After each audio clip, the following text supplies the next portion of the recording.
Ashley Griffiths is staying on the palm. So we just went through the waiver wire period.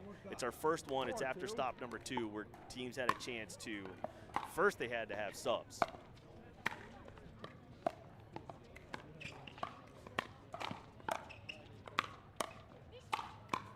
There we go, Ashley stepping in there. They had to pick up subs because they had people that were missing. Because we do have players that play on some other things, and like they're at Next Gen or they had a wedding or something like that happen.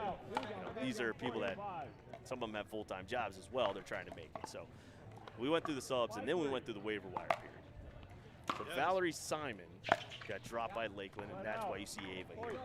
Yeah, excited to have Ava join the Lakeland Palms. We talked about Lakeland coming out hot and winning the first stop, and probably some disappointing results in stop 2. So I know they're excited to have Ava, as are we, and I know they're excited to get to playing today. I've had a good chance to watch her play. I know we're talking through some points here, but it's important. She's been grinding her tail off in Fort Lauderdale. Yeah. Boca, Delray. She's a part of that, Boynton Beach collective now where they are just training. And she is going full-time pickleball. Yeah, her athleticism and her hands are already showing off early here, so she'll definitely be a well addition to the league. We saw it on that first jump. She jumped through the roof. I mean, my back hurt. Yeah, I don't know that I've ever been able to jump that high, so.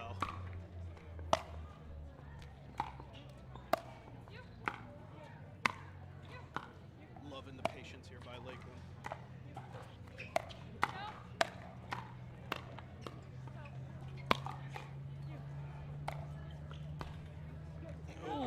Just short. Great defense there. So Lone Palm here in Lakeland, Florida, great community. We got a minor league going on at the same time, man. This is fun. If you could feel this place right now, the vibe is incredible. Yeah, we've got over, 100-something players here playing in our minor league event today.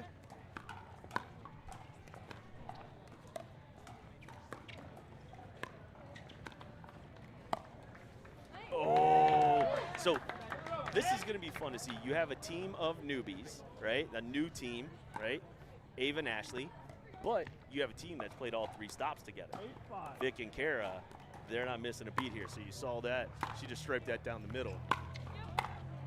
Yeah, and obviously as the season goes on, we'll see the camaraderie even for the newer pairings just continue to grow. But yeah, Kara and Vic have been playing together for a while now.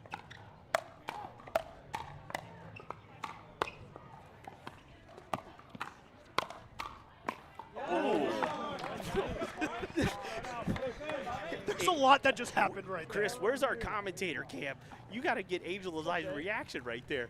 Holy crap. That was incredible. Yeah, you had the Ernie defense, then the attempted put away by Claire. Lakeland just resetting everything. And you see the court coverage already by Ava with that backhand.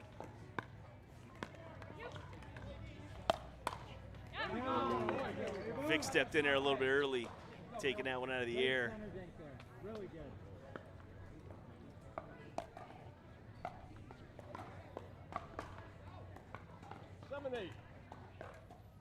All right, 7-8 is the score.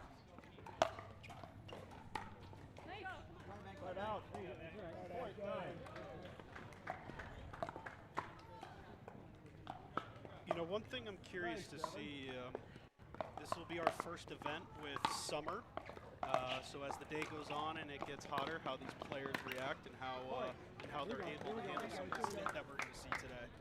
Well, and that leads right into something that we have that we feel is a great value right now, which is, you see our sponsors on the courts and you'll see their commercials, all that good stuff. But, one of our first ever people that believed in us, Dwell Pickleball. So we're going to side switch here and get this going. But Dwell Pickleball has believed in us since the beginning. But they also make a warm and a cold ball. So we don't just play with the same ball every single time. They're actually manufactured for this type of weather to make sure that it plays the same no matter what. And if the temperature drops, when we have events later on in the year, we'll use the cold ball. Yeah, shout out to Graham in the Dwell team. If you've ever had the privilege of having a conversation with Graham, you know how much he loves the sport. And he's always looking for ways to improve the game, whether it's with his ball or paddle technology. So shout out to the Dwell team. Yeah, they do a great job. All of our sponsors. We got a new electrolyte guy out there today. Superior Electrolyte. We're testing him out. You know, we really do believe that this sport can do a lot of good in a lot of different ways. We're raising money today for Boys and Girls Club here of Lakeland. So we got a radar gun to see how fast you can smash it, 50-50 raffles, all kinds of craziness happen out here. It's great. Yeah, I wish we could pan around to the courts at this beautiful facility just to see how many people we've got out here supporting, our pickleball community in the All Florida Pro League. Funny you should say that. We might be doing that later today. I cannot wait. All right, the real reason you tune in, not to listen to Angel and I talk, although it is spectacular, is to watch the action here.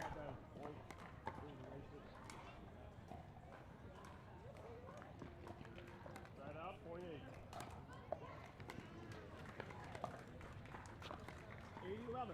8-11. 8-11 is the score.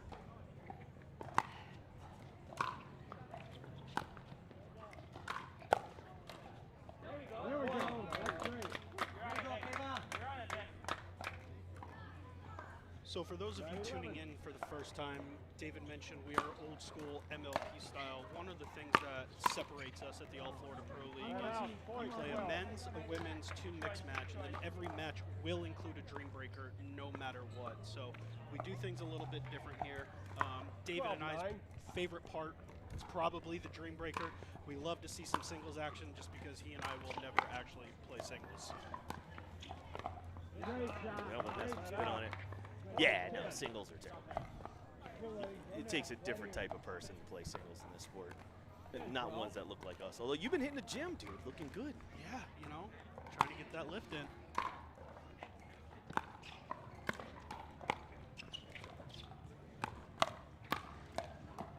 What a reset.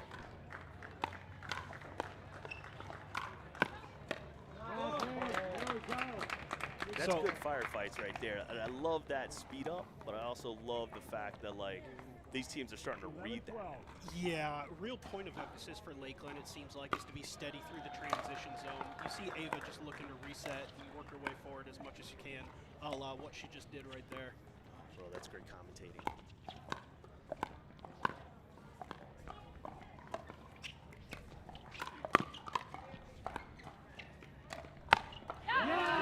Yeah, I mean, she literally stepped on that. Yeah. She stepped on that ball. And we talked about that last stop, right? Ashley needing to be more aggressive in the middle with that big forehand. She's probably going to play the left moving forward here from now on. So really looking to see her step up, use that big forehand that she has in the middle.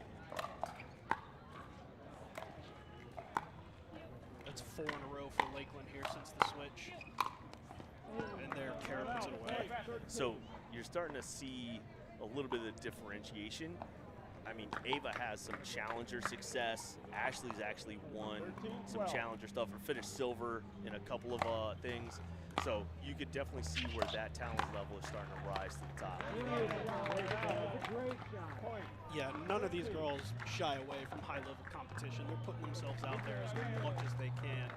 And, we're so blessed here in the state of Florida to have this league and then so many awesome players in our community.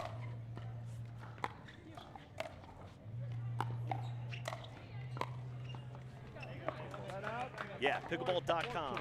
Florida, the #1 state for pickleball. Just saw that. Period. I mean, we've been saying it for years, but it's finally time everybody recognized that Florida is the greatest. I think our friends in Texas, Austin area might have something to say about that, but I know we'll go to battle with them any day of the week. I think they were #4. Oh, so they've dropped a little bit. Yeah. Oh, Texas is a good state, but come on. We've seen what happens. We got the St. Louis Shock. They sent their teams out. They're going to go 0 for the century today in minor league. Yeah, don't count on them getting a win today against our Florida teams. What a ball there by Kara. Oh, my gosh. Point, 15.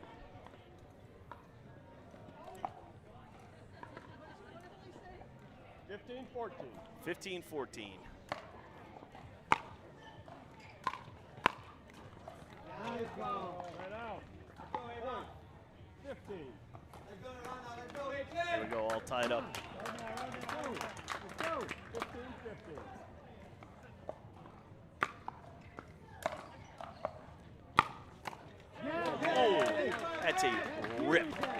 there. Ashley is driving the ball well. 16-15. Yeah, good timeout by St. Pete here. Lakeland's starting to get a little bit of momentum, getting more and more comfortable working their way to the kitchen. So I think this is a great timeout by Josh Elliott. So we're going to take a quick timeout, and we'll be right back after the break.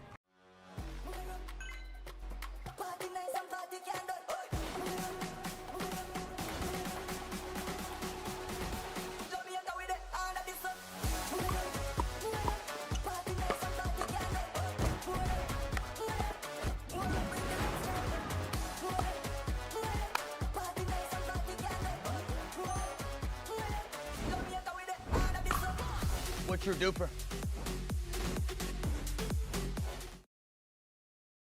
With over 250 events in more than 12 countries, the Dink Minor League Pickleball is the largest amateur team format in the sport. The Dink Minor League Pickleball is a unique tournament format comprised of 2 men and 2 women that compete as a team. The teams compete in men's doubles, women's doubles, and 2 mixed matches. If the games come to a tie, then they compete in a unique singles tiebreaker called a Dream Breaker. You can compete in minor league pickleball at local events, state championships, or regional showdowns, and these all culminate into the national championships at the end of the year, where only the best of the best compete for a national title. Head to DUPR.com/.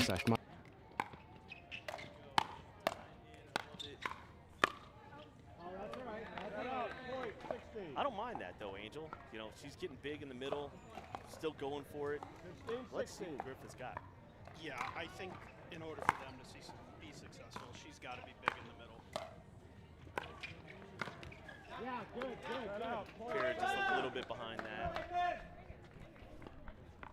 Go right now. Nate's is in my mic right now cheering. The Slovenian sensation, baby. We'll see that phenomenal mustache up next.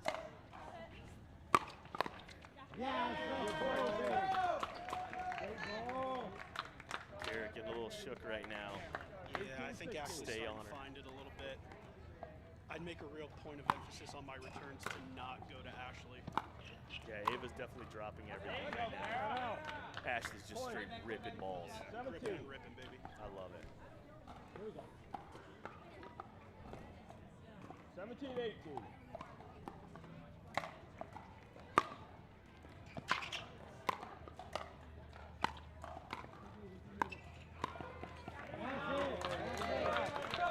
Yeah, that's several points. Karen having a tough time Right now. resetting that ball off her feet. Anything below the net right now, she's having a tough time with. Yeah, she's popping up a little bit. I'd like to see her stay solid, maybe a little lower, use those legs. As she's coming up, she's pulling off the ball a little bit.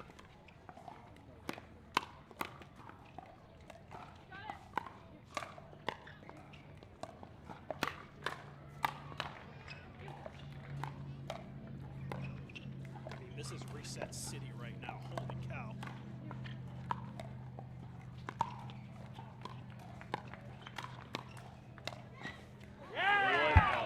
What a win right there for the Birds. I mean, that is a well set up, you call it a reset city in the middle, but I mean, the pace of the dinks, the pace of those balls, you can see a lot of spin being generated right now. Yeah, you had a little bit of everything right there. Some good defense. Might have seen a scorpion or a pancake. I mean, talk about a reset right there by Victoria.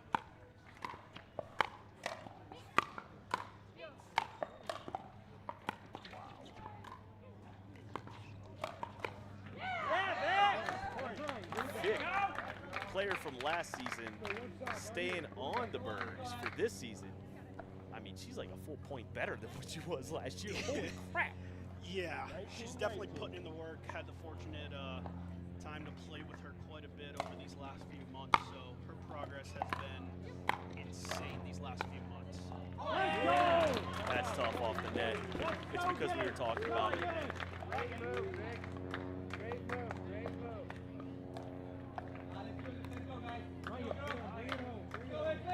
2019.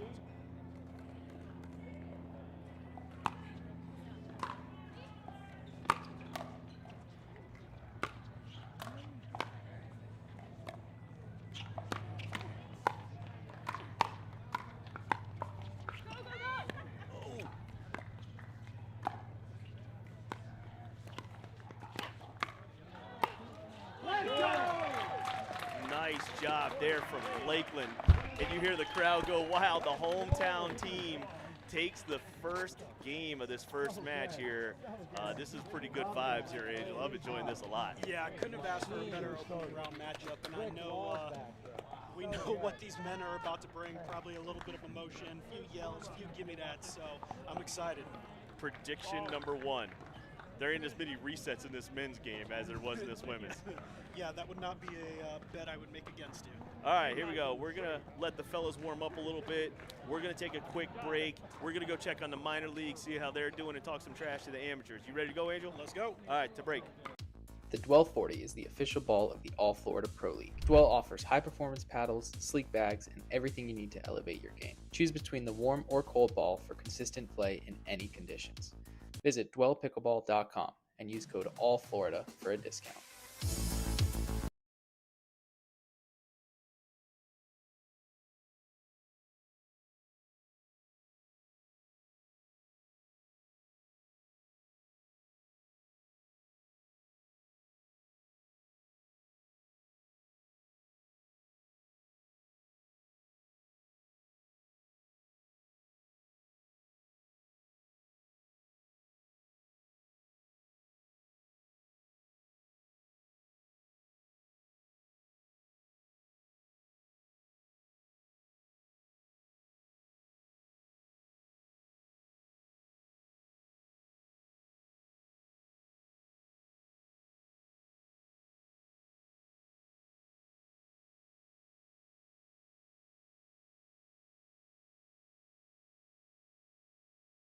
Experience the future of pickleball with PB Vision Analytics. Record and upload your matches and let AI break down every stat, every rally, every shot.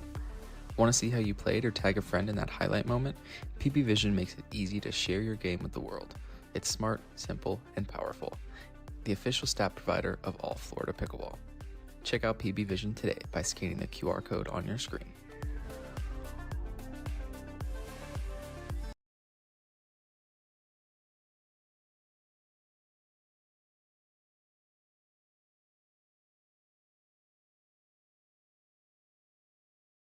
It's year 3 of the Florida Summer Smash, and we're bringing back the classics, the bounties, the Sock-It-To-'Em Award, rally scoring, round robin into double elimination tournament, but we're adding some new flair. We've got the 50 plus, the Legends Team Showdown happening right alongside the All Florida Pro League mid-season tournament.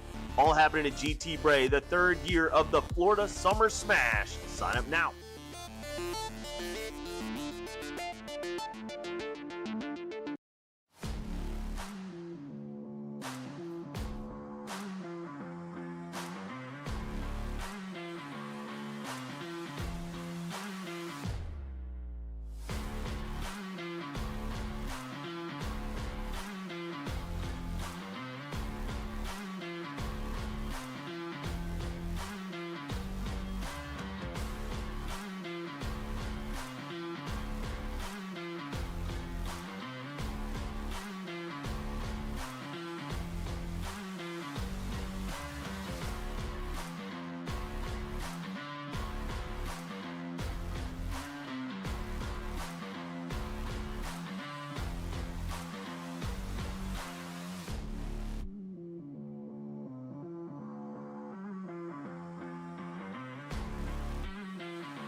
we go.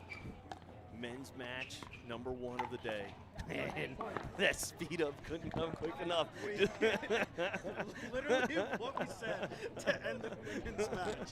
Yep, that was it.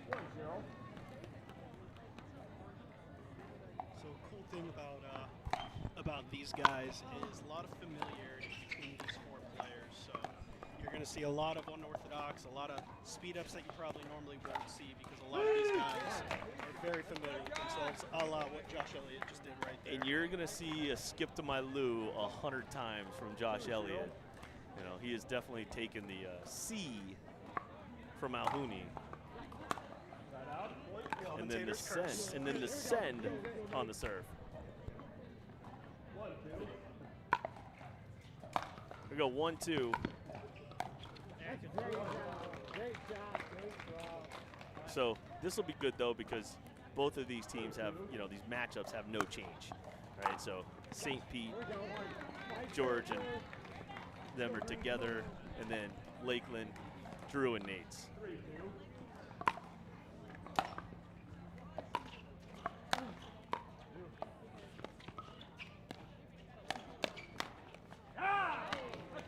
That was good.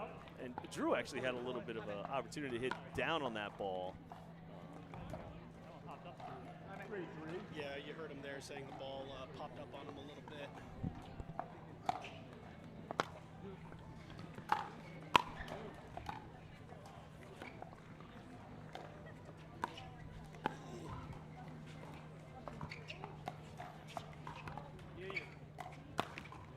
Good ball there from George. Yeah, Drew had it red, just wasn't able to pull the trigger on it. 4-3.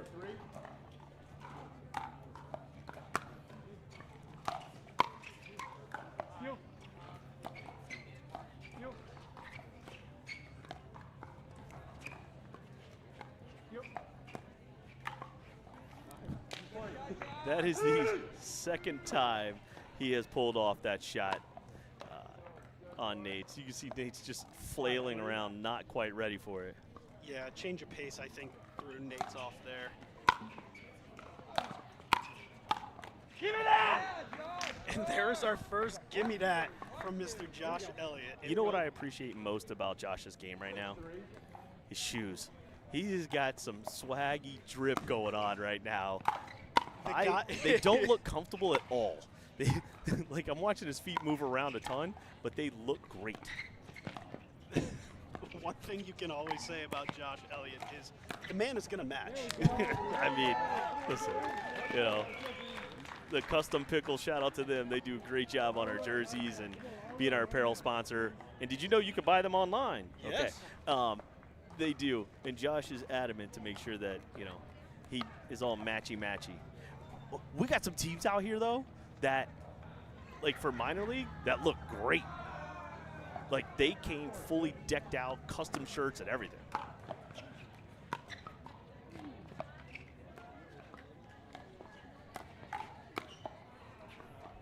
Sails just wide a little bit from Drew.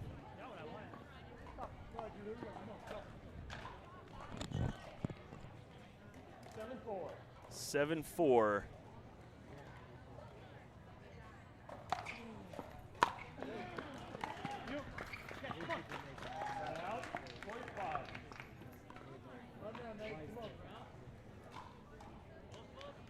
So if you guys are tuning in for the first time today and just seeing the Lakeland Palms or the St. Pete Icebergs for the first time, we've got Nate Sitar and Drew Holder. Nate is a second-year veteran of the All Florida Pro League, as well as Drew Holder. Drew Holder is the resident teaching pro, I believe, here at Lone Palm. So He sure is. I know he's super excited to have us here today. On St. Pete, we got George Rangeloff, who, if you watch any kind of pickleball, you know who George Rangeloff is. He made some big steam last month, beating number 13 then in the world, Gabe Tardio in singles. And then if you know pickleball, again, you know who Josh Elliott is. So big staple in the pickleball community, frequent player in APP and PPA qualifiers. So we've talked about the pedigree of players in this league, and it is second to none. He's the heir to the engaged throne. Yeah, shout out. Yeah, so Nate's actually won the league last year with the Fort Myers Flamingos, him and BK. So one cool fact about Nate's first ever tournament that he played in had one of the toughest opponents you can imagine, David Tapp. And he proceeded to absolutely annihilate me. He had Grayson was on his team, and they played a tournament. Never met my partner before. And they were like, yeah, we're playing 4-0. He should not have been playing 4-0. But it was his first tournament. He didn't know. Yeah, a D1 tennis player going straight to 4-0 is probably not great for his opponent. No, but it was not great for me at all. No, I had fun. Not that much, but that's all that matters. yeah, yeah. Murray State is where he went to school.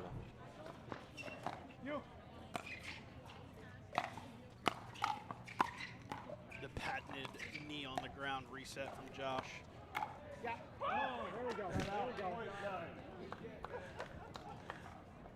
Definitely getting low, understanding he was prepared. I mean, that's at this level, that is a lot of it is the anticipation of the pattern. Being able to recognize that that ball was coming, get down low, you know, get a good paddle on it. Makes it hard.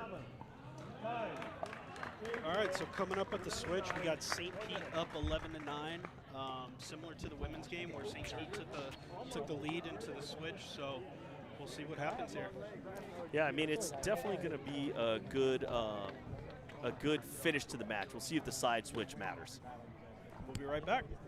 The official store for All Florida Pro League apparel is live at CustomPickle.com. You can get customized official team jerseys from your favorite teams or players from the All Florida Pro League. Use code 20AFPL25 for a discount exclusive this weekend. It's year 3 of the Florida Summer Smash, and we're bringing back the classics, the bounties, the Sockatoom Award, rally scoring, round robin into double elimination tournament, but we're adding some new flair. We've got the 50+, the Legends Team Showdown happening right alongside the All Florida Pro League mid-season tournament. All happening at GT Bray, the 3rd year of the Florida Summer Smash. Sign up now.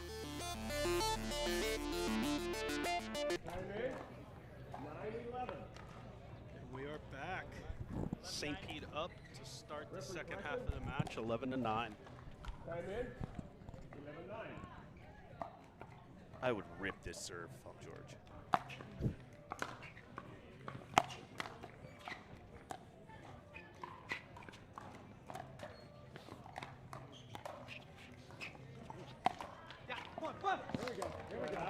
You see George definitely getting aggressive there. So, I mean, the St. Pete Icebergs, they train a lot out of Bardmore.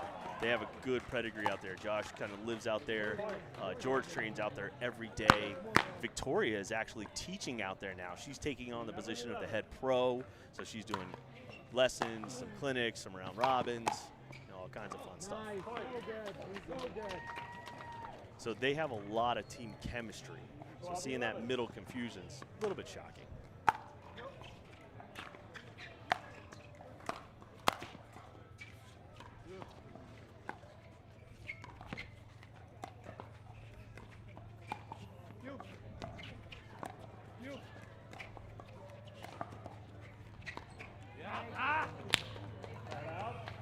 Uncharacteristic mistake there from Nate's. Usually great on that. Listen, what is going on here? He's got some great drip on his shoes too. Nate's not known for that, known for just gritty, grindy, doesn't care. I mean, it's got some flavor. Soon to be renamed the All Florida Drip League. So flying reset? Wow. Probably not recommended, but hey, if it works. I mean, it worked for that one, right? So we talked a lot in Jacksonville at Stop 2 how important it is to establish the middle early on, communicate with your partner.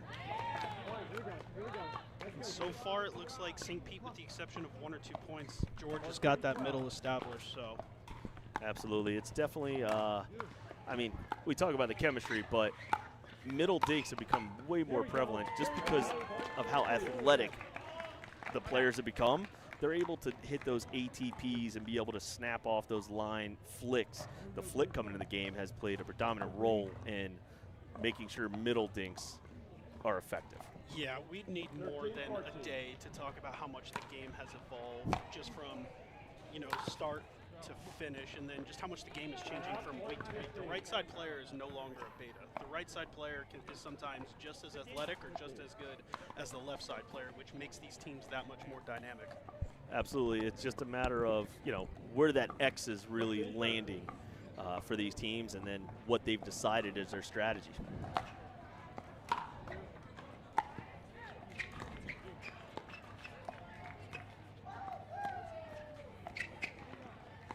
You definitely see Josh is loving to scoop his forehand more. He's not able to hit that flick. Angel, they have pom-poms. They have pom-poms, and the fans are having the greatest time in their life right now. I can't tell you how excited that makes me. We'll have to get the camera to focus on our Lakeland Palms cheerleaders sitting under the members pavilion.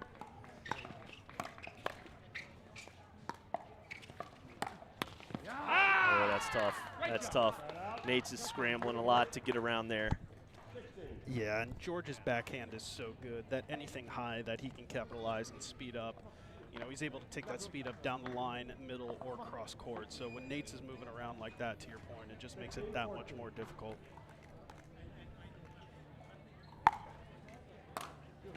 Oh.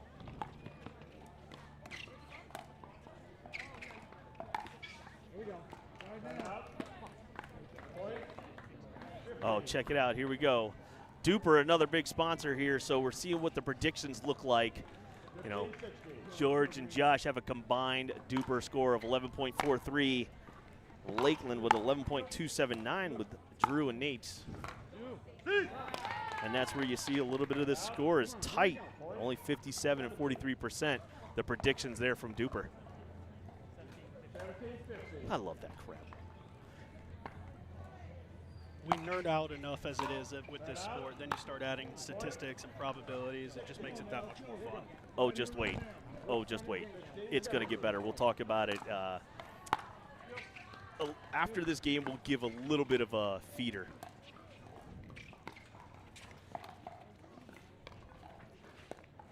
There we go. There we go. That scoop there from Josh as the crowd goes wild. The scoop from Josh is just not as effective if he's behind himself. It's great when he's out in front, but you still got to be in front to hit that shot. Yeah, it's tough to take that scoop off the short hop, too.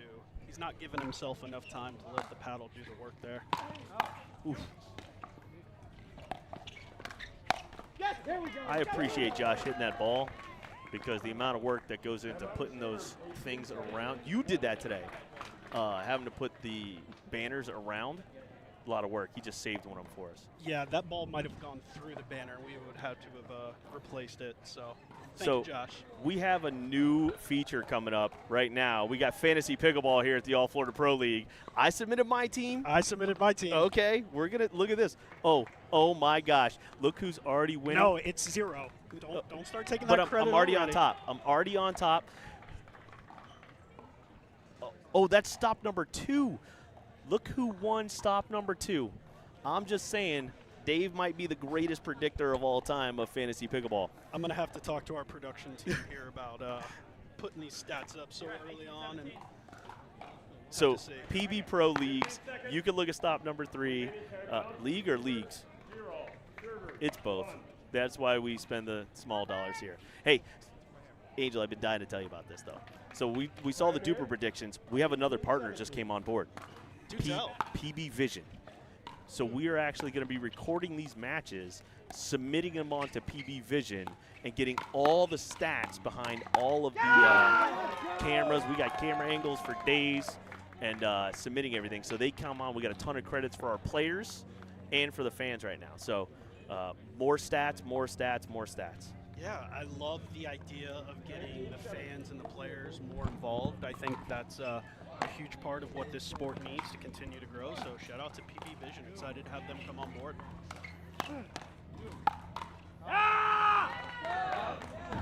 Josh lets another yell. St. Pete trying to come out here and pull this one off.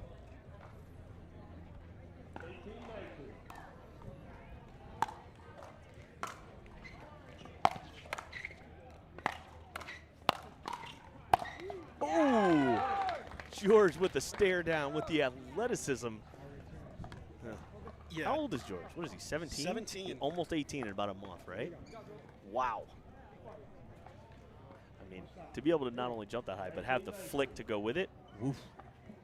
Yeah, I mean, let's be honest. George doesn't look like a 17-year-old. No. The man looks like a linebacker or strong safety out there. That one went long.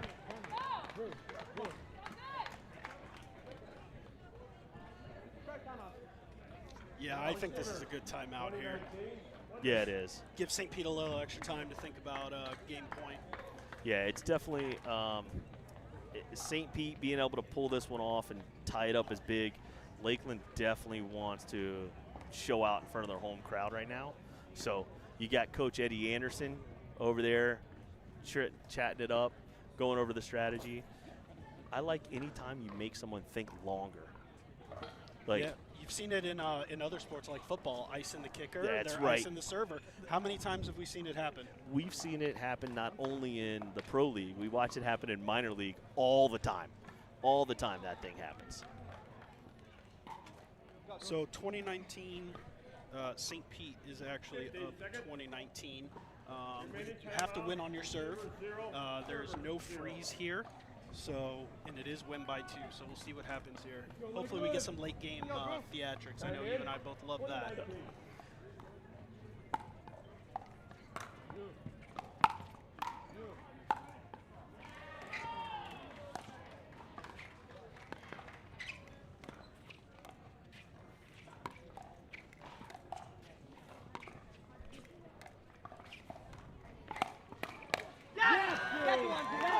All right, so you're seeing a pattern there. George is definitely using a 2-1 pattern, which means he's going 2 to Nate's outside foot, 1 to his inside foot. But Lakeland recognized it, saw it, and was able to counter that. Would have liked to have seen the dink pattern maybe go a little bit longer there. Maybe Agreed. one extra dink, maybe back to the inside foot or trying to push him out wide. But Agreed. with somebody of George's pedigree, you know, there isn't a shot he can't hit. So we'll let him do the playing and I'll stick to commentating.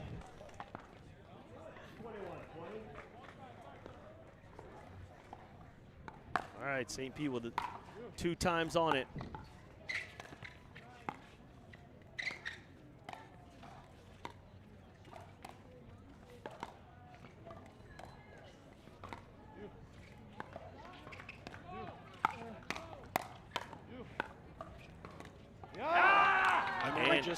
We just talked about it. St. Pete staying in that dink pattern, and they were able to get what they want. I mean, like, we know what we're doing here, brother. Just a little bit. All right, so now it's tied up at 1s, and we get mixed doubles action. So it's a little bit of a longer break only because the team's got to decide who's coming out first. So we have home and away. We'll see what mixed doubles matches come in. Tied up 1-1 right now. Match number 1 right here on Championship Court. This is the Lone Palm stop number 3 of the All Florida Pro League.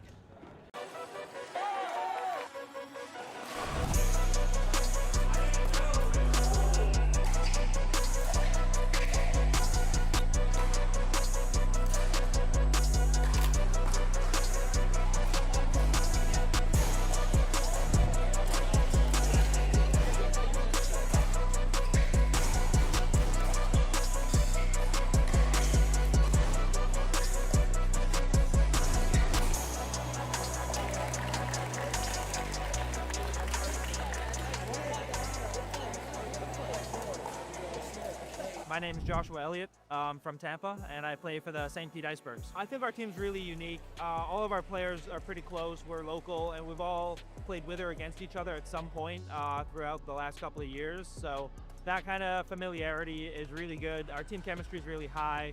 We're also we can play different players, different matchups. I feel really comfortable with how we're doing too. I'm a really big fan of the team kind of environment and the competition that it brings. I think it brings a slightly different approach to the standard tournaments that you see. while also maintaining a really fun atmosphere that you can be competitive in. My name's Victoria. I'm originally from France, but I live in St. Petersburg, and I play for the Icebergs. I love that our team is from the same area, so we get to practice a lot together. We're all really close. My mixed partner, we've always played a lot of open money balls together, done really well. I like playing with Kara because she's super sweet. We get along really well. We're really supportive of each other.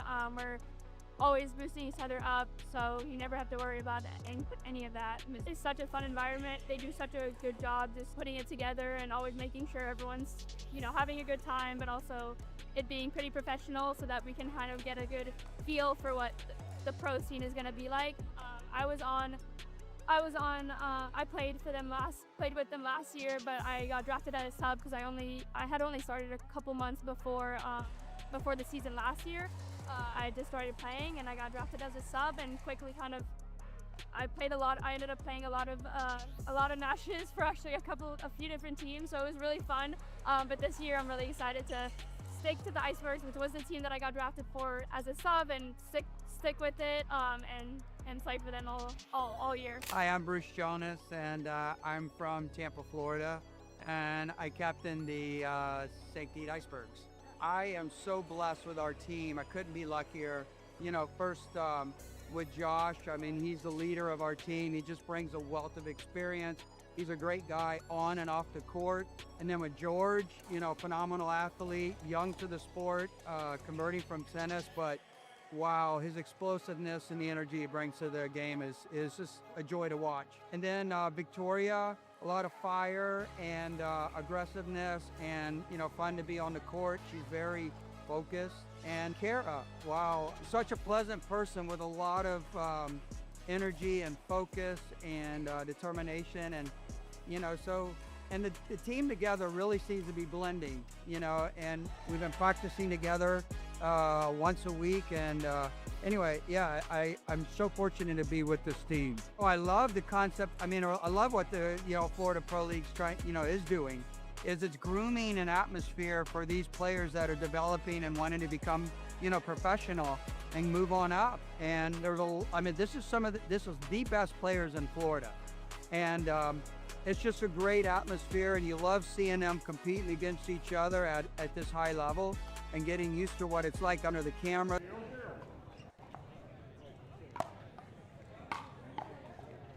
And we're back. So for the mixed matchups, we got Nate Sitar and Ashley Griffith. For Lakeland, for St. Pete, we got Victoria and Josh. Nate's and Ashley, Lakeland's #1 mixed team sending out. Big drive there by Nate.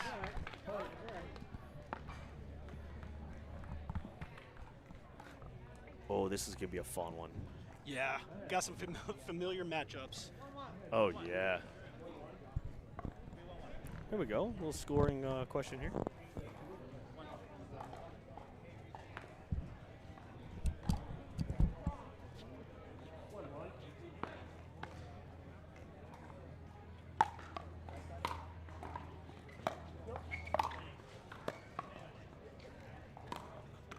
That's a great ball. Great ball. Great ball, Meg. Go ahead, big move. 2-1.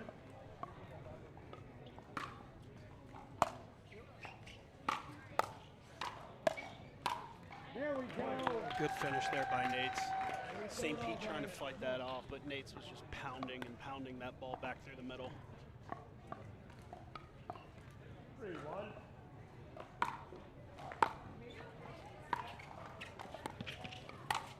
There we go. St. Very Pete good. not able to keep that ball down, and Ashley was able to put it away.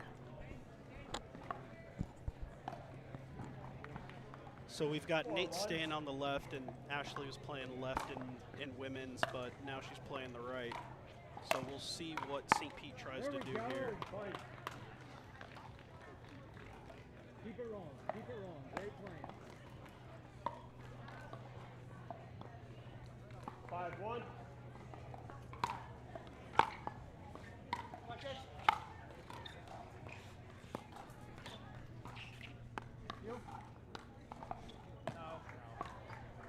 That's right. Ashley and just wide there. And St. Pete needed that one. Lakeland was out to an early 5-1 lead, so we'll see what St. Pete can do.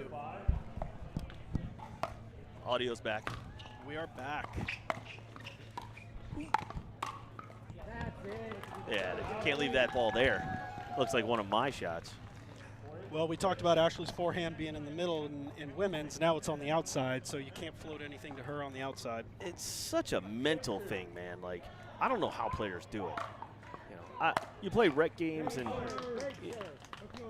you obviously got to switch, but that's a rec environment. Here they're playing for cash, playing for pride. We just had our second player get signed to Major League Pickleball. You know, to switch it up at this level, that's a tough thing. Yeah, St. Pete seems out of whack a little bit here. I'd like to see him maybe calm down a little bit, slow down, get to the kitchen.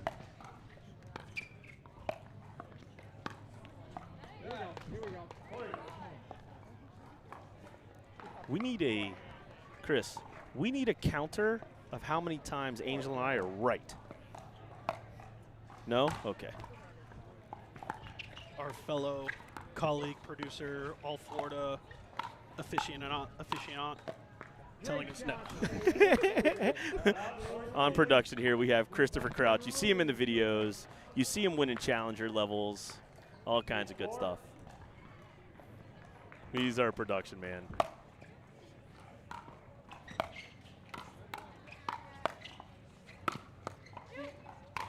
Ooh. There we go. There we go. Lift off from Nate's.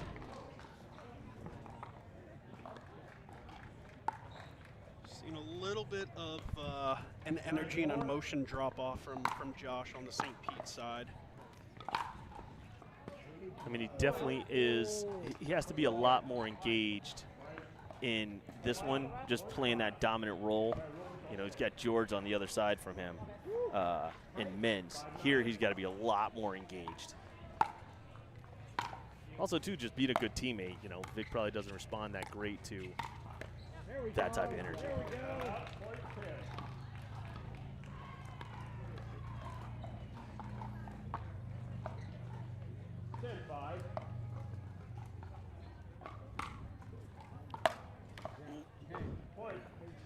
Yeah, that's a tough start for St. Pete there, especially wanting to keep some of that momentum from the big men's match win. So if I'm St. Pete, if I'm Bruce and Damon, I'm saying slow down, get to the kitchen, and take your time.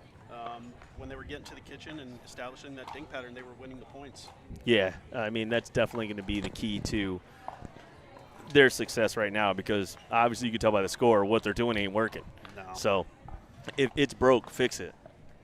Fix it quick, too. Rally score can get away from you real quick. Real quick. I mean, you're talking about, you can definitely feel the energy of winning a point when you win that rally, even if you haven't served, but it can slide really fast. You're not talking about, people that can only get one or two dinks over and then it's game on. Nate's can put about 100 in a row over. He's training with people like Tina Pisnick in Sarasota, things like that. He can definitely flat out ball. And Ashley's putting in so much work. She's full-time on this. Yeah. You definitely got to be smart, definitely got to be strategic. Although I will say you can't be too defensive. I know that's a big part of the game that's changed, going from a defensive to an offensive approach at the kitchen. So you can't just sit back on the heels of your feet. So we'll see what St. Pete's able to do the second half of this match.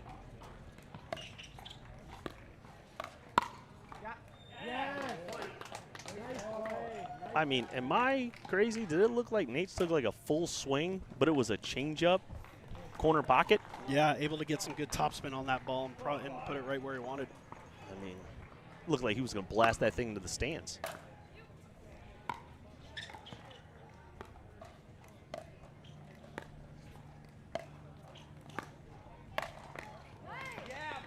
See, I love that patience there from Victoria, getting Ashley out wide and getting the pop-up she wanted to put that inside-out ball right down the middle.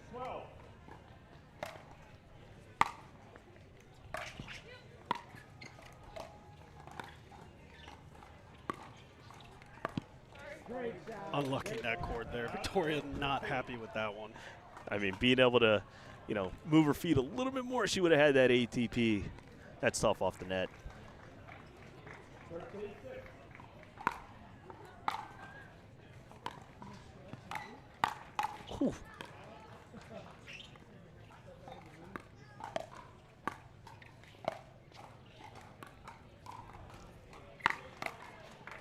Whew. Yeah, Josh got caught there, getting hit behind him. I mean, you're playing mixed doubles. You've got to be able to go behind the guy. Hitting that dink from in front of you to behind the guy is an important skill set for the ladies.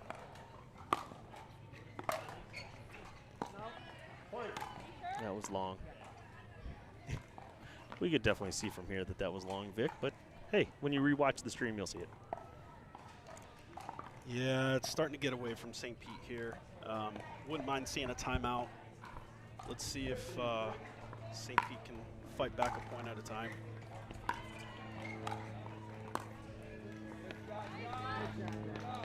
That's big, being able to put that thing away.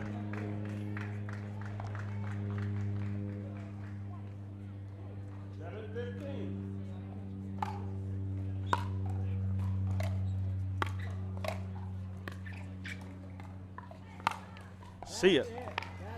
Josh leaving another backhand cross court. He's trying to hit that middle dink, just not able to do it successfully. Yeah, might be trying to hit it a little too perfect,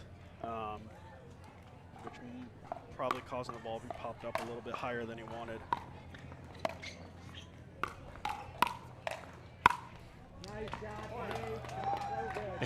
Vic with the non-traditional timeout call by just dropping her paddle. Ready? And boom. All right, so down 10. Angel, let's see how many cliches we can pull this out. It's 1 point at a time. Forget about the last point. On to the next one. Have the mind of a goldfish. Shout out Ted Lasso.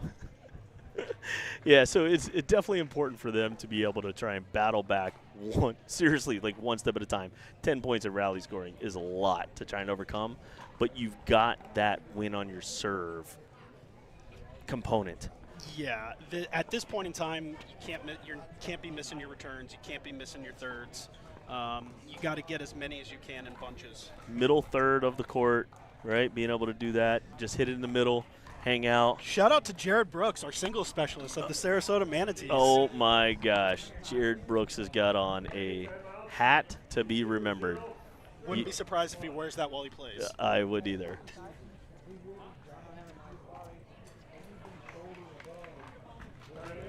Jared's one of the best personalities we hear of. He's the biggest character we got. That was out.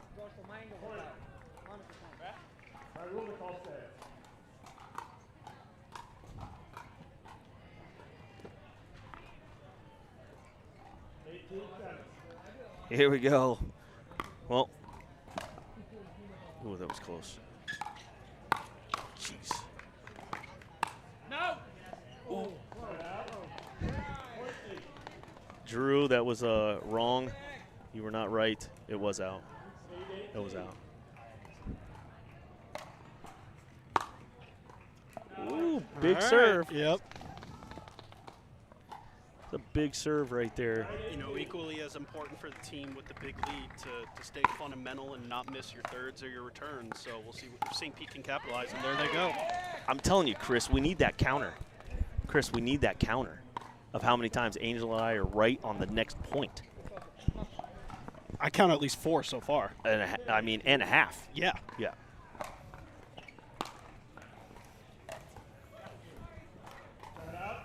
Yeah, so you're starting to see the pressure build, but you got the double digits. Now the goal, cut it in half. Just cut it in half, right? That's an old basketball term. Let's just cut that thing in half and see what happens.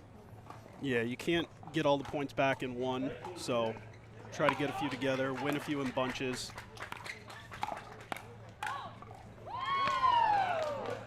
mean, listen, we're seeing like a ton of elevation right now where these players are all just jumping out of their shoelaces to get these overheads.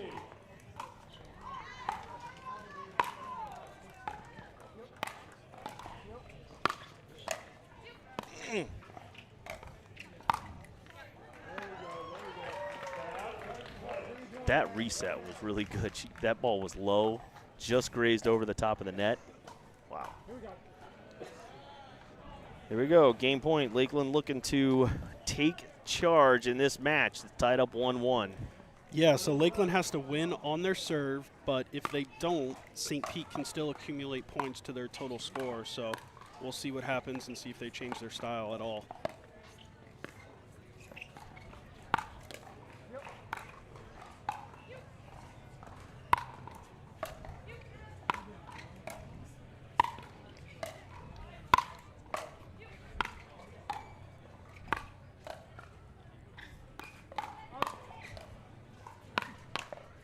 Oh, Victoria with an absolute display on defense right there. Lakeland just putting on too much pressure, taking that one, going up 2-1. All right, we get to see the new teammate take the stage. I also just want to point out, it's 2-1, 2-2, you know what happens. The Dream Breaker matters. Yes, sir. I cannot wait. We have no bias here, folks, but we do when it comes to the finals here. So these teams definitely want to get out to a hot start. Nate dapping us up already. All right, so we're going to let them warm up. You got Drew and Ava already on the court. Hey, let's show some PB Vision stuff. We got that? Experience the future of pickleball with PB Vision Analytics. Record and upload your matches and let AI break down every stat, every rally, every shot. Want to see how you played or tag a friend in that highlight moment? PB Vision makes it easy to share your game with the world. It's smart, simple, and powerful. The official stat provider of All Florida Pickleball. Check out PB Vision today by scanning the QR code on your screen.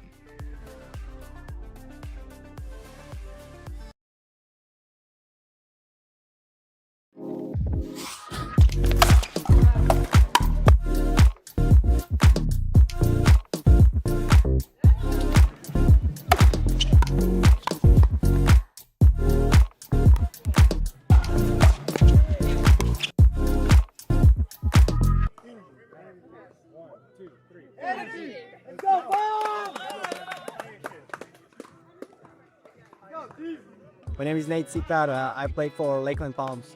When I moved down to Florida, I went to school in Montana. I needed a new hobby. I was playing ball tennis and I needed something to keep me busy. Then a good friend of mine played pickleball. That's how I started playing. I found it interesting, I found it cool, and I'm hooked now. My favorite thing about the pole league is that it's a team event, right? You get hyped up for your teammates to get hyped up for you. It's like a team spirit. It kind of reminds me to do college tennis. You know, like you can push the boundaries a little bit. You don't need to be as polite. You can talk some trash. You can hype yourself up. So I like it.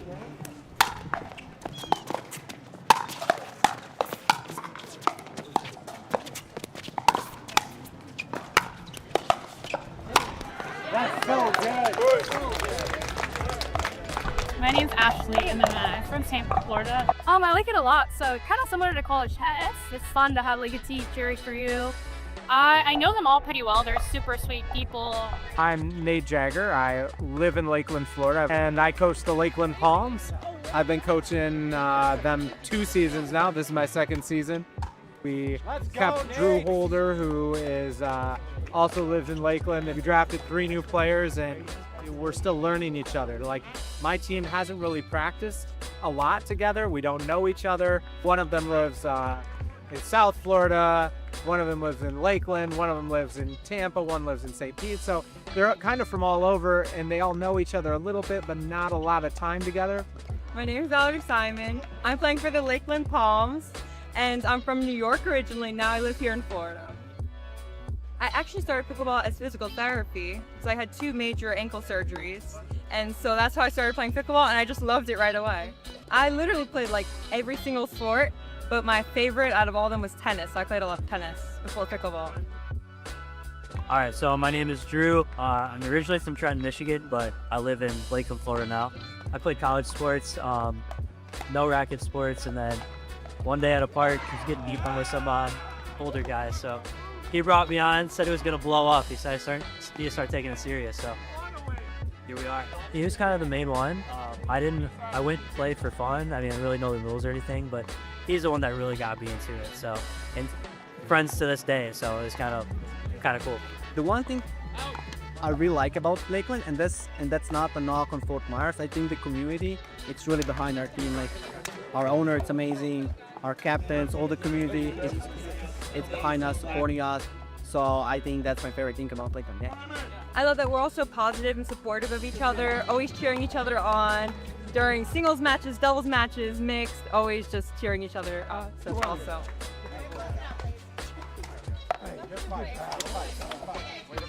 Hopefully we win the All Florida Pro League. That's what I hope to do. That's the plan. Going for gold. I think we are a combination of young, hungry players, also very steady players. Like the hard thing in a league like this is the emotional swings and rally scoring can be huge. And I feel like this year we've got a team that really stays cool with that pressure.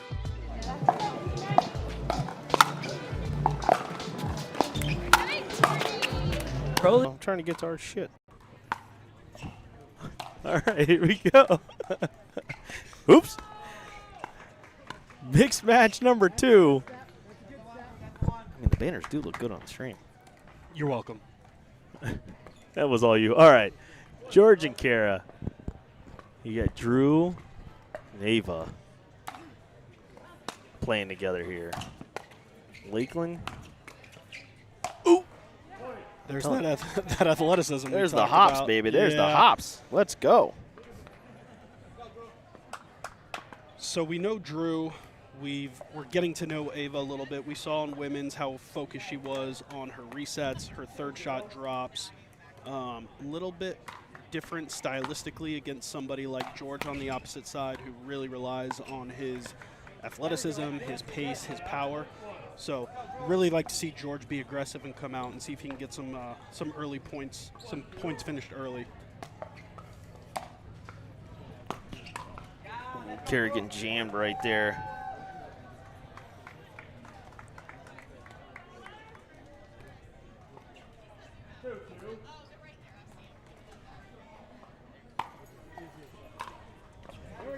Twos.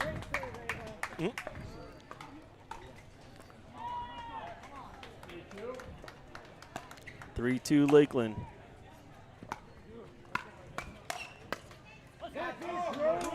Four 2 Lakeland. So with Lakeland being the host facility, we're going to get to see the Lakeland Palms on championship court all day today. So Drew with the missed third there. Yeah, that was a little lazy. Yeah. I mean, I can definitely say that because I do those, but that was a little lazy.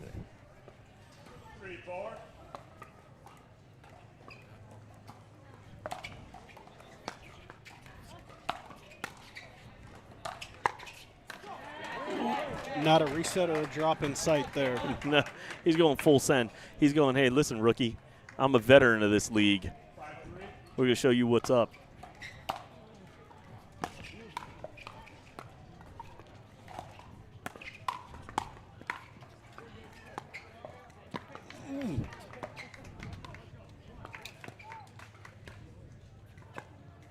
Oh, Kara having great footwork.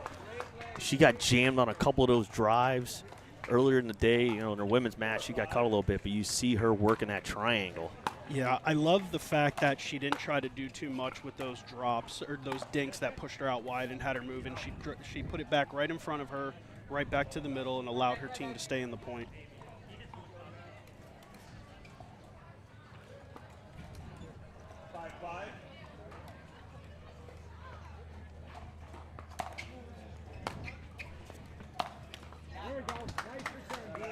A little low to try and rip that.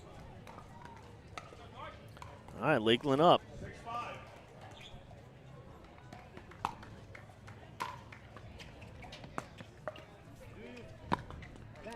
That's tough. That's tough on Kara right there. Kara playing out of the University of Florida Pickleball Club prodigy back in the OG days. College pickleball wasn't really taking off like it is now. Also a newcomer to the All Florida Pro League, a first-timer, as well as George, and now Ava. 3 first-timers. And Drew. Good old Drew.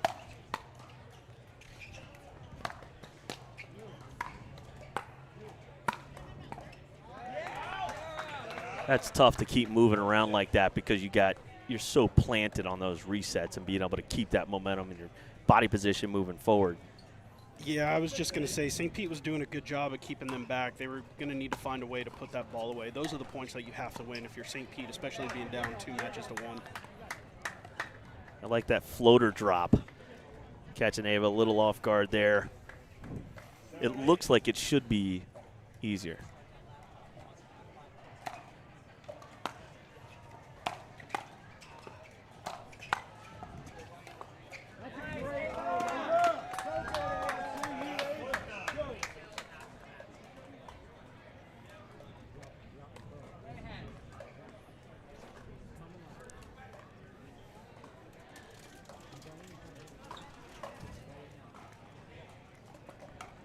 Lakeland with a little lead here. 8-7.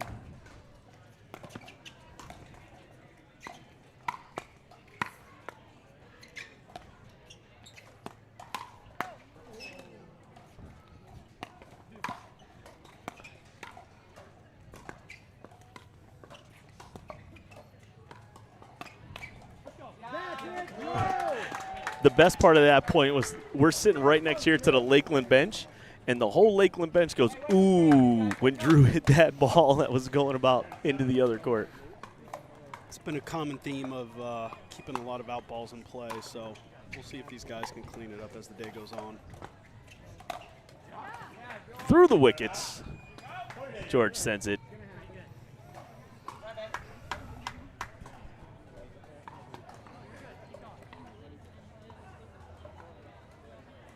I gotta tell you, I'm just so impressed with Lone Palm in the turnout, man. Yeah. I'm looking around here, Angel. You know I like getting in the field goods a lot. Physical therapist over there, leading edge, is stretching out the players. They come out every time. Side switch. We've got food trucks. We've got player participation tents. We've got 100+ players playing in our minor league event. Foot traffic galore. I mean, we're having ourselves a day out here.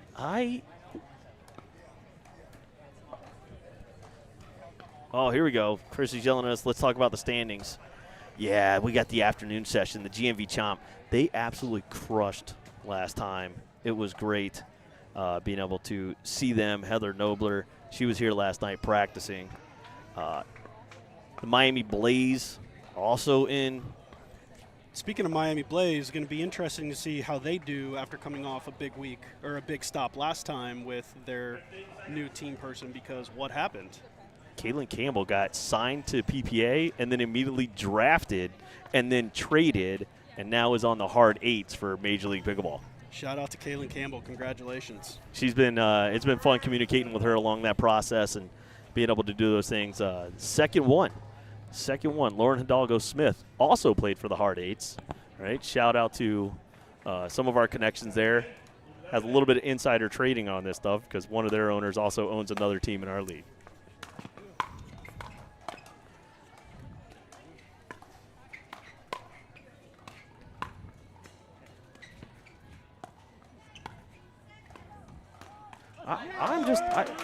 I hope PB Vision, Chris, I have a question for you here, Chris. Does PB Vision have a way for us to count how many resets are in a game? Holy crap, we have had Reset City from these ladies all day long. They are like the queens of resetting the ball.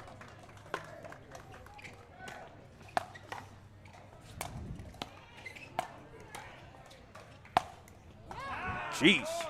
I mean, that's the type of angle and shot you're going to have to hit to put it away and put it by some of these players. So I'm impressed at some of this stuff they're getting. You know, we watch a lot of pro pickleball. We're degenerates just like everybody else who's probably tuning into this thing to see it. And the level of play that we're seeing right now,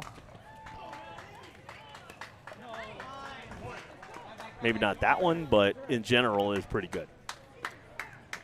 Yeah, that's a tough ball for Drew to try to Ernie there. We've talked about how important this game is to St. Pete. Lakeland needs to stay on top of it to make sure they don't go 2-2 into a dream breaker. They want to win this one now. Oh, super sneaky. That was buttery. Kara Evans with a buttery little roll right there. That was buttery, and we talked about how important it is to make sure you're hitting behind the guy in mix because they try to take up so much space in the middle. Drew's face was just horrific.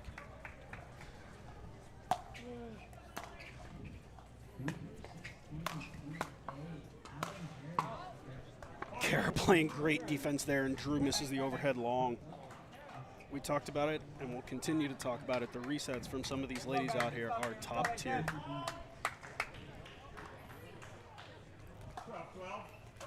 St. Pete tying it up.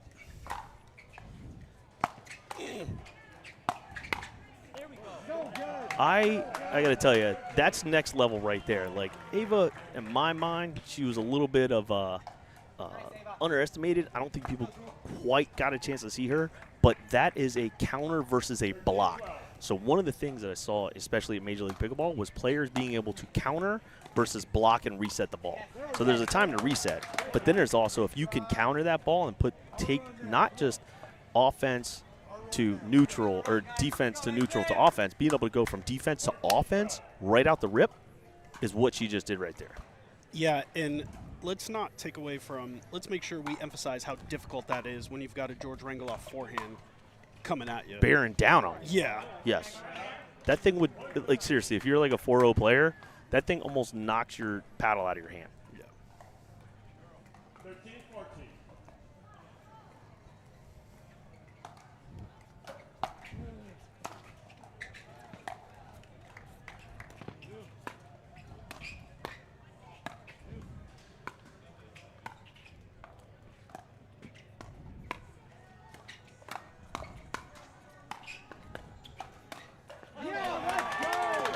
That's good chemistry right there.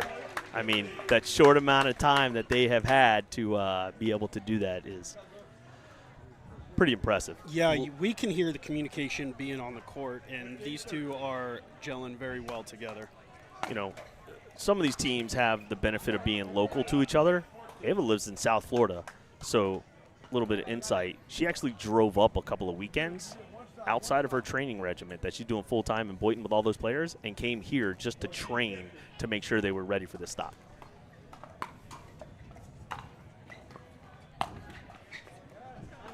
That one falls in.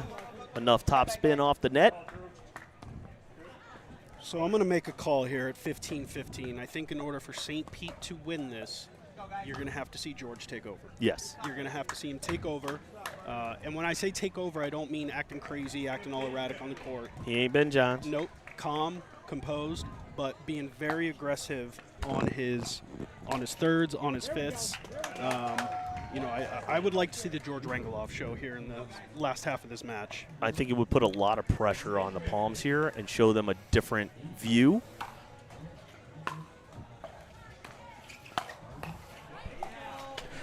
Add it to the counter. Add it to the counter. No yawning. It's not like we've been up since 5 a.m.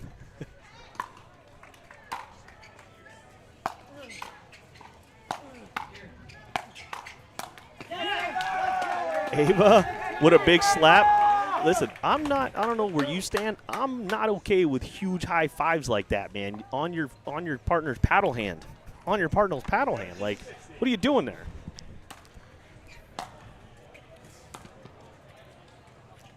And just wide. I mean, this thing's coming down to the wire.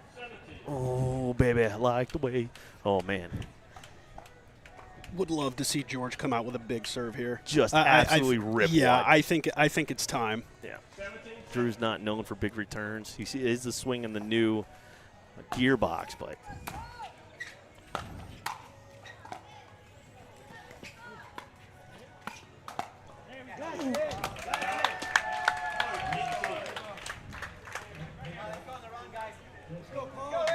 Crowd starting to get into it a little the bit more. pom-poms are going. The minor league starting to wrap up their first round, so they're watching.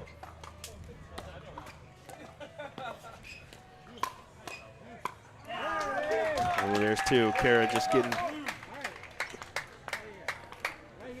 Yeah, much needed timeout right now by St. Pete, being down 2, going into potential game point with Lakeland on the serve. So, Yeah.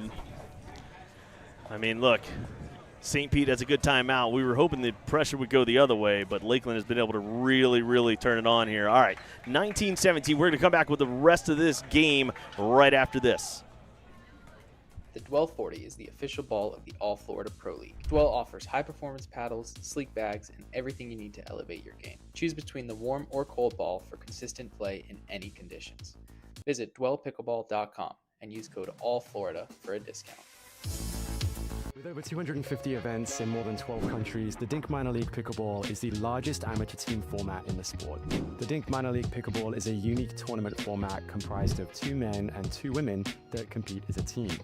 The teams compete in men's doubles, women's doubles, and 2 mixed matches. If the games come to a tie, then they compete in a unique singles tiebreaker called a Dream Breaker. You can compete in minor league pickleball at local events, state championships, or regional showdowns, and these all culminate into the national championships at the end of the year, where only the best of the best compete for a national title. Head to DUPR.com/minorleague and compete in your local event today. Look at that beautiful bean footage right there. Minor league pickleball coming to a city close to you, wherever you're watching at. Sign up. I promise you, minor league pickleball is so fun. You've played it. Yeah. I've never been able to play it. Throwing 100 of them. Never been able to play. All right, here we go. Lakeland looking for the dub and the dub.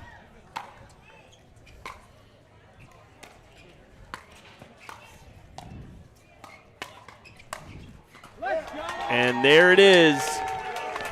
Well, we're getting high fives from the benches. The hometown team, the crowd goes wild.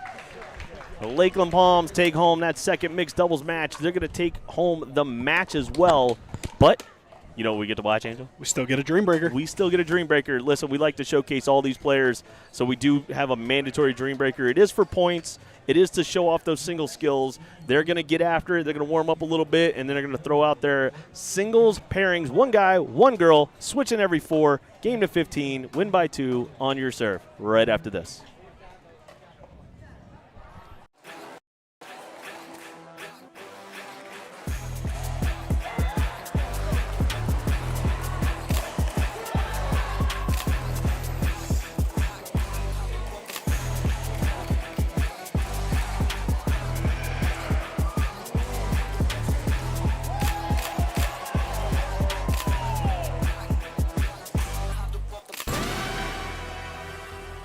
My name is Sam Gabbett.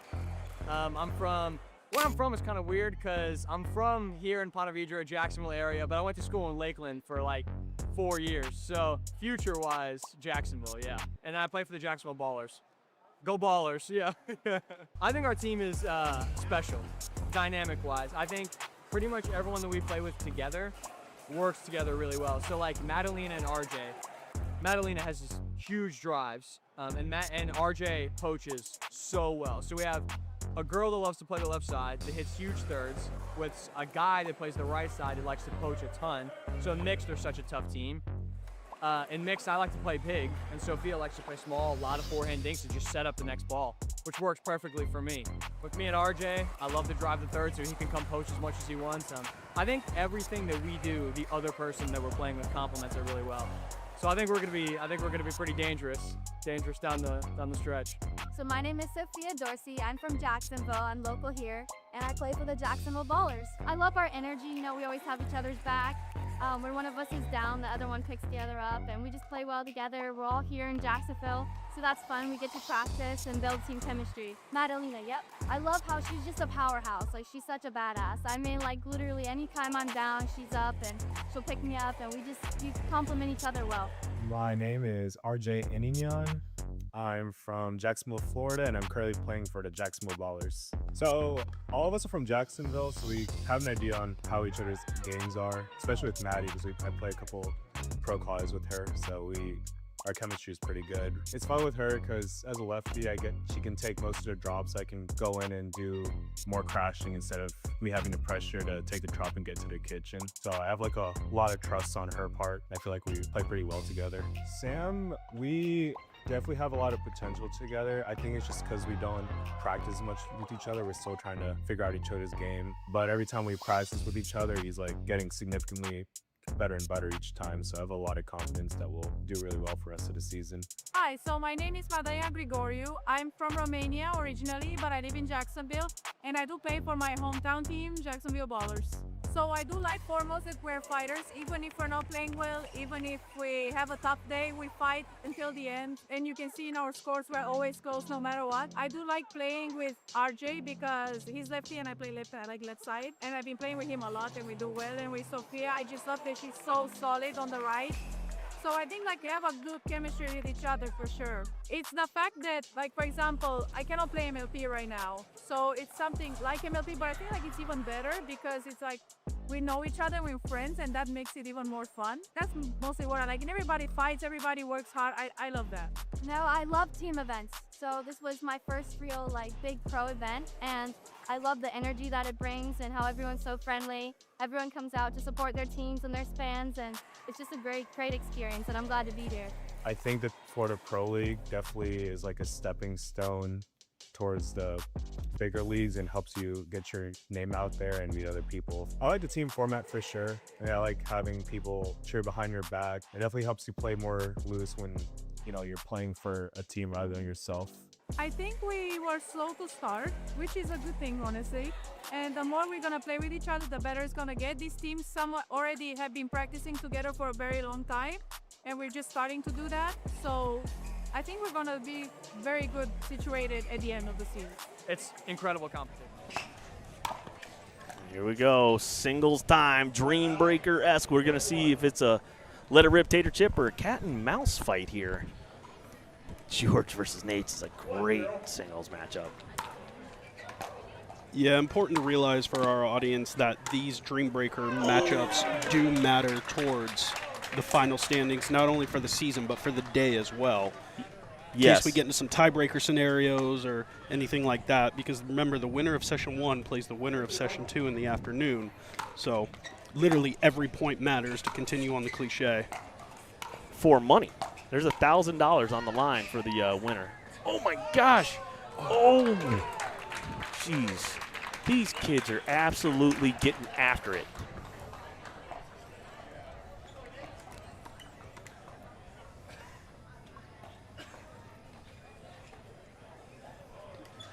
Nate's might be competing with Michael Forster for best mustache in the league.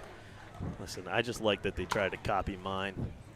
I had to shave mine a little bit to get it to grow in a little thicker. I appreciate the hustle, but don't worry, mine's coming back, fellas.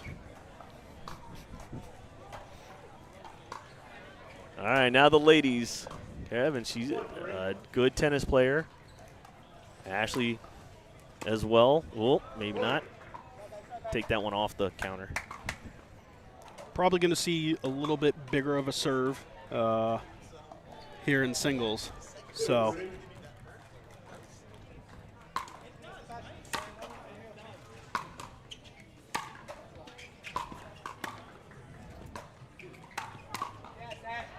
I mean, Ashley made that look really easy, but that was a hell of a backhand passing shot by Kara. I would say, like, Kara's backhand is still a weapon. It's not like most backhands.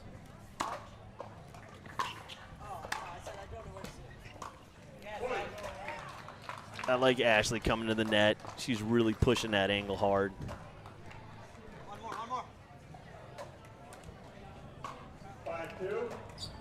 All right, 5-2.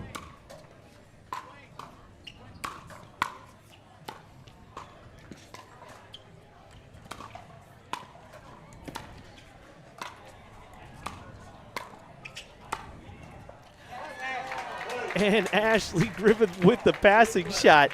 After all those rallies, you thought Kara was going to have it by having the placement at the net. I'm tired just watching. My back hurts. My back, my heart front. I've probably rolled both my ankles already.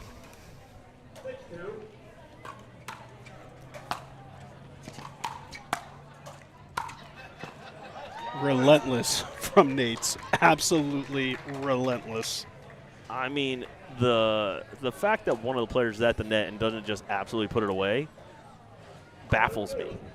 I don't understand how they get to some of these balls.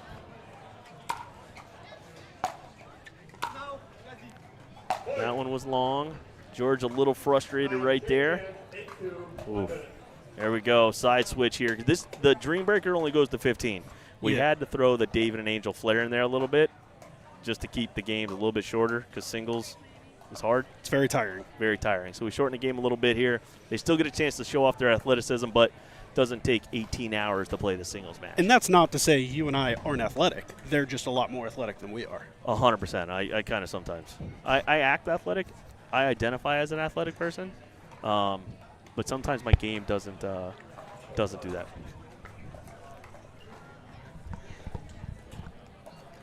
My game sometimes, oof. I've been doing this for 10 years. I love this sport for everything it does.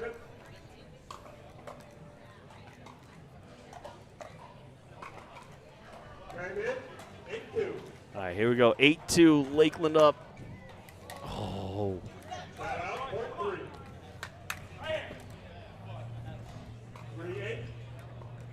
You know, one thing I will say, obviously St. Pete lost this match, but I love Josh Elliott taking the leadership role and being back with his team, trying to cheer George on right now.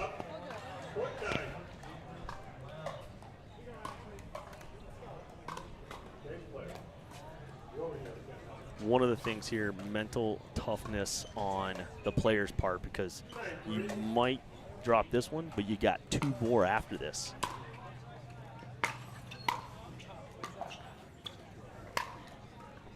Good put away by Kara there.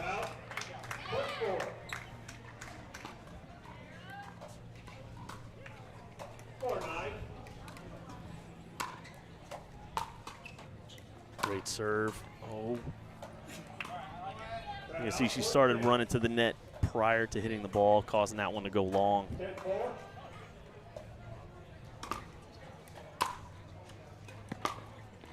Ooh. It's just gnarly, man. To hit that ball at that angle with that pace. 11-4.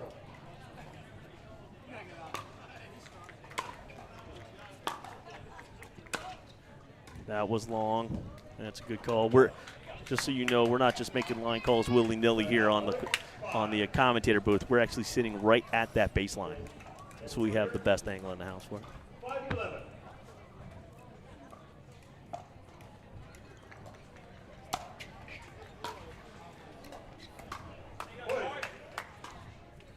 St. Pete starting to make a little bit of a run. 6-11.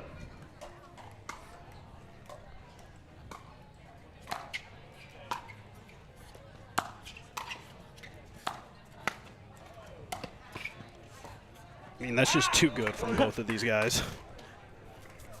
Yeah, these are 2 future stars of the sport. I mean, George being 17 right now, already having some big wins. Nate's has started playing pro qualifiers, getting really deep into those pro qualifiers. You know, you'll see him on the Challenger streams now. Both these guys are on their way up. Yeah, Nate's had a great run at the U.S. Open in the pro main draw for singles, losing to, I believe, semifinalist Patrick Kakwa. So he had a great run at the U.S. Open. 8-11. St. Pete closing the gap a little bit. What a shot. George trying to crash. Ooh. No. That's a $300 Agassi paddle. Don't do that, George. Ooh. All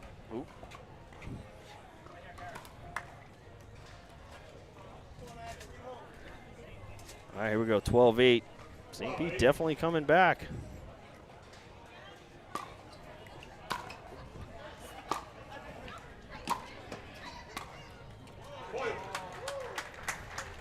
I like that Ashley stayed engaged right there, not just willy-nilly going, oh, I got you across. Actually stayed in that point, stayed aggressive with it. You see players relax sometimes and make mistakes. Yep. All right, here we go, game point.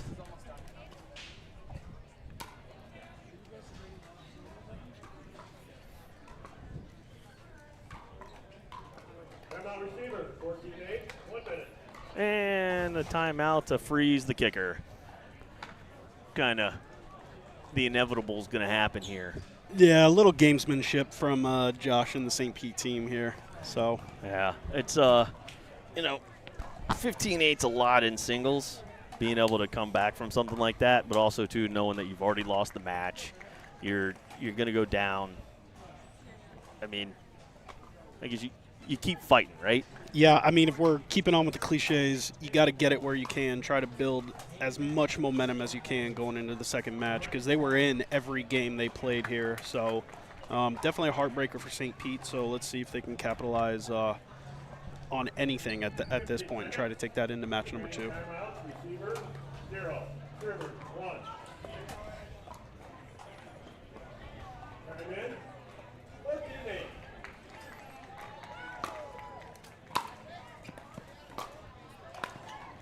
And there it is, 15-8. The Lone Palm takes home the singles Dreambreaker game right there. They'd already won the match, but now they want it even more.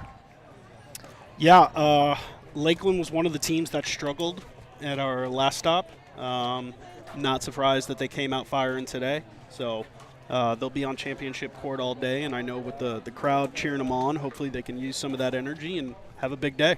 Beautifully done. All right, so we're going to show you a couple more things. We'll be here with the Lakeland Palms and interviewing them, see how they felt about it right after this.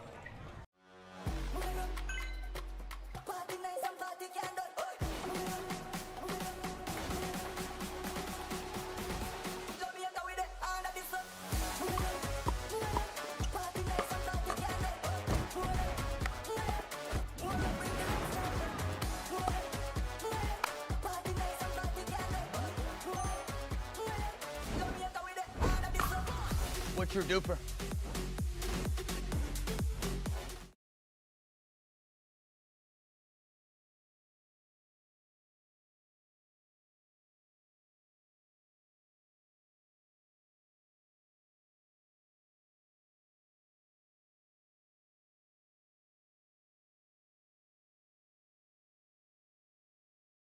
The official store for All Florida Pro League apparel is live at CustomPickle.com. You can get customized official team jerseys from your favorite teams or players from the All Florida Pro League. Use code 20AFPL25 for a discount exclusive this weekend.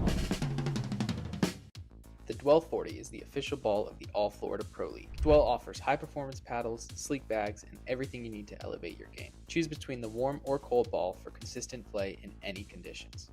Visit dwellpickleball.com and use code ALLFLORIDA for a discount. So we got the Lakeland Palms take home at their hometown match number 1 against the St. Pete Icebergs. All right, we talked about it on the stream. Ava Pisacrita, welcome to the show. Welcome to the team. What was this like doing this at the hometown? I'm just so blessed to be out here playing, honestly. I'm just happy to have 2 feet and playing. A lot of people can't, so. Very well done right there on your first interview. Great job. All right. Ashley, we noticed a big transition now. You're getting a little bit bigger in the middle, especially in that women's game. Was there a lot of discussion? I know you actually drove up to do some training. Was there a lot of discussion on that, being able to take over that middle? How did you adjust your game? I've been working on getting more aggressive on the left. I think it's super important. She sets me up with great dinks, so it's super easy to slide over and try to stay aggressive. All right, and so here we go. Drew, I'm going to go to you here. It's Lone Palm. You're the head pro. You teach here. You play golf here. You do everything here. The hometown crowd was here. They got pom-poms and stuff here. What's that like being able to play here at your home courts? Well, first off, it makes me nervous because I see these guys every single day, but I think it's our best stop. It's definitely our favorite stop, so it's nice to have like a home crowd on your side the whole time. So, for sure, it's a great setup. Nate's, you've come a long way. You see what's happening around the courts here. We got a minor league pickleball event. You played a few minor leagues before in your days coming up through the ranks, and then being able to see you do what you do on the singles court is incredible. What's one thing you would tell everybody at home right now that has really helped you propel your career to the level it is right now? Just keep playing, keep drilling, trust the shots, even if at the beginning they're not there. Like, just keep going. There are going to be ups and downs, but yeah, trust the process, and here we are. We still have a long way to go, though. So he's come a long way from beating me up on the amateur court. Right. So his first tournament. Hey, listen, we got more action. We're going to let them get hydrated with superior hydration over there. We got some fresh dwell balls coming out. And then they're going to be right back here against the Jacksonville Ballers, who are wrapping up on Grandstand Court.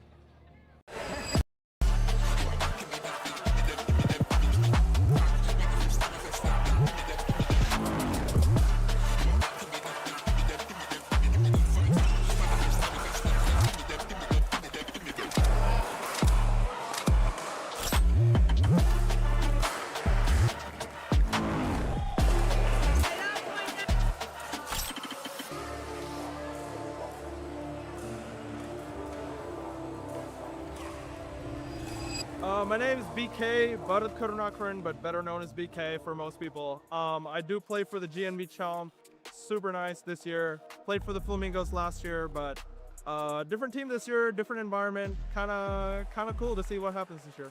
This year we've got a really good dynamic with especially our men's lefty-righty combo. I love playing with lefties. I play left side as a right-handed player, so having somebody with another forehand in the middle on my right side is super nice for me.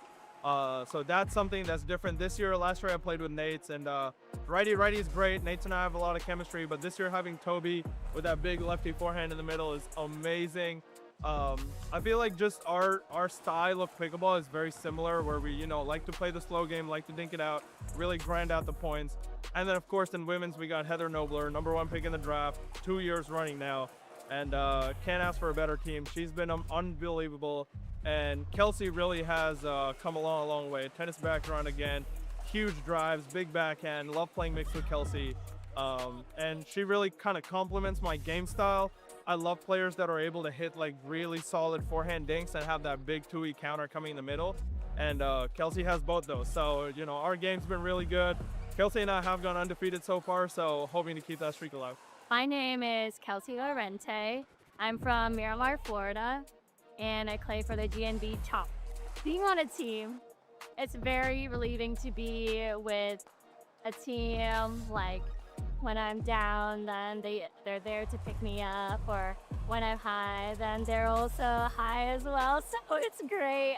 So it's really nice to be on a team in that sense. It reminds me a little bit of college tennis, since I would play college tennis, and I really miss that. It's just great energy. So my name's Tobias Moreno. I'm from Jacksonville, Florida, and I play for the Gainesville Chomp. Let's go. I mean, I love the team chemistry so far. Like, so who's on our team? We have like a good amount of experience of players like BK, Heather, and Kelsey. They have like good high level match experience. Love BK's energy. I play men's doubles with him. He's we talk well. We communicate really well on the court.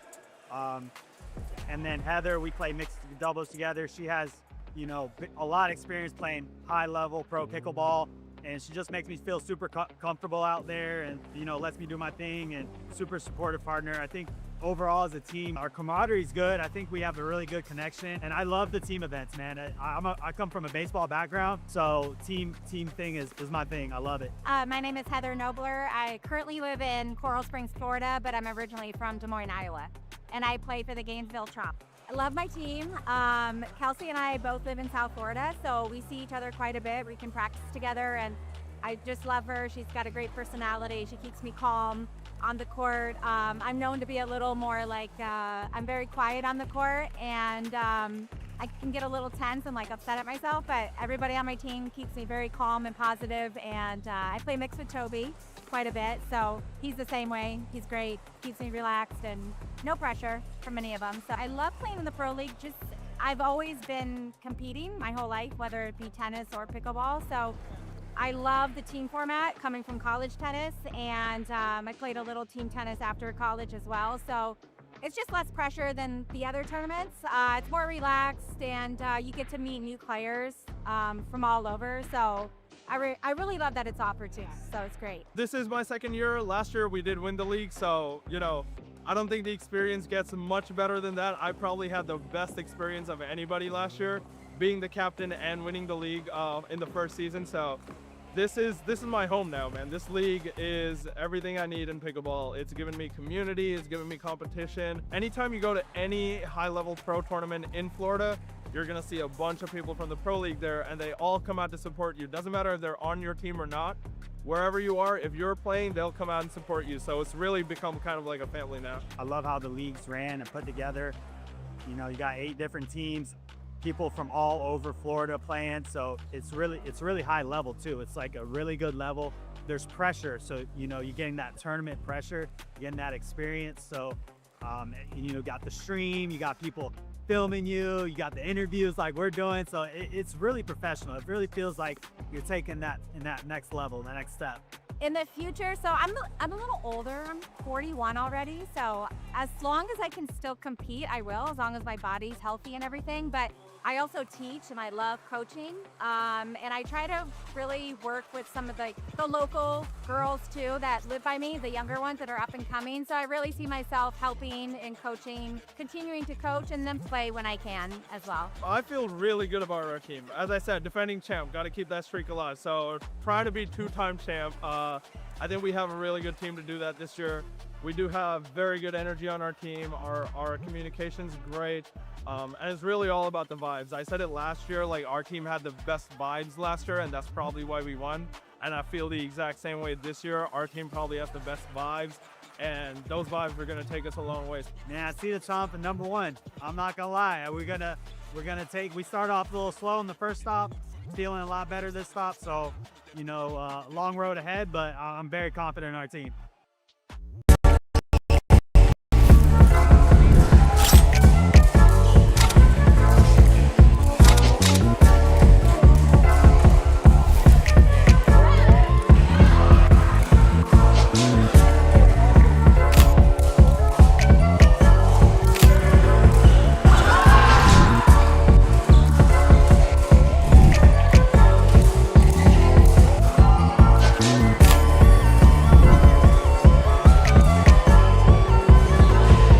My name's Ben Yu, out of Sarasota, Florida, playing for the O-Town Bangers. Yeah, I think just first the team environment's awesome because pickleball usually, you know, you play singles or doubles.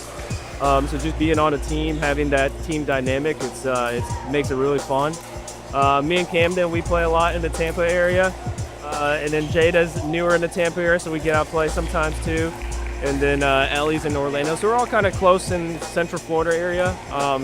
It's nice to be able to play with Camden and Jada because they're a little younger, so they bring that good younger energy for us, which I kind of need since I'm on the older side. So it's a good team we got. All the work behind the scenes that the guys are doing is pretty awesome. You know, having the cameras on the court, different cameras, the stream. So that makes it a really fun experience for the players. And then just the competition, you know, I played in it last year as well. I think the competition's gotten a little better, so it's a great place for all our local Florida players to come out and kind of show out our skills.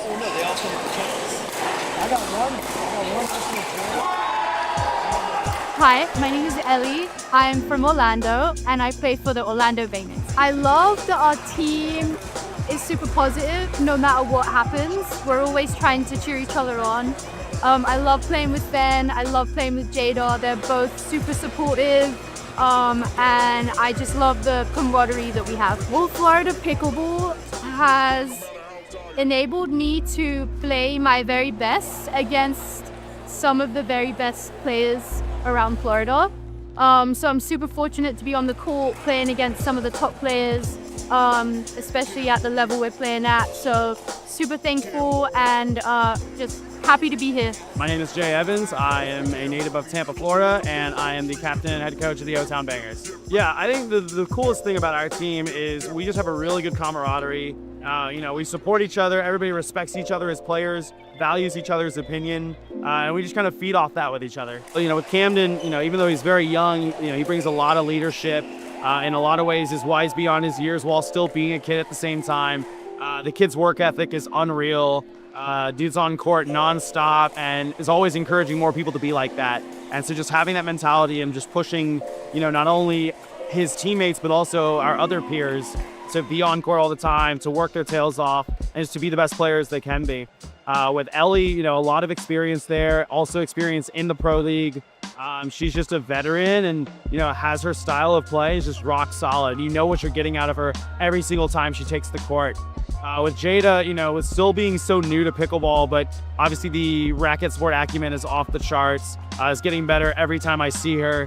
and the sky's truly the limit for her. And with Ben, kind of similar to Ellie, a lot of experience, high-level racket sport background as well, but he's just been doing this a long time. You know what you're getting out of him, and they all just kind of bring that dynamic energy when the match gets tight, when they need it. So, just a really fun group of guys to coach. Just really been a pleasure thus far. My name is Jada Bowie. I'm from Toronto, Canada, but I live in Tampa for the past couple of years, and I play for the O-Town Bangers. Yeah, my team's great. I love them all. Camden and I live close together, so we train together literally 85% of the time. So we always drill together. I love him. He's like my little brother. And with Ellie, it's super fun.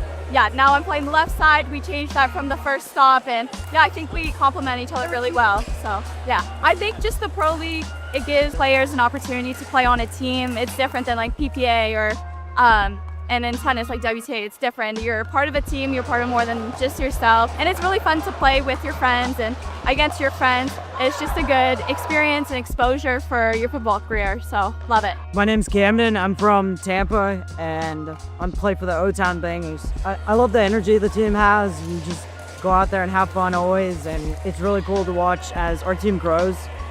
Jada's just gotten into the sport, so it's awesome to see where she's come from, and now we're playing together in this. And the same with Ben and Ellie, they're great players, and they just have a lot of experience to bring. Honestly, I love having a team captain. Like, it's just a support role. It's another person to just give wisdom and advice on the court and support us. So it's honestly great. It's honestly cool to get all these cool players out here, and we're all friendly, but also we all go out there to be competitive and have a fun time. So it's just a good atmosphere to get good games while having fun still. As far as the future, I see myself grinding in the school, keeping enjoying. I started it because I loved it and I never want to lose that. So I still want to play my best and just keep getting better if I can, teaching and just enjoy myself. I'm doing this full time and hopefully I want to be one of the best singles players in the world. But with that, still with doubles too, be a solid doubles player. But yeah, I want to be at the top. The one thing All Florida Pickleball does that's amazing is just a sense of community, being here in Jacksonville and just seeing the local fans and supporters of the sport being out here, kind of the same thing at stop one. Just really looking forward to seeing how that translates at every stop. And just also too, like, a lot of us are playing outside of here. We're rooting each other on, we're supporting our friends, we're supporting our opponents even, when they're not playing against us. And just having that atmosphere, having that camaraderie, is really what makes the fellowship of the sport so special.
name is Balbanata. I play for Miami Blaze. I'm actually from the Miami area. I'm Isabella Choa. I live in Miami area, and I'm on the Miami Tennis. My name is Light Forster. From Melbourne. I play for Miami Blaze. My name's Cannon Campbell. I'm from Miami, Florida, and I'm playing for the Miami Blaze.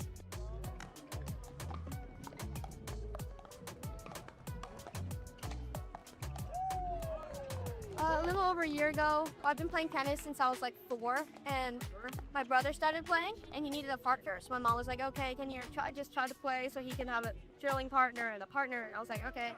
So I started playing. I didn't like it as much as first. I was like the tennis player, like, oh, I don't want to play this. Then I started playing more and more, and I started to love it. Oh, I just play. I think like the MLP style is a lot of fun, and the energy are really good. Teammates supporting you, and it's just a ton of fun. I'm trying to go pro. I've been playing a lot of the PPAs, so hopefully make it in the top.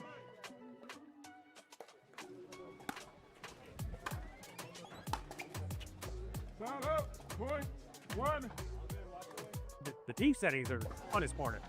Like it's much better. But tournaments are not the same as a team format. You got somebody with you, you got people that you're gonna stay with, work things out, figure it out together. It's not just one tournament, you're done with them or whatever the case. So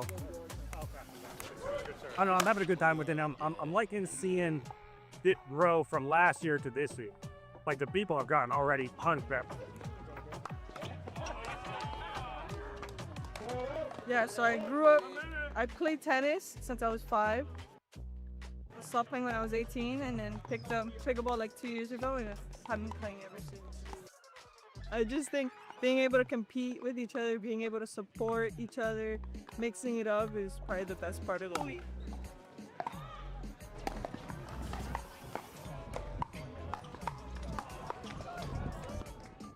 My name is Martin Michelson. I'm from Weston, Florida. For those that don't know, that's in South Florida, like suburbs Miami. And guess what? I'm the coach for the Miami Blaze, baby. The nerves are way different. I get way more nervous coaching / watching than playing, because you have a say, but you have no actual control on what's happening on the court. So that's probably the biggest aspect. But it's also just seeing other people, like, I'm an empath, you could say. It's just so cool seeing people like happy, like when they're playing well and like they're smiling out there having fun. It's just so cool to see. Like obviously it's nice for you to be happy winning the game, but seeing others, it's like, I don't know, it's just a different feeling. It's sick. For one, I picked the same guys that played together on the Blaze last year. We have Val Bonata and Michael Forster. So they had already some built-in chemistry from theirs. They know the format, they know each other's games. As for the girls, completely new. They know of each other. They're both from South Florida. They've seen each other, but they've never been on the same side of the court. But I think their gameplay and their would mesh. So I chose them, Kaylin Campbell and Issa Ochoa, and they're off to a pretty solid start. They went 2-1 earlier this day, and honestly, they're not gonna lose a single game. I'm calling it now. They're not losing another game for the rest of the season. Well, I played competitive tennis my whole life. But I'm getting older, trying to find something a little more competitive. Doubles, mix, singles. With just one partner, and you can mix around. Yeah, we're all pretty local, except for Mike. But yeah, we're all from Miami, being able to represent. And I think right now, I'm doing it more for fun. I think being able to play this event takes me out, being able to travel and compete a little bit.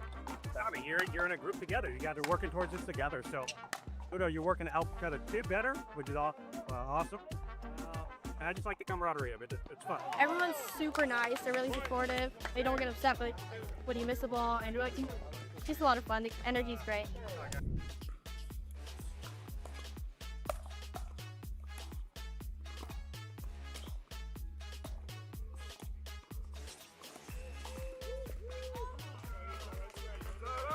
Miami Blaze, I see them all the way at the top. No doubt about it. I think we got all the janky stuff out this stop. Oh, you ladies all right? I see them at the top. We did finish 1 and 2 today, but this was far from our best. We're just getting started. Kaylin Campbell, I cannot say enough good words about her. She's an up-and-coming star, 15 years old, already taking down some of the biggest names in pro pickleball. The sky's the limit for her. Isa Ochoa, she's balancing school and pro pickleball. Once we get her back on the grind during summer, oh, it's over.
All right, Angel. That was a sick first match, buddy. Yeah. You know what we get to do? We get to run it back. What a way to open up stop number 3. That was huge by Lakeland. Yeah, it was a good stop there. 4-1 for Lakeland's a great start because getting off to pool play with that first win is pretty incredible. Look at us, bud. Look how good looking we are on the camera. Commentator cam, baby. I mean, this is going to be the good stuff. All right, so we got Lakeland's going to be here for the whole entire day. They're about to take on the Jacksonville Ballers. We do stream Grandstand Court later, so we're not going to tell you what the result is, but Jacksonville's looking to come out hot right now. They need it. Yeah, Jacksonville needs to come out firing, and they do. Just like that. Yeah, so just like that. Good one there. So Madalena, Sophia know each other well. They've been together each stop. Last time, Jacksonville did have one of their players out, and that's where we got to see Jameer come in and fill in. But RJ is back. Yeah, got playing with married. Sam. Decided to get married and go on his honeymoon during the season. Congratulations to RJ and his wife. I'm sure it was a beautiful ceremony, but definitely happy to have him back. And then we'll definitely talk about Jameer a little later today. All right, so you're seeing 1-1. They're going to get started here. I mean, everybody in the ballpark knows right now what's going to happen. Sophia is going to see a ton of action. Yeah, if you don't know who Madalena is, she's a main staple in APP singles and PPA singles as well. She's medaled a few times, and she's got a great pickleball background. And probably hits the ball just as hard, if not harder, than most people out here today. Yeah, she's definitely on a trajectory and really a lot closer to getting one of those contracts and drafted on a lot of people's radars. Number 8 right now in the APP and a top 50 in PPA in singles. Great leave there by Sophia. And as you said, she's going to see a lot of balls this match, and she saw every ball that point right there. Yeah, we're not seeing a ton of point construction right now. You can tell the teams are feeling each other out, just trying to get into something. You have teams coming off of their first round. So the 2 pools each have 4 teams, so they play 3 matches each. So they're getting tons of reps here.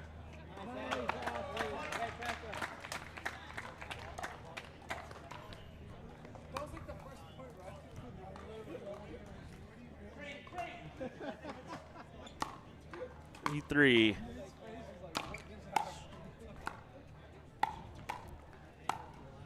Good lead there by Ashley. There you go. So we're seeing some good stuff right here. I mean, Lakeland definitely needs to come out and win this first one because this men's doubles match is going to be a good one. Yeah, excited to see RJ and Sam against Nates and Drew. Stylistically, probably 2 very different approaches from the opposing team, so it'll be interesting to see how they line up. Dorsey here. One of the youth movement we've had here in the league. We got several under the age of 20 players here.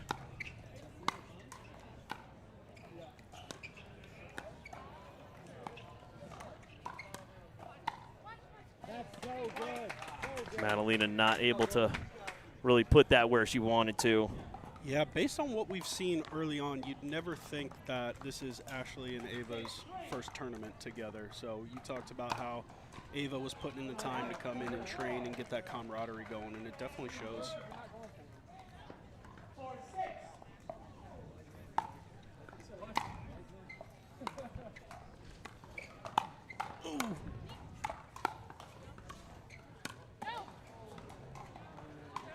There you go, youngster. Able to put that one back.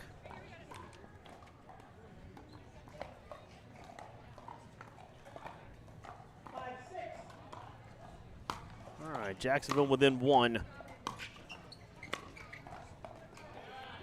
Just long. I got to tell you, that's a juicy meatball of a hanger. To be able to let that go is pretty smooth. We already know what you and I are doing with that. So swing it away.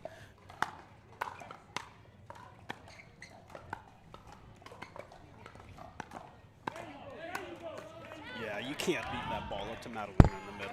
No. Ball's not going to come back. Yeah, Madalena is definitely, she swings a big, big paddle.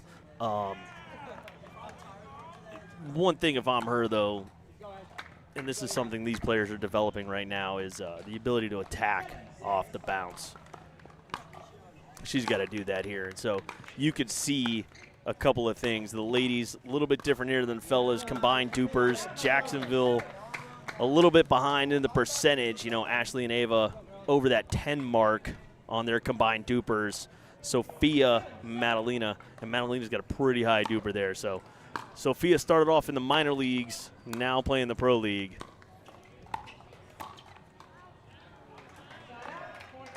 She's good at letting balls go. That's good recognition. We noticed in the first match that a few players were having trouble letting those out balls go. So I don't know if it's the sun, maybe a little depth perception, maybe just trying to get comfortable. There we go. There we go. Yeah, Madalena's got to definitely get on the attack here. Yeah, similar to what we talked about with Ashley, right? Utilize that big forehand in the middle, take over, play aggressive. Madalena's power is probably going to be unmatched on the court right now. So would like to see her come out firing a little bit. That one right there. So her ability to not only get the first one, recover and get back to the second one is going to be big for Jacksonville right now.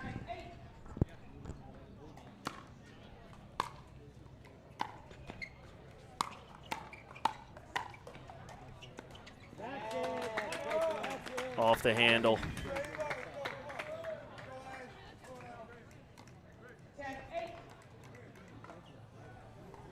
Lakeland pulling away here a little bit.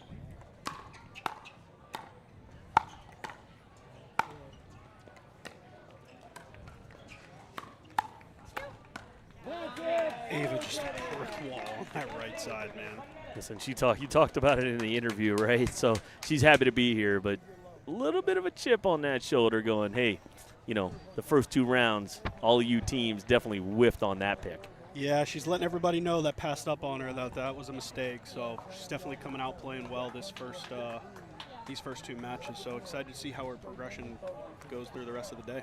Yeah, I mean, if I am Jacksonville, Sophia's definitely got to get more into that setup role. She is playing a little bit big, right, where she's getting caught in a couple situations. I'd like to see her just kind of let things flow a little bit. Yeah. Get into a rhythm. A little bit of a happy feet, getting off the kitchen too much. Maybe like to see her settle in up front, you know, get steady with her dinks and utilize her amazing partner that she's got on the left. Yeah, exactly. All right, so we'll see if they can make the adjustments here, see if Lakeland, you know, changes it up or they just keep firing.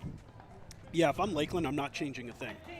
Ashley's playing big in the middle. The communication has been spot on, which we talked about in stop 2 was an issue for them, or a challenge for them, rather. So they seem to have those communication issues squared away, so they're playing well.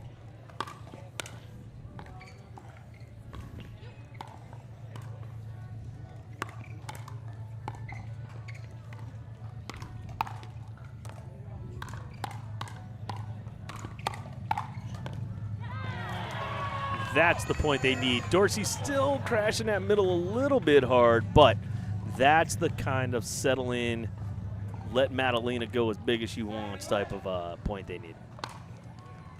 Put it on the board.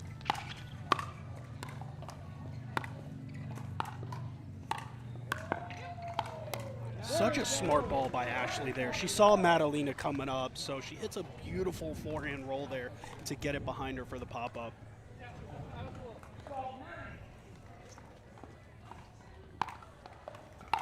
Big serve by Ava.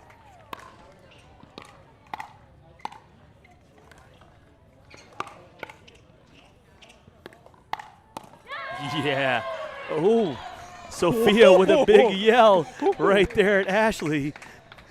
Uh-oh. All right, kid.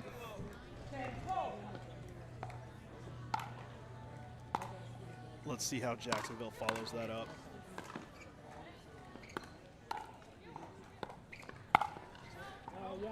And that one goes, wow, maybe a little juiced up swing right there.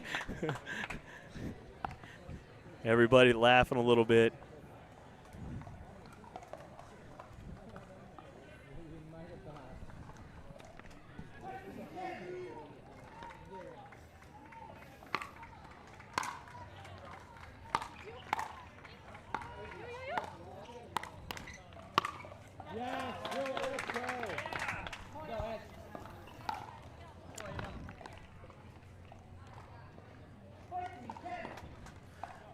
All right, as expected here, Lakeland pulling away.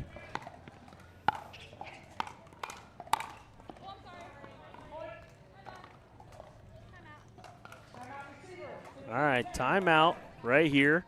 Good call from Jacksonville.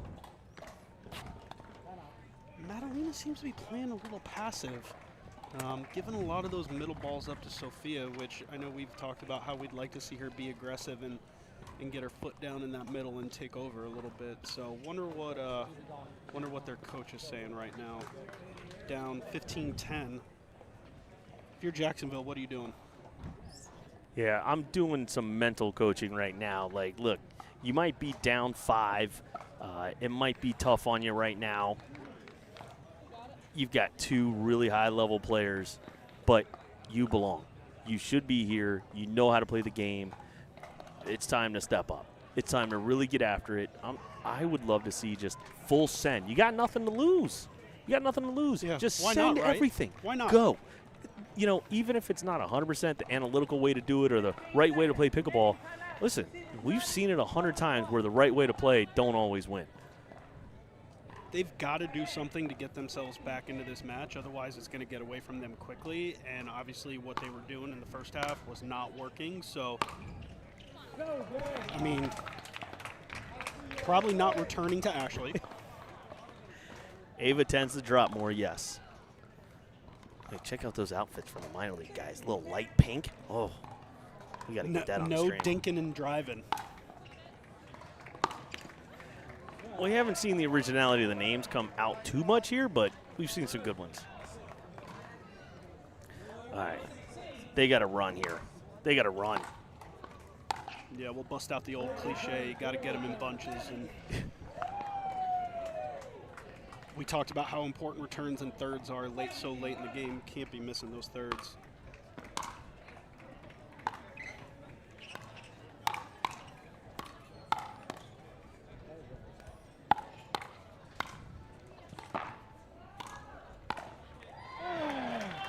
That's a good point there for the Ballers.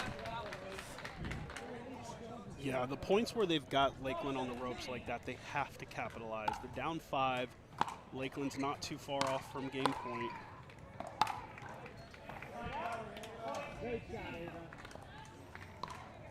I'm not a huge fan of that drive there, going backwards. Would like to see maybe a reset or a drop.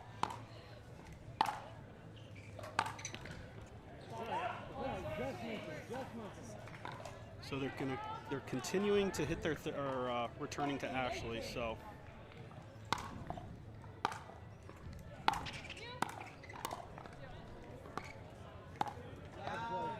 yeah, it's a tough one there, right off the front foot or back foot, trying to half volley that one. 19-13 is the score. Ashley said, "Not today. That one is not coming back." It's kind of a tale of two tapes right now with Lakeland and Jacksonville. You're seeing a lot of energy from Lakeland, being aggressive, coming up to the net, where Jacksonville looks like they're staying a little far back, a little timid. So, and that one drops in there from Ashley Griffith. I mean, that was just just a beat down. Yeah, Lakeland put on a clinic there. Yeah. So. Listen, this is a matchup we've been looking forward to since we knew that this was pool number 1. This is going to be a great men's doubles match. So we're going to let them warm up. Angel, let's go heckle some minor leaguers for a couple of minutes. Where are those St. Louis Shock fans? Oh, let's go roast them. All right, we'll be back. It's year 3 of the Florida Summer Smash, and we're bringing back the classics, the bounties, the Sock It To 'Em Award, rally scoring, round robin into double elimination tournament, but we're adding some new flair. We've got the 50+, the Legends Team Showdown happening right alongside the All Florida Pro League mid-season tournament. All happening at GT Bray, the 3rd year of the Florida Summer Smash. Sign up now.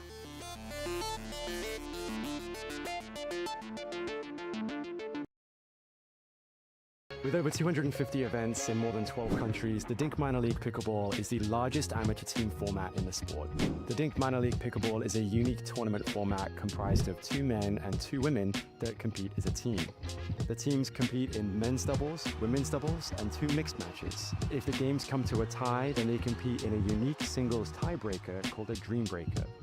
You can compete in minor league pickleball at local events, state championships, or regional showdowns, and these all culminate into the national championships at the end of the year, where only the best of the best compete for a national title. Head to DUPR.com/minorleague and compete in your local event today. The official store for All Florida Pro League apparel is live at CustomPickle.com. You can get customized official team jerseys from your favorite teams or players from the All Florida Pro League. Use code 20AFPL25 for a discount exclusive this weekend.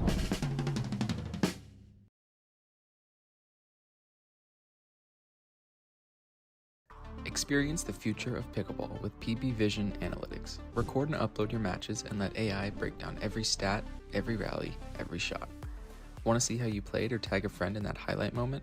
PB Vision makes it easy to share your game with the world. It's smart, simple, and powerful. The official stat provider of All Florida Pickleball. Check out PB Vision today by scanning the QR code on your screen.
I'll go finish there, so.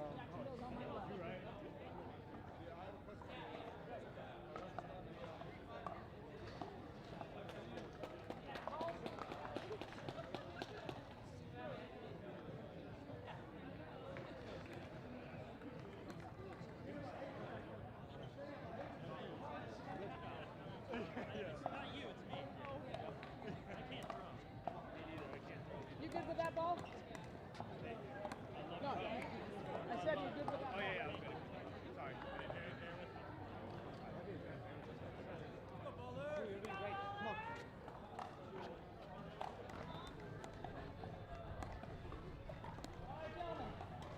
Game 2. Game to 21. Change ends at 11. Time in. 0-0. And Sam versus Drew and Nate, who we've seen in the previous match. Still waiting on my partner, who seems to be heckling the fans, as he said he was going to do.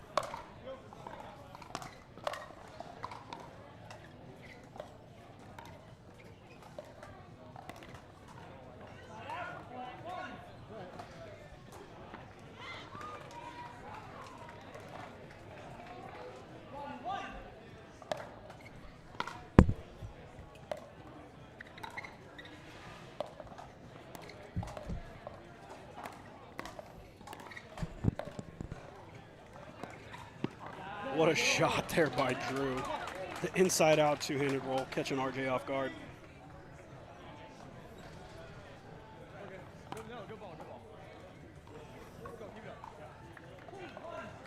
Crowd starting to form more and more as the day goes on. We got our minor league event fully underway.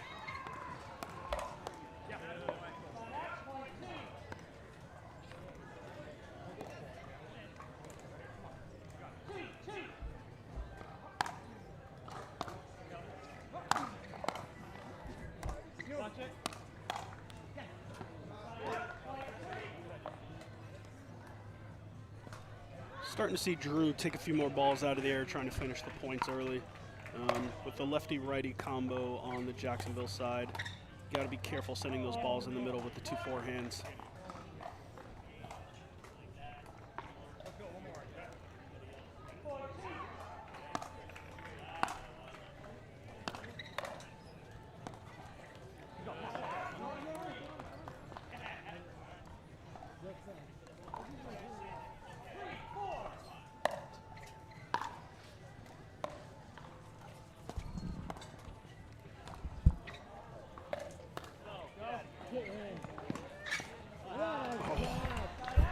ATP from Sam there, and what a defense by Drew Holder, falling back in the back corner. Thanks for keeping up there, Angel. I appreciate it. I'm back here. We had to take care of the player benches. Ooh, Drew pulling the trigger.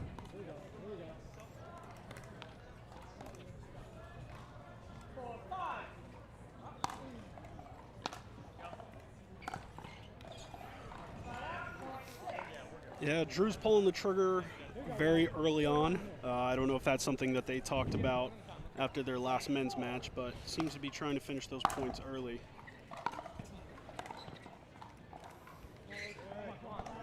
Yeah, you can definitely see this is I mean, RJ and Sam are definitely a good grindy team. They can definitely put together points in bunches, but you can see with the resets and things like that.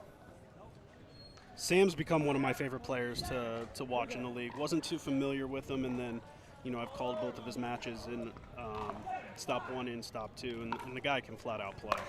Yeah, he's actually the head pro at the Hub. Shout out to the Ballers and their hometown club up in Jacksonville. We were there a few weeks ago. And he teaches. So I will give a shout out here to Jacksonville. They are definitely the most community oriented right now. Lakeland does a good job, but Jacksonville, these guys have beat the Ballers nights. They do play with the pro. They hop on. They just show up at random times and hop on the challenge court and just beat the absolute snot out of the members. And the members love it. I was going to say, as a member, you probably love and hate it. They do. Nobody likes to lose, but when you get to play against two great guys like Sam and RJ, what's not to love? There's a great clip going around right now. It's going semi-viral of Sam just getting cooked by one of the members because he was trying to play a little too big and having some fun.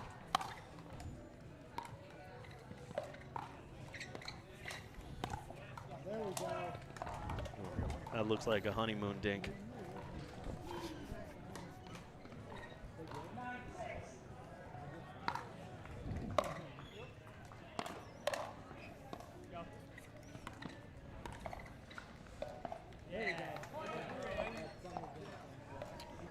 Nate's making a point to establish that middle early. He's going behind Sam a lot, which with Sam's length, you kind of have to.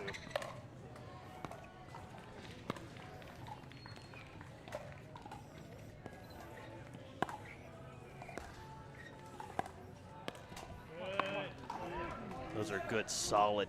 I mean, the pace and spin on RJ's backhand cross-court dink right now, I would try and keep feeding that thing all day long. Yeah, before the air and speed up there, you noticed Lakeland was going behind both RJ and Sam. And RJ's backhand was so good that it caused a misspeed up by Drew, but we'll see what Lakeland does. Remember, RJ's a lefty too, so, you know, you got both backhands on the angles.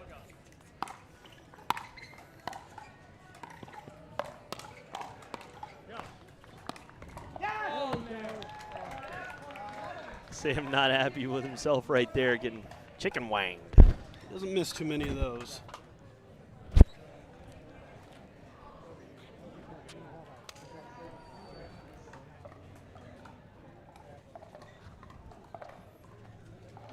All right, here we go, side switch.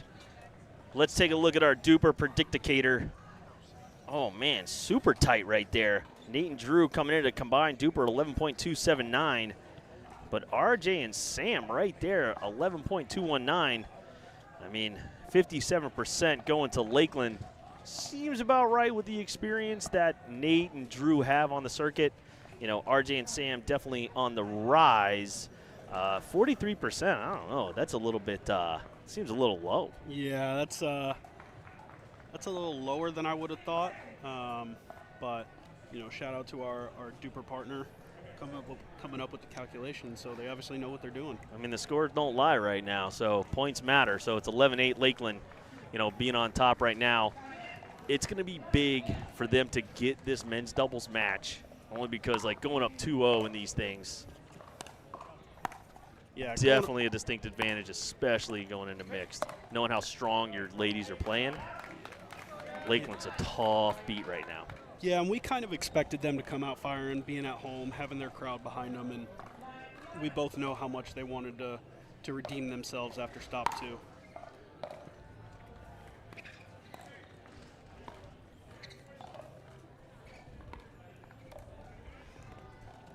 That's a great patient dink.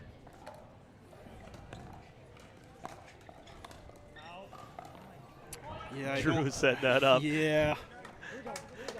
Drew had the crowd ready. If he hits that shot and it goes in, the whole bench goes up. I don't know that you need that there because I think Lakeland was controlling that point very, very well. Maybe a few more before we try to do these inside out of the air speed ups. Oh, Nate's was all over that one. No, it's something unique about Nate's right here is, you know, we're definitely seeing him getting engaged, but like the mental side, he's trying to really anticipate shots. I don't know if sometimes that's not really just affecting him in not a great way. Yeah, maybe a little tense in the anticipation of the speed that some of these guys can create on such a short shot, but we'll see. Something to watch here. Look at that. Jacksonville has taken the lead.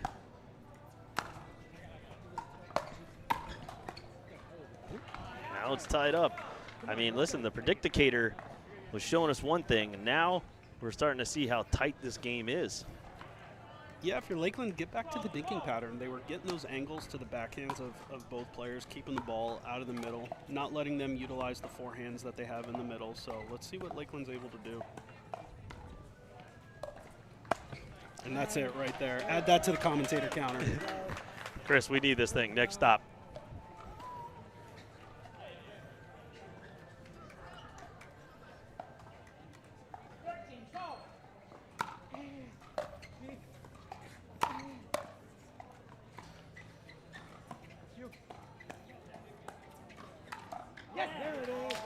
RJ getting caught a little off balance right there. But Lakeland staying patient at the kitchen.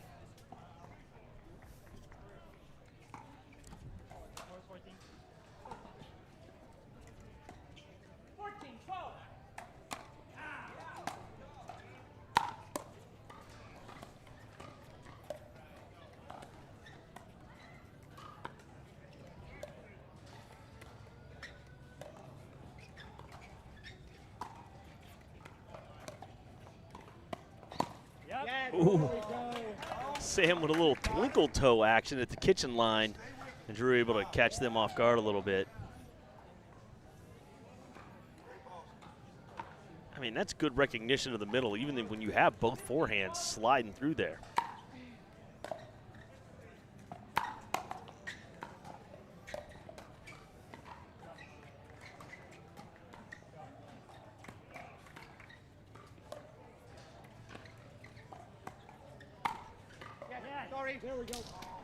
That ball landed in. Wow. It was tied up minutes ago. Yeah, one thing I've noticed these last 4 or 5 points is Nate's starting to get a little comfortable on his thirds, and he's letting those third shot drives rip, which is really allowing Lakeland to get up to that kitchen and establish the dinking pattern. And I'm sure you guys can hear Coach Eddie on the commentary saying great pattern, which is what we've been talking about with Lakeland. So.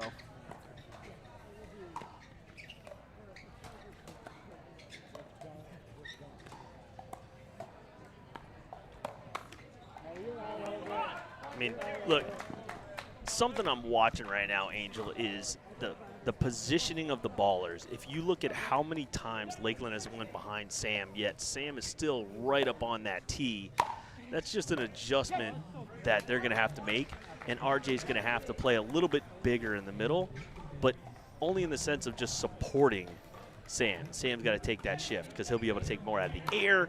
He'll be able to do a little bit more with his footwork, puts more pace on those dinks if he can not have to play. Look at that. He's right at the tee.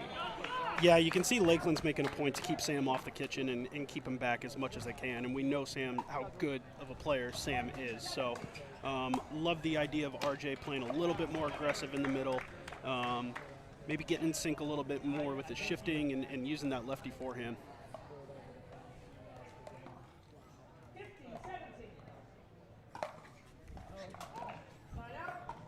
Yeah, you just can't do that. Not down, not this late. No.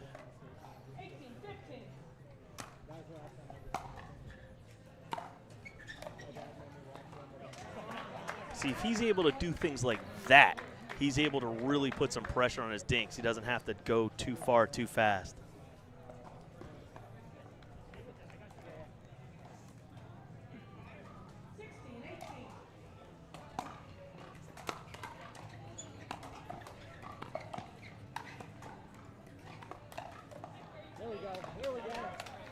big fan of RJ running around that backhand either. It's there for a reason, you know?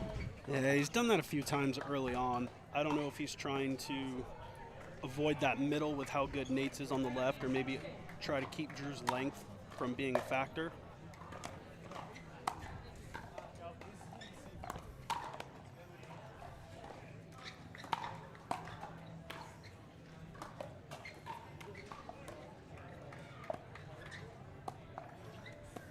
Yeah, much better point. That's yeah. a much better, more well-constructed, definitely in favor of the Jacksonville Ballers being able to do that with RJ being that big of a presence. Add that to the commentator counter.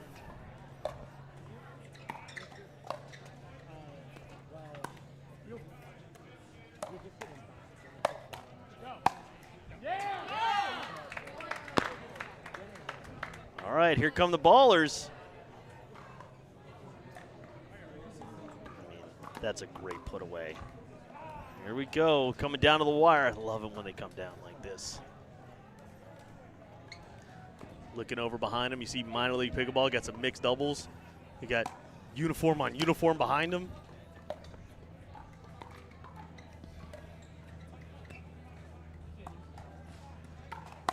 A little cheeky there from Nate. A little cheeky. Yeah. Risky. An offensive timeout here on game point for the fellas. Don't hate it. It's an interesting factor, right? Like, you just had kind of a sneaky shot. You just saw a couple of things go down. Where's your sticker? What'd you do? That is my sticker. I don't know where'd mine go. All right. So if we were looking at, oh, there we go. We're looking at this game with a timeout right now, Angel. If you're Lakeland, are you putting in a play like a shake and bake, like anything like that you're going to look to do to put the pressure on the Ballers right now coming out of this timeout? Yeah, I think one thing I'm probably telling Nate to do is cheat middle a little bit. I want Nate taking the third. He's been locked in with his drives. I like him driving middle here with the forehands, potentially causing some miscommunication. We saw it there last time that there was a little bit of miscommunication on the speed up there. So I'm saying, Nate's, this is your third, and then I'm telling Drew to get ready. I'm telling him, go crash the net. Yeah. Crash the net, get huge, make them see if they'll put one wide, if they'll give one to you. And if they put it away, cool. And if I was Jacksonville, I'm not returning to Nate's, which is what they did right there.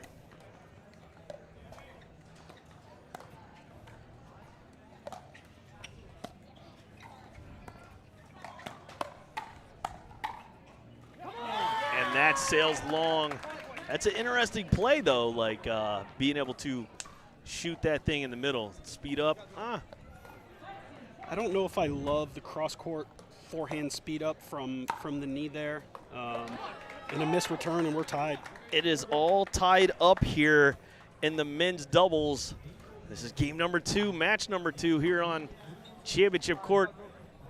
Lone Palm, the Lakeland Palms, giving away the lead at the end.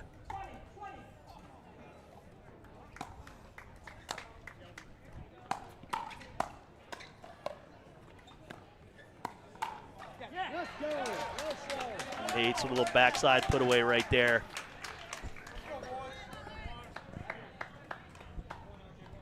Do you see this crowd on Members Pavilion right now? Listen, I'm loving it right now. I was getting texts from the Lakeland group about what time the games were. Ooh.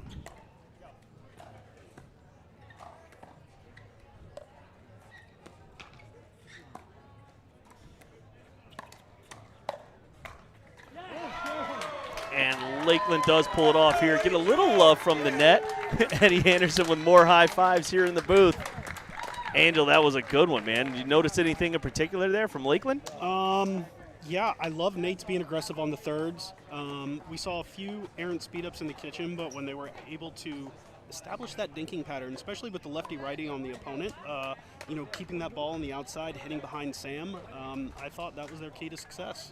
Yeah, I mean, they definitely pulled that one out. I'd love to see the resiliency there from the Ballers being able to switch up some strategies and come forward with and make that thing tight, because it looked like it was going to go away from them really fast. All right, so we're going to go mixed dubs next, all right, which we all love to see. The ladies are going to take center stage. and their matchups here. So we're going to see who the Ballers put out first. They're down 0-2, so you got to go number 1. Does Lakeland go number 1 against them, or does Lakeland put out maybe what might be a B squad to try and set up that matchup later? All right, so we're going to see who they put up right after this one.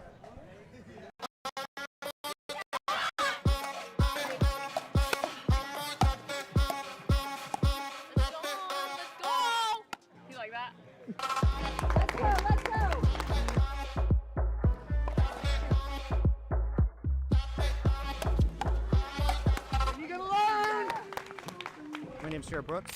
I play for the Sarasota Manatees. I'm from Bradenton, Florida. I've never done the team dynamic, but I'm looking forward to it because I grew up playing baseball, so can you score? Michael and I are from that same area, so we're pretty familiar with each other's games, so we should have too more of a trouble playing with each other. The girls are East Coast, so we're not too familiar with their game, but got to play some games with them yesterday, so that was fun.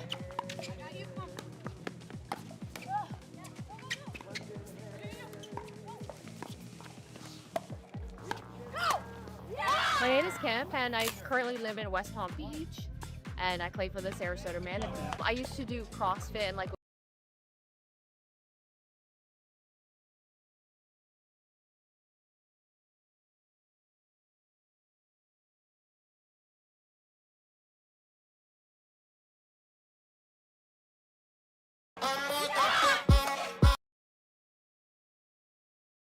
we're buying our own paddle. For me, it feels like just like a normal tournament, you know what I mean? Because I've been playing for quite a few tournaments with like the same people over and stuff. Like yesterday I was playing with a couple of the girls that are here on a different team.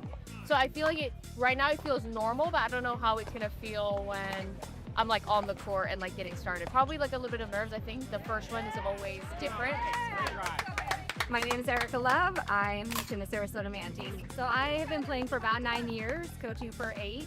I actually found pickleball in a YMCA on a gym floor with a wooden paddle. So I'm pretty familiar with Jared and Michael's games. We live in the same area, play plenty, and so I knew that I wanted them together, to work and practice and get together. I had kind of top 3 men, top 3 women. I got what I wanted, and so my ladies play together out in the South Florida area, and thought that they'd be a great matchup. My name's Christine Marcico. I'm from Fort Lauderdale, Florida, and I'm on Sarasota Manatees. I was a captain for the Blaze last year, so this is my 2nd year, but I'm not a captain this year. I'm just a player, so I think the experience will be totally different. Having a coach talking to us about strategy. Last year, I was kind of the one leading that, which was awesome. Actually, we finished 3rd, so we did very well. But this year, I'm interested mostly to see how that works. Getting guidance during points and. I'm always looking forward to the team aspect. Yeah, I didn't come from tennis, I came from soccer, so this is more my alley of being able to talk and cheer and be rowdy. So I'm always looking forward to any team event like this, and with a new team just kind of comes challenges, and so good and bad, and so I'm excited to kind of work through that and figure out how do we win best. My name is Michael Leonard. I play for the Sarasota Manatees, and I live in Sarasota, so glad to be on the team. Going with Jared, we've played tournaments before. I've known him for quite a while, so looking forward to playing another one with him. And then Christine, I knew a little bit beforehand, and him, we've played some now, so I really like the chemistry with both of them. So, yeah, however we're going to play those mixed matches, either way, I'm looking forward to it. I'd like to see us in the finals. I think we have a pretty good... And Angel, I think we got what we wanted here, right? Yeah, this is ones. This is what I would have done. If I'm Lakeland, I'm putting the pressure on. I'm winning the match, no doubt about it. Yes. You're definitely going to see here Madalena and RJ have really good styles. Madalena can still rip that forehand and the backhand, but being able to stay on that left-hand side is big for her. And then straight up in front of the girl is the unique thing that the lefty matchup tends to do. And then this right here I want to see really bad. Ashley won that one, but the cross-court dinking now of RJ to Ashley, I think, is going to be a key to the success of the ballers. Yeah, but we talked about RJ running around that backhand to get to the forehand a lot, and you just saw it right there on the return. So let's see what happens. You know, you don't want to be popping those balls up to Ashley or Nate's because you know they're going to put it away. And the forehand, the running around it right there actually worked. So we'll see what happens. I mean, that one was definitely good, but, you know, you don't want to see him run around everything.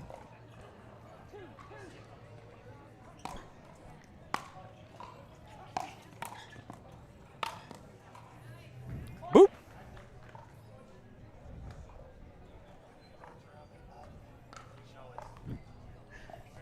I feel like we're giving the Lakeland Palms here, like, just advice all day, you know? They're over here listening to us talk.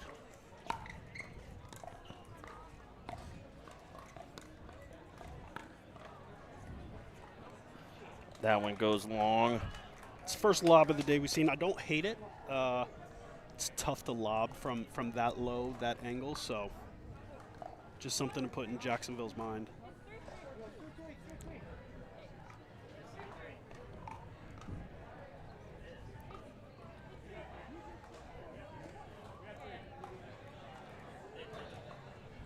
We're just making sure she knows here. Not only are we commentators, but we are scorekeepers as well. Scorekeepers, line callers, models. I mean, we put commentator cam on for a reason here.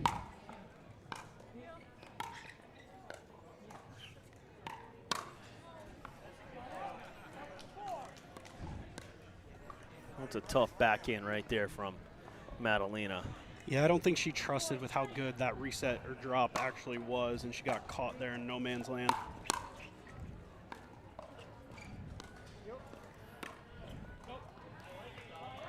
Just long, but she did split the middle.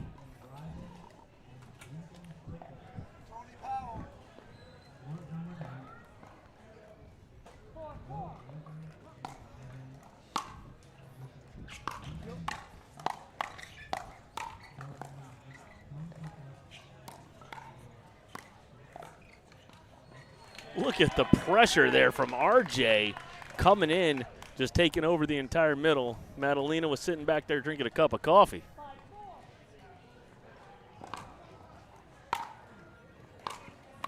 Yeah, that's a good drive.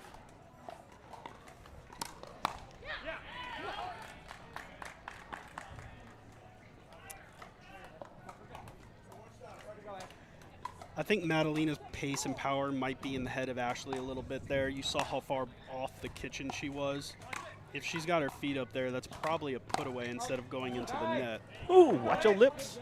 Yeah, that one's coasting by. Like we talked about a couple of times, man, the mental side of this game is just as important as being able to hit the shots. You have somebody that's well qualified right there from Madalena. Yeah, I'm probably standing at the baseline, let's be honest. Good off speed there through the middle.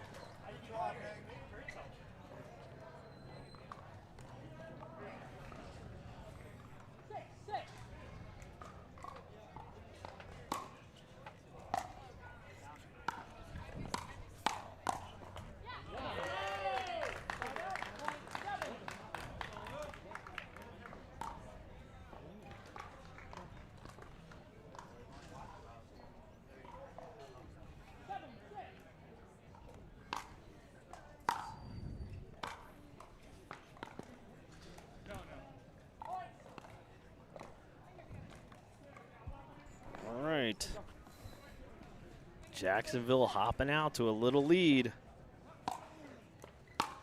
Yeah, Lakeland getting a little sloppy early on in the points, not able to establish the kitchen game, which we said was the key to their success. So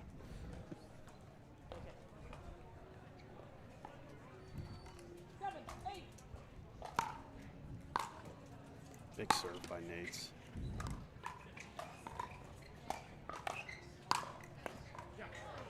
Oh, almost around the back, going up there.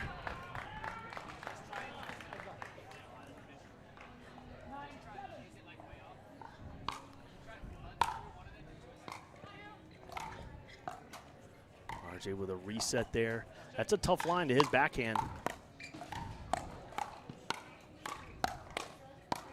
Oh! I mean, being able to get through those balls, wow. I mean, that's not easy for Ashley either, because Nate's was so engaged in that point. For her to be able to stay within it and keep it going when you've got RJ getting them back to you that quick, it's a great point.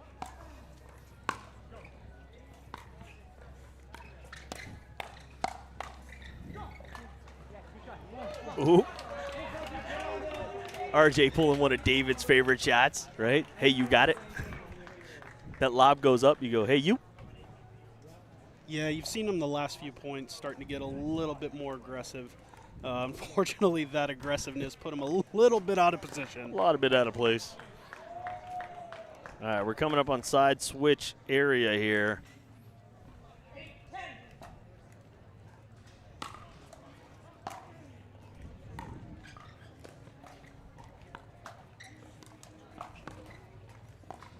So I don't know if you've noticed, but Madalina's not wanting to get into that cross court with Nate's. Every single time she is resetting that ball directly in front of her. And I mean, and the fact that she's able to right now is pretty impressive. But yeah, that is not a pattern that spells success for them. Look, you can see just the serve alone, that pattern definitely is not. But if I'm Lakeland, I'm making a point to go to that every Ashley's got to go right back to her. Ashley's got to go right back to her.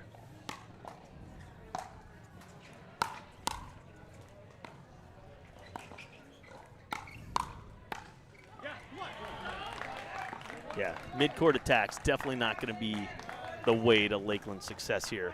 All right, so Jacksonville's looking to crawl back into this one, down 0-2. Mixed doubles match number 1 here for the Ballers and the Palms. We're here. Let's go take a look and see what Grandstand Court is doing, see if we can come back to you guys with some information right after this break. It's year 3 of the Florida Summer Smash, and we're bringing back the classics, the bounties, the Sock-It-To-'em Award, rally scoring, round robin into double elimination tournament, but we're adding some new flair. We've got the 50+, the Legends Team Showdown happening right alongside the All Florida Pro League mid-season tournament. All happening at GT Bray, the 3rd year of the Florida Summer Smash. Sign up now.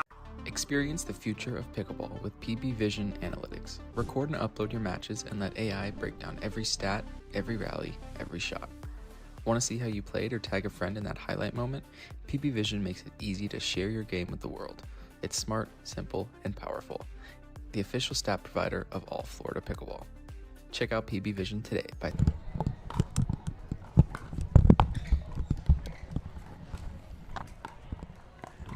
Grandstand got some good action going on. You got Session 2 players starting to arrive. I tell you, Flamingos and Blaze definitely battle it out for like best unis. Yeah, I love the Blaze uniforms. I hate to give Martin any credit because he's their coach, but yeah, big fan of what the Blaze are doing. Yeah, look at this is the pattern right here. Ashley's got to be able to put that thing in front of her. Yep.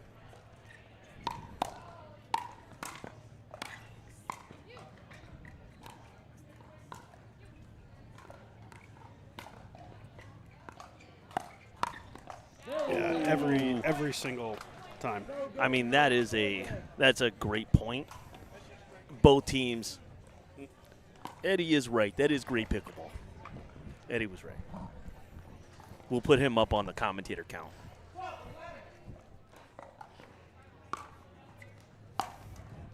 Can't be giving Eddie too much credit. Then we'll never hear the end of it.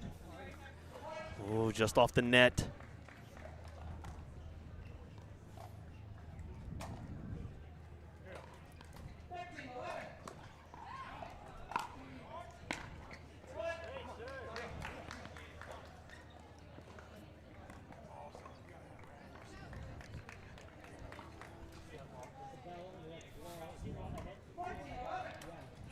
(14-11). Lakeland trying to close out this match early.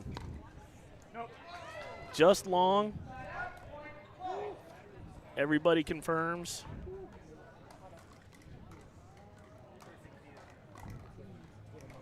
Remember, we're unbiased commentators, line callers. Except for the fact that we want a dream breaker to matter for the match. We're going to get one today. We 100% have to. We have to.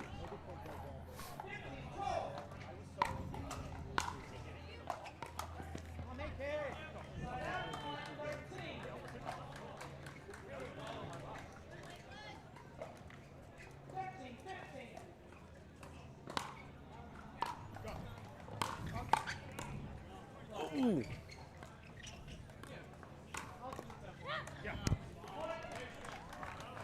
Madalena, you could tell she is working on a shot.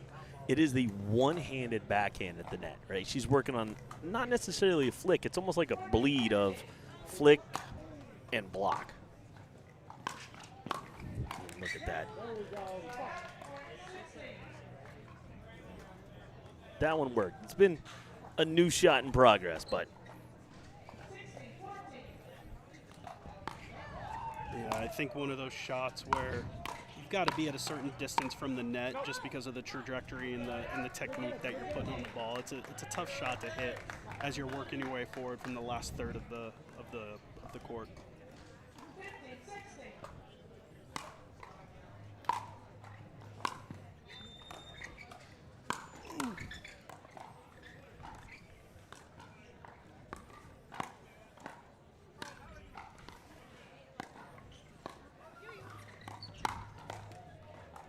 Oh, Nate leaning in on that one, getting caught with the net. Saw a little bit from Madalena there, though. You saw her get her footwork lined up, and she hit a good fifth there. You know, we talk about RJ being aggressive. I think Madalena, you've got to utilize what she's good at, and that's exactly that drive right there.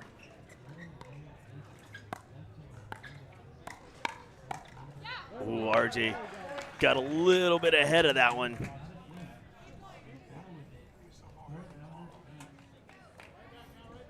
One thing to keep in mind, folks, for those of you who are watching, it is getting hot. You can probably see the moisture and the sweat on some of these players' shirts. This is probably a good timeout for Lakeland for them to catch their breath for the home stretch of this match. The heat will be a factor at some point today. We have a ton of shade for everybody, a ton of water, you know, Superior electrolytes right now out there supplying everybody with samples and all kinds of goodies.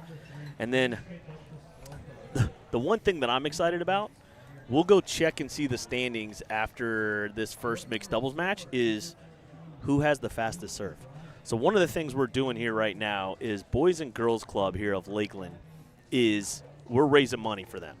So we've got a few $1,000s right now in the kitty. We're looking to keep growing that, and we have a fastest serve. So they're buying tickets like carnival style and letting them rip with a dwell paddle. So I'm excited to see what the standings look like right now, Angel. Should you and I go have a go? 100%. All right, let's 100%. do it.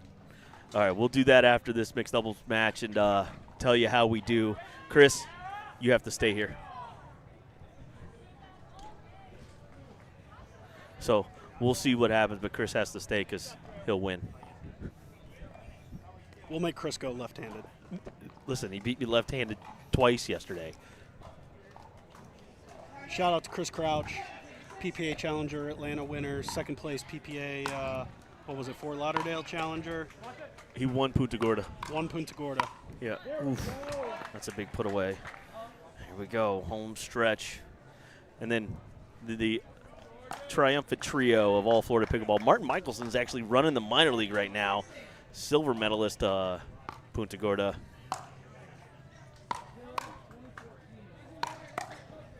Ooh. That's a dwell shoe shine right there. You got the St. Louis Shock team out there watching, having a blast. I hope they haven't won a game.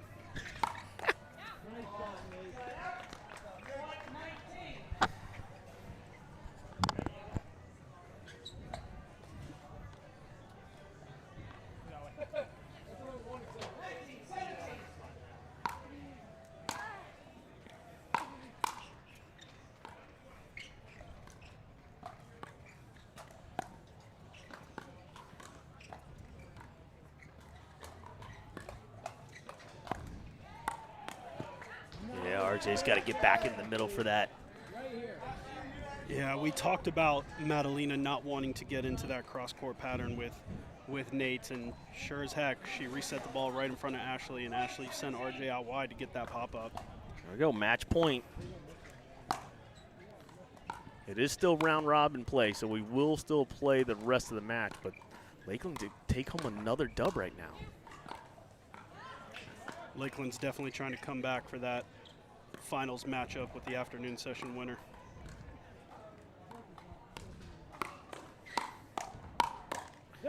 And there it is, pulling the trigger, taking it home. Eddie Anderson with Eddie more Anderson, taps up. ladies and gents. Listen, we only do it because he's right here and it's the hometown squad.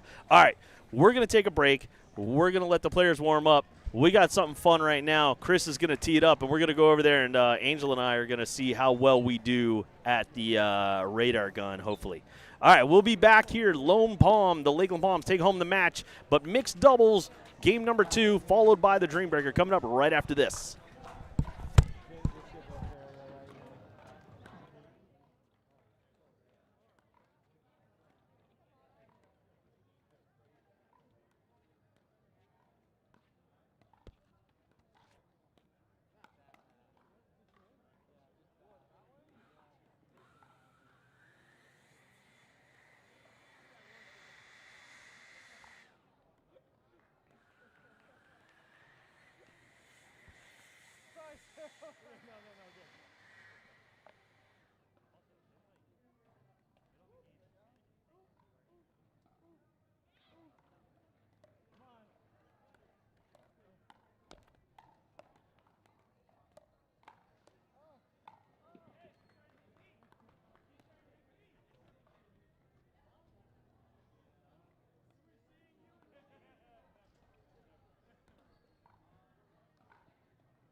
right, folks, we are back.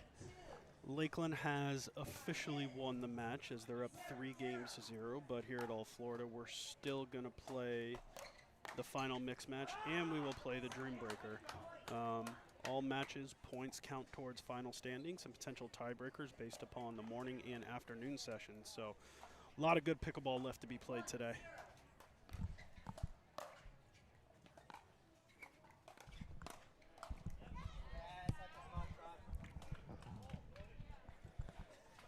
Oh, I'm excited about this here. The young guns of the Ballers taking center stage here, and then Drew and the newly acquired Eva Pisacreta.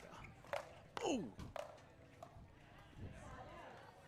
It's a big forehand in the middle. I'm going to keep letting you say her last name. I keep wanting to say Pacioretty, which if you're a hockey fan, Max Pacioretty comes to mind, which not even close. So we'll let you with the keep on with the last name pronunciation. You got it. Oh, a backhand lob off the Dink. Oh, that's a good spot there by Dorsey.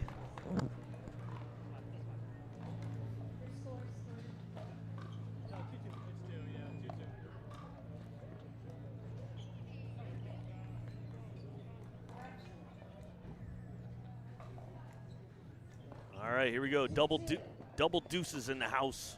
A little Roadhouse reference right there. How about that, Angel? Probably not too many people. I would venture to say there might be one person on the court who knows the movie Roadhouse. What are you talking about? All right, so that's a good point. You see some athleticism, but they just had a new one with like Jake Gyllenhaal. Man, that thing was good. And what's his name? Conor McGregor was in that thing. You know, I'm a purist. I appreciate the OGs. Not too many of the remakes are better than the original, but yeah, love the Jake Gyllenhaal version. Just can't go wrong with that thing. With Patrick Swayze. That one goes out to the left.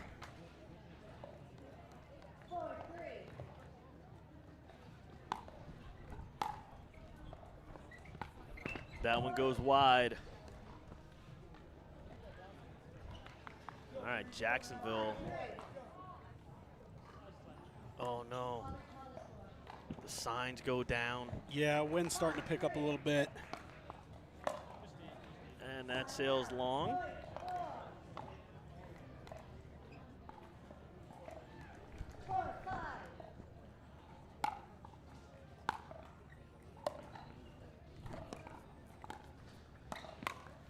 Sam Gabbett. A little poachopotamus right there in the middle. Sticking that big old bear claw in there. I mean, we talked about in previous games why you want to keep him off the kitchen and try to keep him back as much as you can because of situations like that. And it happens quick. You know, he's a big, tall, long guy, but he can move. Yeah, he matches up with Sophia well because, you know, we're not trying to get into elongated dink battles here. We're trying to get into, you know, lunch.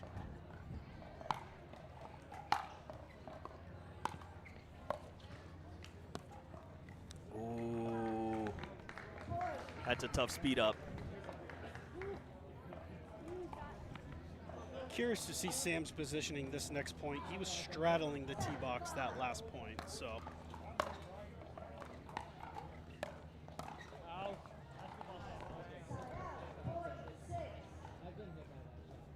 A little attempted flick right there. Staying tight, Ballers staying close. I'm telling you, they are a gritty team. Oh, what a dink. Ava said, not today, young fella. Not today. The best part of that was Sam hit that ball and head dropped. He knew that thing was going right into her wheelhouse.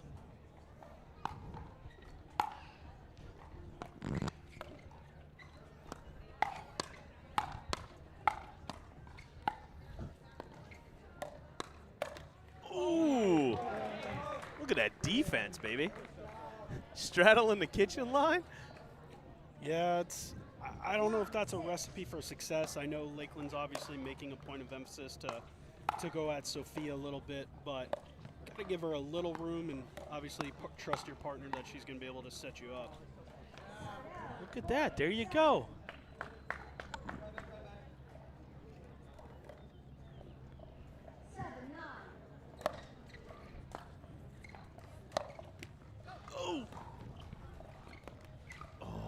I know I'm making lots of sounds here, but it is a reflective of what's going on, because that is a tough choice off a leg court to speed up off the backhand. All of those things combined equal net. Yeah, a one-handed flick speed up off the bounce out of all things.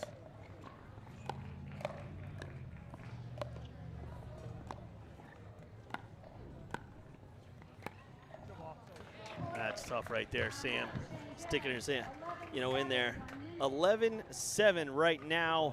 Lakeland Palm still rolling, already up 3-0 in our second mixed doubles match.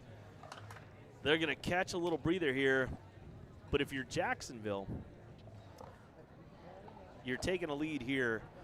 What's important is fantasy pickleball.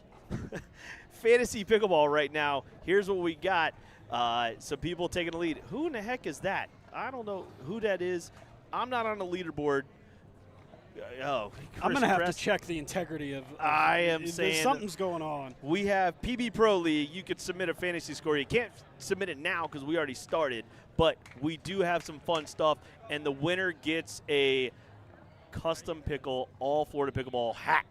Right, so you get your team, what you have there. We got some nice merch, custom jerseys. You can actually customize your own, support your team, and put your name on the back here. Fantasy Pickleball is here. You can see you pick 2 guys, 2 girls in a team. You can't pick people from the same team. You got to pay attention to the pools, is what I found has been a good recipe. I messed up the first week and did that. But there may be some players that we have on our fantasy teams that are playing right now. Oh, oh, what a speed up right there.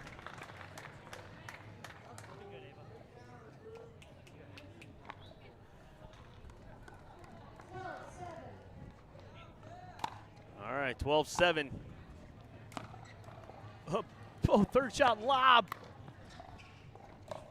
Oh, I like that, though, from Sam.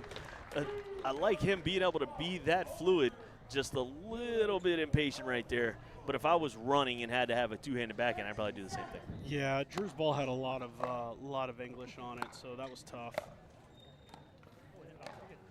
I tell you, that's spot on the court.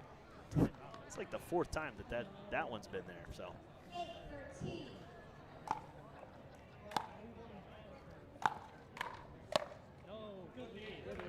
That's a good leave.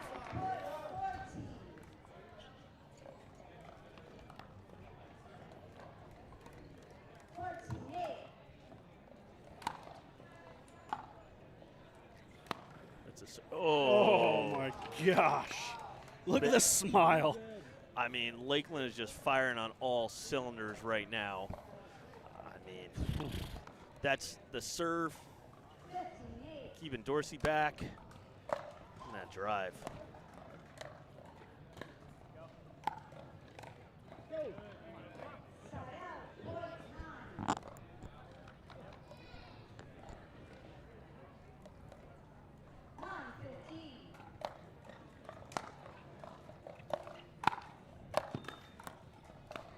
Ooh. I gotta tell you, I like what I'm seeing here from the ballers. I know they're not putting together points, but there's some athleticism.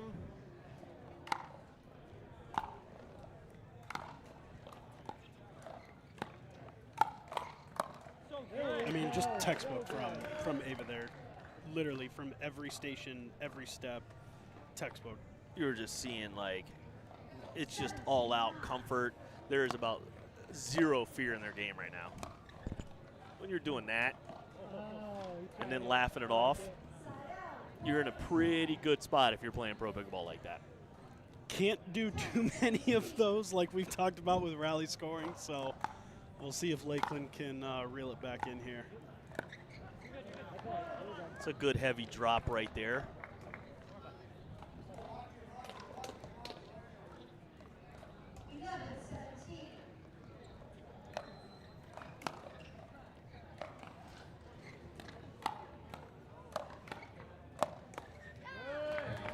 But not able to defend off Sam's attacks right there.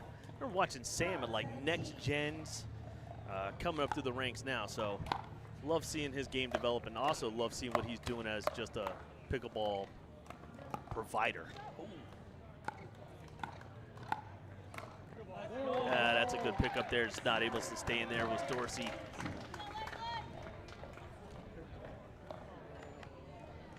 O-Town bangers starting to show up. We see the afternoon session players trickling in more and more. God, that is an ugly blue jersey walking by. What's that say? The St. Louis sucks? Oh, shock. Shock. Okay. Good communication there by Drew.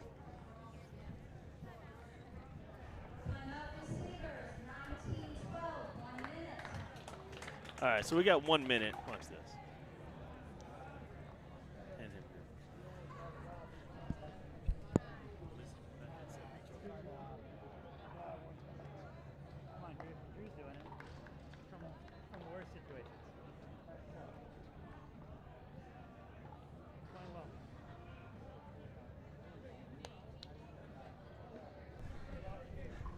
All right, let's get this figured out here. We were trying to figure out what your T-shirt said right there. First, introduce yourself. What's your name? My name is Dwayne Munsing. I'm from St. Louis, and it says St. Louis Shock. Oh, shock. So it wasn't the other word we thought it said, right? So you guys are actually from St. Louis. Yes, sir. And so the St. Louis Shock have actually have a minor league division here. Yes. And we'll get more into this in a little bit, as the Lakeland Palms look to finish off this game here, 19-12.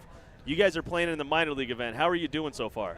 We're having fun. All right. We love to hear you're having fun. We also like to hear that you're not winning. So, we definitely pride ourselves on Florida being the best here.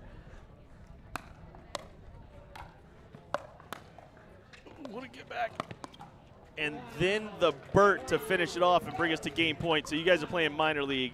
Is this your first minor league event? No, I've been to 4. Okay. So I've been out to Tulsa, Nashville, and then Iowa, and then this is the 4th one. And this one's the best? Obviously. There we go. Okay. I mean, I tell you what, the facility here is like second to none. I mean, this is phenomenal. This ain't bad, as that one sails long there from Drew Holder. Yeah, we love doing this, man. It's a great day. The weather's great. Right? I know it's probably a little warm for you, but we get to sit here underneath this, so we're good.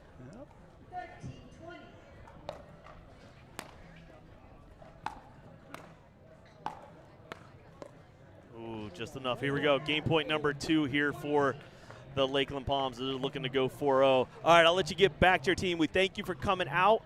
You are on the live stream now. You're a professional commentator, so congratulations. All right, my man? Right, thank you so much. Keep having fun.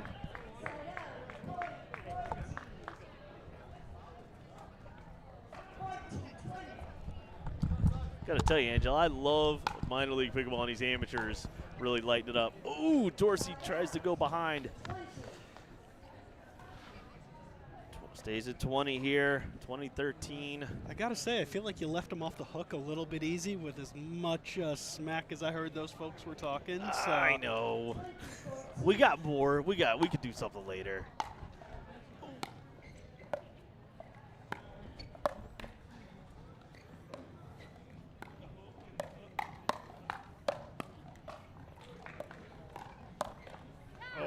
Him jab it. Low and strong. You could tell he hasn't skipped leg day. Jacksonville trying to crawl back a little bit. Yeah. This is opportunity number 4 for them to, number 5 for them to be able to put this one away.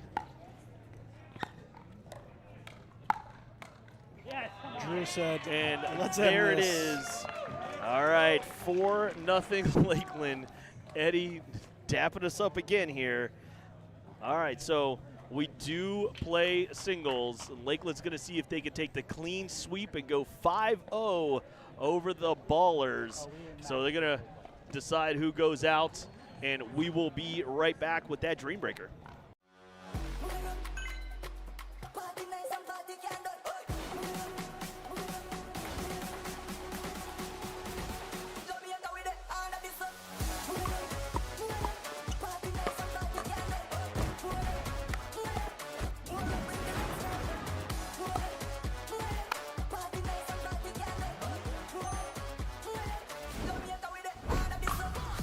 What's your DUPR?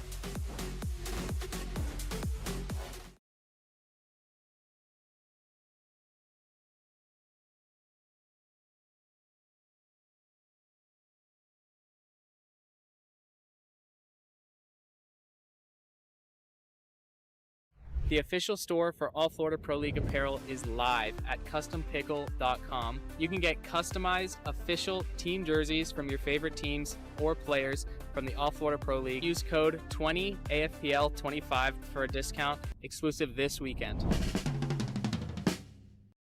Experience the future of pickleball with PB Vision Analytics. Record and upload your matches and let AI break down every stat, every rally, every shot. Want to see how you played or tag a friend in that highlight moment? PB Vision makes it easy to share your game with the world. It's smart, simple, and powerful. The official stat provider of All Florida Pickleball. Check out PB Vision today by scanning the QR code on your screen. The Dwell 40 is the official ball of the All Florida Pro League. Dwell offers high-performance paddles, sleek bags, and everything you need to elevate your game. Choose between the warm or cold ball for consistent play in any conditions. Visit dwellpickleball.com and use code ALLFLORIDA for a discount. It's year 3 of the Florida Summer Smash, and we're bringing back the classics, the bounties, the Sock It To 'Em Award, rally scoring, round robin into double elimination tournament, but we're adding some new flair. We've got the 50 plus, the Legends Team Showdown happening right alongside the All Florida Pro League mid-season tournament. All happening at GT Bray, the 3rd year of the Florida Summer Smash. Sign up now.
All right, you're taking a look. That's actually the overview shot of Lone Palm Country Club. We're here in the beautiful Lakeland, Florida. This is close to my hometown of Winter Haven, Florida, Angel. Oh, I you're a grew up Winter in this Haven area.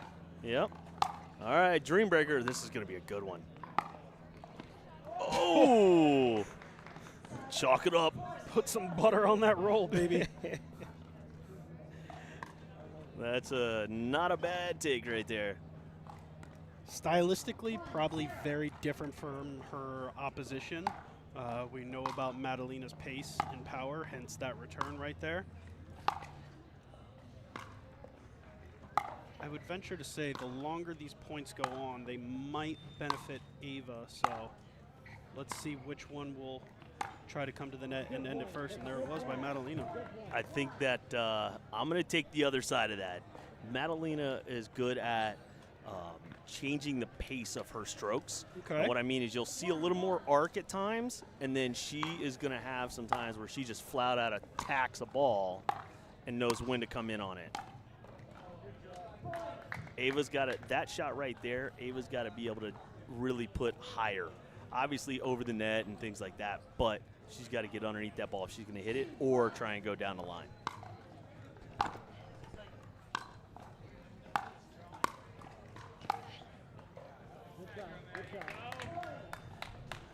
Madalina with the out call walk-off. Kind of dig that. Ready? Watch this. Ready? And walking it out. Drew Holder in front of his hometown crew. He's getting heckled. He's getting heckled. Look at this. And you hear all the Drews in the crowd, which is awesome to hear. Uh-oh. First one in the net. Uh-oh. Crowd's chirping him up. They're recording him. Probably teaches a lot of these folks. Yep. He doesn't teach that shot. And that's 2-0 here for Artre. Yeah. There you go, Drew. Look at the paddle. Look at the paddle. Blame the paddle. You see Drew's point of emphasis. It's return straight to the net.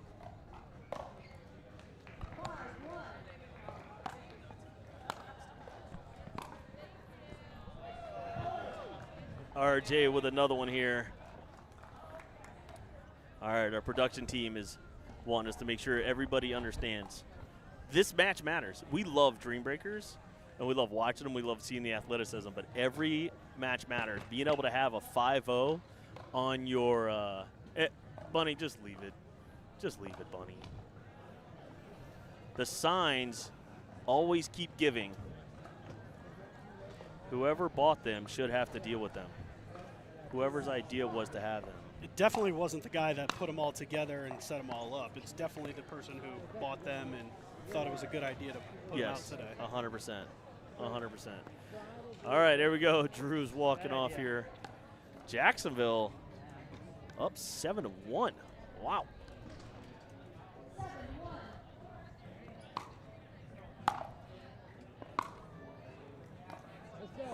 Ooh, she was looking to approach real quick on that.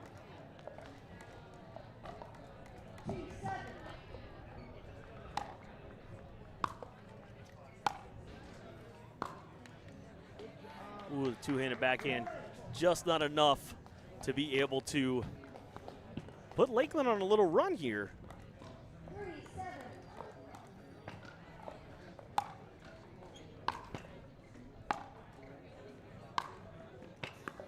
That's such a great ball. Man, that thing mashes. That thing mashes. All right, here we go. 1 minute side switch here. Madalina's like, I don't need it.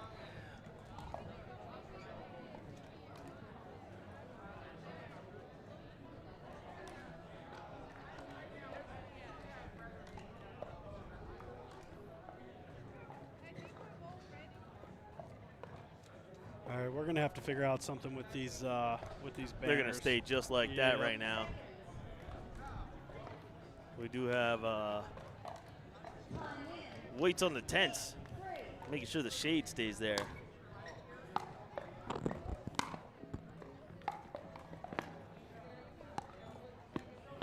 That's a great sequence by Ava. That is good stuff right there. As they switch it for here, Jacksonville still up, but the Ballers making a little run here.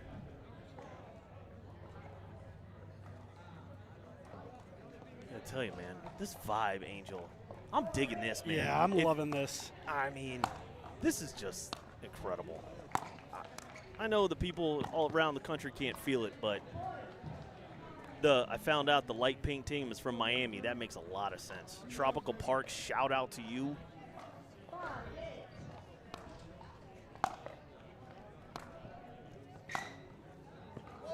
Oh, RJ putting on a show right now in singles. He's had a few points at. Oh, baby.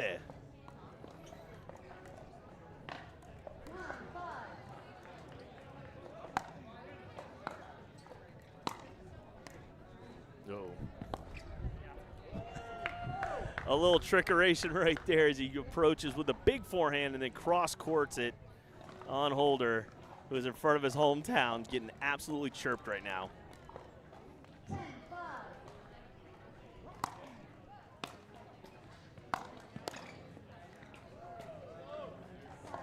There you go. There's a point.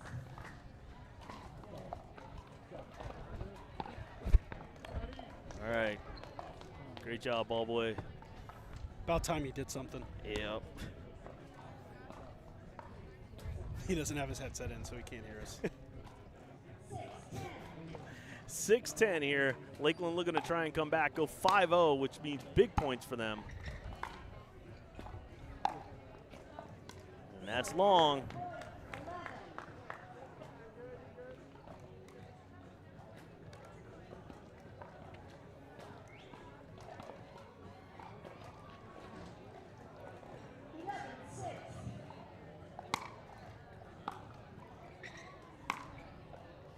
Ooh. That one not quite in.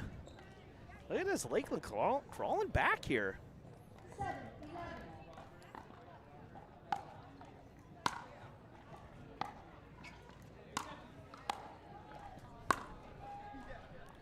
Ooh, just wide. Lakeland within 3.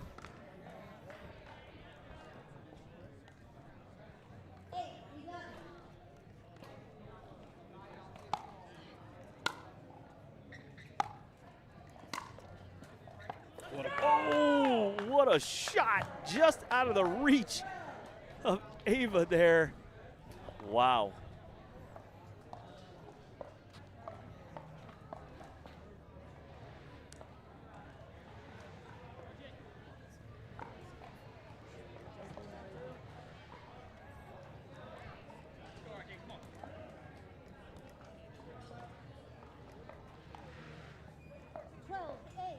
Twelve eight.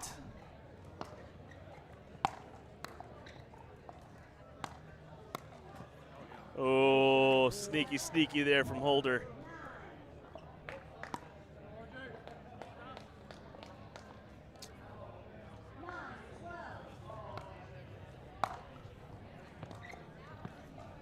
Oh, what a shot. The crowd goes wild right here for the Lakeland Palms. Drew Holder, the head pro, hits a great drive right past RJ.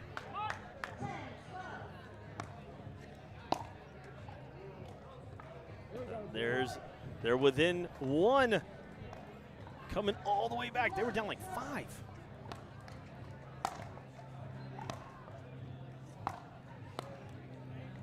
And that same thing again, off the net, Drew in just the court. went 4-0 there. That's amazing. Great job there by Drew in front of his hometown.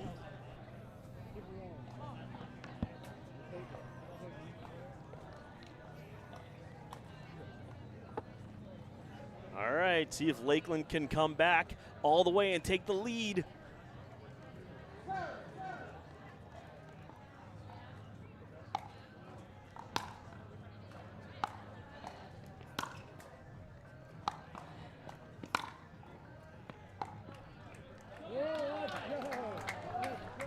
Ava with the sales job, looking like she was going to go cross court and went down the line.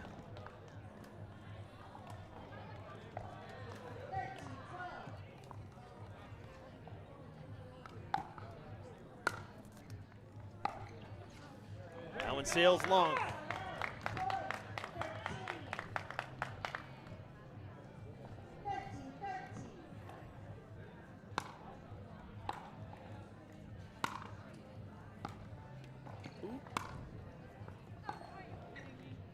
That one sails long. Here we go.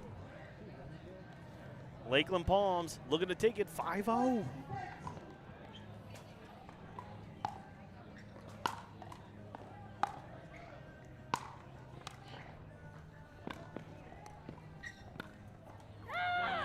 And the scream there from Madalena. She gets that one, the drop volley. Look here, cross court, just out of the reach. 14s means we get extra innings on the Dream Breaker here.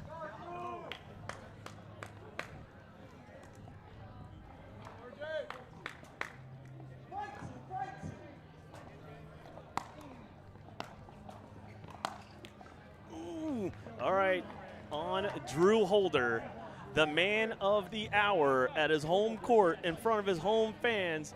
His team could go 5-0 right here, Angel. All the pressure on him.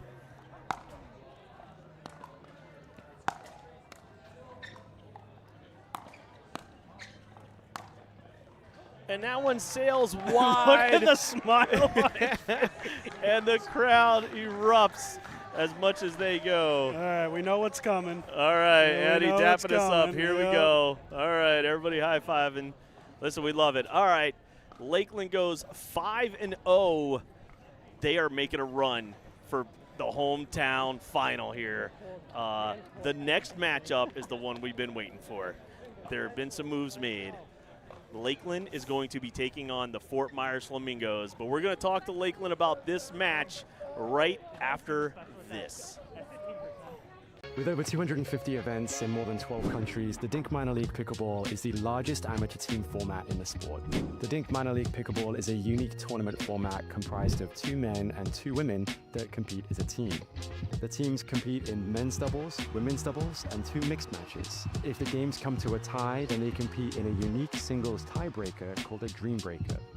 You can compete in minor league pickleball at local events, state championships, or regional showdowns, and these all culminate into the national championships at the end of the year, where only the best of the best compete for a national title. Head to DUPR.com/minorleague and compete in your local event today. The official store for All Florida Pro League apparel is live at CustomPickle.com. You can get customized official team jerseys from your favorite teams or players from the All Florida Pro League. Use code 20AFPL25 for a discount exclusive this weekend. It's year 3 of the Florida Summer Smash, and we're bringing back the classics, the bounties, the Sock It To 'Em Award, rally scoring, round robin into double elimination tournament, but we're adding some new flair. We've got the 50+, the Legends Team Showdown happening right alongside the All Florida Pro League mid-season tournament. All happening at GT Bray, the 3rd year of the Florida Summer Smash. Sign up now. Experience the future of pickleball with PB Vision Analytics. Record and upload your matches and let AI break down every stat, every rally, every shot. Want to see how you played or tag a friend in that highlight moment? PB Vision makes it easy to share your game with the world. It's smart, simple, and powerful. The official stat provider of All Florida Pickleball. Check out PB Vision today by scanning the QR code on your screen.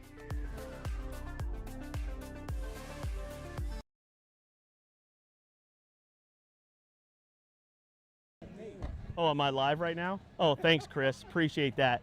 The high quality production of an All Florida Pickleball broadcast here. All right, so Lakeland's back at it. You just saw him there on championship court here, taking a 5-0 win. Nates, how important is that to really just go all out, even though you know you've won the match, the round robin scores are there, but to go 5-0, what does that mean to the team right now? No, I mean, it means great. Like, it's first of all really important for our confidence that we keep winning. I mean, it's our home stop. We want to make sure that we bring every single match. And yeah, hopefully we can just keep it rolling. All right, and so Ashley, you guys are 5-0. You're getting a chance.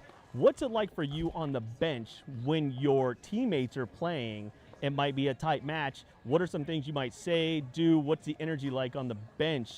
Give us that perspective. Ooh, It's definitely stressful to watch because you really want them to win, but I think just keeping them pumped up. But they're playing great. They don't even need a lot of coaching. They got it.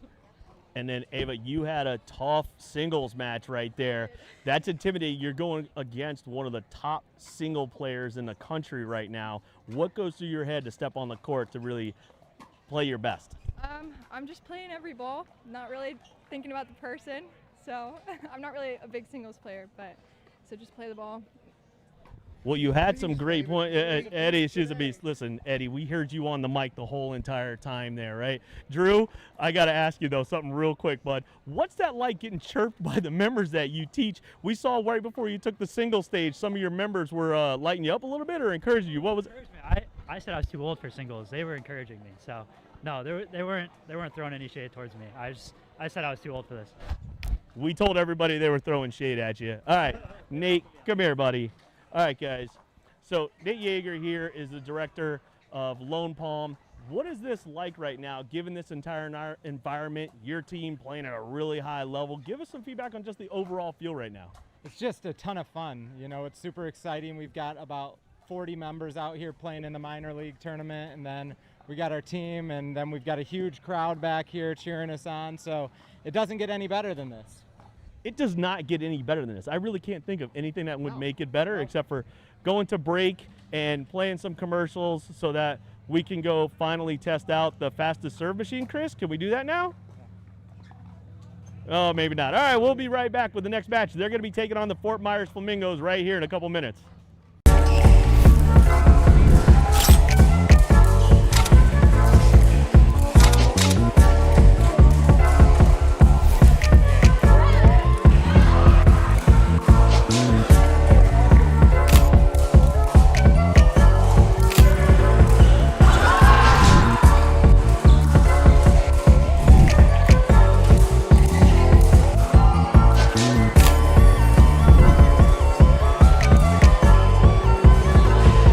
My name's Ben Yu, out of Sarasota, Florida, playing for the O-Town Bangers. Yeah, I think just first the team environment's awesome because pickleball usually, you know, you're playing singles or doubles.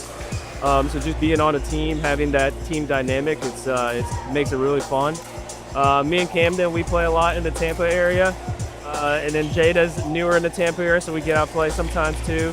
And then Ellie's in Orlando. So we're all kind of close in Central Florida area. It's nice to be able to play with Camden and Jada because they're a little younger, so they bring that good younger energy for us, which I kind of need since I'm on the older side. So it's a good team we got. All the work behind the scenes that the guys are doing is pretty awesome. You know, having the cameras on the court, different cameras, the stream. So that makes it a really fun experience for the players. And then just the competition, you know, I played in it last year as well. I think the competition's gotten a little better, so it's a great place for all our local Florida players to come out and kind of show out our skills.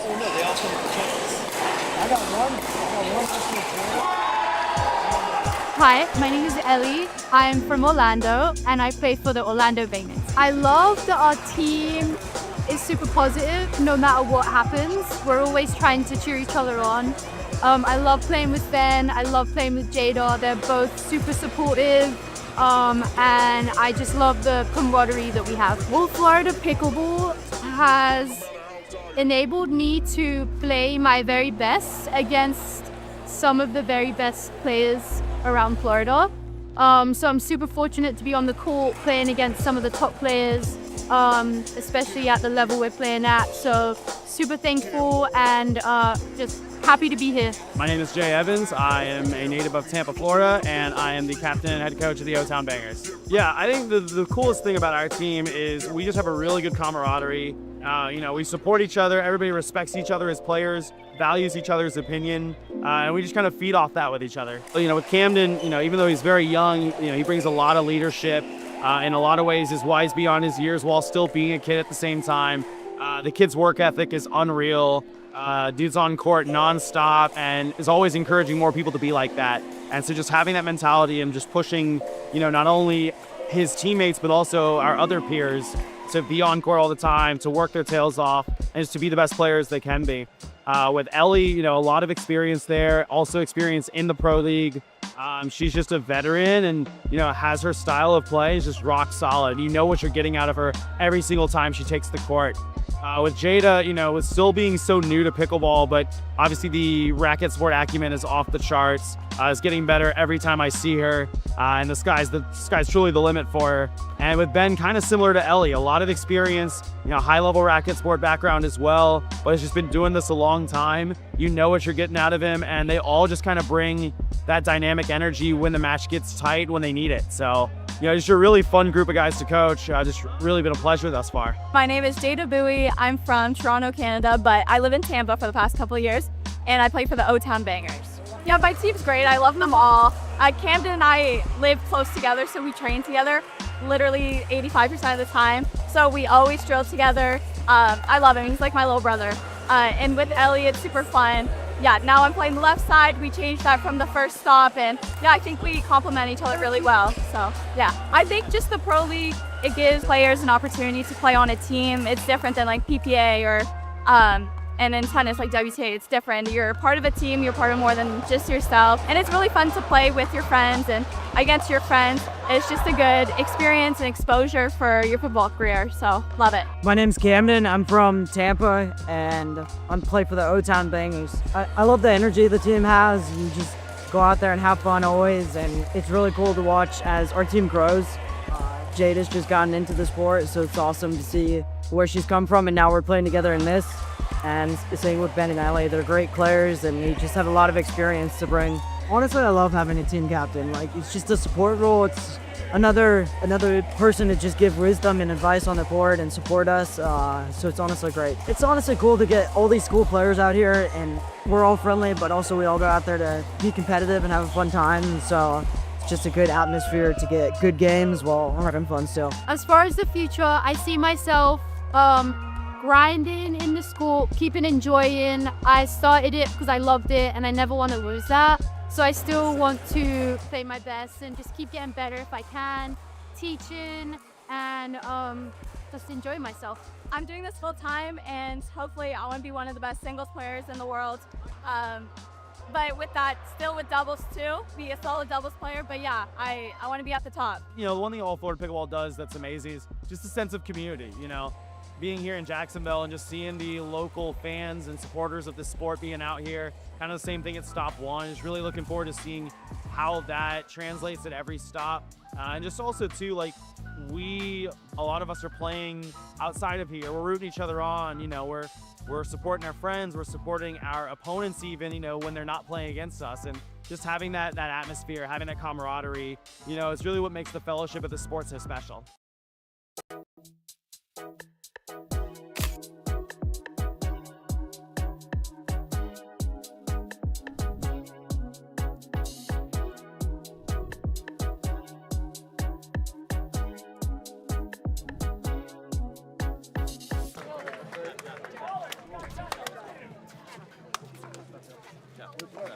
I'm John Cangelosi. I'm living in the Sarasota area, Sarasota, Florida. Originally from New Jersey, and I play for the Fort Myers Flamingos. I was actually visiting my family. I was living in Boston at the time, and they lived down in Estero, Florida. And it was around kind of the COVID time, and they just kind of introduced the game to me. They have courts in their community, and I went out, started playing with my dad, some of his friends, and then went back up to Boston. Was kind of non-existent, and then moved back down here in 2000, like the end of 2021.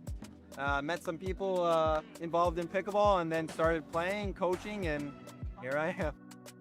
I'm kind of, the team I'm on, we have some new players, which I'm really excited to play with. I think the goal for me is, well, the preparation's been good. I've been playing a few APP and PPA tournaments, just trying to practice when I can and then play in some competition as well. I know the format's a little different, rally scoring for doubles today, but my goal is, like, it's our first stop. Our team is new. We're getting to know each other. So the goal for me is to get better as a group each match, each day, and then hopefully we just keep getting better and better until we get to that, hopefully that last stop. My name's Sydney Metzold. I'm from upstate New York originally, Albany, but I live in Fort Myers. So I started playing in September of 2022, and I was actually in tech sales, corporate life, and I met a bunch of players, and they were teaching pickleball, and I was like, why are you making as much money as me? And I'm working my ass off. So I just got into it, started playing recreationally, and I have a little bit of a tennis background, not so much, but my family played as well.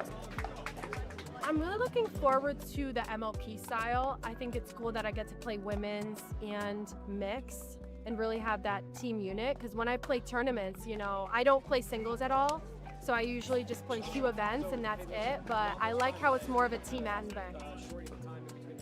Hi, I'm Davidson Kozlowski. I'm with the Fort Myers Flamingos. Our roster consists of John Cangliosi, Jason Tozy, Jade Rowell, and Sydney Metzel. You know, we kind of built this team on familiarity. I mean, I work with John Cangliosi, same with Jade Rowell and Jason Tozy. So they're in our pickleball program, so I'm familiar with them. Jason Tozy's a little bit newer to our program, so still getting to know him and kind of the way he plays, because how you practice and interact is going to be a lot different than how you compete during competition. So this will be fun because I have been working with these players for several months, not just after we drafted them. And when the draft started, I had my eye on them, and they were available when our spots were open in the draft. So I was really happy with the selections that we made. And again, since I'm already working with these players outside of this league, just being able to watch them, you know, several times compete and see how they perform under pressure. When building this team or having the idea of what the team might look like, one, I was familiar with the players, so I know them a bit. But then two, also making sure, because Jade Rowell's younger, Jason Tozy's younger, that we had experience on the roster. And so some leadership on the playing court and not just from the sidelines. And we got that with John Cangliosi. So when he was available, I had second pick overall in the draft. I don't know how he slipped to number 2, but when he was still there, was excited that we were able to pick him up because I knew the youth of the players I was already working with and that he would be a great mentor for them on the court. So kind of just having his leadership this weekend, seeing how the younger players react to him being on the court with them. So that's really what I'm looking for, and we're just gonna be taking notes all weekend. I coached college tennis for over 20 years. So I know about watching and building for, later on down the line in the season and peaking at the right time. So right now, this is just learning and taking notes. So my name is Jason Kanji. I'm from Ocala, Florida, and I play for the best team, the Fort Myers Flamingos. I'm feeling a little nervous, a little anxious, but I'm excited. It's going pretty good. I've been training at Davidson's, my coach or my captain, for a little bit, and I'm very confident how we go. Trying to go pro right now on the APP Tour. I'm on the TAP team for the APP, and hopefully next year I'll be on the national team.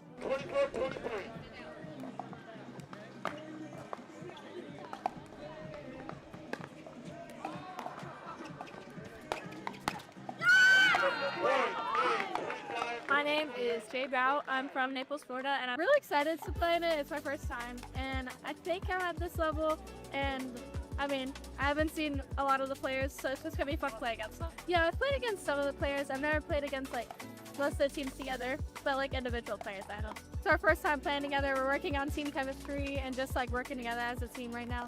We're just trying to figure out all the little things. Honestly, I think that our energy is pretty good, so I feel that'll be exciting to watch. I love Jade.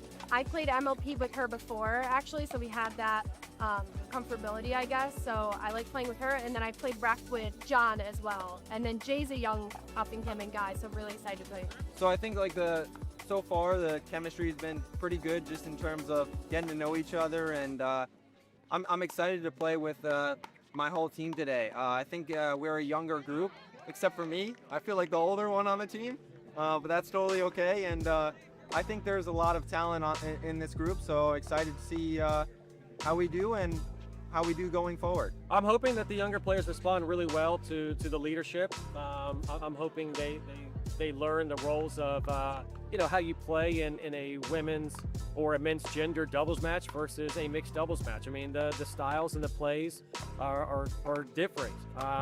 So we'll just kind of keep watching that and just seeing how the development goes from week 1 to week 8. I don't know much about the other teams and their dynamics. I know we've got some good personalities on our team. And again, I keep speaking of the youth. I know we have a youthful team. And I know we have a very seasoned, experienced leader on our roster in John. So I don't know, hopefully we can have some fun and we'll see.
Is it live?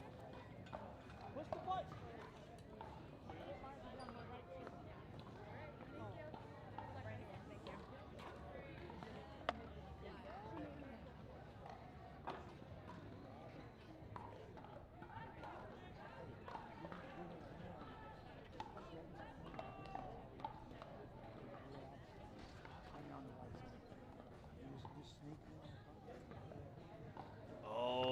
Yeah, Angel. Here we go. Look at that beautiful view right now. We've got the matchup of the day. This is for the morning session title. Yeah. You've got so many dynamics happening right now. It's not even funny. So, just to put it out there as these ladies go through the first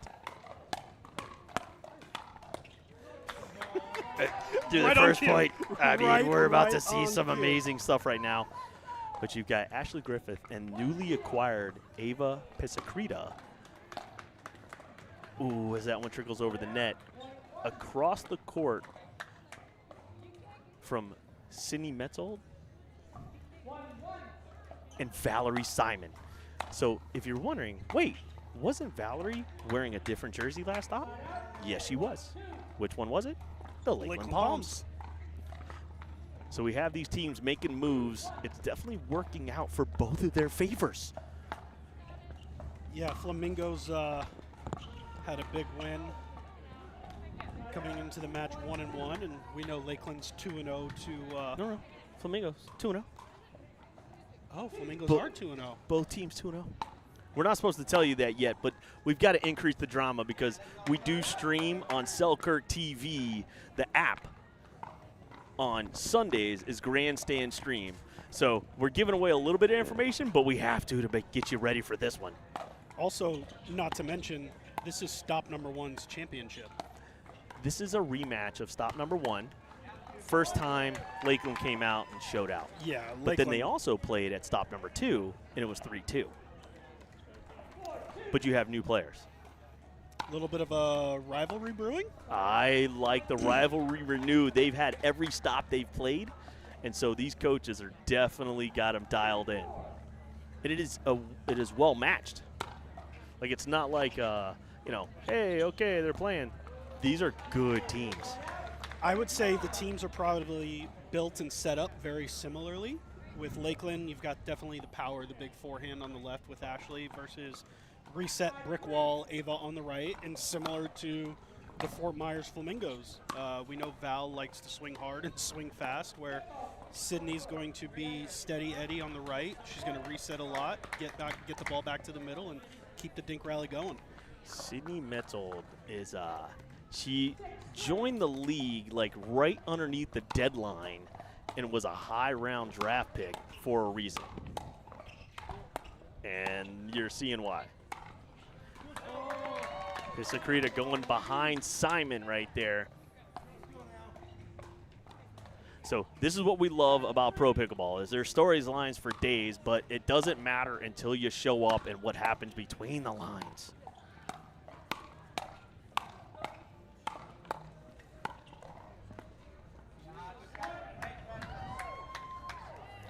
Here we go. Metzold not able to do that one.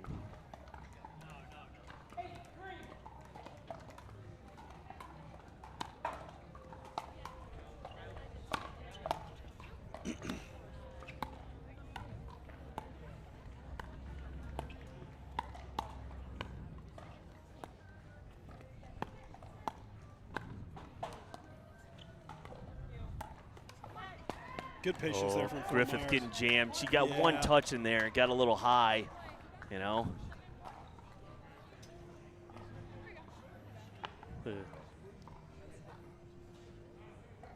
So this is going to be good stuff here. See what the pattern recognition. You see Metzold to Pisacreta right now. Seems to be the pattern of choice for both teams.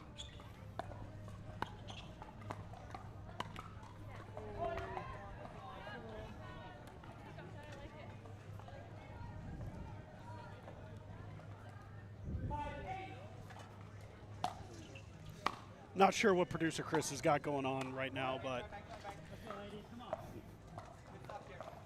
All right, here we go. So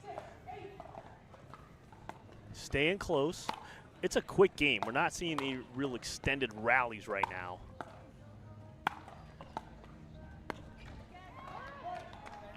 It's 5 in a row for Fort Myers, back within 1.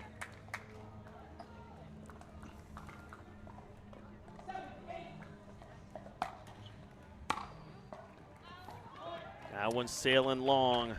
You know, we've talked about this numerous times. I'm not a big fan of the timeout before the switch, but that's 6 in a row for Fort Myers. Yeah, I mean, they are definitely coming back strong right now, have tied it up.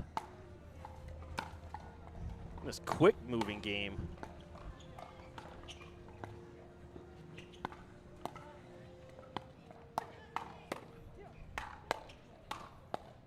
Sydney's a machine, man.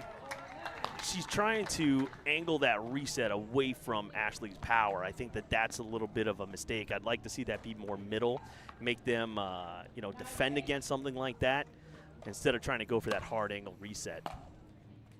Yeah, I know it's hard, but I'd like to see her get those feet planted, low stance. I think it'd be a lot easier to get that ball back to the middle instead of trying to not only move backwards, but maneuver to the paddle to where she's trying to avoid Ashley.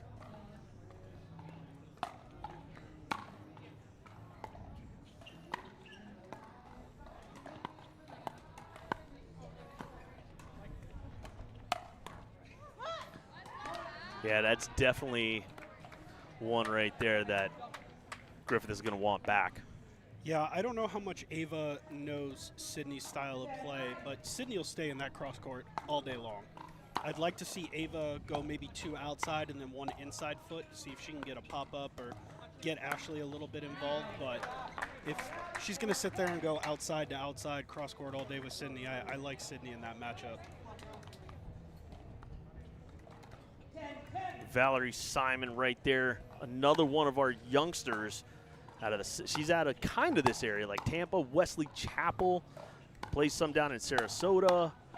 You see her training a lot with a lot of different places. Good story. You know, she came from some injuries out of tennis and able to pick up pickleball and been playing some pro qualifiers. You know, at her age, being able to do what she does, almost like that George, where age doesn't reflect kind of their ability. No, she was one of my players that I picked early on to really stand out in this league, and I think her ceiling is so high just based upon how hard she works. We talked about these players being full-time. She is full-time. She's training, you know, 7 days a week. Pickleball is her life, so it's cool to see her training come to light on the main stage. Yeah, and this is good stuff here. And so now you're seeing, you know, a tight match, but it looks like Metzold and Simon, you know, able to get through maybe what would be some, you know, they haven't played together before, any miscommunications. We haven't really seen any of that. We've just seen good quality pickleball out of both sides. Yeah, that middle has been established. Communication is loud and clear. Both players know their role, and they're playing very, very well. You'd never think that this was their first tournament together. No, not at all. And I think that that's a testament, too, to both of their mental fortitude to see what they're able to do. You know, both teams really, really coming out strong. You can see right here with the DUPR predictions what we're looking at here. Valerie and Simon coming out not really favored at all to do anything there, but obviously coming out strong with their effort. 38% is probably the lowest we're going to see as a predicator.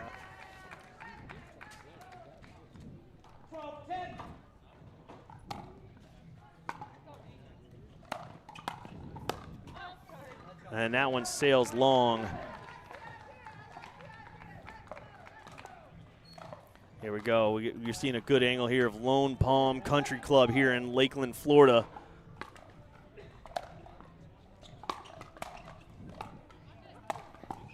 Oh, what a dig by Ava. Ooh, that's a good put away here as we're seeing 13-11.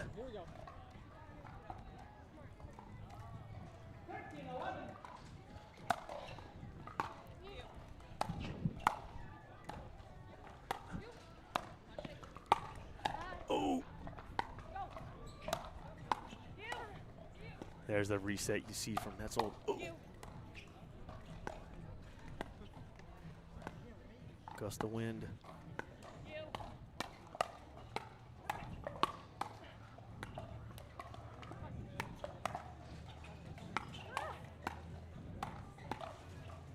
I mean, this is just... Oh. Settling in.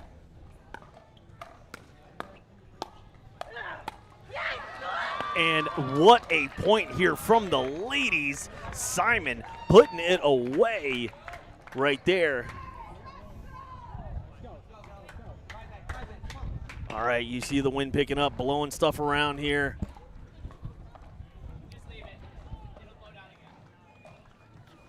All right, we're not going to let that distract us or kill the momentum here.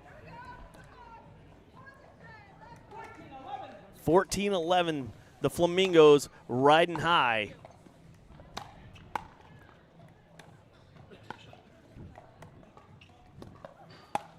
Yeah. Griffith has had about zero action on her backhand, and so they picked it out right there, being able to really put that away and identify. She hasn't had any practice of that at all the whole game, so they picked on it. 15-11, the Flamingos starting off strong here.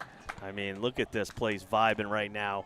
I think you got right behind there if you look. I think there's like Lakeland on Lakeland. Are we having some Lakeland on Lakeland crime right now? Lakeland on Lakeland crime. We don't set the pools, you know. Swish does it automatically, so no pool play selection shows for these matches for minor league yet. It is more coming. But, I mean, there are definitely some viable options for best team name. We have best uniform contest right now. You know, shout out to Sundays Sunglasses. They always provide sunglasses for our best looking teams in each division. We got 3, 14, 16, and 18s playing right now. So it's pretty good stuff. I'm watching Martin Michelson over there, our tournament director. His team is taking over the second session And you hear the Flamingos crowd rooting against the hometown. This is good stuff, Angel. Do you think it's strategic that they sat right in front of the Lakeland Palm cheerleaders? Because I absolutely think it was strategic. I think it was wherever they could find some empty seats. That is also true. Another reset. And there we go. Ashley putting it away. I mean, there is a battle of the fans right now.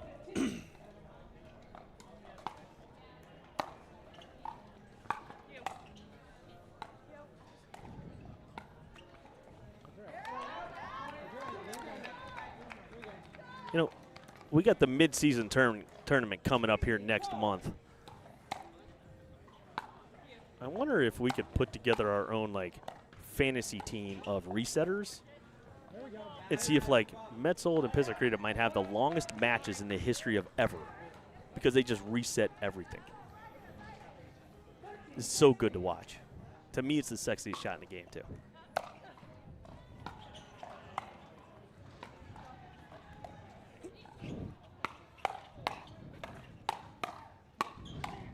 There we go.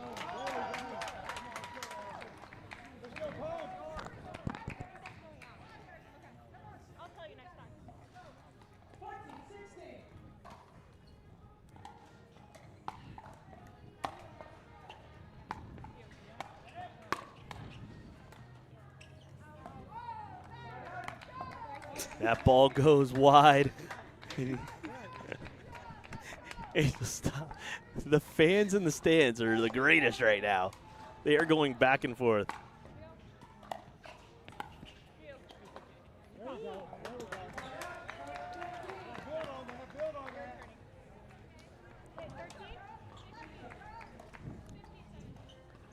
All right, 15-17, the hometown team looking to come back.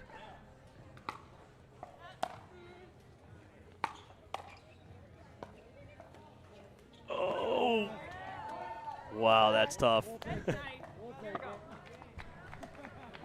And Sydney talking to the Lakeland Palms bench.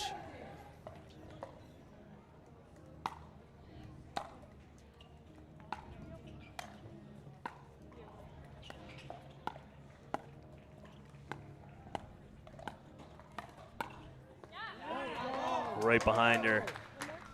You see Simon really trying to get fired up and into this game.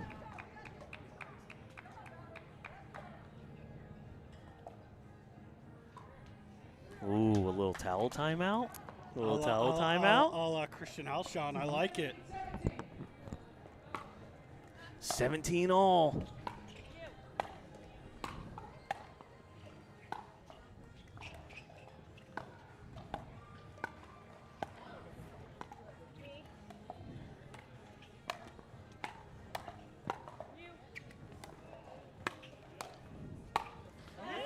And there it is right there. Griffith putting it away. Time out here by the Fort Myers Flamingos as Eddie and Drew step on our sign. What in the world is going on here? All right, we're seeing some real good pickleball right here. You're seeing an obvious pattern of, you know, Metzold to Pisacreta, Dink Fest right there and resets. But when Simon and Griffith get it on their paddle, it is all out pandemonium, and they are hitting the ball hard right now. So if you're Fort Myers looking to come back, Angel, what are you telling them in the dugout? I'm looking at Sydney to reestablish that dinking pattern from cross court with Pisacreta. That seemed to be what was working for them. Maybe a few ill-advised speed-ups from Fort Myers there at the end, trying to do too much, whereas if they stay within the pattern, they're being super successful. They got out to an early lead, and they've allowed Lakeland to crawl back by trying to maybe overdo it a few on those speed-ups. So if I'm Fort Myers, I'm getting into the dinking pattern. If I'm Lakeland, staying with my aggressive, letting Ashley go wild in that middle with that big forehand. Do you think the players know what's at stake right now? Other than the Lakeland they absolutely. 100%. They absolutely. They've been tracking. Yeah, you're not supposed to talk about it as a player in any sport, but they absolutely know. It's definitely in the back of their mind that the winner of this goes to the championship tonight of the morning and afternoon session. All right, here we go. Let's see what's in store.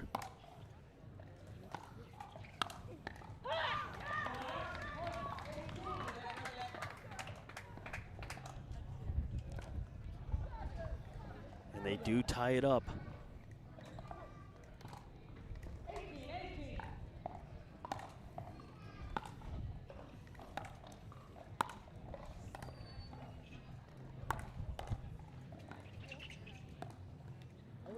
Ooh, that one not over the net. Simon not able to put that one back.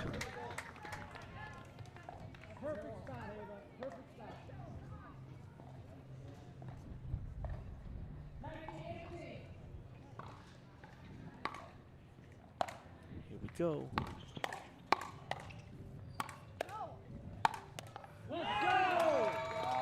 I mean, with authority, putting that ball away is Griffith. What did I Look tell at this. Coming all the way across, straddling the tee.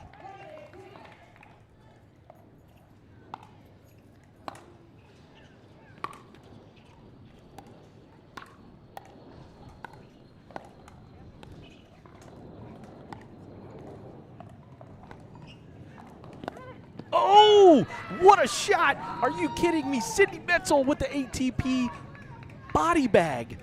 The neck cord to ATP body bag.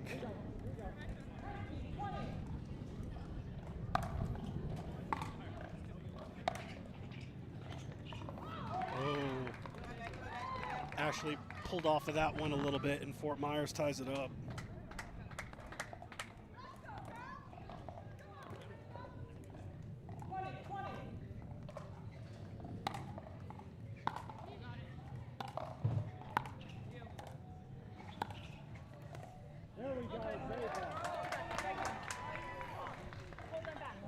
Oh, here we go.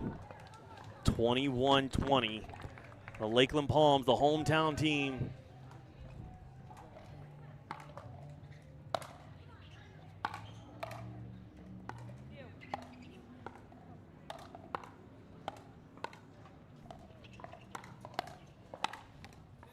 And there it is. Lakeland takes it. Metzel a little bit frustrated there, but that is an incredible game. I mean, geez, and Eddie Anderson coming over, breaking both of our hands. That was well played. That was pro-level pickleball at its finest, folks. You're not going to get much better than that from both sides being able to do that. Wow, Angel. That's all I can say about that game. Yeah, it's what we expected from two 2-0 teams. So, and we know what we got coming up next with John and Mario against Nates and Drew. So stay tuned. We got a heck of a matchup coming up next. Yeah, baby, and we're going to see what makes them look so good. Shout out Custom Pickle. Let's see what they got.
right, here we go. The men's doubles. This is for the marbles. You ready for this interesting factoid? We have Mario Figueiredo out of Miami subbing in this time. You know who he played for last year? The Lakeland Palms. The Lakeland Palms. You know who his men's doubles partner was? Drew Holder. Drew Holder right there. So we got another Flamingos Palms matchup in the brewing here. Good drama lines. They're actually good friends. And I know we already said it, but remember who Nate Sitar played for last year? The Fort Myers Flamingos. Yep. You know who he didn't play with? John Cangelosi. That's right. Although Nate's shoes would go pretty well with the Fort Myers Flamingos uniforms. I mean, listen, look at John's swag right now. Look at those shoes. We are seeing just such great shoe game right now from these players. Petition to change the name from All Florida Pickleball to All Florida Drip. I mean, I like it. I like it. Chris will shoot me. But, hey, you know. All right, 2's on the board.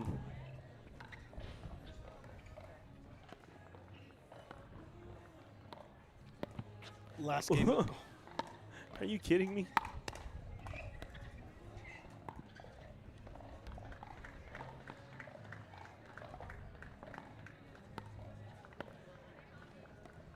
You're going to see John's going to stay low here, swinging a little bit of a new paddle. Was with swinging that gearbox, the elongated one, the knot band one.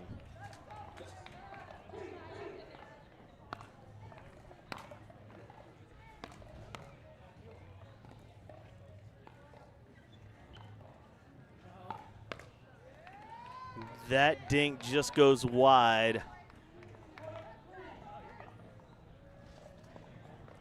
So this is the third match. You know, we're going to get to see who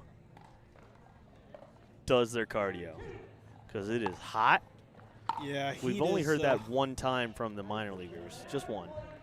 Heat is definitely becoming a factor, although this cloud coverage that is starting to formulate, I wouldn't mind a long overdue break from this heat.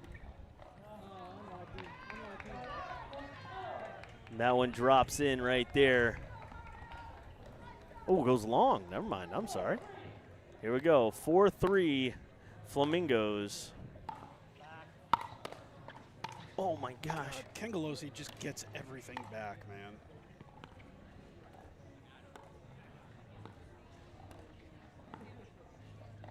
I mean, he definitely understands how to play left-handed.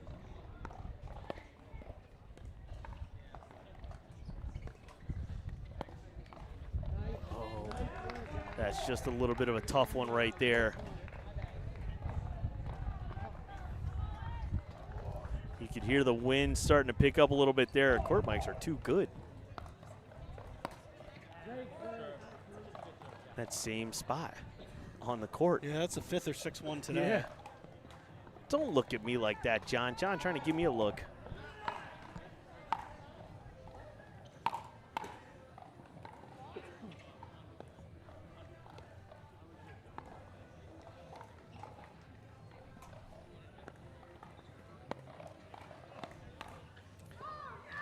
Drew with the speed up, but Mario's familiarity right there, able to put that away. Watch this. Boop.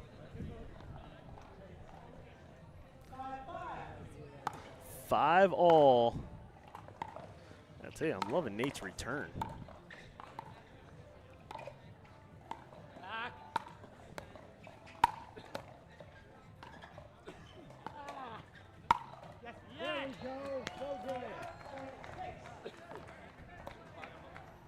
Mario's edge guard is pink as well, man. He just went full send on the Fort Myers Flamingos colors. All right, 6-5 here, Lakeland. That's a solid drop right there.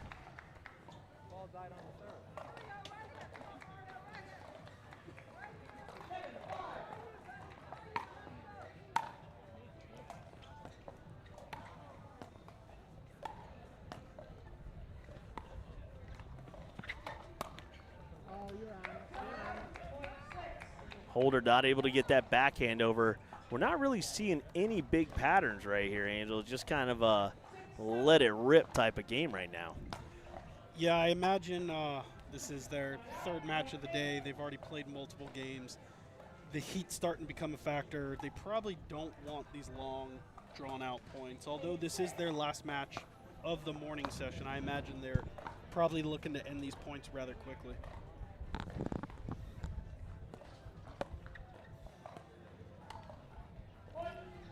Figueroa there with a little bit early of a backhand speed up right there, and the Lakeland Palms take the lead. 9-6 right now, up 3. And another point here for Lakeland. They're up 10-6 right now.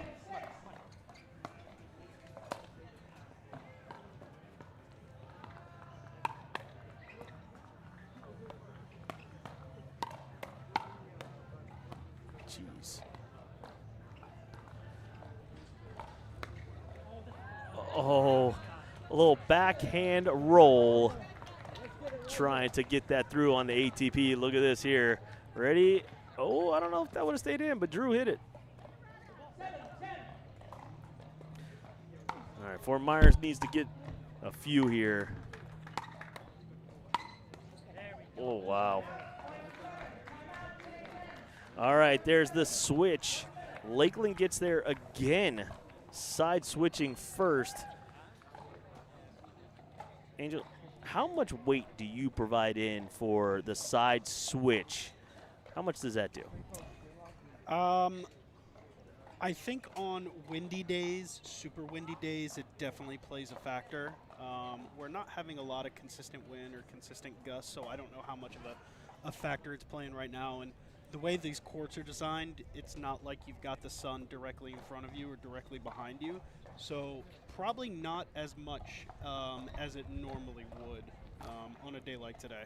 Yeah, I mean, as we're looking right here, as the DUPR predicticator shows, Lakeland definitely favored on this. Familiarity is a big one, too. You have John and Mario. This is their first stop together. Might be their only one together, but Drew and Nate's have been at every stop every single time. So you're seeing that they're a 53% favorite over the Fort Myers Flamingos. And it's starting to pan out a little bit that way as you see Drew's able to, protect Nate's a little bit, and then, vice versa. John's just resetting so many. Mario's got to be able to capitalize on that stuff.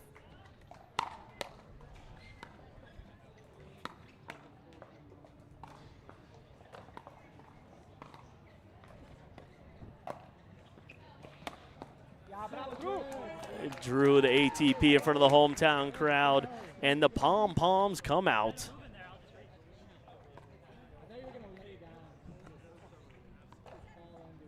I gotta tell you, Lakeland's bench is really fluid right now. Like, they're having a good time. Oh my gosh, they almost just died.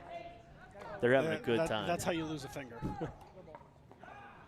And that's the first big middle miscommunication we've seen today from those two. So.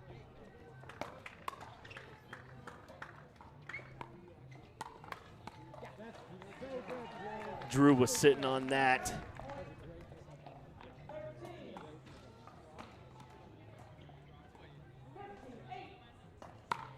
Lakeland starting to form a big lead here.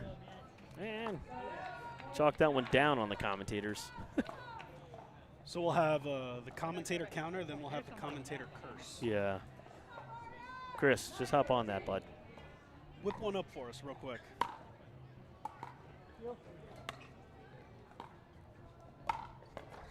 Oh my gosh.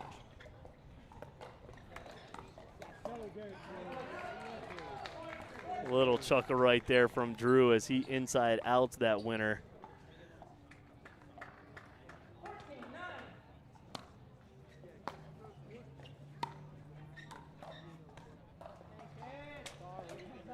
All right, there we go. 14-10. Fort Myers got to start to put together something there.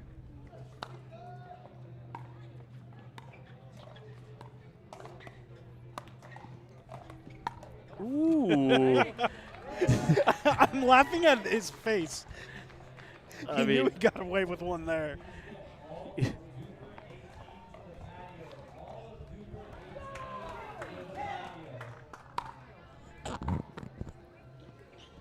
Shout out to Martin Michelson, our minor league director. Mario was ready for that one, but not ready for the next one as he chicken wings it out.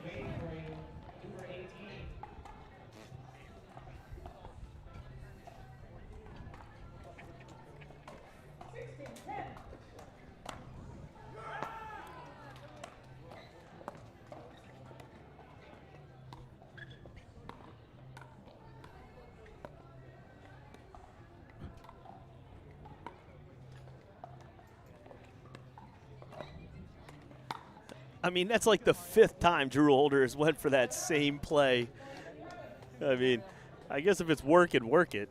If it's not, you know, they're up 6, so. Hey, I just want to say 3 out of 10 gets you in the Hall of Fame.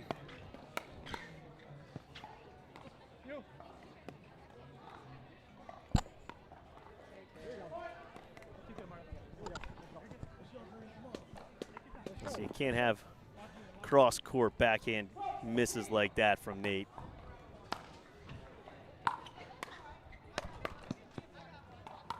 Ooh, Mario running around there. Little scramble-rific. Palms coming out strong right now. Looking to take a 2-0 lead in this match.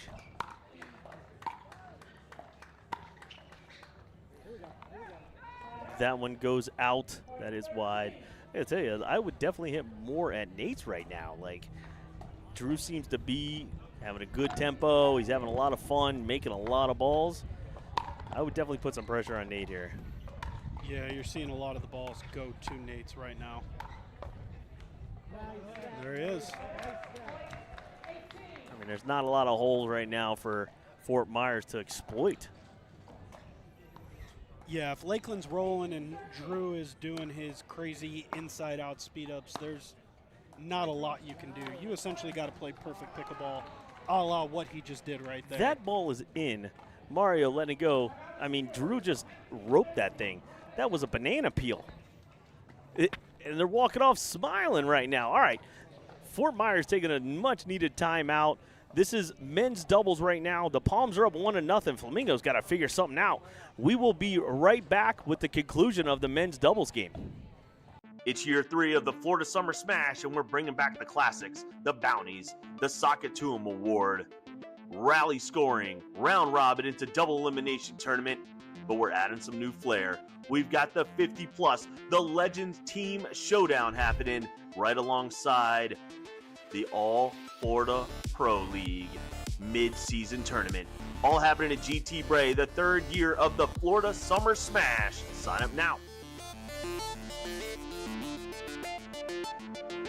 The official store for All Florida Pro League apparel is live at CustomPickle.com. You can get customized official team jerseys from your favorite teams or players from the All Florida Pro League. Use code 20AFPL25 for a discount exclusive this weekend.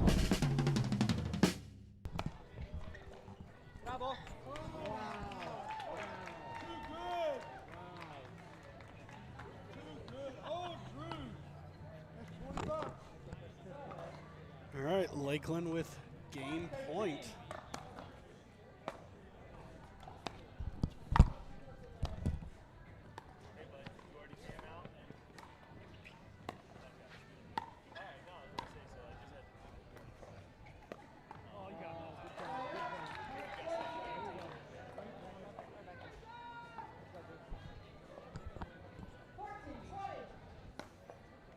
Fort Myers trying to make the comeback. Missed return there from Drew. Within 5.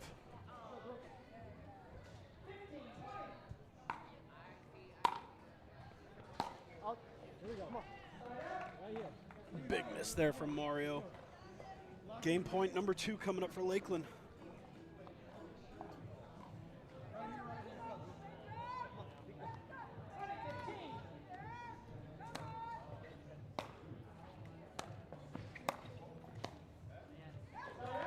Fort Myers with another one. Remember, we do old school minor league scoring here, so Lakeland has to win on their serve. So these are big points here for Fort Myers if they can keep crawling back.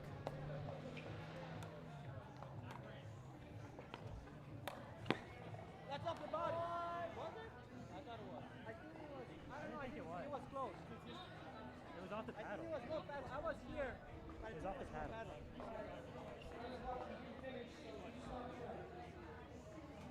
John, I was safe with body, but he was here. It just looked like it bounced. No, it hit paddle. Ooh, we got our first point controversy. Fort Myers thinking it came off the body, but Lakeland adamant that it was all paddle. Could be a distraction.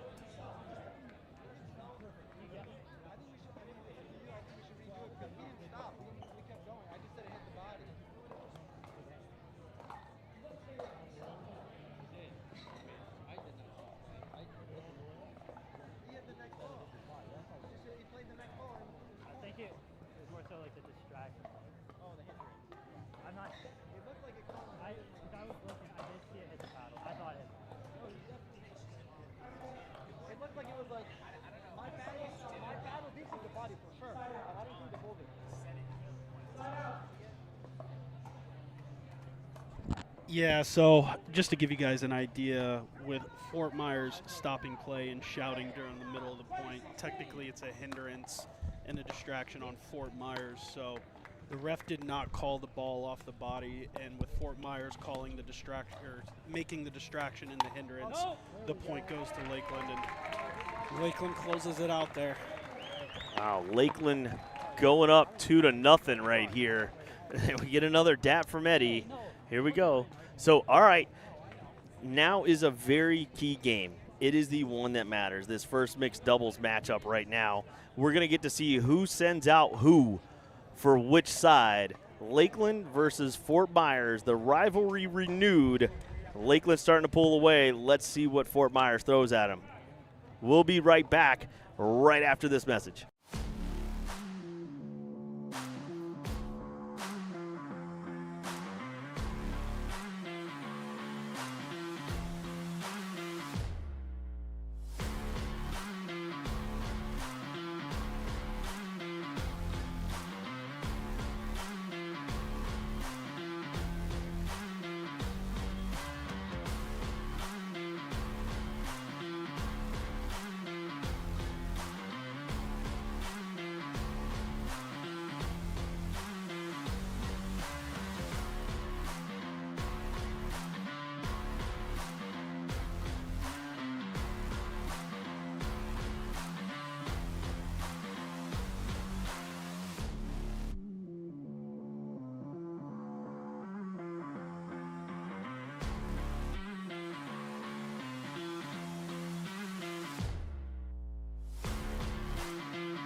Angel. Here we go, baby. Ooh, that one sails long. I love that this is the mixed doubles matchup. Yeah, I think both teams have to send out their ones. Oh, yeah, 100%. Have to. And that one falls. That one falls in. Cangelosi doesn't believe his teammate. Thinks that she's being a little graceful there. We've seen that look a few times today.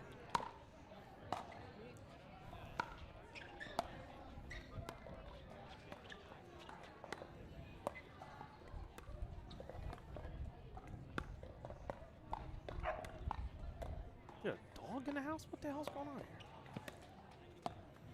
No, that's just some minor leaguers getting very emphatic with their emotions and their celebrations. That's pretty good. Look at this point.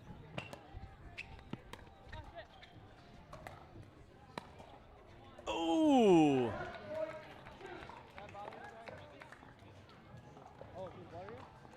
You can just let that. Valerie, let it be.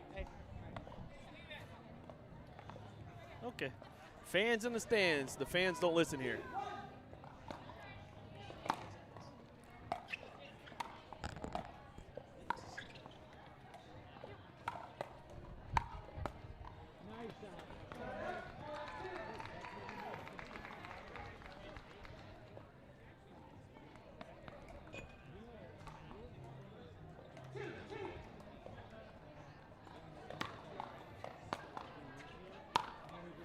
Ooh, Nate's letting one rip right there.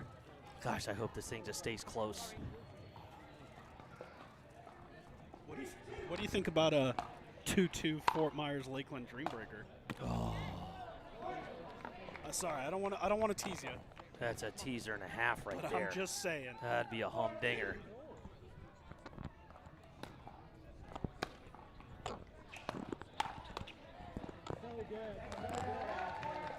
I mean, you're talking about two heavy hitters right here in Lakeland.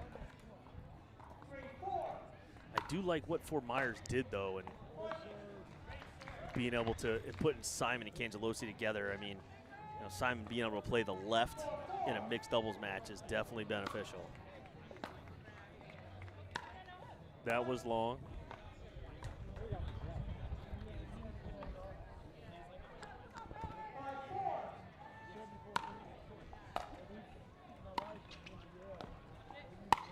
Oh, Nate's with the Burt. Griffin just said, go ahead there. Yeah, that's a tough ball for Val to take on the short hop right there. Like to see her take a step back, reset that ball middle. 9 times out of 10, if you try to take that off the short hop, it's going to pop right up. I don't know if that ball bounced twice or not.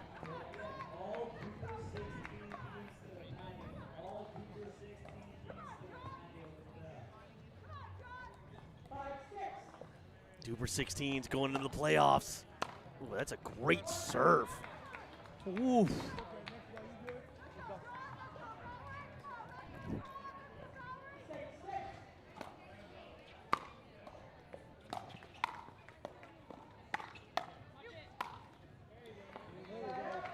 That one is left up.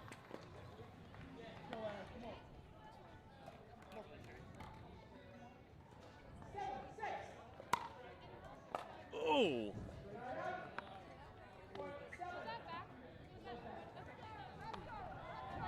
Nice job, Kathy. Watching that line call.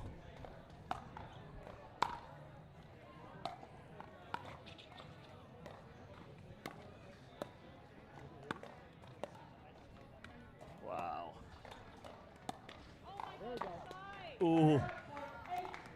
Simon definitely saw an opening there to put that behind Griffith. Yeah, I just don't know that you have to hit that speed up. You can hit it, you can even hit it soft and still get it behind him. That's a tough roll to hit.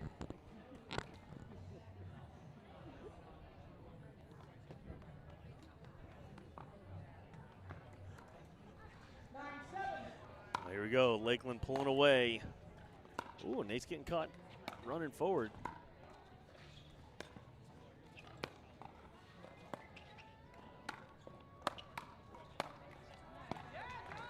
I gotta tell you, I love this battle heads up right now.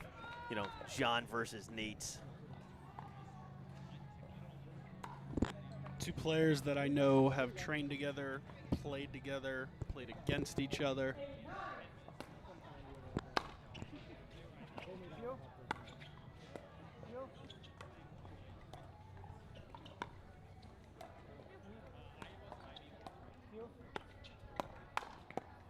This is interesting because you see two players actually digging Nate's and Simon actually played the PPA Punta Gorda together.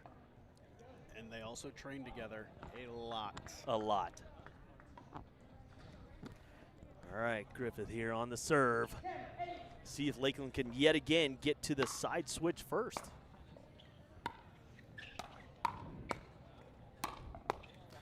What a speed up there. Griffith taking advantage. Cangelosi there. I mean, Lakeland is rolling. I know it's 11-8, but it looks like it should be more. Fort Myers is hanging tough. They need this one to stay in it. If the Palms win, they actually go to the finals, and the hometown crowd is going to be a ruckus, because I will tell you, about 5:30, that bar gets lit, and they are going to be here for the finals if they win this one. So, Angel, let's see what they have in store for Fort Myers.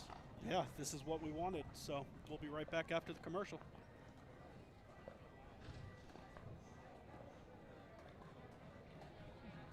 Experience the future of pickleball with PB Vision Analytics. Record and upload your matches and let AI break down every stat, every rally, every shot. Want to see how you played or tag a friend in that highlight moment? PB Vision makes it easy to share your game with the world. It's smart, simple, and powerful. The official stat provider of All Florida Pickleball. Check out PB Vision today by scanning the QR code on your screen. It's year 3 of the Florida Summer Smash, and we're bringing back the classics, the bounties, the Sockatoom Award, rally scoring, round robin into double elimination tournament, but we're adding some new flair. We've got the 50+, the Legends Team Showdown happening right alongside the All Florida Pro League mid-season tournament. All happening at GT Bray, the 3rd year of the Florida Summer Smash. Sign up now.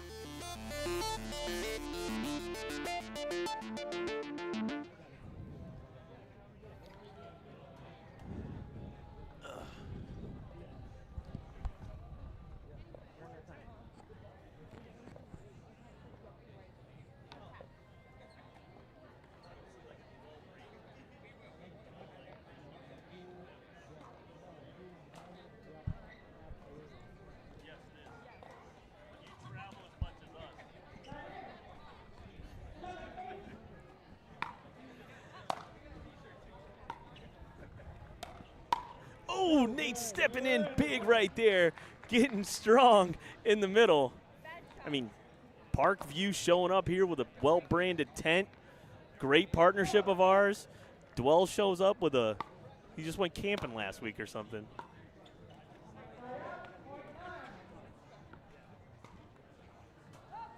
All right, Fort Myers, what do they got for him?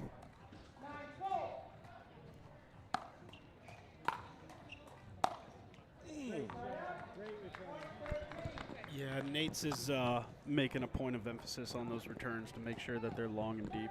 I mean, if I'm putting together a super-powered athlete right now, I'm picking Nate's return, Nate's serve. That's the second missed return there for Simon on Nate's serve. One of the advantages right now is they got the guy serving to the girl. Jeez.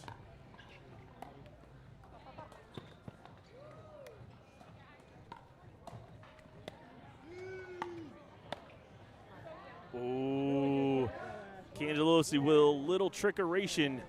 Slice in the middle right there. Nate's not able to pick it up.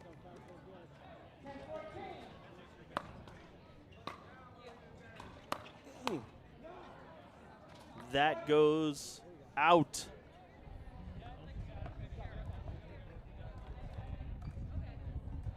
Ooh, a little wind gust. You hear it from the court mic.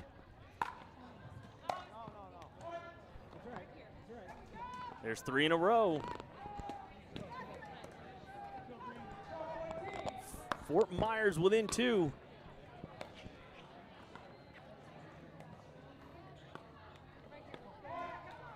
Within 1. Yeah, if they tie this game up, a timeout needs to happen.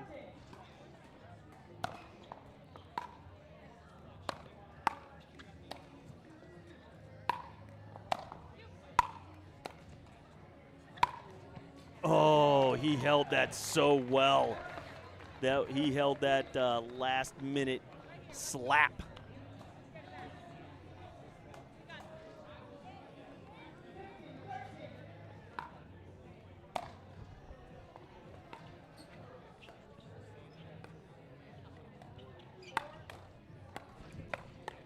I mean, Cangelosi reaching in right there is pretty great anticipation, Angel. Yeah, I mean, the guy can play. Obviously, you can see Lakeland targeting Valerie a little bit, and obviously with John on the right, you're probably going to go to Valerie more often than not. And everybody cheers for the miss hit there. Simon expecting that one to go out. Yeah, I don't Gives know a little if it was chuckle. as good as a shot as the crowd was cheering there, but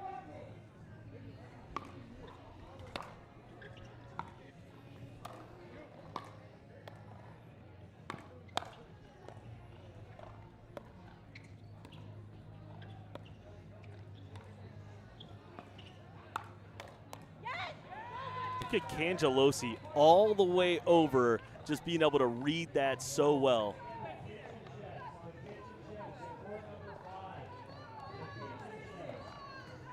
Kitchen Chefs to court number 5. I like that name, Angel. That's a minor league name for yeah, sure. That's one of the better ones I've heard today. I think we got a Dinkaholics out there.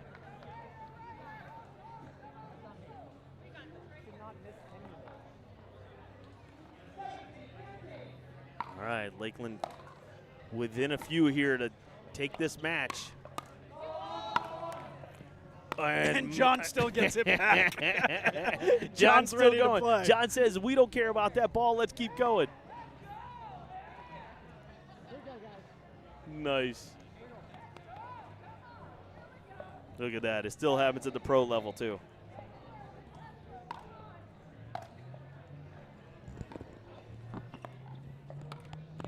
Ooh, Nate's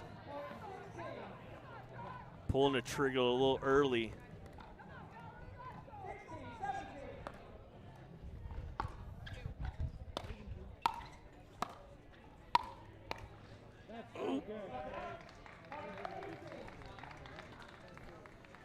Lakeland getting close.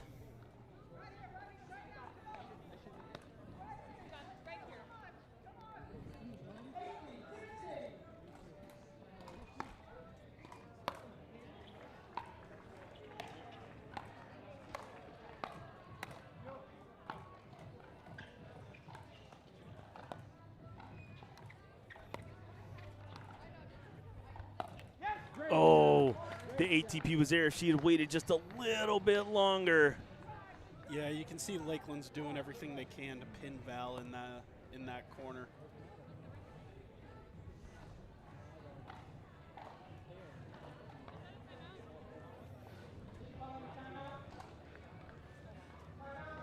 Time out there from the Fort Myers Flamingos.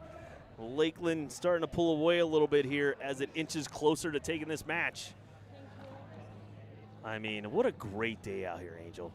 The line, just so you folks know, everybody from the Dink and SelkirkTV, everybody watching the stream, Angel and I have been dying to get on the fastest serve. We're raising money right now for Boys and Girls Club right here of Lakeland, Florida. I've got it. It's in the couple thousands, but the line's been too long for us to just hop right in and play that fastest serve. But we promise we're going to get to it right now. So we're trying. We got a couple hundred people out here watching, playing. We got Lone Palm Country Club. Angel, I got to tell you, this might be one of my favorite stops so far.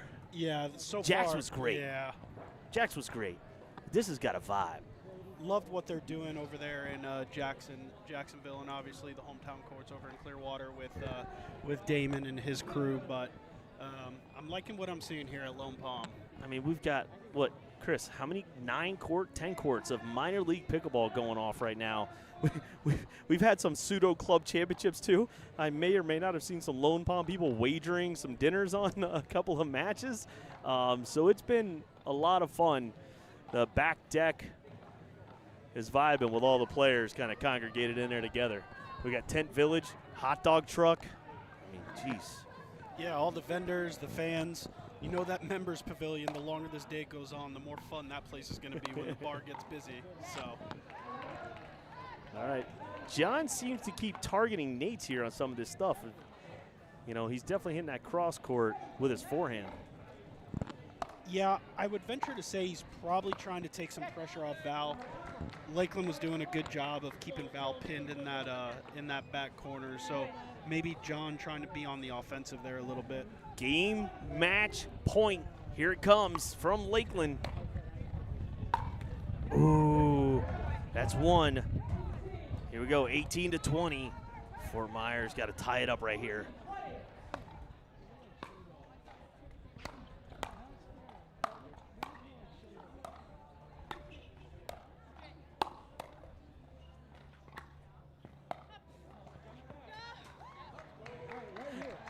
As they both chuckle it up a little bit. All right, match point number 2 here for Lakeland.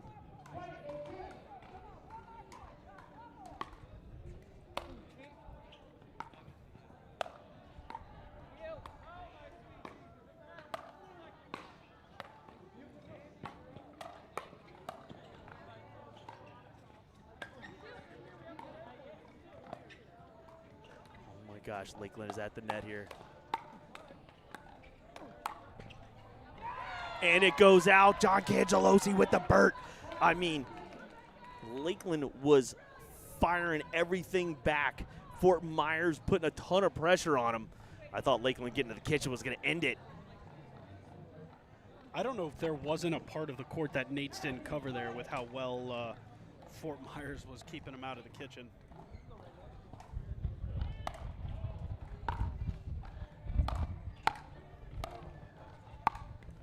What an angle right there. Watch your feet, Angel.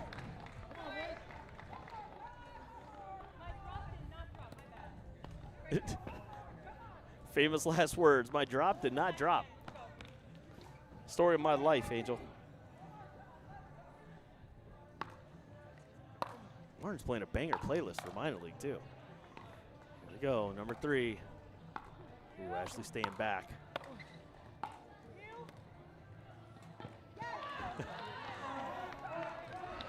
Here we go, all tied up.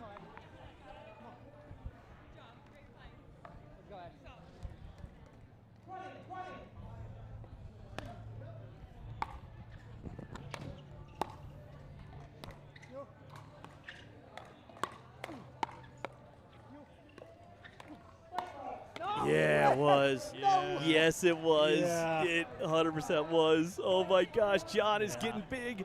But he gives yet another game match point here to Lakeland.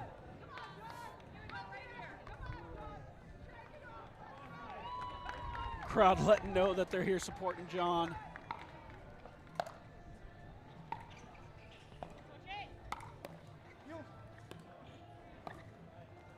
And there it is.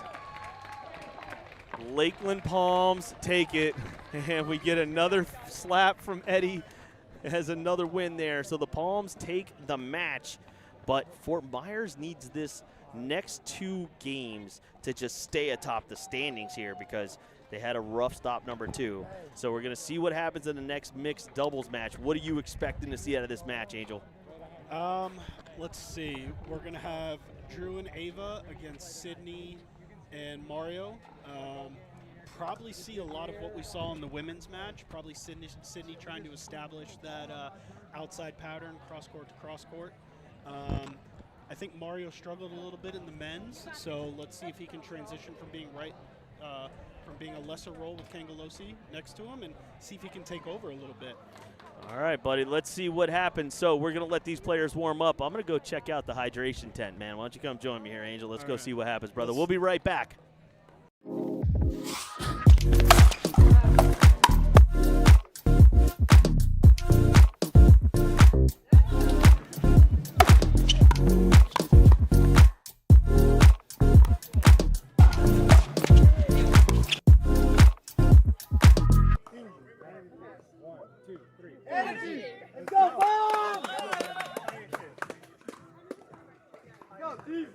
My name is Nate Cipara. I played for Lakeland Palms.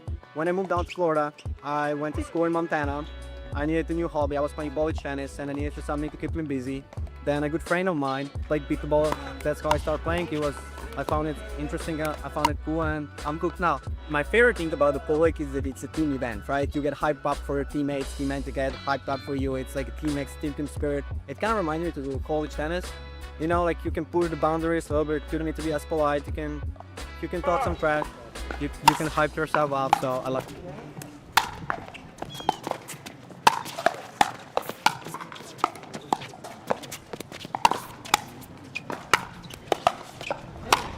That's so good.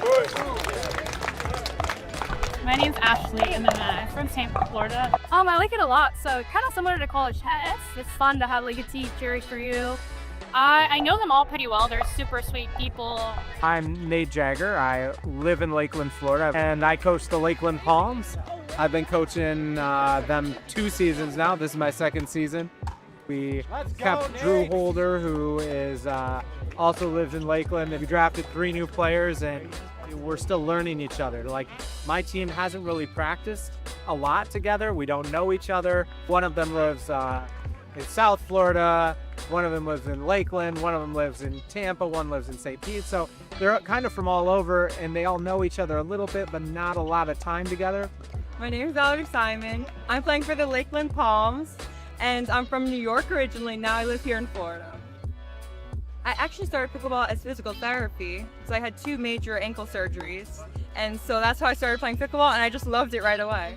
I literally played like every single sport, but my favorite out of all of them was tennis, so I played a lot of tennis before pickleball. All right, so my name is Drew. I'm originally from Trenton, Michigan, but I live in Lakeland, Florida now.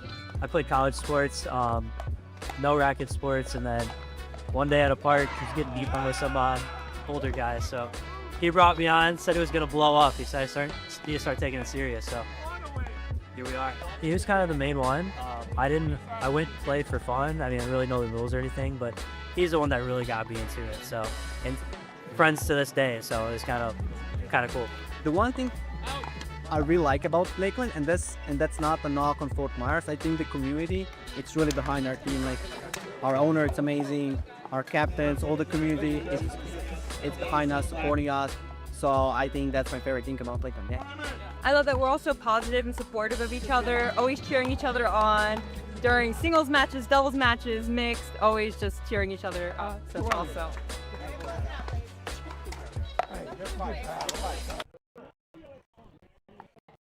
All right, folks, back. Got Sydney and Mario versus and Ava. Lakeland has already secured the match victory, winning both gender matches and then winning the first mixed match.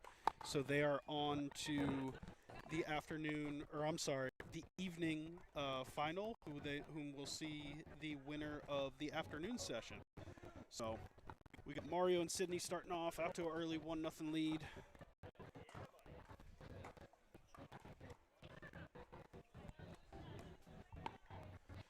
Obviously, Fort Myers wants to win this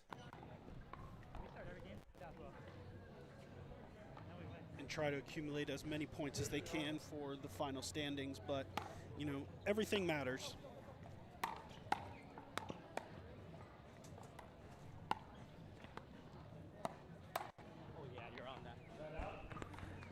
I mean, I think it's going to be interesting, Mario, with Sydney here. 2 players that haven't played together but know each other pretty well. And they're firing it at Mario.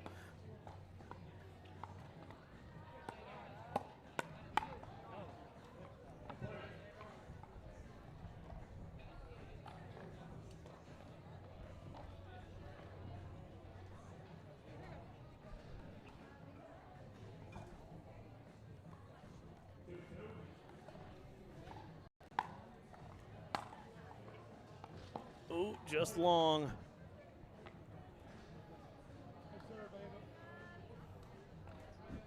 Ava using the classic paddle as a shade technique.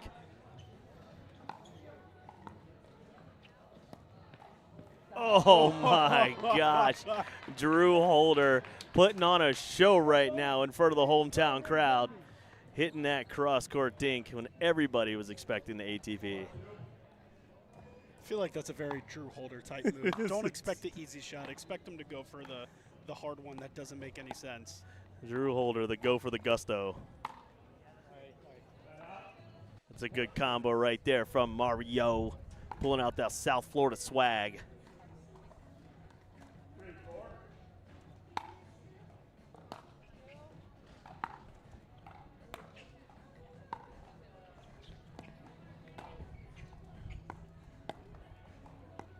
There's that pattern we talked about.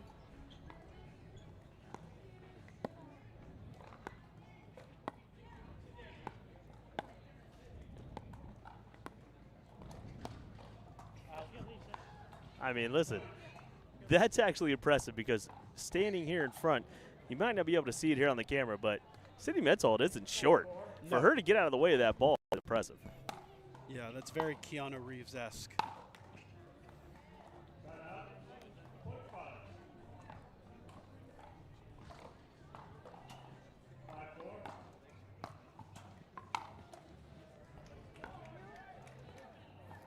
Oh, Mario not able to pick that up.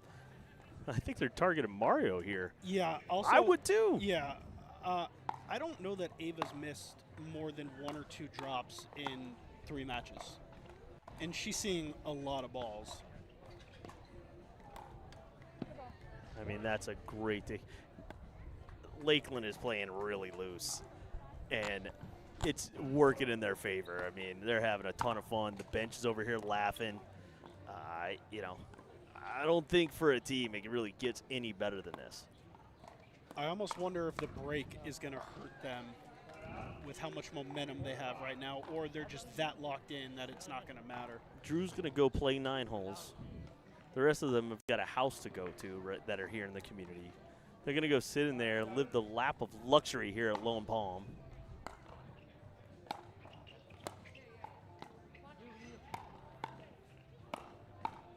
Here we go, Mario. Oh, former teammate on teammate crime right there. Fort Myers crawling back.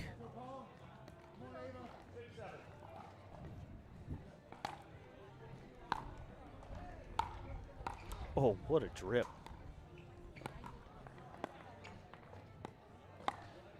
Yeah, too high there.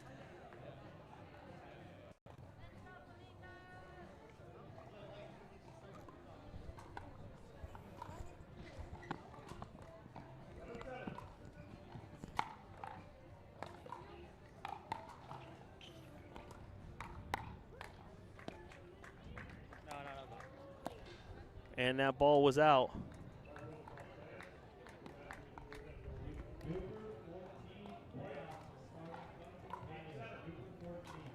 DUPR 14 playoffs starting. Looks like the last round of the minor league playoffs getting underway. Ooh.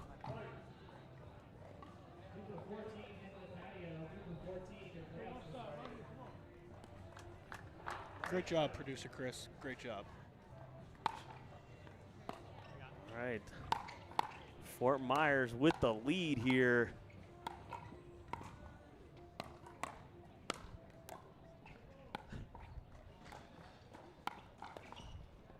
Yeah, if there's one thing I'm learning here, don't hit balls at Sydney.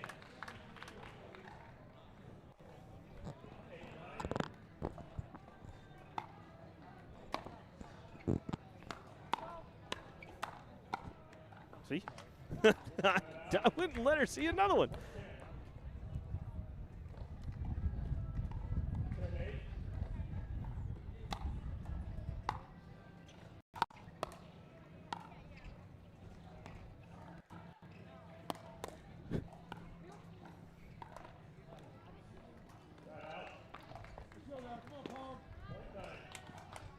I mean, she is putting on a show right now.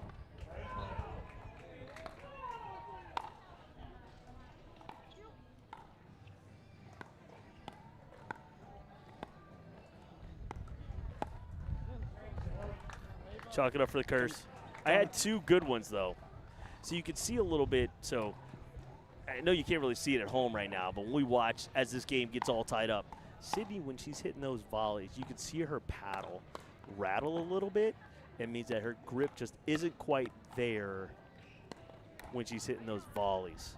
Even though they're going over, they could be doing a little bit better, a little more pace, a little more spin, but because her grip just isn't quite there yet, it's the paddle's rattling a little bit in her hand. Yeah, versus someone like Ava who's so emphatic on that wrist turnover to emphasize that spin and make sure that that ball gets down. Good call out. Ava plays really close to her body. So one of the things, like as you're watching pickleball like we all do every day, all day, is you watch someone like Anna Bright. Their paddle preparation before their dink is really inside their body. And so Ava has a lot of that in her game. You can tell she's been training in that group. And so it's fun to see her, that forehand spin that she's putting, that top spin on her forehand dinks is next level stuff. Yeah, I imagine she's probably hit several thousand of those training and drilling with the others down there in South Florida. So you can definitely see the muscle memory and the technique on that. Hey, look, check this out. You're seeing a Ben and Colin John special right now out of the Lakeland Palms. They walked over, side switched, no water, no talking to the team, just standing on the side, staring down their opponents, going, all right, hurry up, let's go. We're ready to whoop you. And then they hit one off the net. When you're rolling, you're rolling, and right now Lakeland has absolutely everything going for them. Firing on all cylinders right now are the Lakeland Palms.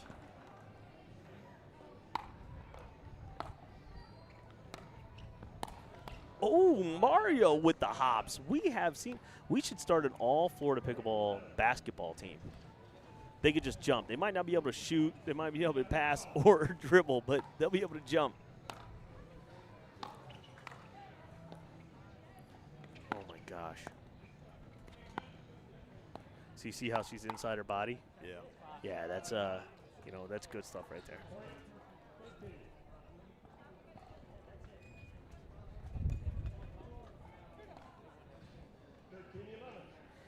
(13-11) here. Oof. That's not what they teach here at Lone Palm.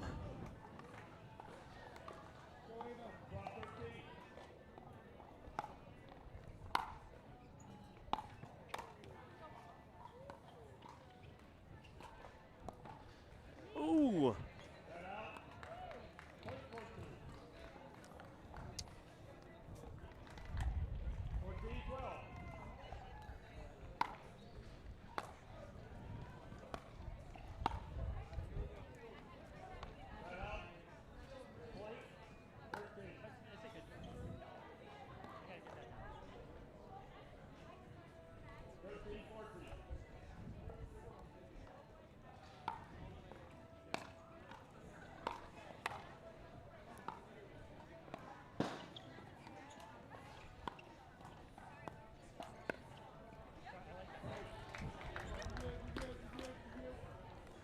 Here we go, all tied up, baby. I love Fort Myers. Flamingos never say die. Have you, I don't think they actually do die. Have you ever seen a dead flamingo? I haven't seen too many flamingos, period, let alone one that has passed away, unfortunately. I mean, just look at the kick she's getting on that forehand roll when it hits the ground. Yeah, I mean, the proper preparation prevents poor performance, and man, she is prepping those forehand dinks well. Is that a David Tabbyism? Proper preparation prevents poor performance? Probably heard in some business seminar somewhere. Yeah, I got a ton of them. Chris hates them. Shout out producer Chris to our left.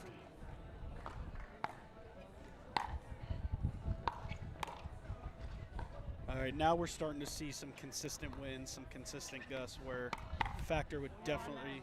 Ooh, Ava got a paddle on that, which is impressive, but Mario with the slap Ernie. Oh, I thought he grabbed the back of his hamstring there like something had happened, but maybe he was just upset that Ava was even able to get a paddle on the ball. He's outraged. There's probably something going on there. Whoa, whoa. First off, you and I are not anywhere near the same age. How do you know? I might have gray hair. How do you know? All right, here we go. So Fort Myers, our scorekeeper here is slacking. That one just goes out.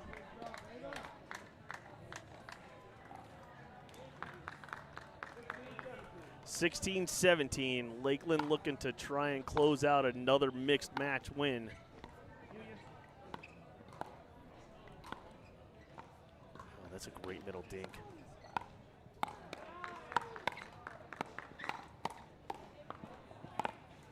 What are you doing, Mario? They give a good chuckle there.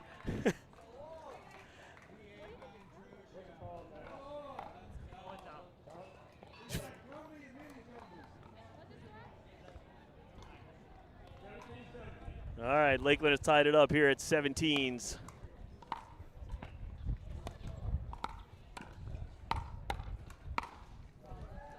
Yeah, hit it at the guys. This mixed doubles match shouldn't be played normal here, Angel. Not with how good Sydney or Ava are playing. No. That's on you. Commentator curse. It's my first one of the day. All right, we'll give it to you.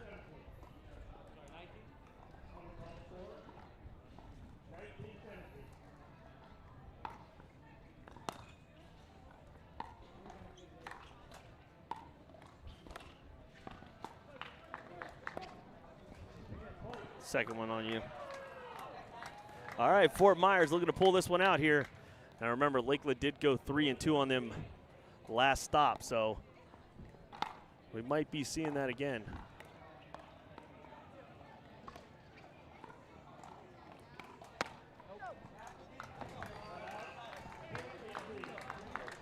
Little middle confusion there.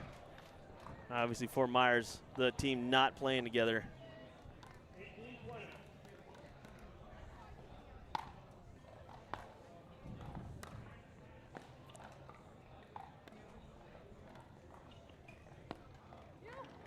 Did he just do it again? Oh my gosh.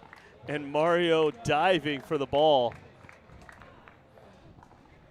Look at this thing. Mario, I think he threw his paddle at it. I would too.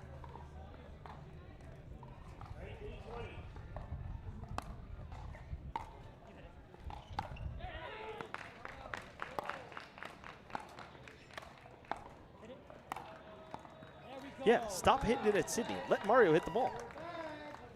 All right, it's tied up now.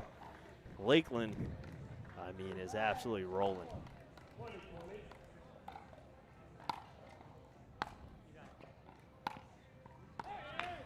Let's go, come on. And they pull ahead by 1.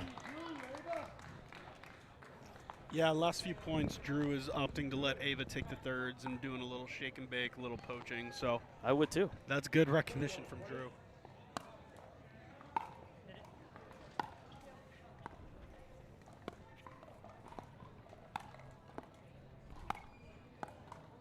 Oh, and just like that, Lakeland takes the second mixed doubles match.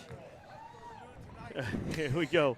Eddie Anderson, man, he's slapping hard, man. That's my paddle hand. Have you seen the big old bear claws he's Jeez, got for man. hands? Come on, dude. All right, guys, we're going to be back right after this with more action. We got the Dream Breaker between the Lakeland Palms and Fort Myers Flamingos coming up next.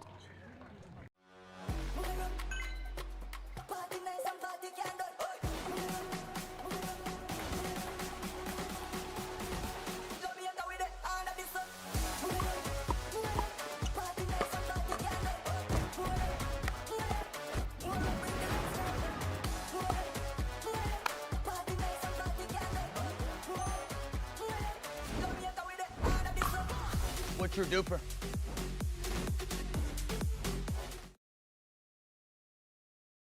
With over 250 events in more than 12 countries, the Dink Minor League Pickleball is the largest amateur team format in the sport. The Dink Minor League Pickleball is a unique tournament format comprised of 2 men and 2 women that compete as a team. The teams compete in men's doubles, women's doubles, and 2 mixed matches. If the games come to a tie, then they compete in a unique singles tiebreaker called a Dream Breaker.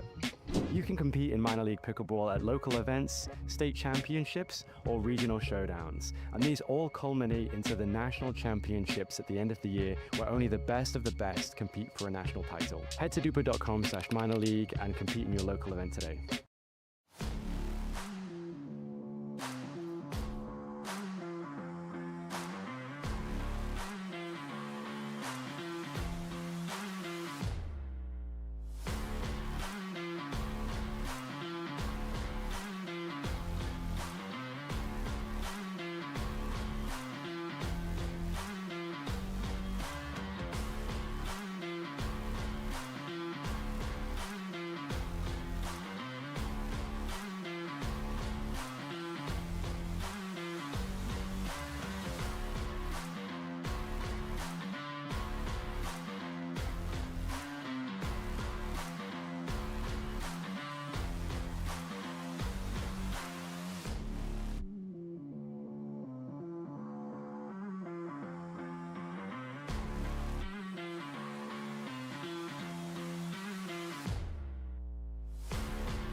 Gosh, Angel, do you realize what we're seeing right here? It's a dead Dream Breaker, but look who is matched up here. It is a absolute fun show right now. Drew Holder, Valerie Simon matched up against each other. I imagine Drew's probably gonna, we'll say, try a few things in this Dream Breaker to see what he can get away with. He's absolutely gonna be smiling and profiling here.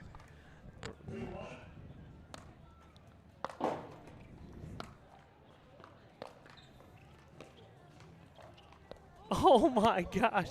And that one goes over, and the smiles galore here. Oh. Ashley Griffith versus John Cangelosi.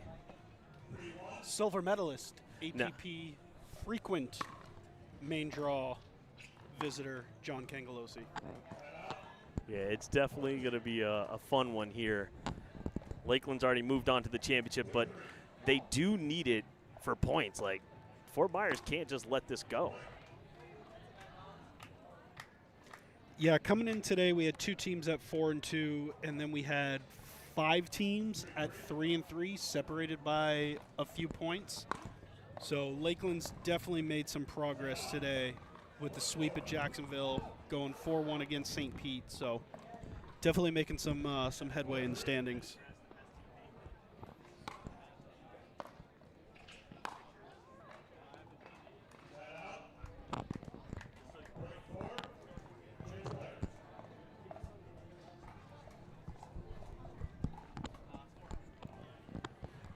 Four up, baby.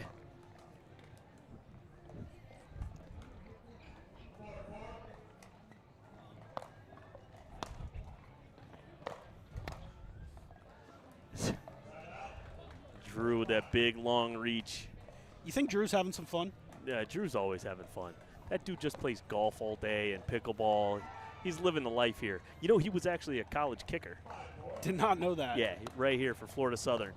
He was actually came down here to play college football as a kicker.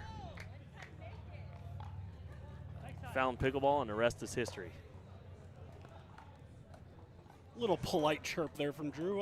Oh, you almost had me. Next time.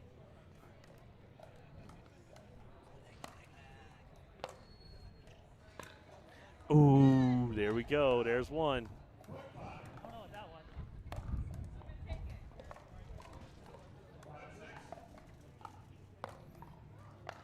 I know both of these teams are looking forward to some much needed and wanted shade.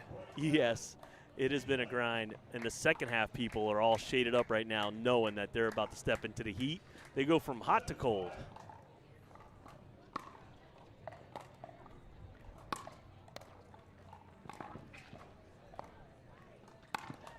Oh, John.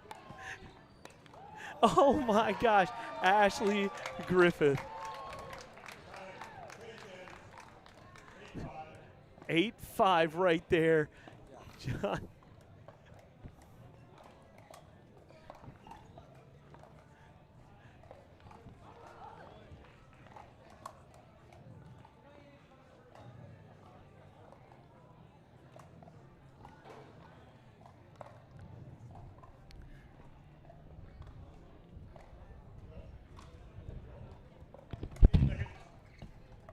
Nice.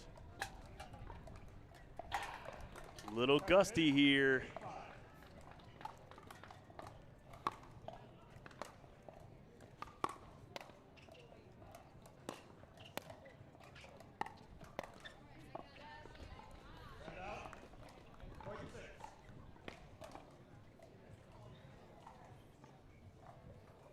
See the O-Town Bangers starting to make their way.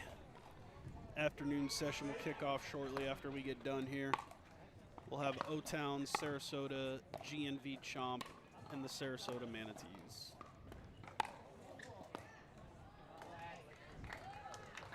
Ashley Griffith taking it to Cangelosi.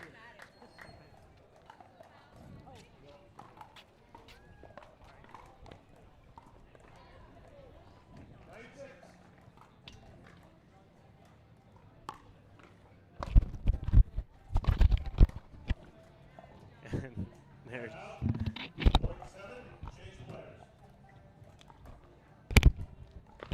All right, here we go. 9-7 here. Lakeland Palms. Fort Myers on the serve.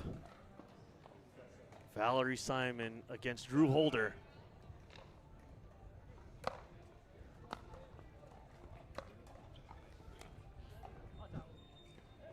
And that goes out as Drew calls it on himself here.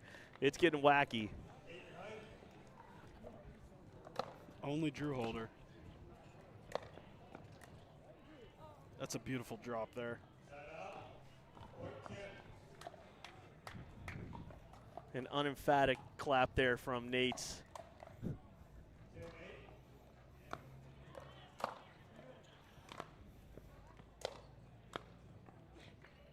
Oh, not able to get that one.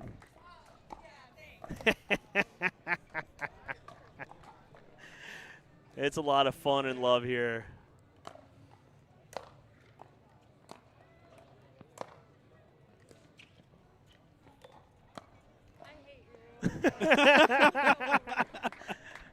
Just so you know, Valerie, we can hear that on the mic.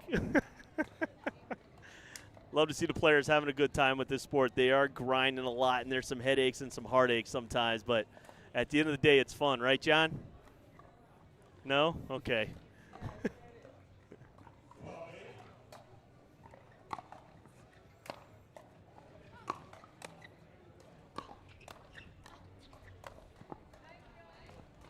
Yeah. John feels it in kind of a no-win situation right here. But we love seeing this type of drama unfold.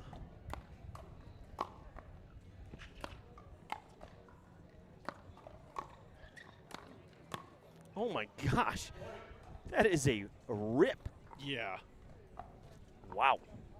I mean, Lakeland's already won the match, and they're still fighting to take home the sweep. If they're able to pull this out, this will be their second sweep of the day.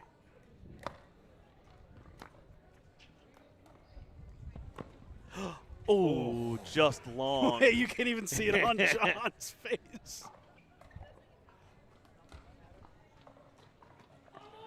All right, here we go. Lakeland up 1.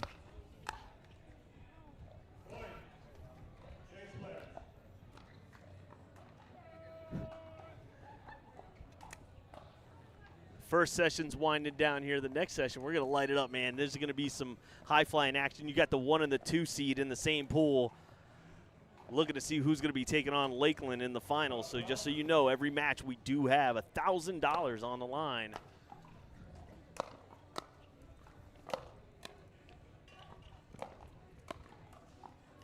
As he holds the finish, Drew Holder and the Lakeland Palms take the lead within 2. No shortage of showmanship from Mr. Drew Holder.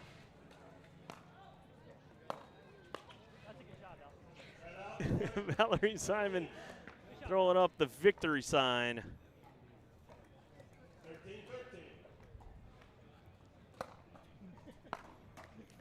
And she takes the lead for the Fort Myers Flamingos.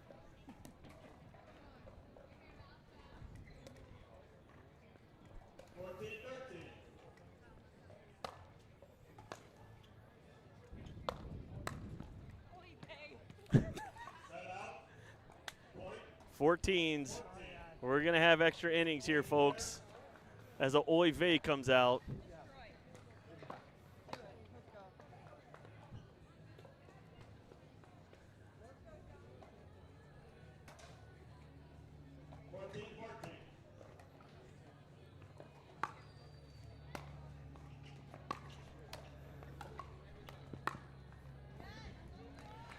I got to tell you, like, I'm impressed here. A little cat and mouse action. Yeah, she's able to get to a lot of those balls. It's probably a little bit of unexpected get back for John, but he's playing through it, and they almost got one there.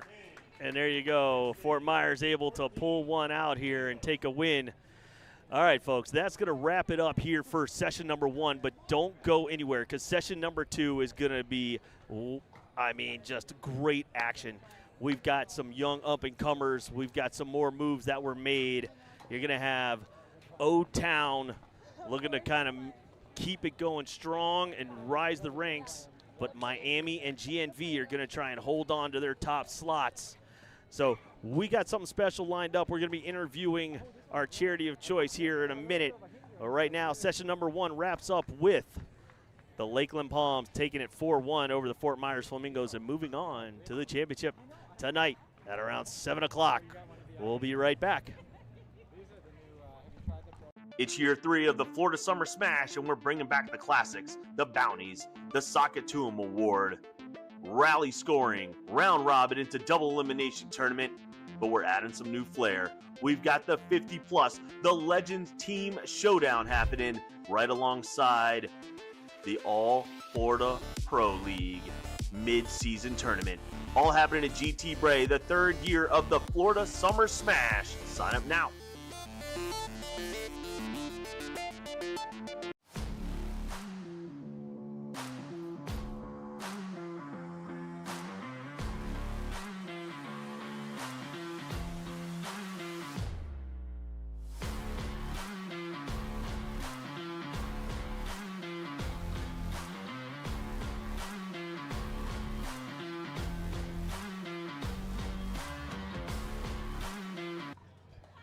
All right, so you see the winning team here. We've heard enough about them. They've been dominating all day in an impressive victory. Right now I have what's really special to us at All Florida. We talk about charity, community, competition in that order. I have Ashley Ray. She's part of the development team here for Boys and Girls Club of Polk County. She could tell us a little bit about the mission here, Ashley. What do you guys do on a day-to-day basis to keep improving the quality of the community here in Lakeland? That's a lot, you know. So Boys and Girls Club, we provide after school and summer programming, and, you know, it encompasses academic enrichment, tutoring, mentoring, daily meals, workforce readiness program. I mean, we do it all, but it's all, the end goal is providing all of the kids that we can with the tools they need to succeed and to really excel in the future and, you know, be that hope for our future and build a bigger community. And, you know, we want them to have all the success they can dream of. I mean, what a great cause to have right now in this sport doing. Is this your first pickleball event? It is. This is our first pickleball event, yes. All right, and what do you think? How crazy are those people when they step up to that radar gun swinging as hard as they can? How funny is that? Oh, it's been wonderful to watch. I even took a turn myself. It was a little rough, but definitely not going to win that competition. But it's been fun watching everyone get up and hit it as hard as they can. All right, so Nate, we're raising money here. We're doing great things. What's that like? I see you holding something there. You want to say something about the charity, what we're doing here, and what Lone Palm represents? Well, I think the best thing about pickleball is just that it does bring community together. And you bring a community together and they can give some money to a great organization like Boys and Girls Club. We love it. And I got my Dwell paddle here. It's awesome. Visit Dwell. They're one of our sponsors, and they make really wild paddles. It will distract people when you're hitting at them. That's their strategy. They wear they have terrible tents and they wear crazy colored shirts to our events. So we love all of our sponsors. We love Lone Palm. We love our charities. Thank you for coming out, being a part of this, and making sure we represent everything. Don't worry, guys. You did great today. I'll let you get rested and have some fun, and we'll see you right back here for the championship tonight. Great job. Let's go.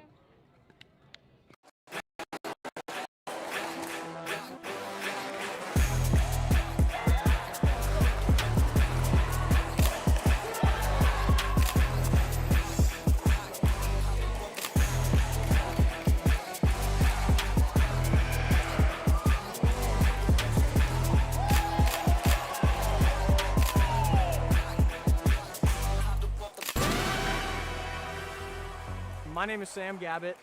Where I'm from is kind of weird because I'm from here in Ponte Vedra, Jacksonville area, but I went to school in Lakeland for like 4 years. So future-wise, Jacksonville, yeah. And I play for the Jacksonville Ballers. Go Ballers, yeah. I think our team is special, dynamic-wise. I think pretty much everyone that we play with together works together really well. So like Madalena and RJ. Madalena has just huge drives, and RJ poaches so well. So we have a girl that loves to play the left side that hits huge thirds, with a guy that plays the right side that likes to poach a ton. So in mixed, they're such a tough team. In mixed, I like to play big, and Sophia likes to play small, a lot of forehand dinks to just set up the next ball, which works perfectly for me. With me and RJ, I love to drive the third so he can come poach as much as he wants. I think everything that we do, the other person that we're playing with complements it really well. So I think we're gonna be pretty dangerous down the stretch. So my name is Sophia Dorsey. I'm from Jacksonville. I'm local here, and I play for the Jacksonville Ballers. I love our energy. You know, we always have each other's back. When one of us is down, the other one picks the other up, and we just play well together. We're all here in Jacksonville, so that's fun. We get to practice and build team chemistry. Madalena, yep. I love how she's just a powerhouse. Like, she's such a badass. I mean, like, literally anytime I'm down, she's up, and she'll pick me up, and we complement each other well. My name is RJ Enignan. I'm from Jacksonville, Florida, and I'm currently playing for the Jacksonville Ballers. So all of us are from Jacksonville, so we have an idea on how each other's games are, especially with Maddie, because I play a couple pro calls with her, so our chemistry is pretty good. It's fun with her because as a lefty, she can take most of the drops. I can go in and do more crashing instead of me having the pressure to take the drop and get to the kitchen. So I have like a lot of trust on her part. I feel like we play pretty well together. Sam, we definitely have a lot of potential together. I think it's just because we don't practice much with each other. We're still trying to figure out each other's game. But every time we practice with each other, he's like getting significantly better and better each time. So I have a lot of confidence that we'll do really well for the rest of the season. Hi, so my name is Madaya Grigoriu. I'm from Romania originally, but I live in Jacksonville, and I do play for my hometown team, Jacksonville Ballers. So I do like foremost that we're fighters. Even if we're not playing well, even if we have a tough day, we fight until the end. And you can see in our scores, we're always close no matter what. I do like playing with RJ because he's lefty and I play left, I like left side. And I've been playing with him a lot and we do well. And with Sophia, I just love that she's so solid on the right. So I think like we have a good chemistry with each other for sure. It's the fact that, like, for example, I cannot play MLP right now. So it's something like MLP, but I feel like it's even better because it's like we know each other, we're friends, and that makes it even more fun. That's mostly what I like. And everybody fights, everybody works hard. I love that. No, I love team events. So this was my first real big pro event, and I love the energy that it brings and how everyone's so friendly. Everyone comes out to support their teams and their fans, and it's just a great experience, and I'm glad to be here. I think the Florida Pro League definitely is like a stepping stone towards the bigger leagues and helps you get your name out there and meet other people. I like the team format for sure. And I like having people cheer behind your back. It definitely helps you play more loose when you're playing for a team rather than yourself. I think we were slow to start, which is a good thing, honestly. And the more we're gonna play with each other, the better it's gonna get. These teams somewhat already have been practicing together for a very long time, and we're just starting to do that. So I think we're gonna be very good situated at the end of the season. It's incredible competition all the time. Everyone here is such high level. Everyone has such a bright future. I come out here, I play red games, I drill, but this is a different level of competition. Everyone wants it and everyone's good. And when those two things come together, you get a league that's pretty special.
right, folks, we are back.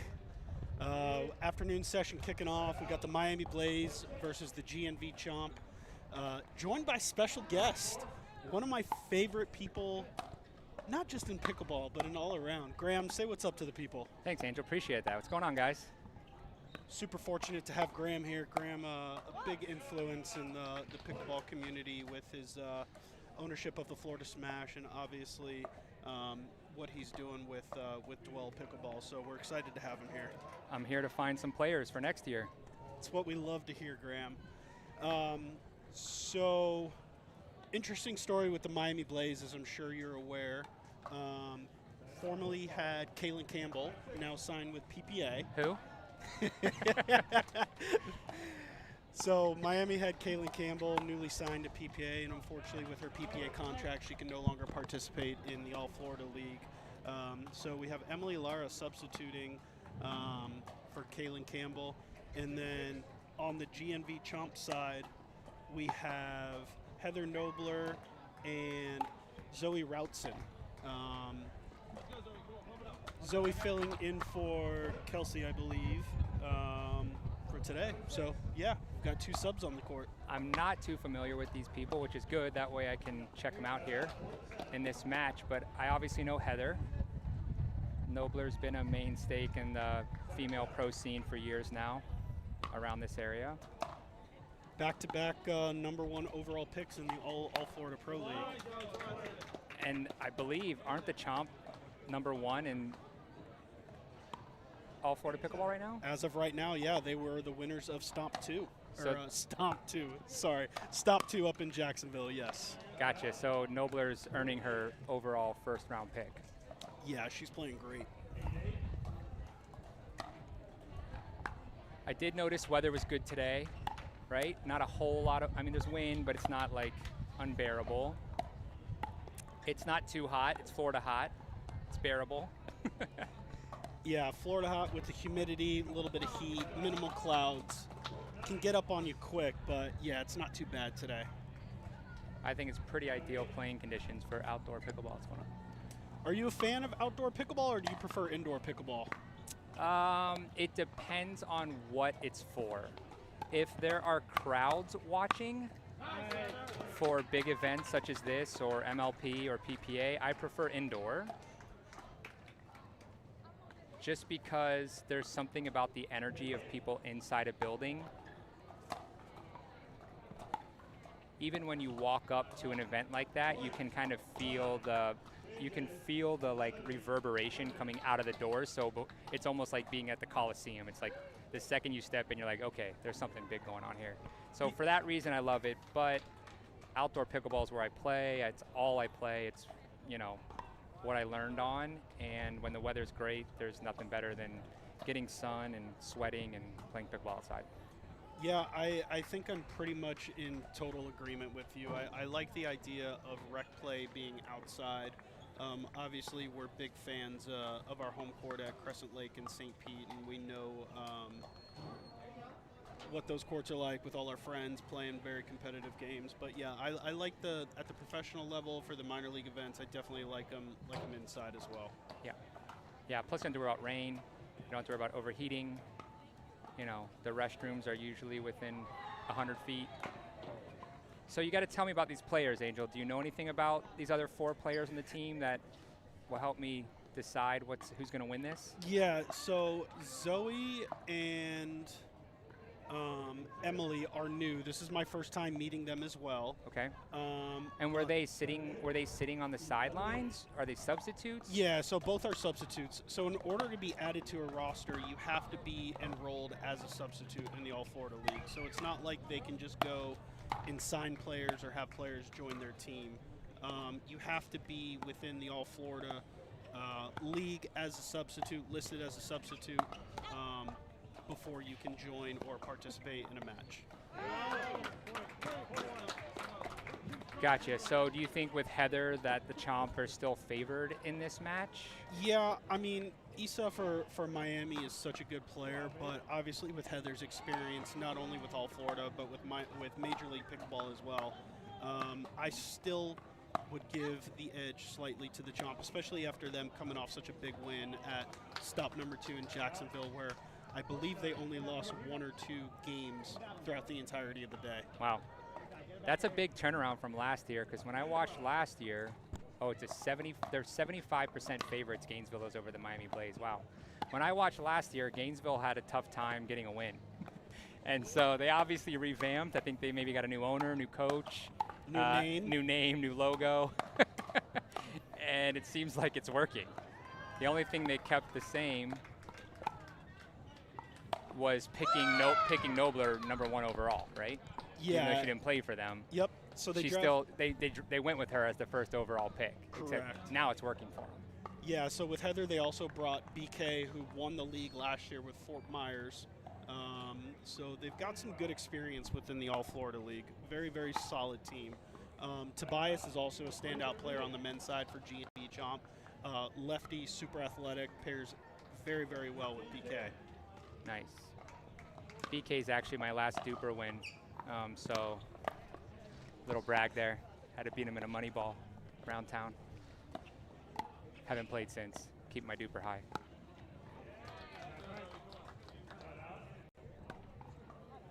So I'm a big fan of when Graham's out and about in the pickleball community. Obviously, he's got so much going on with the Florida Smash and MLP and St. Pete Athletic. But let me tell you, the guy hadn't played. We played about a month and a half ago, and the guy hadn't played in, I think you said, 5 or 6 weeks. The guy didn't miss a shot in 3 games.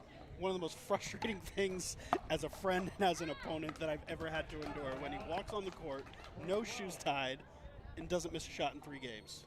I mean, I've never taken 5 or 6 weeks off, take 2 weeks, which is a long time for me. But yeah, I think that it's like riding a bicycle. You play for 4 or 5 years, you take a couple weeks off, you're still gonna have the basics at least.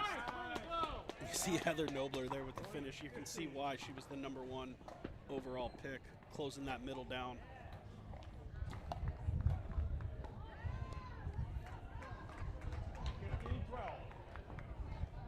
Graham, are there any players that you know about that you're excited to see play today? I know you were here for a little bit of the morning session.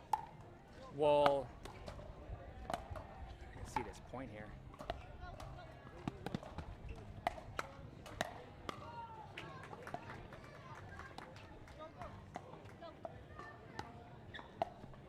I'm obviously, nice, great point. I'm obviously a huge fan of the St. Pete Icebergs, although I hear they're having a very rough day today.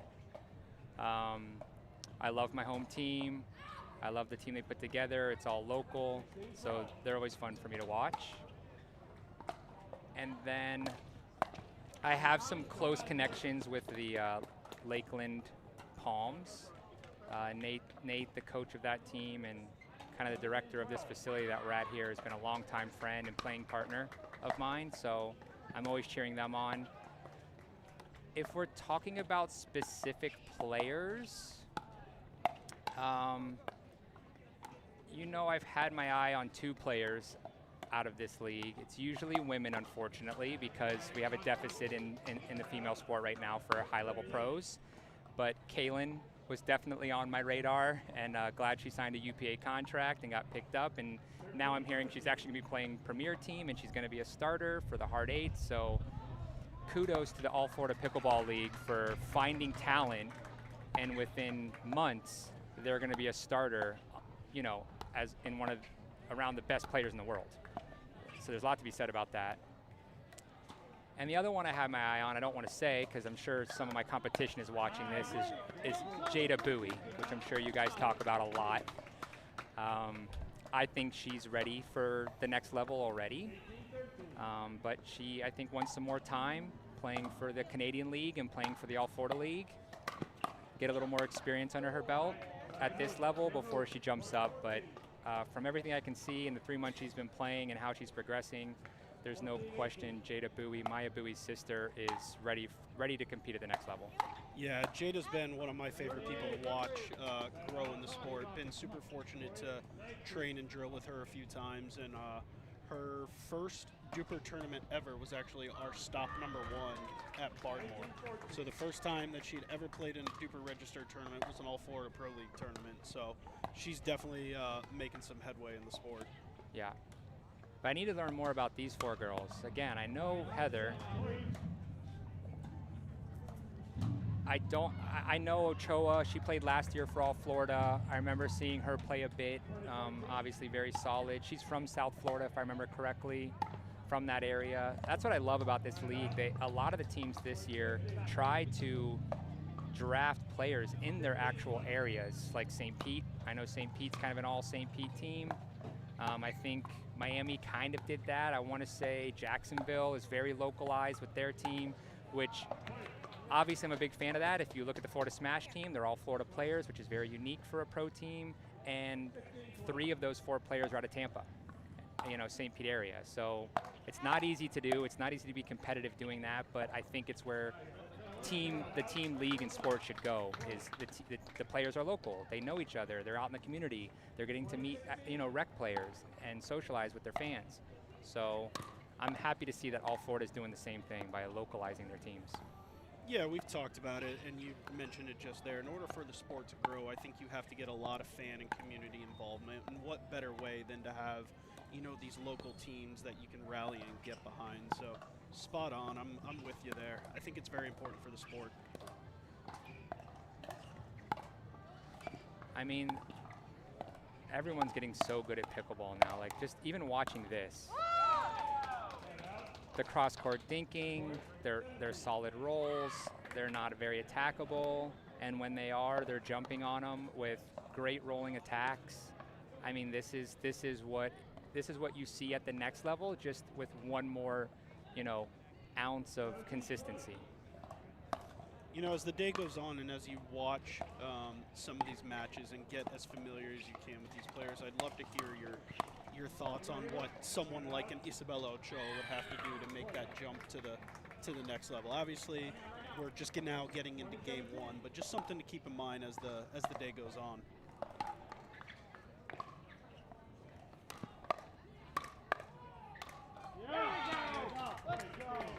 And that's it for game 1. GNV Chomp continue their hot start. Heather does it again, even with a new partner. All right, so GNV Chomp take game 1, 21-17. Heather Nobler establishing her dominance early. We'll be right back after the commercial. Experience the future of pickleball with PB Vision Analytics. Record and upload your matches and let AI break down every stat, every rally, every shot. Want to see how you played or tag a friend in that highlight moment? PB Vision makes it easy to share your game with the world. It's smart, simple, and powerful. The official stat provider of All Florida Pickleball. Check out PB Vision today by scanning the QR code on your screen. It's year 3 of the Florida Summer Smash, and we're bringing back the classics, the bounties, the Socket to 'em Award, rally scoring, round robin into double elimination tournament, but we're adding some new flair. We've got the 50+, the Legends Team Showdown happening right alongside the All Florida Pro League mid-season tournament. All happening at GT Bray, the 3rd year of the Florida Summer Smash. Sign up now.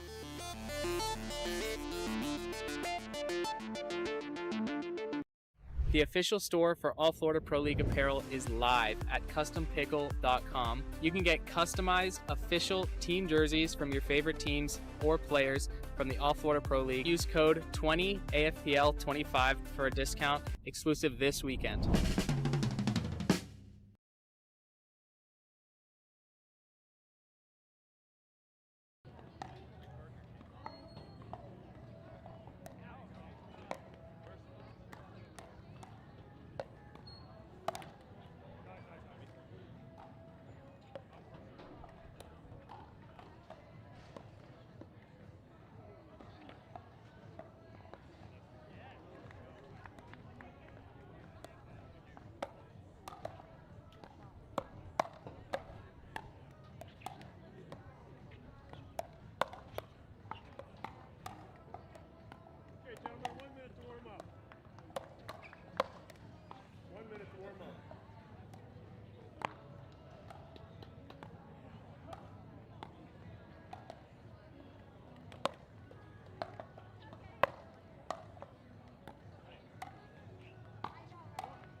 change the rules?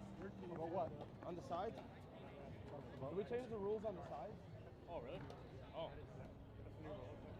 That's a new rule. Okay. Oh, you won't? Okay. So, just so you know, where your team ends up the game, that's when your team starts. Oh, yeah, I like it. All right, let's go.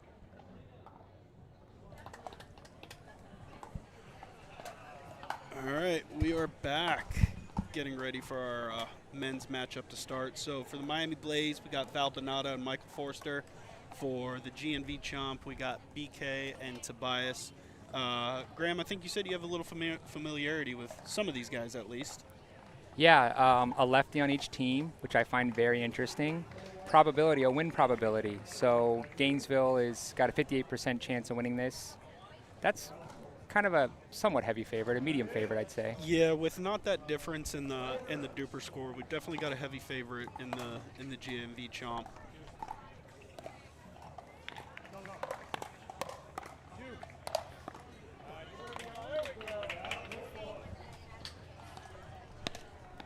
I wonder if part of that's the Yola advantage. We got to get Val a Yola immediately.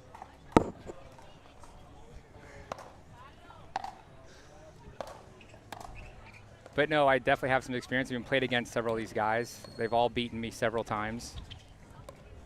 Val's been playing for a long time. I know he was a highly touted junior tennis player as well. I was going to ask you, Angel, do you feel like a lefty-righty combo in this format is an advantage? I think if you can get a significant amount of court time together to establish some type of rhythm for those middle balls, then it can be, but I can also see where it can be a detriment as well. I know Michael lives on the East Coast in the Melbourne area, I believe, so I don't know how much him and Val are actually playing together. We can see Michael kind of taking over on those middle balls. Wow, two dribblers in 1 point. That's rough. What are your thoughts? Tough on the Blaze. I think it's a heavy advantage, personally. I think a lefty-righty combo can always be an advantage for the most part in pickleball. But in this format, because you don't have to stack when you get caught on an odd point, makes it a heavy, heavy advantage. But both these teams are a lefty-righty combo, so no advantage gained. Now, I think you're aware, and obviously you're very involved in MLP with the Florida Smash, but we still do the old school MLP style scoring. Correct. Is that something you're in favor of, or do you like the new way it's done? I definitely like this format. I like rally scoring. I think it's smart, and I think that if I had my way, we would take MLP back to rally scoring, and maybe we will next year. I think we're seeing that the rally, some of the games aren't as exciting when it's not rally scoring.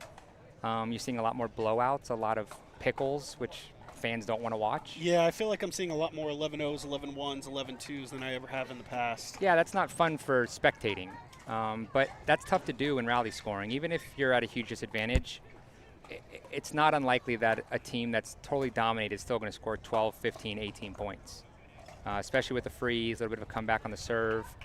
So yeah, rally scoring from the spectator point of view, I feel, makes for much better drama and better pickleball watching experience. So you're doing it right, All Florida. Keep it up. Show MLP how to do it correctly.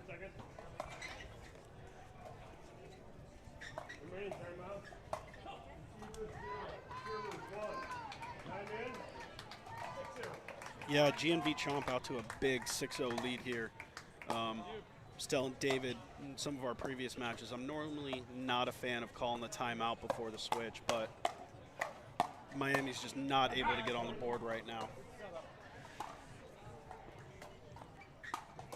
Yeah, I don't have enough time seeing the Blaze play or what they could do to change. Do they have a coach? Does the Miami Blaze team have a coach or a captain that can talk to them about strategy here? So the Miami Blaze coach is actually Martin Michelson, who's running the minor league event today. Well, that's not fair. They need him right now. These boys need to chat on how to change up strategy here.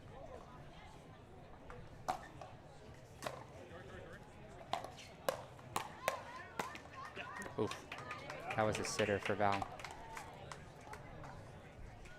Have you guys ever approached Val's sister to play All Florida Pickleball? I did not know he. The pickleball mama. I did not know he had a sister. She's an animal. I think should be playing an MLP personally, but I don't think she's trying to pursue a pro career. But I bet she'd have fun in a league like this. Although I don't think she's from Florida, so it might be tough. Producer Chris just informed me that she does not live in Florida, so therefore she does not qualify for the All Florida League. So at least 6 months in a day. Yeah, but as a resident to play in the All Florida Pickleball League. 12 months. Thanks for the clarification. Also mentioned that Wow. Val's sister does have a big win against Rachel Rohrenbacher and Anna Bright. She's a very, very solid player. If you get a chance, look at, I think her handle is the Pickleball Mama. Check her out. She is a very solid, and she's got a couple of kids that are young and are going to be little pickleball animals. So, yeah, the whole family is good at it.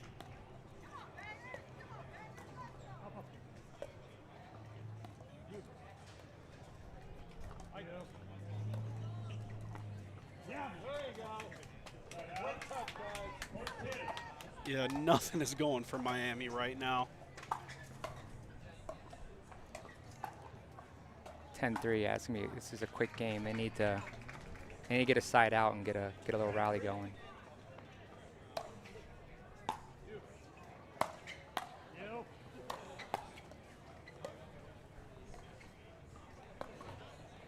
That ain't right.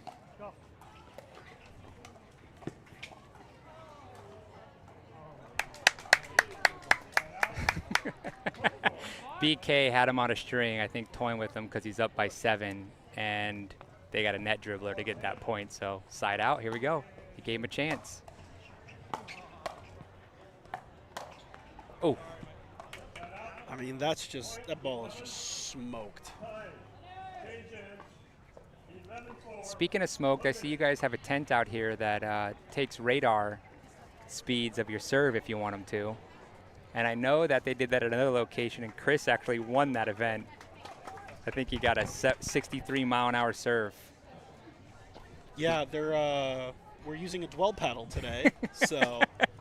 Oh, yeah. I actually saw somebody hit a 70-mile-an-hour. I think it was Drew hit a 70-mile-an-hour hit, although you can't really count that because you're hitting it 3 feet from the radar gun. So it's 70 coming off the paddle. I don't know that it's a 70-mile-an-hour serve. I think the gun should be probably getting the speed for when you're going to hit the return. Makes more sense, right? But 70 miles an hour is the fastest I've ever seen a pickleball actually radared. So I've never seen it over like 65. I don't know that I've ever seen it over 65 either. So it's pretty quick. But yeah, these new paddles, these Gen 3 and Gen 4 paddles with that trampolining effect, you can get that ball to come off very hot, especially if it's a used paddle, has some delamination, which no comment on the ones currently in this match, but it happens. And you can get the ball to really go. Up to 70 miles an hour, apparently.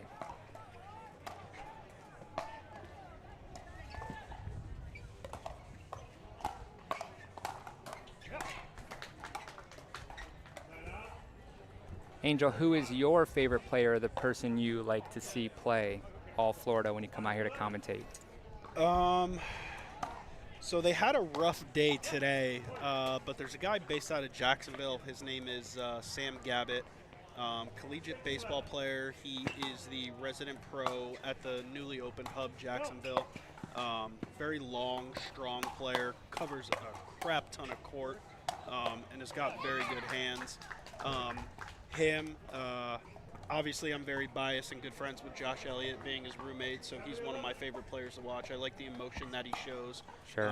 And he's got a lot of very unorthodox shots to where when they're on, he's a tough opponent. I think the men's team for St. Pete has done well today. It's just the team overall has been struggling. Yeah, with George Rangeloff, obviously we know his success that he's had in PPA singles, and then Victoria being a second-year All Florida Pro League player, and then Kara being her first year. I think probably had a little bit higher expectations for their play today, but I'm sure they'll bounce back. And then on the women's side, obviously we talked about Jada. She's been super fun to watch. All right. Getting pumped up on the chomp side over there. Just taking over at the kitchen line.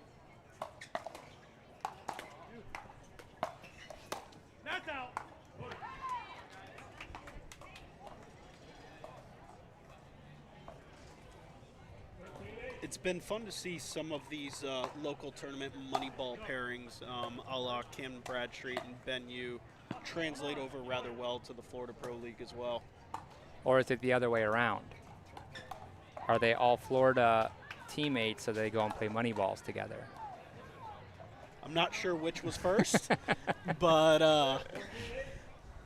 I mean, yeah, if you're going to be teammates, you know?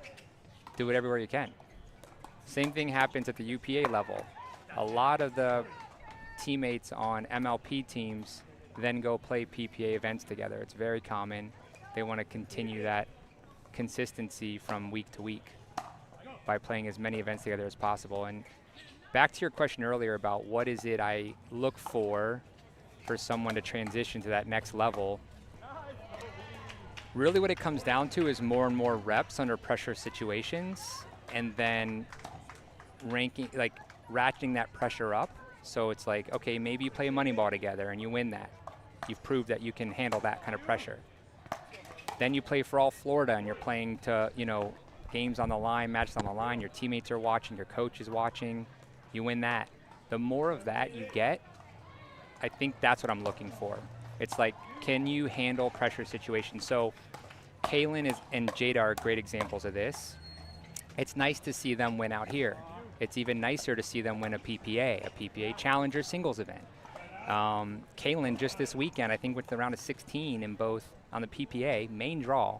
I think she went to round of 16 in both women's and in singles. Yeah, knocked off another top 10 in singles, I believe. Right, and so she gets to the round of 16 and she loses. She gets beat pretty bad, but being there is a rarefied air for almost every other player. No player here has ever seen a round of 16 match event on a PPA tour where there's big prize money involved, right, and big contracts. So even though she lost that, she gained that experience these players are not getting, and so she becomes more desirable to me, right? Because now the next time she gets there, she's had that experience and she's more likely to get closer to a win or win. And the more that happens, the closer you get to being a top-level pro and someone that wants to be drafted. And Kaylin's there, and Jada, same thing. Wins a PPA Challenger, and if I had to guess, you're going to start seeing her win some rounds, getting through qualifiers and winning some rounds at PPAs and APPs as well. Yeah, I think the sky is the limit for someone like Jada, especially with the level of success her sister's having at the PPA and MLP level. So super excited for what her future holds. Yeah, so if you truly want to take that pro route, you've got to, I hate to say it, spend the money, go to as many tournaments as possible, play as often as you can, and get experience under really high pressure. Do you think at a certain level it becomes difficult to find high leverage, high pressure situations outside of a PPA qualifier, outside of a PPA main draw? You know, because they talk about trying to play up as much as you can, but from what I'm understanding, you get to a certain level and the only place to play is at that professional level, so therefore you get stuck playing in maybe probably a lower level tournament that you shouldn't be in, so therefore it might be better to drill or to practice or private games. So do you think can be some detriment to your game if you're maybe doing a little too much with a lower level tournament or something like that? No tournament or play is a detriment unless you're sacrificing practice time for that. As long as you're practicing and putting in the time necessary to compete on the level of the tournament you're playing, I would say it depends on what's important to you as a player. If it's important for you to sign a UPA contract and make $300,000 a year, then more than likely when you get to the round of 16, that's the biggest amount of pressure you're going to feel, right? Because that's your goal. Your goal is to be there.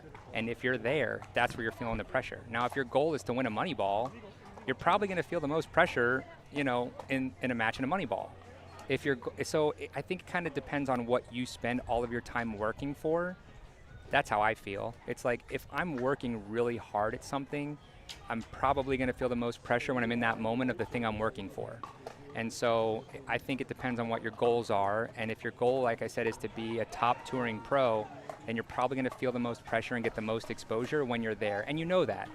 When you're in that moment, the reason you feel the pressure is because you know this is the moment that you've been working for. You know this is the moment where you could get noticed and picked up or get a contract. And so that's the moment. If you can strive in that environment or get that experience, that's, I think, the most valuable they can get.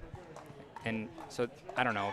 That's how Kaylin got noticed. She started to get results here and then results on the tour. That's how Jada's getting noticed. She got results here at Canadian League. She's getting results on the tours. That's how it's going to happen, unfortunately. You're going to have to play the best of the best, and you're going to have to get some wins to get the exposure, to get noticed, to get a contract, to get picked up by an MLP team. It doesn't really, there's not a whole lot of other avenues than that. Yeah, there might be someone like me who's wandering around and says, I'll take a big chance on this person, but for me to take a chance on somebody, it's one of 4 players on my team that costs a lot of money to run. I'm going to have to see a whole lot. Yeah. And probably that's going to involve results, unfortunately. Because you could be the greatest practice player on the planet, 3,000 dinks in a row and never lose a practice match or a rec play. That doesn't mean anything when I put you in front of Ben Johns or Anna Lee Waters. You could be the worst player against them because you can't handle real pressure. So you're going to have to be tried and true, and people are going to have to see that, and then they'll pick you up. But again, All Florida is the stepping stone to that. I think we've proved it here in the last 2 years, right?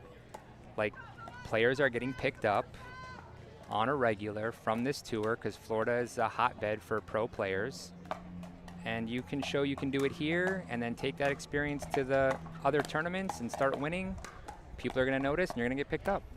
Yeah, it's been a lot of fun to see some of these guys translate their success, to your point, starting here, then over to PPA Challenger, over to PPA Qualifiers, and then we've been super fortunate that a few of them have made some main draws and had some success. So I think that's the real key, is making main draw. And that's tough to do. There's not many people that can do it. That's why Kaylin, impressive. I think Jada can do it. I bet if she entered in with a decent partner and played singles, she's going to get through, more than likely get through qualifiers, get to a main draw, and could probably even pull an upset, which is hard to do in that first round of a main draw PPA. And the second she does that, she's going to be on the radar of 3 or 4 teams, which I think she already is, honestly. She personally is not ready to make that jump to the next level. She wants a little more time here, and I respect that. And when she decides she wants to move up, I think there's several teams and partners that would like to grab her. Yeah, I can't imagine she's going to go unsigned for too long. So very excited to see that come to fruition. Yeah. So GNV Chomp took that men's match 21-10. We saw a little exchange there between players. Certain paddle situation may be coming to light, but hey, that's not our job to talk about. But I mean, they all have the option to grab what paddle they want, and so some paddles do better in hot weather, some paddles are fast than others, some have more spin than others. It's up to you to decide what paddle you want to play with. Graham, you know what does great in hot weather? The Dwell 40. It's one of my favorite balls to play with, so shout out to you and the Dwell team for creating such a great ball, very affordable. I know it's a staple at Crescent and a lot of my private games that I run, so we've been using it all day here. It's 90 plus degrees and humidity, and it's holding up well, so shout out to you guys. Thank you, appreciate it. Yeah, I mean, I'm a big fan of, I just have this idea that we shouldn't be playing just one ball. We should be playing different balls depending on what the weather is, or if it's 90 to 100 degrees and you play a soft ball, a Franklin, there's several of them out there. It gets mushy, it gets hard to put a ball away, the points become long, and it's not quite as exciting. It definitely slows the game down. And when it's cold, the exact opposite. When the ball is a Vulcan or a Selkirk, it becomes very fast, hard, and you see 3 hit rallies where it's just a drive, a serve, a return, maybe a big drive third, and the point's over, and that's not fun to watch either. So you got to find that middle ground. So I think a harder ball in hot weather and a softer ball in cold weather is where the future is personally, but we'll see if that happens. So I'm gonna put you on the spot, and this is I don't know if you've been asked this question before, but knowing what you know with your paddles that you've put out there and the balls that you've put out there, what's harder to make, a good paddle or a good ball? They're both still hard to make. Like, you know, I'm not going to say Dwell has figured it out. If we had, we'd be Yola, you know. They're both hard to make. And then once you make it, it's how do you get people to love it? But yeah, there's no perfect ball yet. I think we're far from finding that. It's tough with plastic. And same thing with paddles. You know, you're limited to what materials you can use. And we definitely haven't reached like the best paddles that we're gonna see in the next 2 or 3 years. So you think at the rate paddle technology is improving, you still think there's an even higher level that we can go? Oh, no question. No question there's a higher level. There's, yeah, I think what is really being worked on right now by most companies is durability and longevity of paddles. And so I would say that that's what you're going to see a lot more of is how do we get a paddle to last in a pro's hands for more than 30 days? How does it maintain grit? How does it not delaminate? How does it stay consistent across the entire face? And a pro can play that paddle for 30 days. You know, maybe, I don't know, it might never happen. You know, tennis, they change their strings every match. Baseball bats, I think they use those more than a month, I would hope. How often does a pro change out a baseball bat? Yeah, it depends at the level, right? So at the professional level, I think once they're able to find a wood bat, they're going to swing that until it cracks or until it breaks. Okay. At the collegiate and high school level, obviously they're still using metal.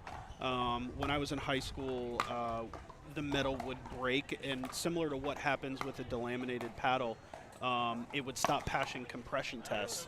So they would try to use that bat as long as they could till either the umpire would say, hey, we got to check that bat, or no, you can't use that. So yeah, yeah, similar across the board in other sports.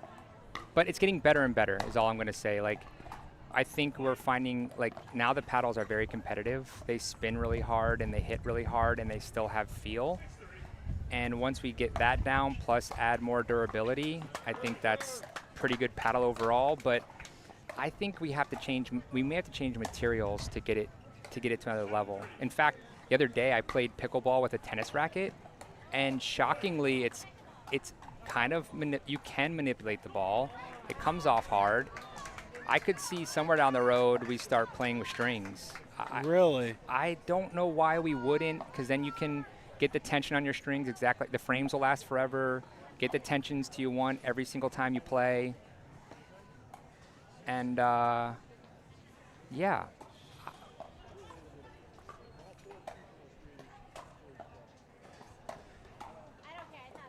What do we have going on here, Angel? Looks like they're, I think the ball may have cracked and they're asking for a ball change. But one of them doesn't want it, which is interesting.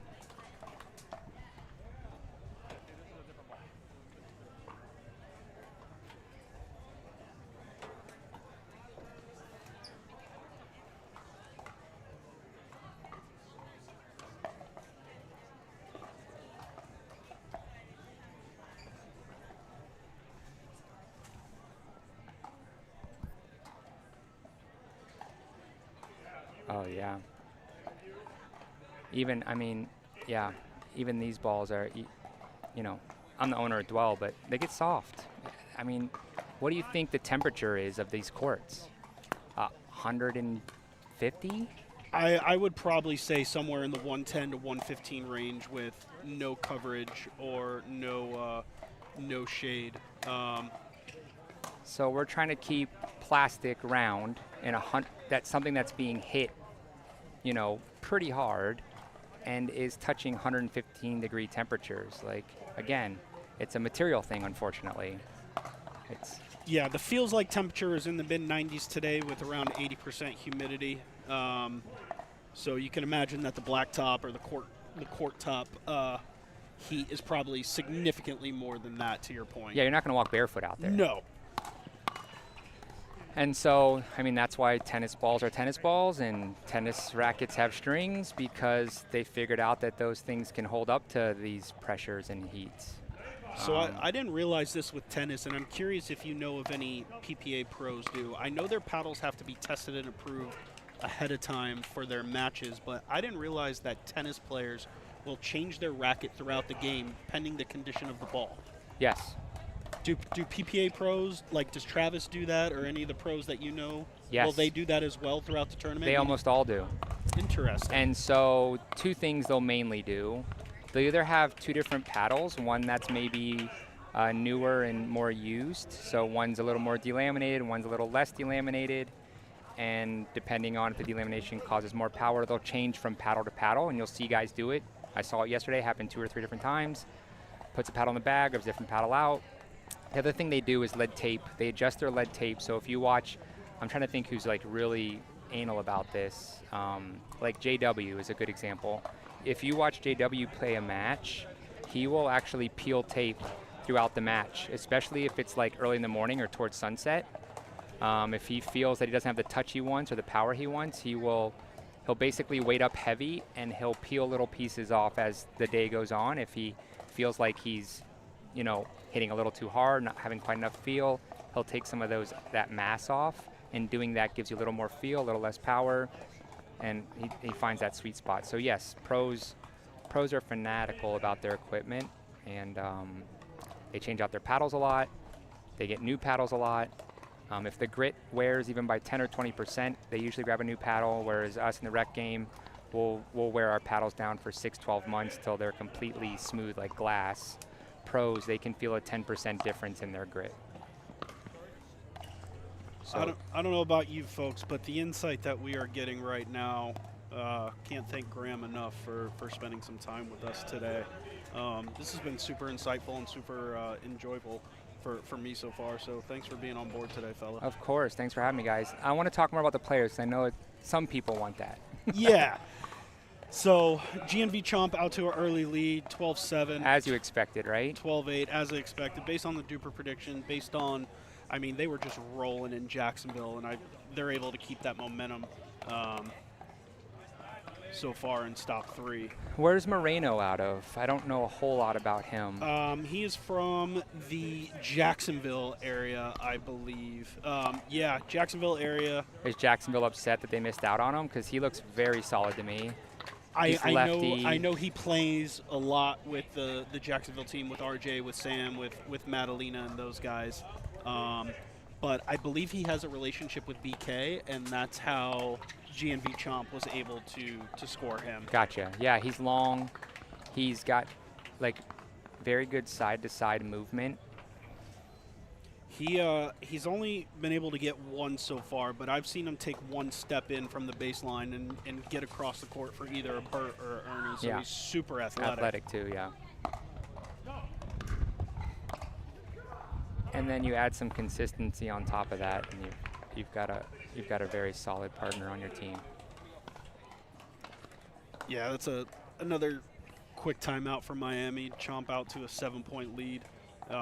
You can see on that last point we were talking about Tobias's athleticism and added pressure. He took 2 steps in and it messed up Issa a little bit. Yeah.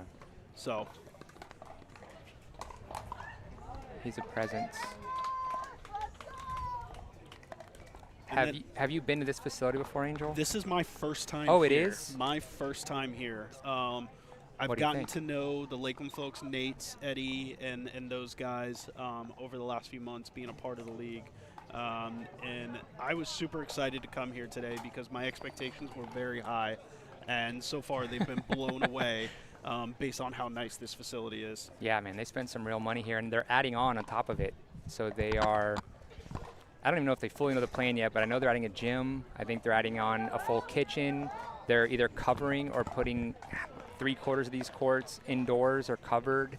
They're even talking about padel, so this is becoming like a true, it's private, but a true membership club in Lakeland that's like, destination worthy.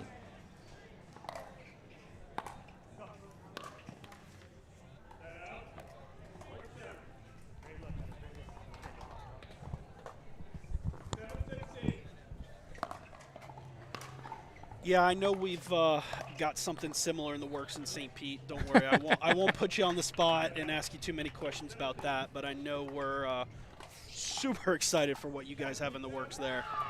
They're popping up all around the country. I mean, indoor clubs and clubs in general, pickleball clubs are taking over and having success, and it's fun to see. Yeah, I think in Florida, indoor or covered is almost a must. I think, you know, we're good enough, or we're fortunate enough year-round we can play outside, but you give us a little bit of cover or some indoor spots, and it makes it that much better. Yeah, I think every state has to have some indoor and covered. There's an argument for everywhere needing it, whether it's wind, it's sun, it's rain, it's snow. There's a need for indoor facilities and facilities in general. Yeah, I don't play much above the 5-0 level. I'll play some open, but I will tell you my biggest gripe with playing outdoors, it's always the wind. I don't mind the heat, I don't mind anything like that, but it's always the wind. We talked about the ball, the material, and how much the wind can manipulate that ball and really affect the game. So I think that's my only gripe or only thing that I would say about indoor versus outdoors, just the wind. Gotcha, yeah. I feel like because we play in the wind so much, we have an advantage when we play it because, like, who's better in the wind than us? You know, someone playing 5-6 days a week in the wind, who's going to beat you in the wind? It's like, it's almost like, I don't know, it's like a tool in our belt.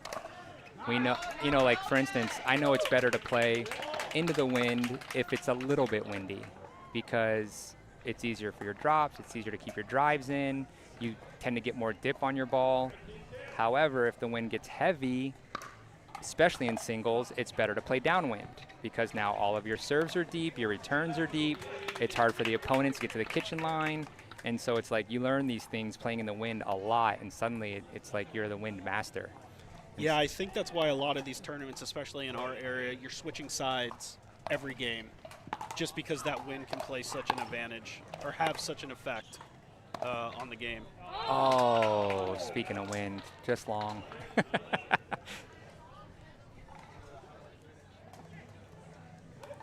Jump out to another lead, about to take the third game here.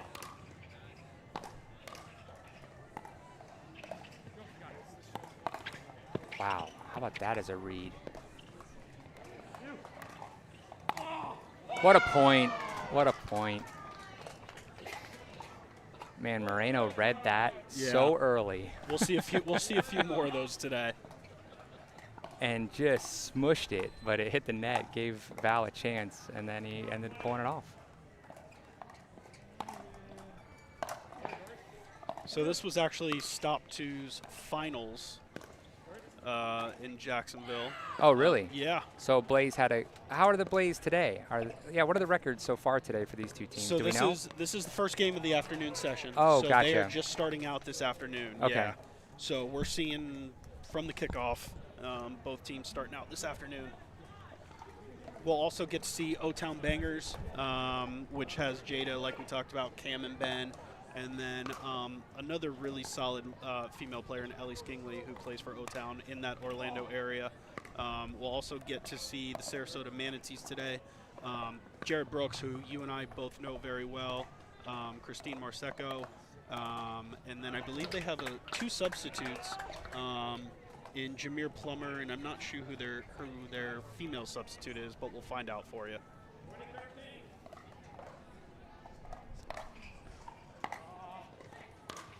So why so many substitutes on this stop? Is it sickness? Is it not everyone can come to every location? I know some of them because they're getting drafted. Yeah, so I think it's a variety of things. So I know we've had a few players get married and they've been on their honeymoon. Oh, wow. All right. I think a few players have traveled out of the country. So I think it's literally a long list of reasons as to why they couldn't be here today. But that's why they put an allotment of players on the substitute list so they can grab them and keep things going. Gotcha. A summer travel.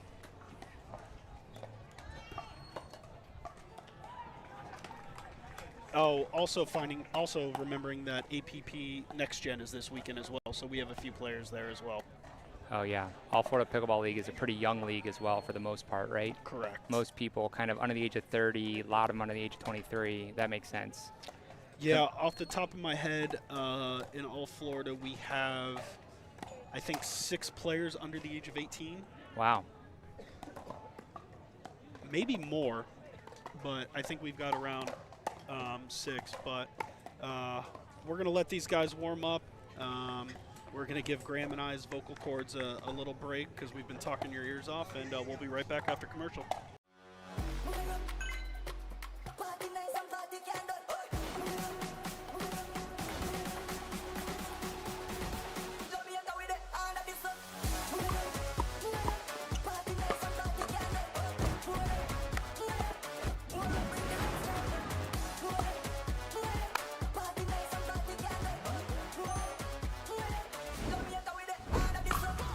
What's your DUPR?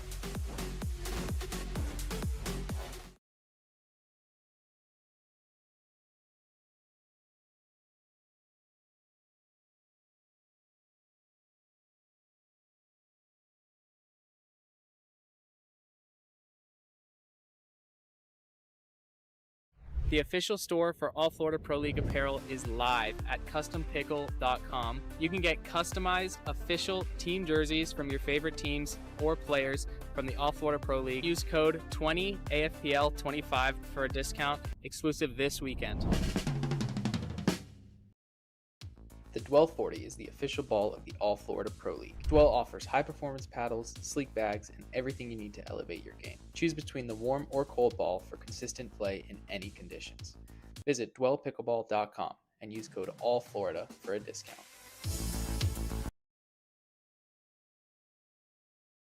Experience the future of pickleball with PB Vision Analytics. Record and upload your matches and let AI break down every stat, every rally, every shot. Want to see how you played or tag a friend in that highlight moment? PB Vision makes it easy to share your game with the world. It's smart, simple, and powerful. The official stat provider of All Florida Pickleball. Check out PB Vision today by scanning the QR code on your screen.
All right, we're back with the final mixed matchup of the day.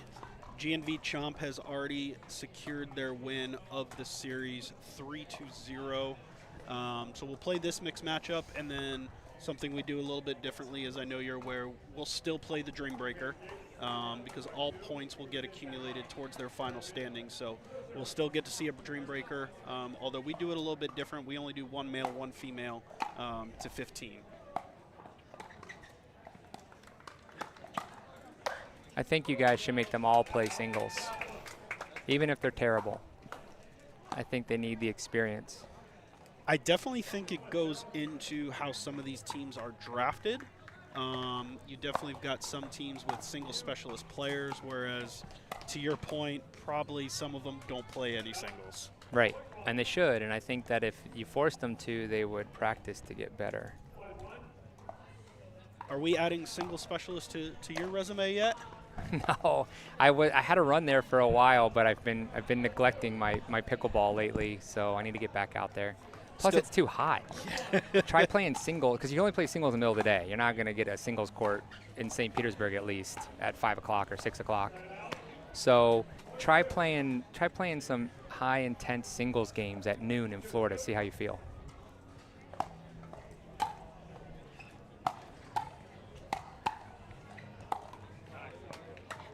I know our boy Lukey is playing a lot of singles. He's getting good. He's got a backhand now, a two-handed backhand that he can put anywhere he wants. And once you have that, the court opens up a lot more for you. A lot less running and a lot more wins.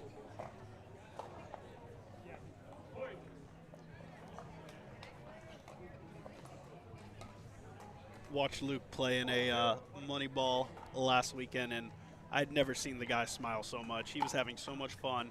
His partner was this lefty, older gentleman, and all the guy did was lob. And Luke was having a blast. That's funny. All right, I'm rooting for the Blaze here in this game. I'm gonna say Blaze with an upset in Game 4. Let's get some parity in this league. So how did the finals go on stop number 1 when these guys were in the finals against each other? Did Chomp kill them? Yeah, unfortunately the Chomp were rolling very similar to how they are today, and they won 3-0, which in the finals, once you win the first 3 games, that's it. So I would think the Blaze would come out wanting a win and be fighting. I don't know. Yeah, to your point, you would think so, but I mean, as you can see, the Chomp are just getting everything back.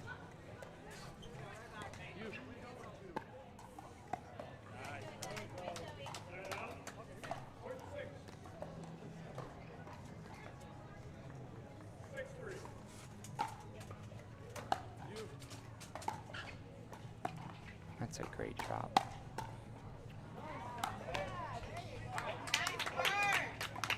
That's one of the things you're seeing a lot more at the high level is being able to execute really difficult shots but on the move. So before it was always, split step, be balanced, make the better shot. Now it's like players are becoming where that's not always the case. It's okay if they're one leg in the air, lunging, they can still hit these insane cross court, just over the net, dippy drops or drives while moving. Do you think maybe it differs between the two genders, but do you still think the pro level is very drive heavy, especially on the 3rd and the 5ths?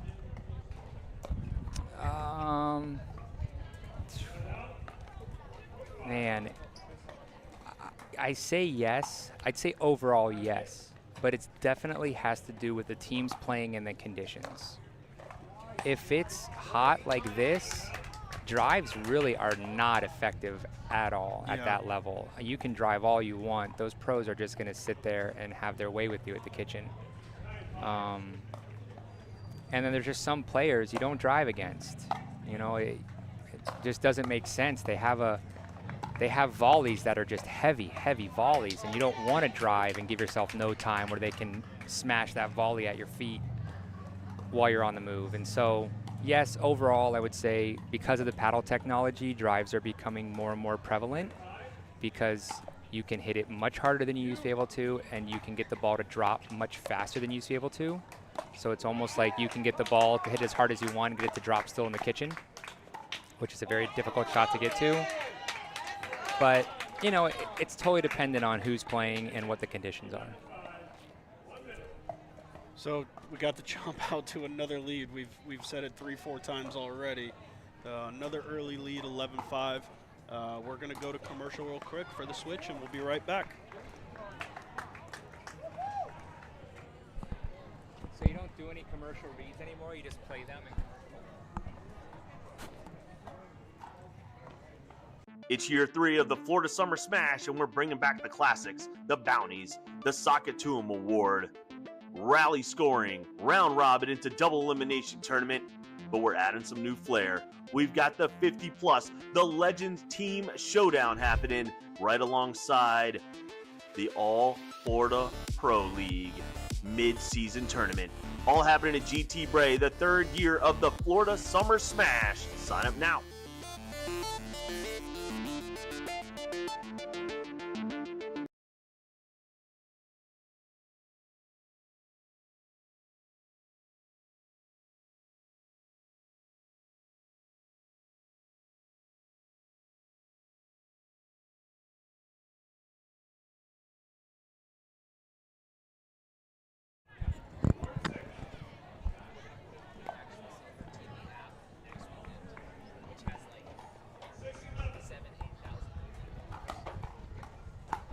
So Angel, I was just hearing from the producer that this is now being streamed in several locations, which is new for All Florida, which is big news, right? It's on SelkirkTV, which has got a ton of subscribers from what I understand. The Dink also got high subscribership, as well as the All Florida Pickleball YouTube channel. Is there anywhere else? DUPR. Oh, and DUPR. Yeah. It streams on DUPR. Where do I find that? DUPR is a YouTube channel. I can watch it there as well? Mm-hmm. Got it. Oh, all of those are live stream YouTube channel streams. But I was hearing 160,000 total subscribers have a chance to... Across all those platforms? 130,000 subscribers. Wow, that is incredible. So all those people get to hear our beautiful voices all day. Poor things.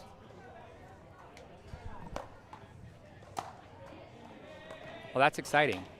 I've got a YouTube channel. You want to stream there? I've got at least 50 or 60 subscribers, and they love pickleball.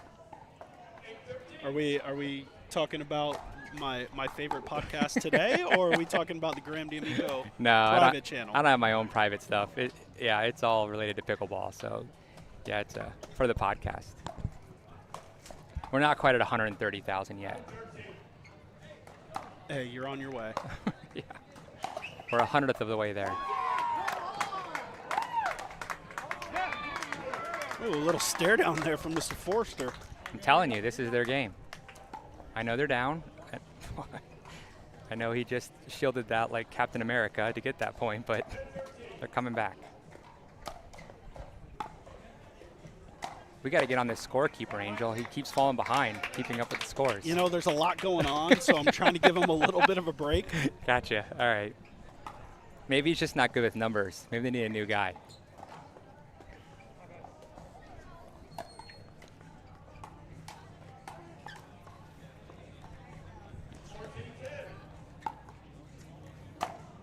And so from stop to stop, do the pools change up, or is it the same pools at every stop? Yeah, so the pools change every stop, obviously depending upon where we are. The center court or championship court team will change. With us being in Lakeland today, for the morning session, Lakeland was the championship court feature. And I believe the Chomp are the feature for the afternoon session. So we'll get to see BK and his team all day or all afternoon on championship court. And are they the feature because they're the best team? It's because they're the 1 seed. Through the first 2 stops of the 1 seed, and so therefore they get more court time. It's kind of like a reward for winning. In a sense, yes. That's great. Smart.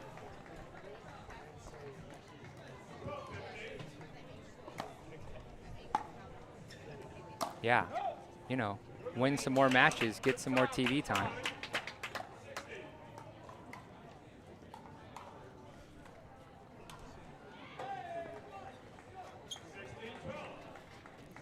And I know that this year is a little different too. Oh, you also are streaming Grandstand. Oh, Tomorrow. tomorrow? Yep. Gotcha. So all games on Grandstand are being recorded with commentating and audio, and we'll release that footage tomorrow. Gotcha. So it's not live today, but will be released tomorrow, all of those matches as well. Yes, sir. And is that basically, that's all the coverage of every match that's played here? Correct. In Lakeland. That's great. Damn. So every match, or every stop, excuse me, we have a championship court and a grandstand court, and we put all of those across all of the YouTube channels and platforms. Wow. I know new this year also is team owners.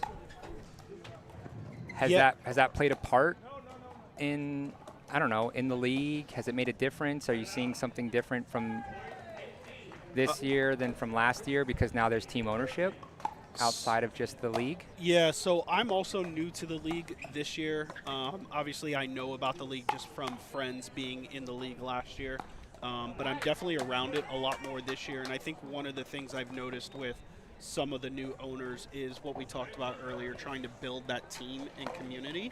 I know Lakeland, for example, they were in full force in Jacksonville, three-hour drive, and they had fans rallying behind them, coming to watch them play at the lap stop. So I think that's probably the biggest factor, the biggest difference that I've seen is how much these owners have bought in, trying to get the fans and the community involved in the team and in the sport.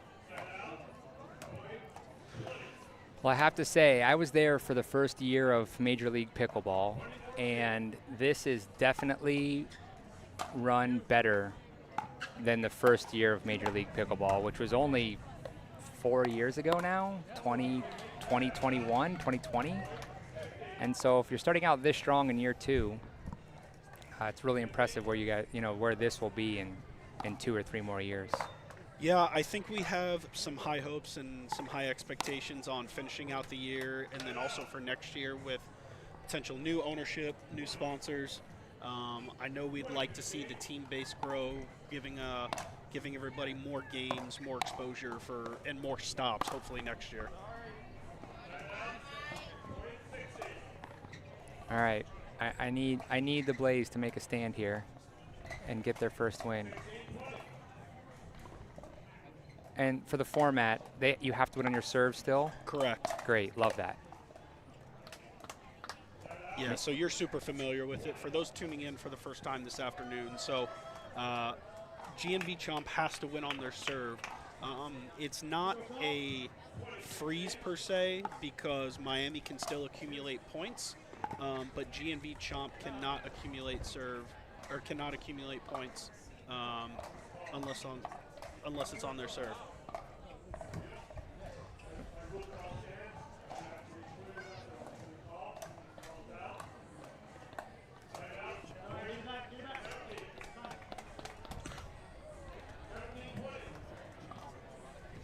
And it makes for great comebacks. This is what I love. So, obviously it seems like Chomp is the better team, but the fact that you can only score on your serve makes it really difficult to close the match out, and here we are. Yeah, so they were just down 6 points, and now it's 18-20. Yep, because there's a lot less pressure. That's that pressure thing again. Causes problems. I know if I'm Miami Blaze down 18-20, I'm going for it on every serve. Can't lose on serve, so I'm going for it. Wind's starting to pick up, so why not? Uh-oh, 19-20, here we go. This is what we came for.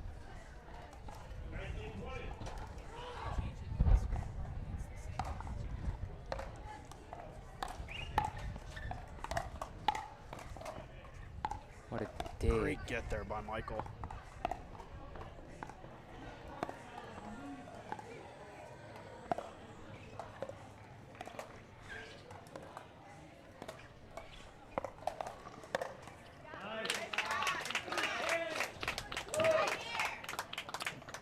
This is match point number like 4 or 5 here. Match point number 4.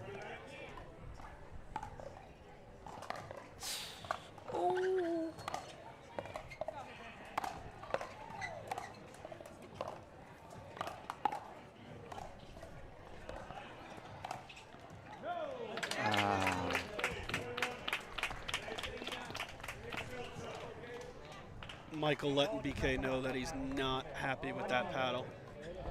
Oh, really? Yep. They're still talking about it. Like I said, I'm not going to mention anything, but so that net mic is loud. Yes. Might be by design.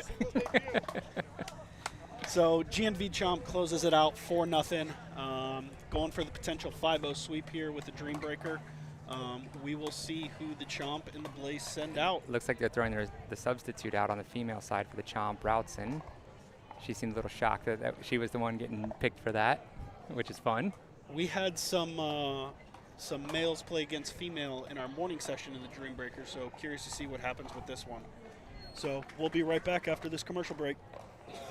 The official store for All Florida Pro League apparel is live at CustomPickle.com. You can get customized official team jerseys from your favorite teams or players from the All Florida Pro League. Use code 20AFPL25 for a discount exclusive this weekend. The Dwell 40 is the official ball of the All Florida Pro League. Dwell offers high-performance paddles, sleek bags, and everything you need to elevate your game. Choose between the warm or cold ball for consistent play in any conditions. Visit dwellpickleball.com and use code ALLFLORIDA for a discount.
All right, Dream Breaker time, folks. A little skirmish there at the end, but cooler heads will prevail. So we got BK coming out for the Chomp, face off against Michael Forster for the Blaze. Switching every 4 points, 2:15, switch sides at 8. They can take their frustrations out in singles.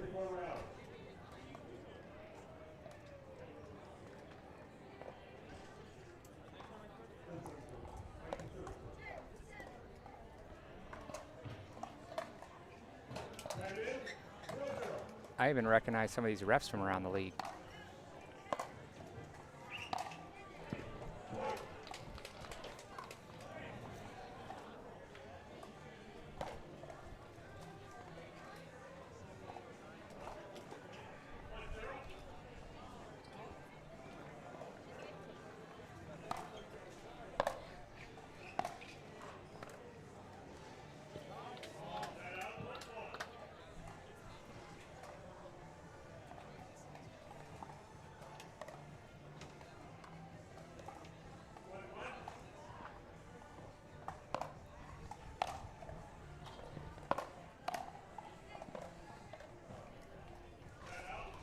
I'm a little confused by Mike Forrester's get up. He's got a Selkirk hat, but he's playing an Agassi paddle. I don't know if he's got a brand contract, but hey, maybe Dwell will sign him. Where is he going to fit the Dwell? On his shoes?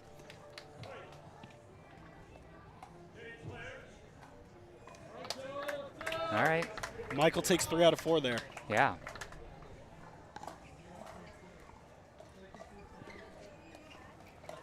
Michael and Nate's are competing for best mustache in the league.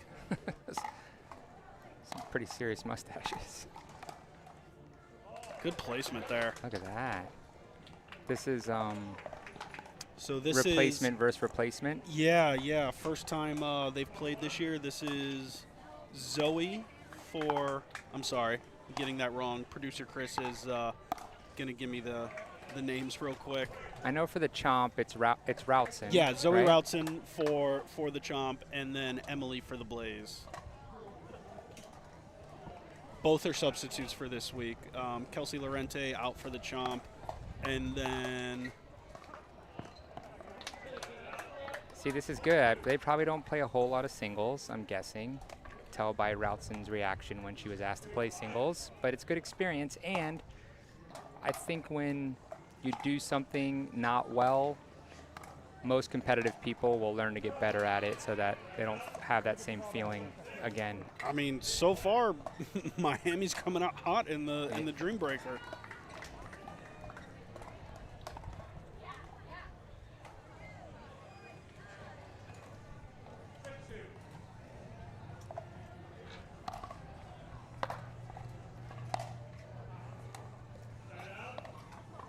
Commentator curse always happens.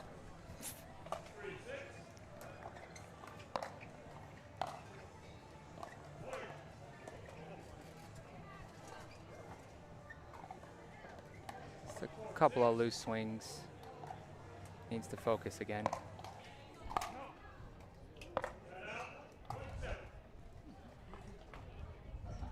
Every one of BK's serves are like either right on the line or just past the lines. Yeah, you can see the different in approach of the two players. BK going for that deep, heavy serve.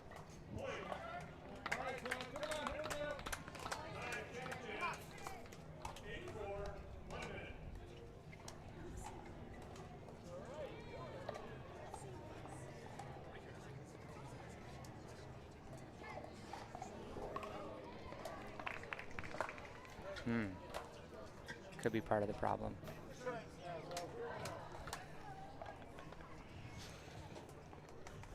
Sorry, guys, a little friendly commentator banter between Graham and I.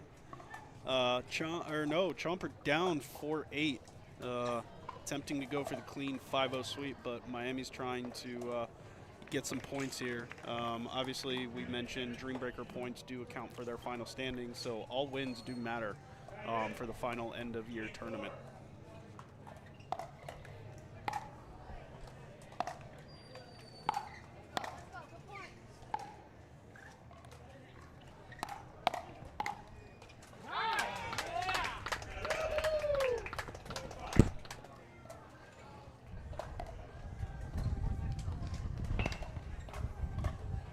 Can hear the wind starting to pick up a little bit. All right. She's making a little run here.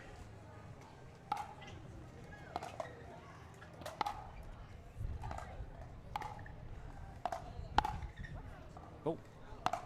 Yeah, a lot of wind, a lot of wind. Oh.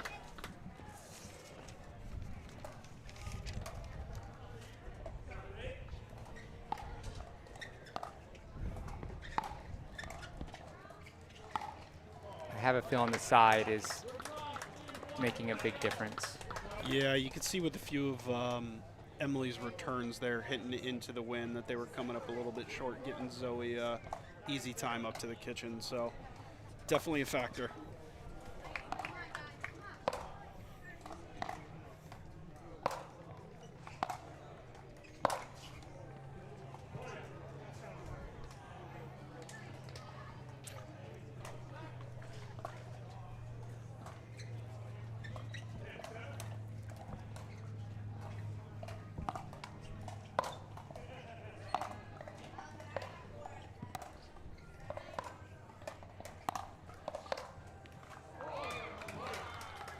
Little cheeky lob there from BK to try and set up that backhand passing shot.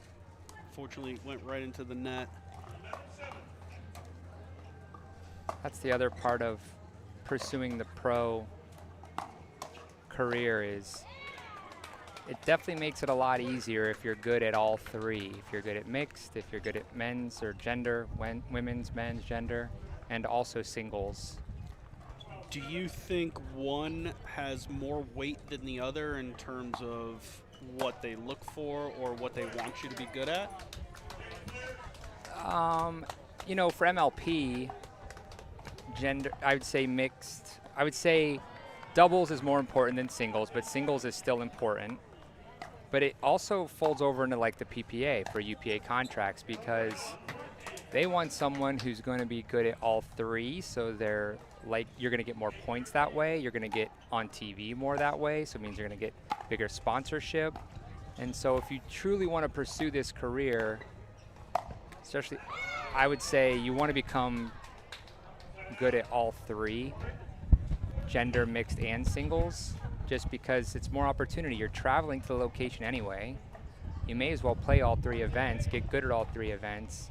It gives you more opportunity to get seen and to get wins and to win money and to get points.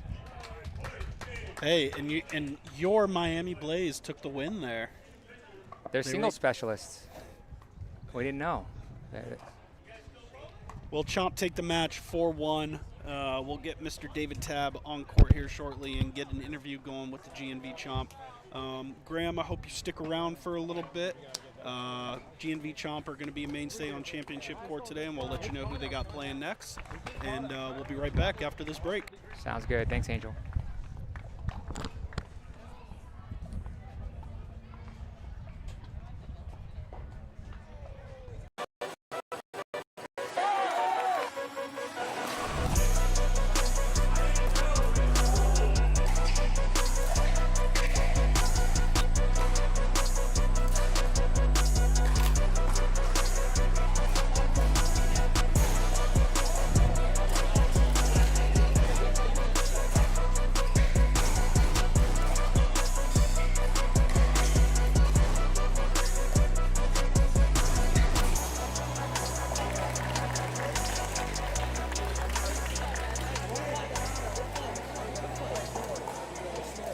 My name is Joshua Elliott. I'm from Tampa, and I play for the St. Pete Icebergs. I think our team's really unique. All of our players are pretty close. We're local, and we've all played with or against each other at some point throughout the last couple of years. So that kind of familiarity is really good. Our team chemistry is really high. We're also we can play different players, different matchups. I feel really comfortable with how we're doing too. I'm a really big fan of the team kind of environment and the competition that it brings. I think it brings a slightly different approach to the standard tournaments that you see. All right, so the Chomp and just continuing what they have been like right now, winning match after match after match. Heather, what the chances of winning the 4-1 right there? What do you attribute it to?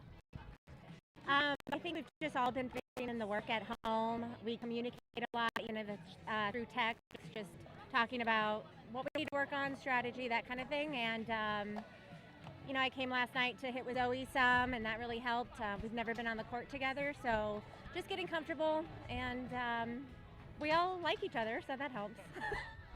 That does help a lot. Jeez. And what a great league director that you have and commissioner, and being able to find some courts. Shout out to Lakeland Pickleball Academy in the area, helping us get to. They have a new facility opening up, so they were able to get there. All right, fellas, you're playing some really athletic ball right now. BK, what's something you're working on in the game to keep that athleticism high in this hot sun right now? I think it goes for both Toby and myself. We put a lot of work outside the court. I have a trainer full time. Toby's actually a trainer himself, so we put a lot of work outside the court. Working on our explosive movements, resistance band workouts, weights, whatever we need to do off the court, so that when we do get on the court, our legs.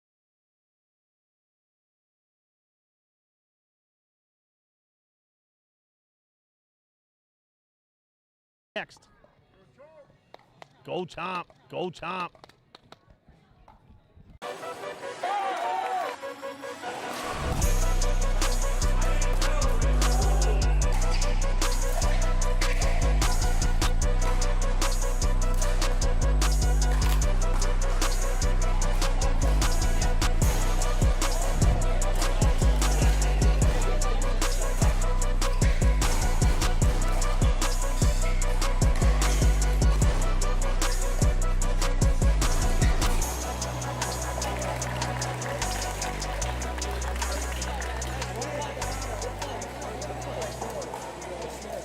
My name is Joshua Elliott. I'm from Tampa, and I play for the St. Pete Icebergs. I think our team's really unique. All of our players are pretty close. We're local, and we've all played with or against each other at some point throughout the last couple of years. So that kind of familiarity is really good. Our team chemistry is really high. We're also we can play different players, different matchups. I feel really comfortable with how we're doing too. I'm a really big fan of the team kind of environment and the competition that it brings. I think it brings a slightly different approach to the standard tournaments that you see, while also maintaining a really fun atmosphere that you can be competitive in. My name's Victoria. I'm originally from France, but I live in St. Petersburg, and I play for the Icebergs. I love that our team is from the same area, so we get to practice a lot together. We're all really close. My mixed partner, we've always played a lot of open money balls together, done really well. I like playing with Kara because she's super sweet. We get along really well. We're really supportive of each other. We're always boosting each other up, so you never have to worry about any of that. It's such a fun environment. They do such a good job just putting it together and always making sure everyone's, having a good time, but also it being pretty professional so that we can kind of get a good feel for what the pro scene is going to be like. I played with them last year, but I got drafted as a sub because I had only started a couple months before the season last year. I just started playing and I got drafted as a sub and quickly I played a lot. I ended up playing a lot of matches for actually a few different teams, so it was really fun. But this year I'm really excited to stick to the Icebergs, which was the team that I got drafted for as a sub, and stick with it and play for them all year. Hi, I'm Bruce Jonas, and I'm from Tampa, Florida, and I captain the St. Pete Icebergs. I am so blessed with our team. I couldn't be luckier. First with Josh, he's the leader of our team. He just brings a wealth of experience. He's a great guy on and off the court. And then with George, phenomenal athlete, young to the sport, converting from tennis, but wow, his explosiveness and the energy he brings to the game is just a joy to watch. And then Victoria, a lot of fire and aggressiveness and, fun to be on the court. She's very focused. And Kara, wow, such a pleasant person with a lot of energy and focus and determination. And, and the team together really seems to be blending, and we've been practicing together once a week. And anyway, yeah, I'm so fortunate to be with this team. Oh, I love the concept. I love what the Florida Pro League's is doing. It's grooming an atmosphere for these players that are developing and wanting to become professional and move on up. And this is the best players in Florida, and it's just a great atmosphere, and you love seeing them competing against each other at this high level and getting used to what it's like under the cameras, like what we're doing now, on the interviews afterwards. And then, in addition to that, with this MLP format, it's exciting to watch. Hi, my name is Kara. I'm from Tampa, Florida, and I play for the St. Pete Icebergs. I love my team. We're all from Tampa and St. Pete, so it's super nice that we get to play with each other and bond. Josh's energy is really exciting too. He gets all fired up. Yeah, I think we move super well together. We pump each other up, which is super great, and we've been able to play with each other in practice. So yeah, it's been super fun. I absolutely love the team format. Getting to play women's and mixed. There's not a lot of women's tournaments out there, so it's super exciting to get to play and experience that. Also just love all the good competition. There's a ton of great teams. My name is George Rangeloff. I'm from Clearwater, Florida, and I play for St. Pete Icebergs. What I like about the Icebergs is I think we have a lot of energy. Our team is very energetic. I like playing with Josh. He brings the energy. It's fun to play with him. So I'd say I like the men's doubles. I like that there's just a lot of matches. It's versatile. There's men's doubles, mix, and singles. I'm a big singles guy, so I like that.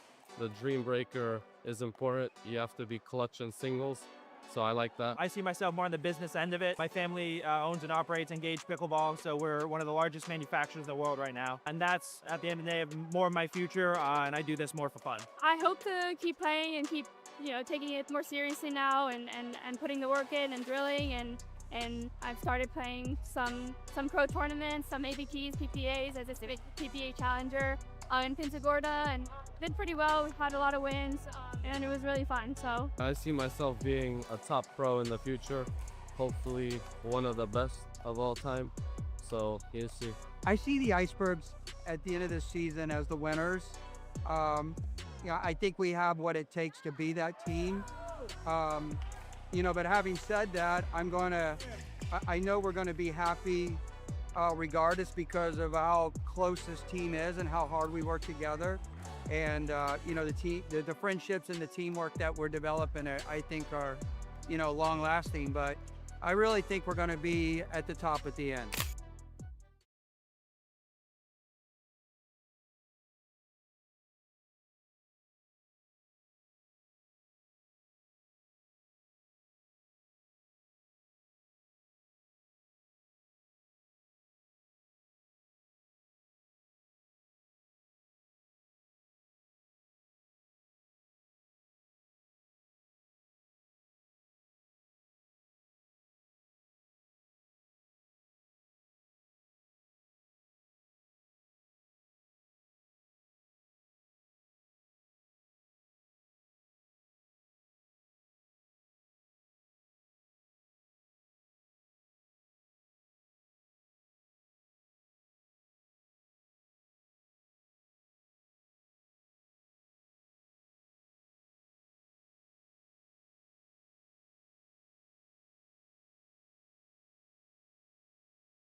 name's Ben Yu, out of Sarasota, Florida, playing for the O-Town Bangers. Yeah, I think just first the team environment's awesome because pickleball usually, you know, you're playing singles or doubles. So just being on a team, having that team dynamic, it makes it really fun. Me and Camden, we play a lot in the Tampa area. And then Jada's newer in the Tampa area, so we get out play sometimes too. And then Ellie's in Orlando. So we're all kind of close in Central Florida area. It's nice to be able to play with Camden and Jada because they're a little younger, so they bring that good younger energy for us, which I kind of need since I'm on the older side. So it's a good team we got. All the work behind the scenes that the guys are doing is pretty awesome. You know, having the cameras on the court, different cameras, the stream. So that makes it a really fun experience for the players. And then just the competition, you know, I played in it last year as well. I think the competition has gotten a little better, so it's a great place for all our local Florida players to come out and kind of show out our skills.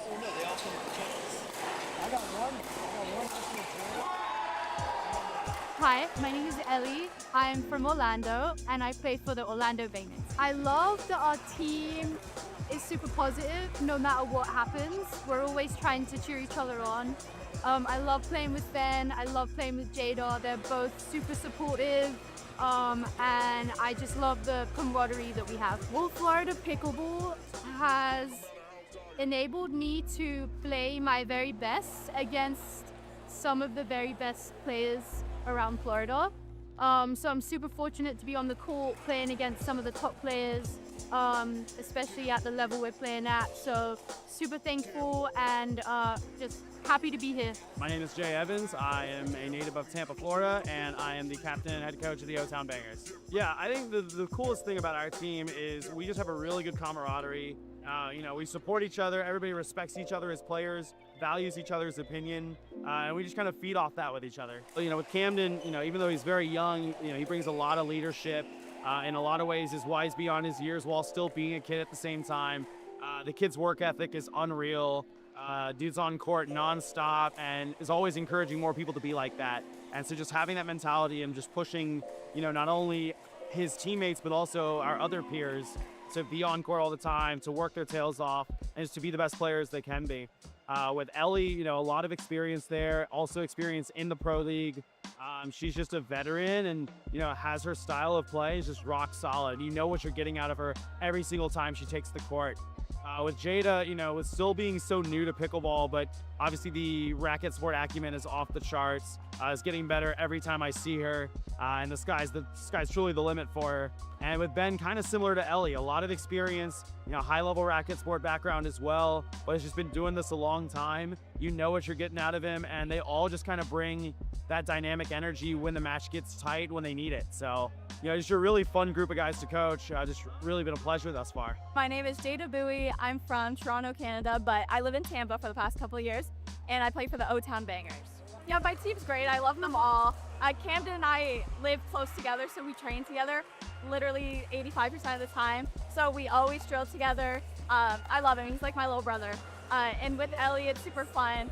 Yeah, now I'm playing the left side. We changed that from the first stop, and yeah, I think we complement each other really well. So yeah, I think just the pro league, it gives players an opportunity to play on a team. It's different than like PPA or and in tennis like WTA, it's different. You're part of a team, you're part of more than just yourself, and it's really fun to play with your friends and against your friends. It's just a good experience and exposure for your football career, so love it. My name's Camden. I'm from Tampa, and I'm play for the O-Town Bangers. I love the energy the team has. You just go out there and have fun always, and it's really cool to watch as our team grows. Jada's just gotten into the sport, so it's awesome to see where she's come from, and now we're playing together in this. And same with Ben and Ellie, they're great players, and we just have a lot of experience to bring. Honestly, I love having a team captain. Like, it's just a support role. It's another person to just give wisdom and advice on the court and support us. So it's honestly great. It's honestly cool to get all these cool players out here, and we're all friendly, but also we all go out there to be competitive and have a fun time. So it's just a good atmosphere to get good games while having fun still. As far as the future, I see myself grinding in the school, keeping enjoying. I started it because I loved it and I never want to lose that. So I still want to play my best and just keep getting better if I can, teaching and just enjoy myself. I'm doing this full time, and hopefully I want to be one of the best singles players in the world. But with that, still with doubles too, be a solid doubles player. But yeah, I want to be at the top. You know, one thing All Florida Pickleball does that's amazing is just a sense of community, you know. Being here in Jacksonville and just seeing the local fans and supporters of the sport being out here, kind of the same thing at stop one. Just really looking forward to seeing how that translates at every stop. And just also too, like, a lot of us are playing outside of here. We're rooting each other on, you know.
Good exchange there between Sarasota and GNV.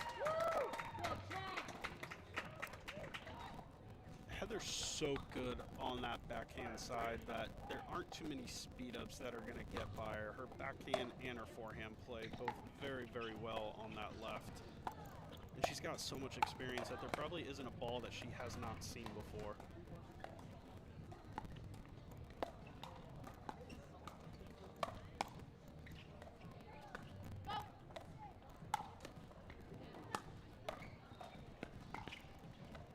Christine on the defensive there, still able to get it back.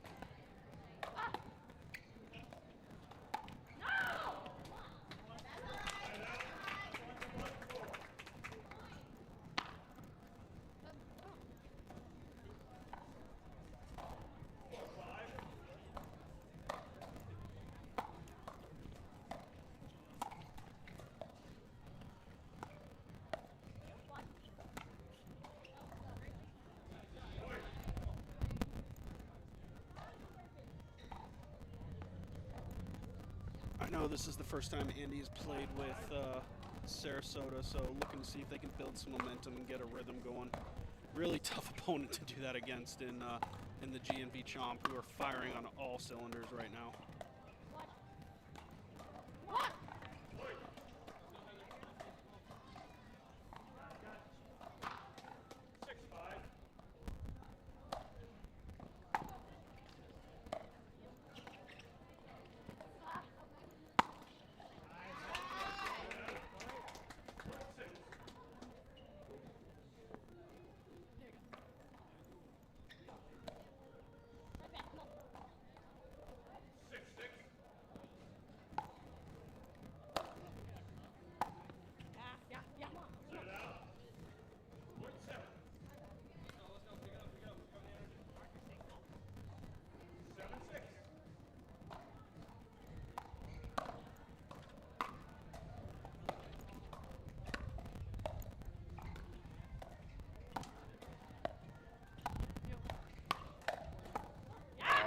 Incredible footwork and hands there by Andy.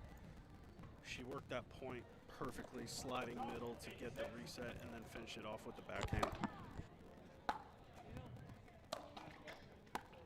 And follows it up with a beautiful drop.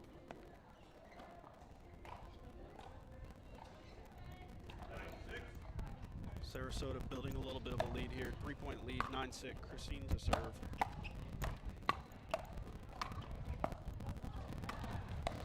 I mean, the resets right now from Sarasota.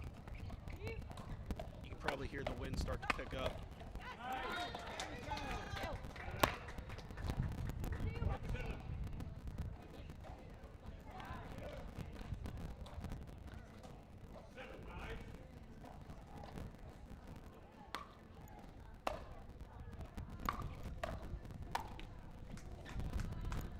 Unlucky there with the net cord. Wind might have pushed that one back as it looked like it sat on top of the net there for a second. Christine looking, I'm sorry, Sarasota looking to take a 4-point lead in the switch if they can get this one here.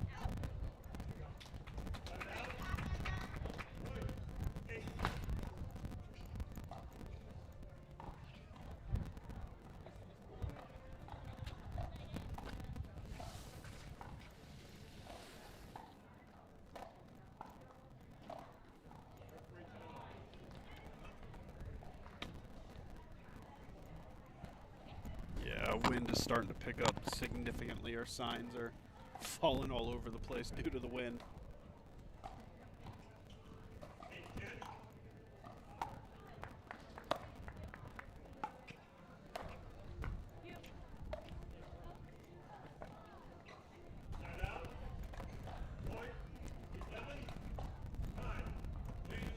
I think this is the first time today that the Chomp in any of their matches have gone into the switch down, so we'll see what happens in the second half of this match. Sarasota Manatees up 11-8, and we'll be right back after this commercial.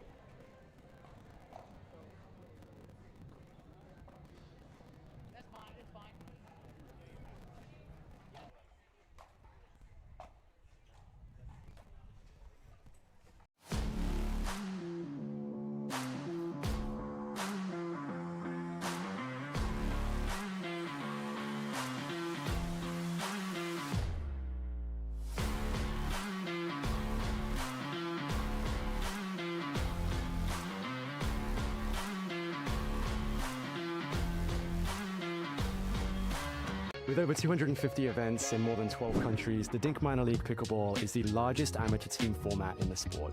The Dink Minor League Pickleball is a unique tournament format comprised of 2 men and 2 women that compete as a team. The teams compete in men's doubles, women's doubles, and 2 mixed matches. If the games come to a tie, then they compete in a unique singles tiebreaker called a Dream Breaker. You can compete in minor league pickleball at local events, state championships, or regional showdowns. And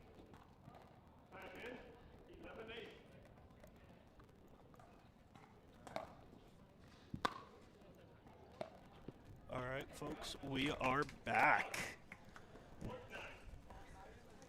Chomp down 9-11. First time they've gone into a switch without the lead today. Heather being very aggressive there on her third through the transition zone, and Andy was able to put that one away.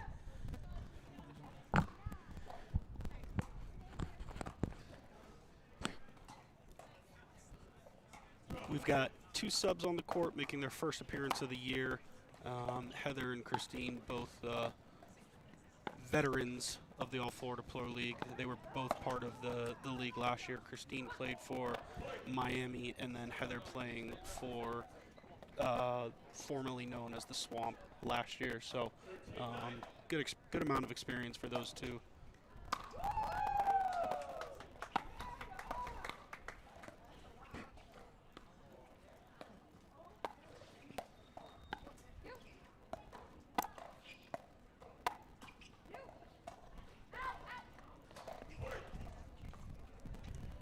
Wind might have pushed that one back. And as we take a look at our DUPR probability here from our partners over at DUPR, heavy favorite for the GNV Chomp, 79-21. You can see the total combined DUPR score for the Chomp, 10.23 versus a 9.547.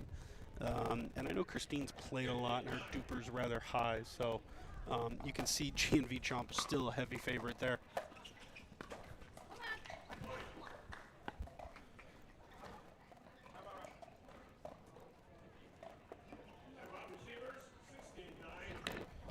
Sarasota starting to pull away a little bit. I don't know that I've seen the Chomp with this much of a deficit in the last 2 weeks. So let's see if Sarasota can keep the momentum going, and we'll be right back after this commercial break. The Dwell 40 is the official ball of the All Florida Pro League. Dwell offers high-performance paddles, sleek bags, and everything you need to elevate your game. Choose between the warm or cold ball for consistent play in any conditions. Visit dwellpickleball.com and use code ALLFLORIDA for a discount. Experience the future of pickleball with PB Vision Analytics. Record and upload your matches and let AI break down every stat, every rally, every shot.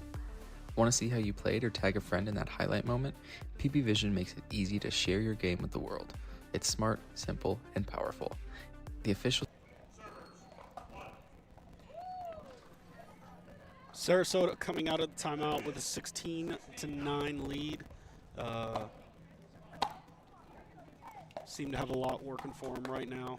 Andy's been all over the resets through the transition zone. And a beautiful inside-out put away right there down the middle.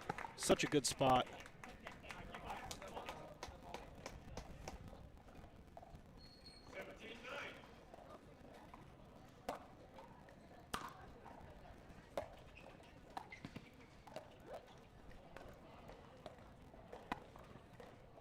Zoe was able to get the drop off of the net cord back,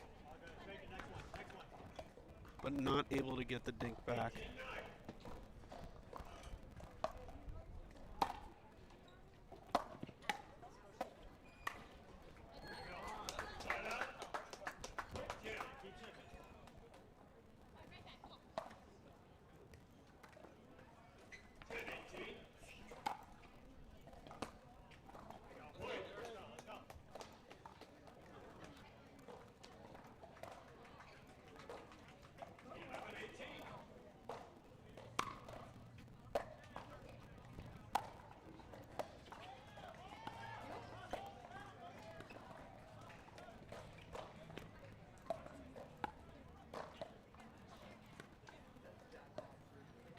Chomp trying to get back to those patient points in the kitchen. Oh, what a ball by Christine.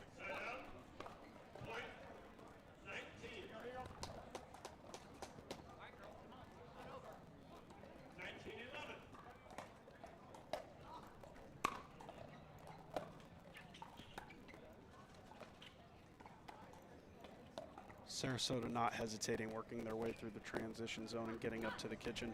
I mean, everything is going Sarasota's way right now with a 9-point lead. If they're able to pull this out, I think this is the first women's loss that Chomp have had in their last 3 or 4 matches. So they're playing very, very well, very, very good pickleball. But Sarasota started hot and been able to pull away.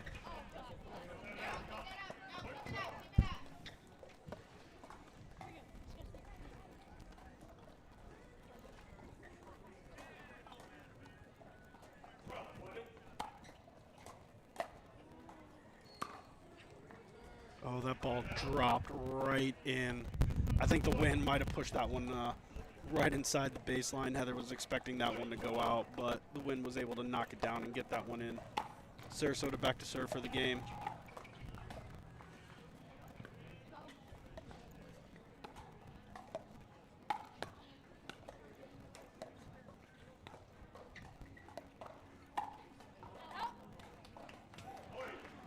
And Sarasota takes it 21-12.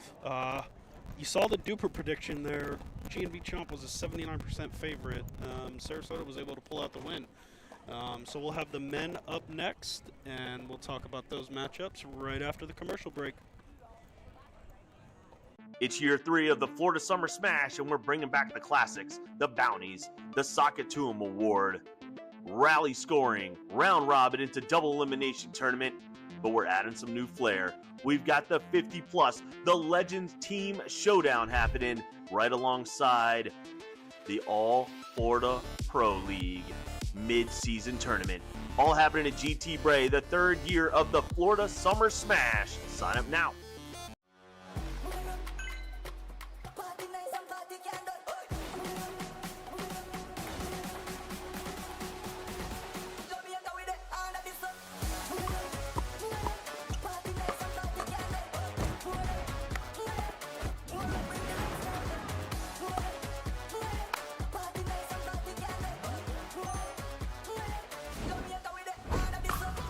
What's your DUPR?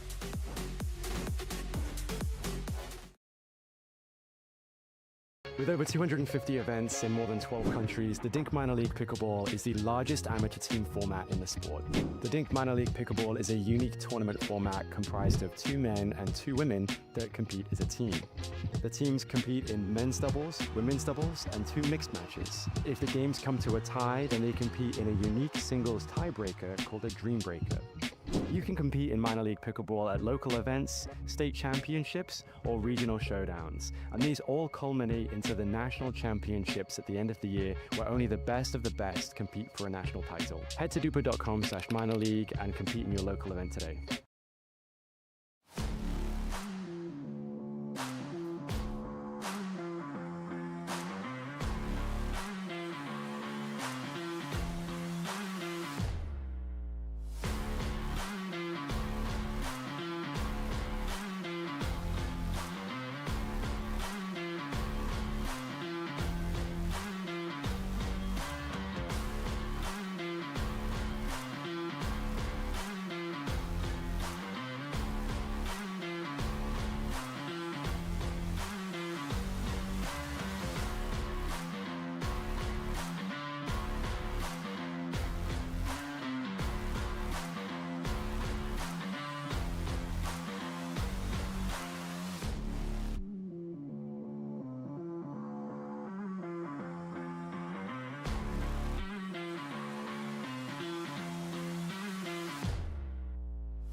All right, guys, what's happening? Match number 2 of the afternoon session for the All Florida Pro League. Stop number 3 at Lone Palm Country Club. We got the G&B Chomp men out there. We got BK and Tobias. And then we have a newcomer to the Sarasota Manatees, not to the All Florida Pro League, Jameer Plummer. He was a substitute for Jacksonville last week, and this week he is substituting in for Michael Leonard. He's playing the right next to Jared Single Specialist Brooks, who is one of my favorite people and personalities in the league. So this should be a interesting matchup.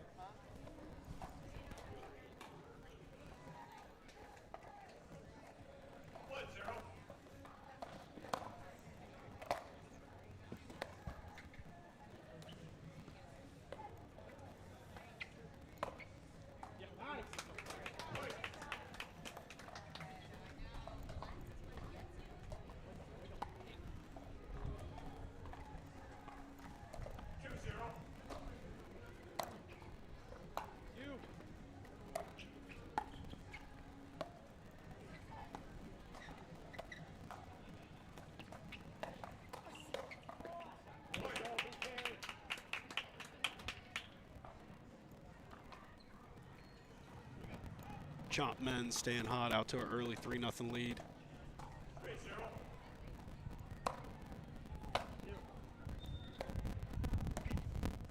Good return there from Jared despite the wind.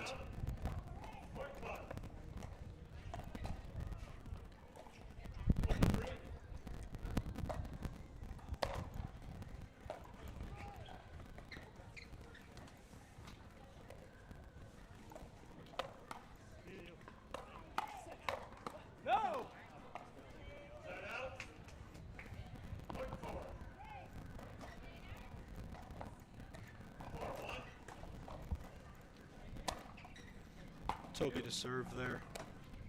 Big long lefty, misses his third. Haven't seen too many missed thirds today from the Chomp. Wind's definitely starting to pick up a little bit.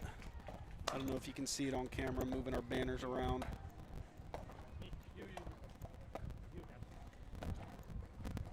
That's good work there from Jared, working his way to the kitchen.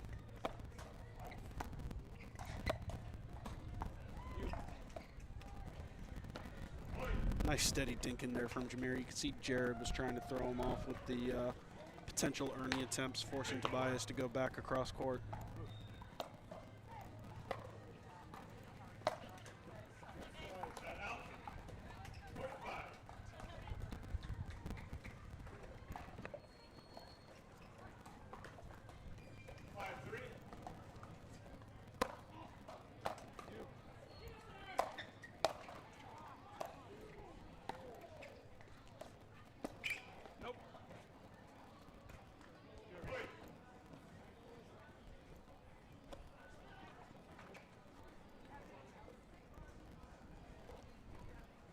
Shout out to David Tabb, problem solver extraordinaire.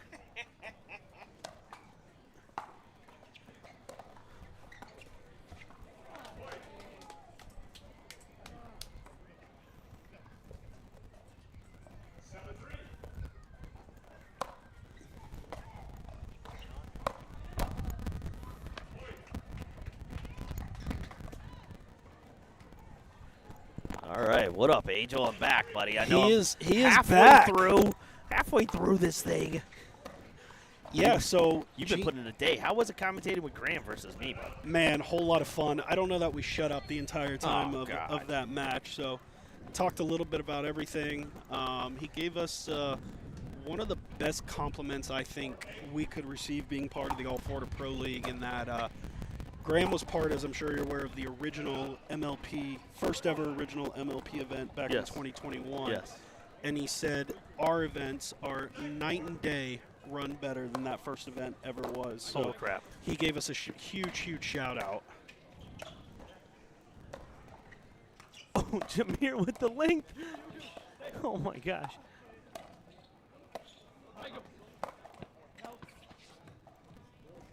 I mean, this point's got a little bit of everything with the back-to-back net cords. The Phi Slamma Jamma right there. That point was great. I'm glad I walked in on this. Yeah, that's a great compliment there from Graham, right? He's been with us since the beginning. He actually played my first ever tournament outside of a club, where I was making a run as a private tournament director. I threw a charity tournament for Special Olympics. And he played with Django Chasan. And that's how we met. Shout he out was like, to hey, you should keep going. I was like, huh? Now we're at a pro league. Ugh. Yeah, got a lot of great insight from Graham about paddle technology, ball technology. As we know, Dwell is one of our sponsors, and it was really good. I think the fans enjoyed it. Cool, brother.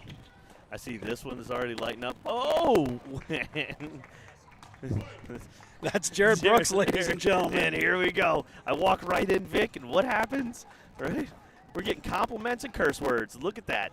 I mean, what a read by Jared, though, to be able to read that ball off the net and then time it perfectly to where he hits it before crossing the net, which is momentum took him all the way through. All right, so the Manatees are up one. Oh, the Manatees are up 1-0 here on the ladies. Yeah, big win by the Sarasota Manatees, 21-12. Wow. First loss the Chomp women have had, I believe, in 4 matches. 4 years. They've been playing incredible, right? I know Kelsey's out of town. All right, we got the Chomp taking a 11-7 lead at the switch. We got my partner in crime back in action, and we'll be right back after the break.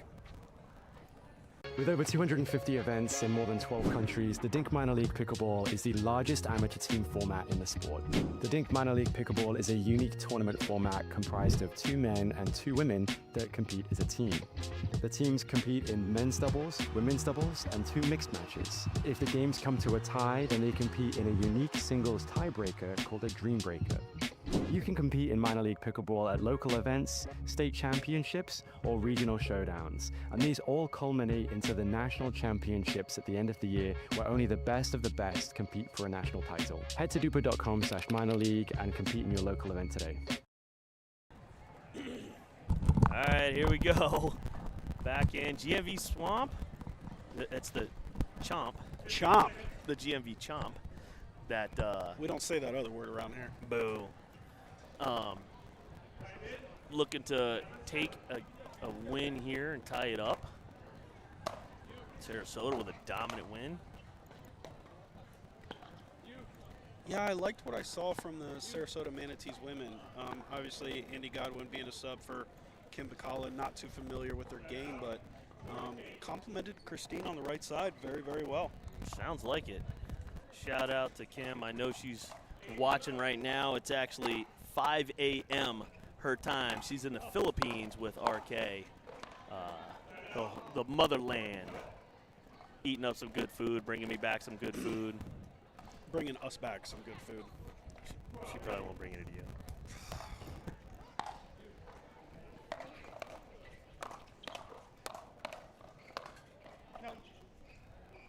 Good call there by Jared. Even with the wind at their back, that ball was still sailing long. Look, I'm loving one of our big storylines, Jameer Plummer.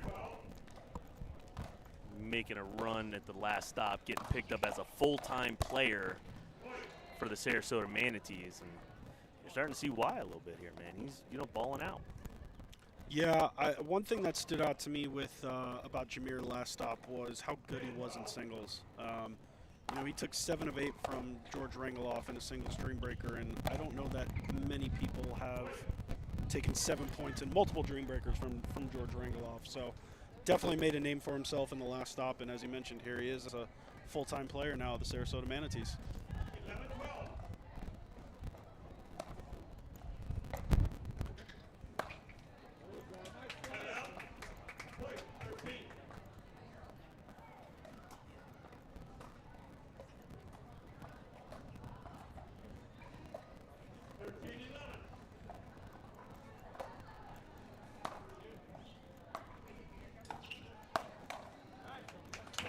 Tough one there.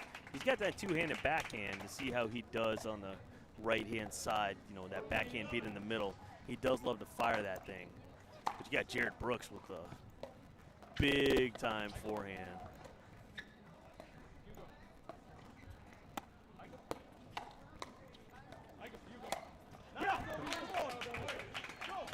I love that we have the court sounds right there. You hear the Chomp chatting it up, right? I go, you go, I go, you go. Even able to do that midpoint and switches. Good communication. You can tell they've been practicing. So BK was actually in the Jacksonville area yesterday doing an exhibition. Yeah, I feel like with the lefty-righty combo in the middle, your communication has to be on point so you know who's taking what. You can see they're switched up.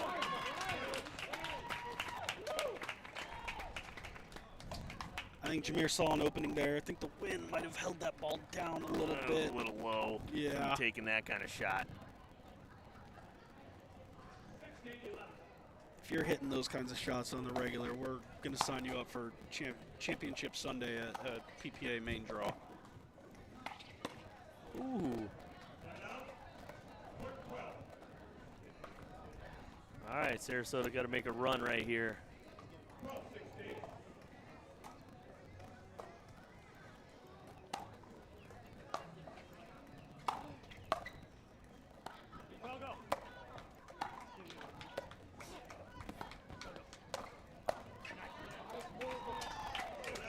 Jared switching hands, not able to get that one through. was over there passing out medals for the minor league event. People are pumped. I'm not even going to ask about the medals because I know when I won my first minor league event with you what my medals were, so I'm not even going to ask. They're large and in charge, baby. I'm sure they are.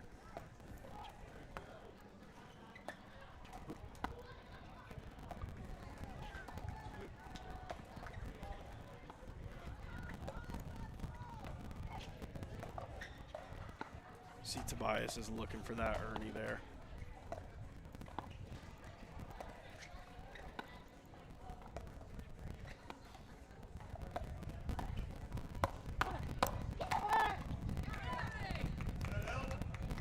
You are seeing right there. That's a different type of Jabir. Yeah, I think it sounded like he let a few frustrations out with that one.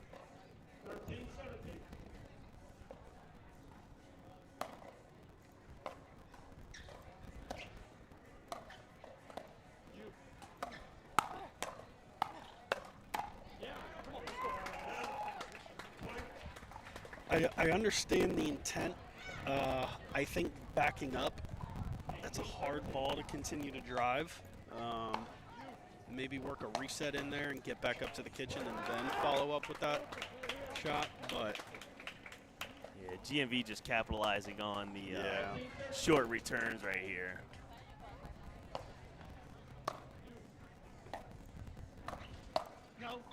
Ooh. An unintentional miss there. I think he tried to jump almost into it.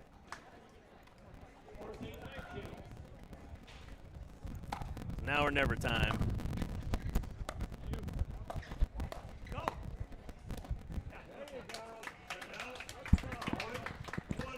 All right, we got game point for the Chomp, looking to tie it up, 20-20.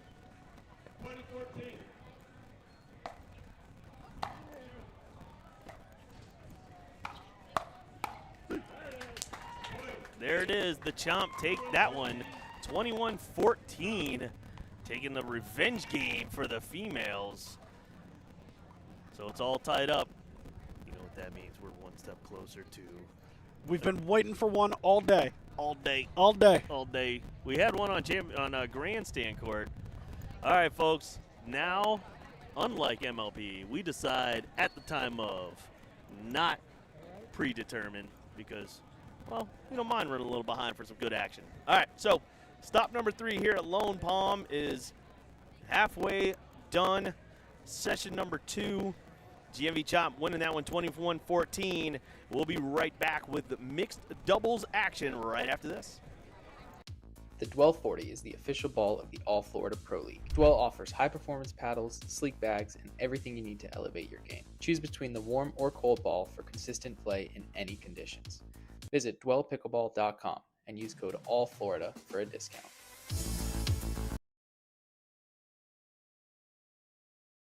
Experience the future of pickleball with PB Vision Analytics. Record and upload your matches and let AI break down every stat, every rally, every shot.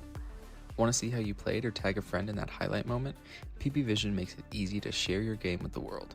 It's smart, simple, and powerful. The official stat provider of All Florida Pickleball. Check out. It's year 3 of the Florida Summer Smash, and we're bringing back the classics, the bounties, the Socket to 'em Award, rally scoring, round robin into double elimination tournament, but we're adding some new flair. We've got the 50+, the Legends Team Showdown happening right alongside the All Florida Pro League mid-season tournament. All happening at GT Bray, the 3rd year of the Florida Summer Smash. Sign up now.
Oh, baby, 1-1 matchup here. Chomp trying to take a bite out of the manatees. Both sea creatures going at it right now. All right, Andy Godwin here, the pickup for Sarasota. Yeah, playing super well in the women's match, so let's see if that carries over here to the mix. Playing with our good friend and amazing personality, Jared Single Specialist Brooks.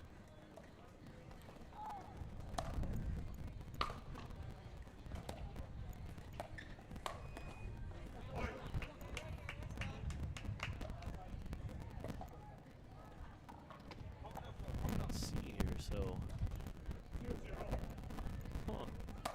it's an interesting matchup here for Sarasota being 1-1.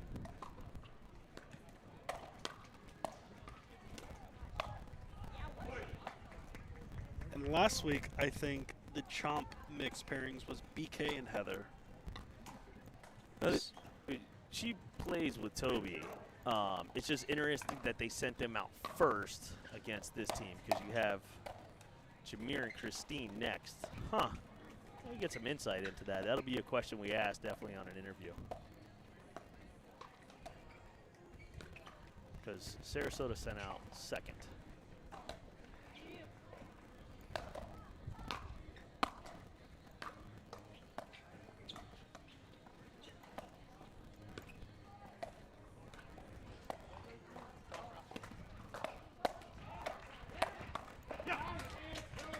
Good point right there. Oh, Godwin. Oh, he's showing some good feet. Yeah. Really good footwork. Good touch with her resets. Definitely favors the one-handed backhand dink, so.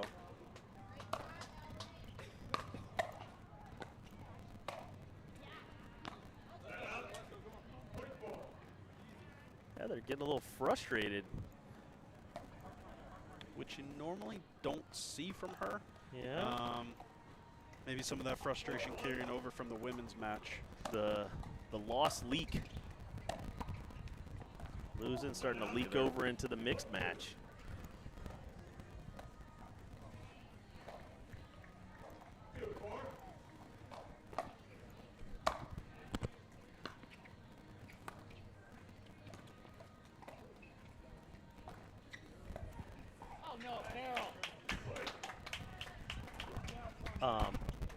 I can't wait for the day we could actually mic up Jared Brooks. I asked at stop We one, can't do and that I yet. was turned down. Well, I petitioned for it so we got hard. producer Vic with us now. We don't have producer Chris. Oh, maybe we can persuade producer Vic. You think we can get her approval? Oh. No. That was a very firm no. So, David, what we could do is we could just take over the production entirely, and that way they can't tell us yes or no.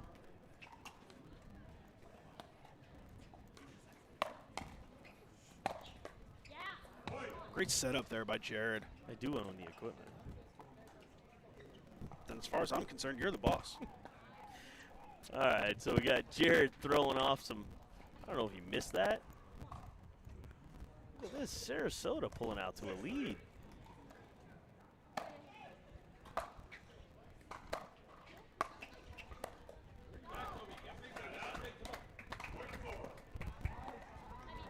I mean, we could, Sarasota's able to pull this out. We can maybe get our 2-2 dream breaker that we've been dying for. I am, I'm pretty shocked right now here. 4-6, they definitely have some room, but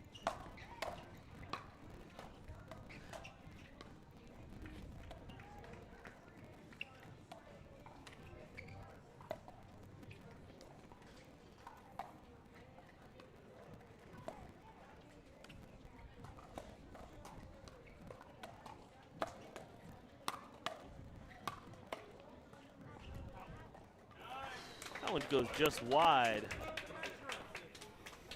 I mean, the theme of the day has been brick walls, right side resets from some of our ladies here today, which they've been playing great.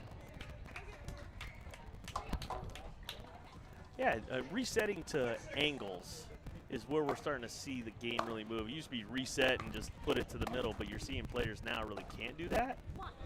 I'm interested to see what happens with this heads-up matchup with Heather and Andy. That's going to start to develop and really put a pressure point later on in this game.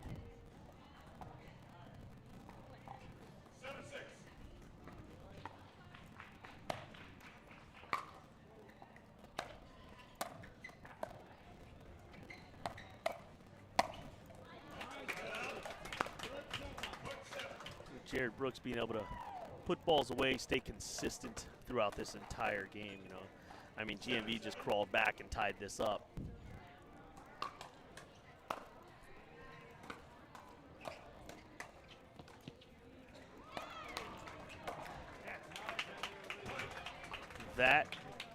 That type of play.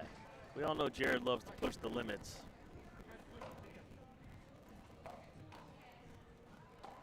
Like he did right there. It's a toss away timeout.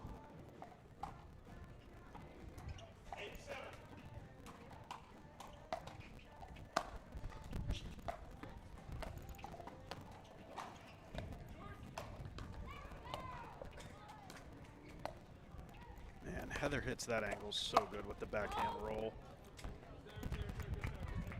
You know, 7 years ago, 6 years ago, 5 years ago, it was blasphemy to put two hands on a paddle.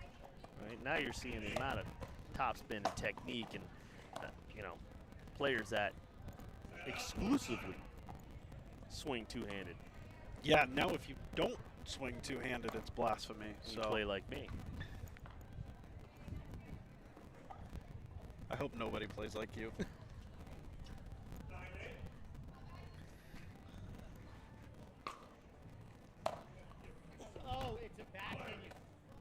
Ooh, ooh, ooh. We gotta have a beeper. Do we have a new Vic? Do we have a beeper? Do we have a? He stopped himself. Yeah. Jared getting big there. Jared getting real big there. Yeah, he's definitely trying to speed up the action right now. You can feel, you could hear the wind a little bit. That's our court camera.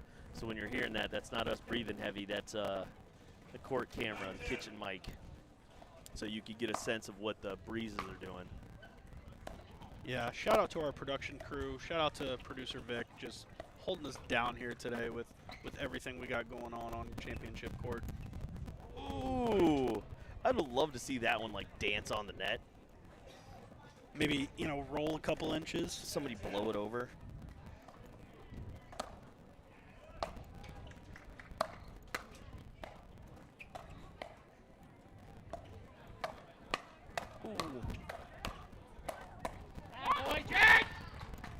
Jared hyping himself up. I mean, he is his biggest fan. Look at that. Here we go. Sarasota let the chomp back in, but now have taken the lead and got to the side switch. So we'll return with the last half of this mixed doubles action, and we'll update the scoreboard as well. So we'll be right back.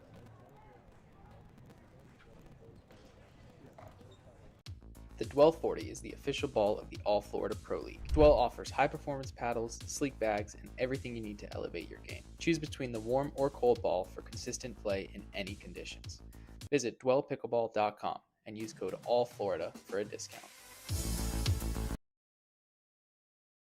The official store for All Florida Pro League apparel is live at CustomPickle.com. You can get customized official team jerseys from your favorite teams or players from the All Florida Pro League. Use code 20AFPL25 for a discount exclusive this weekend. Experience the future of pickleball with PB Vision Analytics. Record and upload your matches and let AI break down every stat, every rally, every shot. Want to see how you played or tag a friend in that highlight moment? PB Vision makes it easy to share your game with the world. It's smart, simple, and powerful. The official stat provider of All Florida Pickleball. Check out PB Vision today by scanning the QR code on your screen. What? All right, we're back here. Angel, what are we doing? We're fighting for balls? I don't know. I'm told the ball's somewhere. I don't see the ball. We don't see a ball. There's no ball here. We got the entire GMV Chomp Sarasota Manatees invading the booth. Black said BK. I'm not gonna lie, I never saw the ball go over there.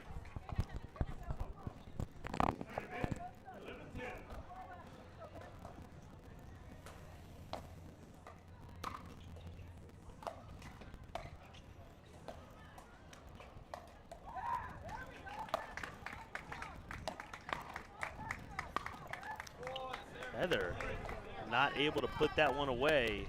I mean, Andy set that up with a nasty little flick there.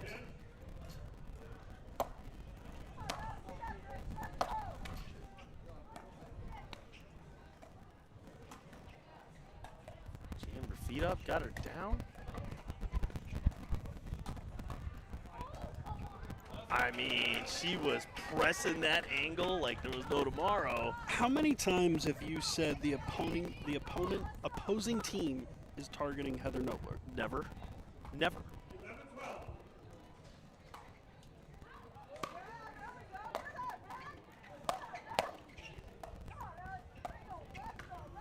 I mean, if Andy's feeling it, I'm going right back.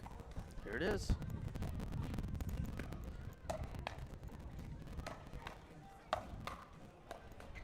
I mean, just absolute cheeky hands there from Andy.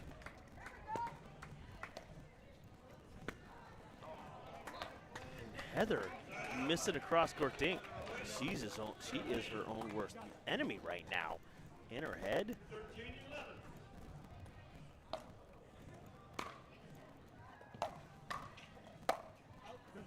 That one goes out.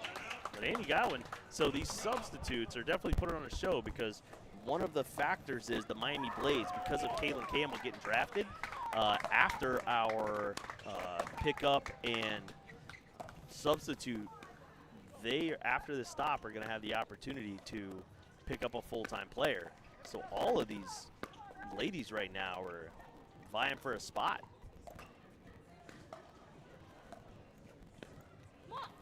Coach Martin Michelson's got some choices on his hands.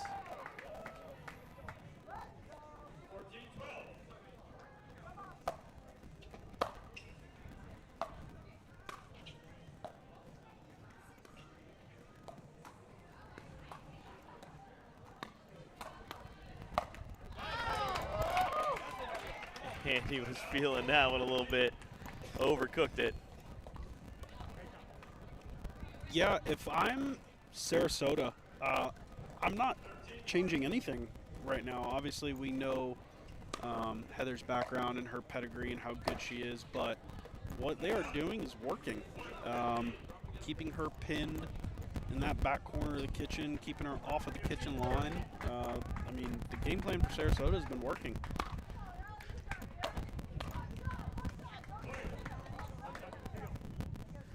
Yeah, and Tobias is really just out on an island over there. He hasn't touched the ball in a little while, except for maybe a return of serve and, you know, trying to help his teammate out. But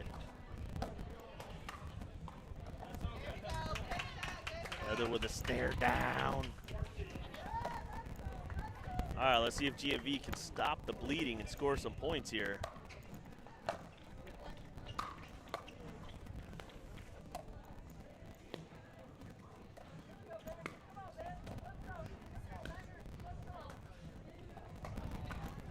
Nice little peer away from Mr. Brooks there, letting everybody know the ball was out. Clip that. Yeah, I mean, we've all had those characters at the rec courts, right? Like, can you imagine what Jared Brooks is like at, you know, the Sarasota courts? Because he is a Sarasota resident. Sure, he's a blast. Gotta be.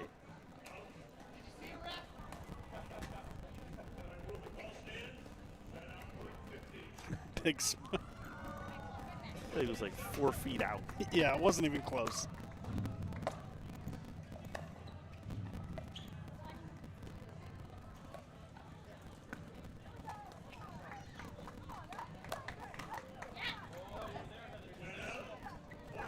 I mean, Andy is holding her own on that right side, being She across really the is. bench. That's a combo that Heather typically gets. Yep.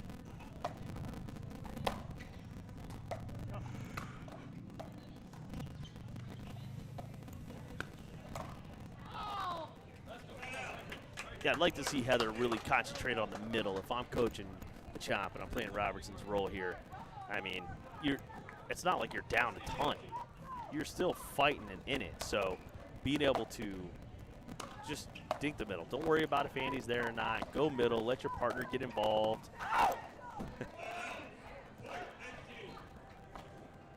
Yeah, I don't know if they're worried about Jared's speed up out of the air with his forehand in the middle. We know how good he can be with that shot.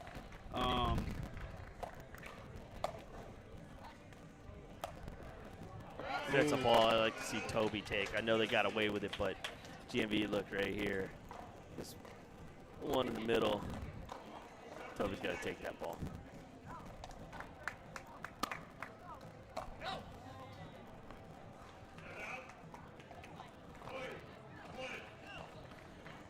Here we go, Sarasota.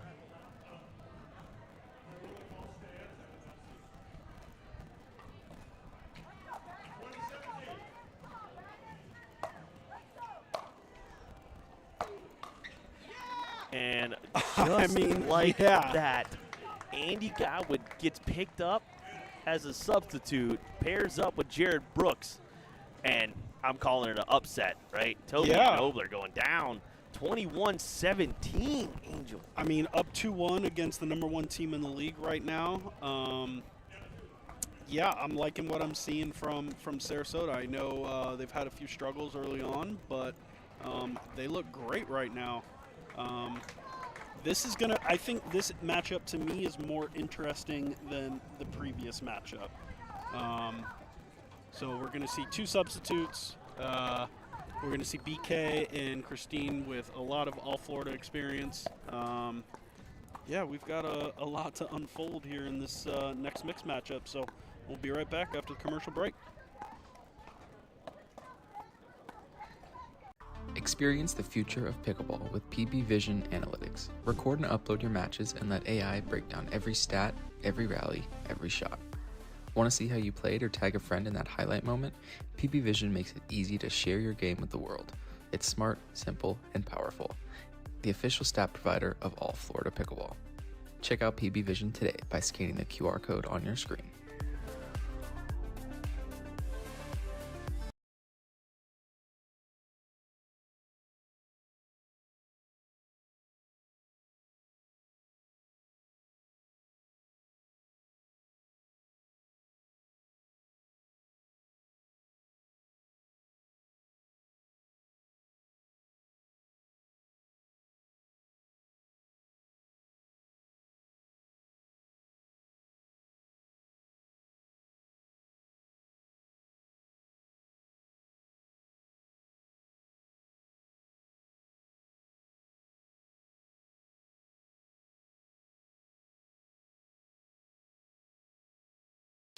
The Dwell 40 is the official ball of the All Florida Pro League. Dwell offers high-performance paddles, sleek bags, and everything you need to elevate your game. Choose between the warm or cold ball for consistent play in any conditions.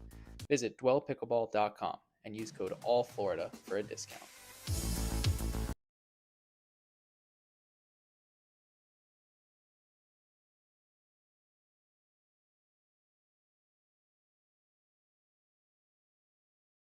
Experience the future of pickleball with PB Vision Analytics. Record and upload your matches and let AI break down every stat, every rally, every shot. Want to see how you played or tag a friend in that highlight moment? PB Vision makes it easy to share your game with the world. It's smart, simple, and powerful. The official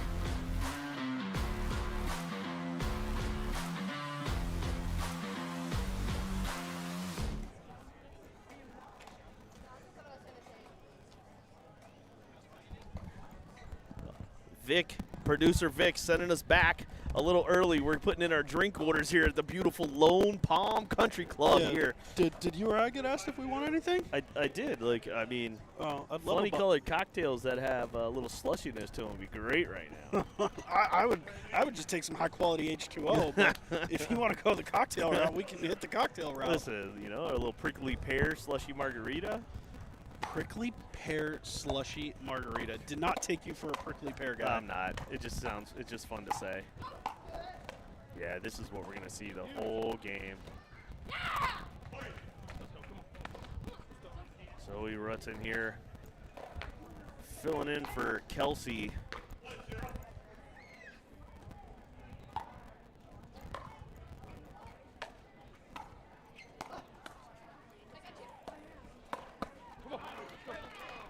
BK and Christine know each other well. They were actually player captains last year. We did move away from that model, so they elected to just be players. Player. Oh.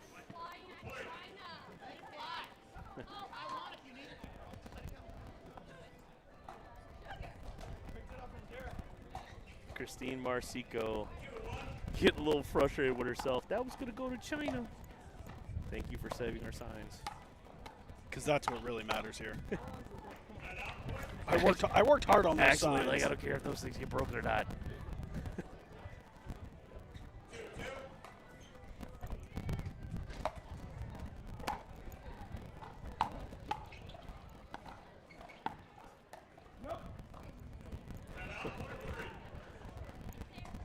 Christine going for a little trickiness right there.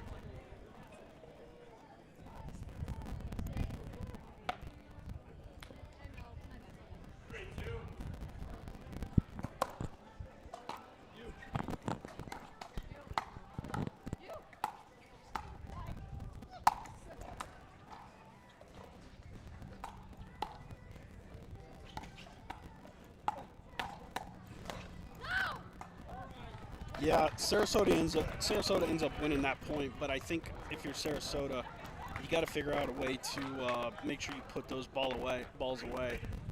This would be a huge win for them if they can pull this off.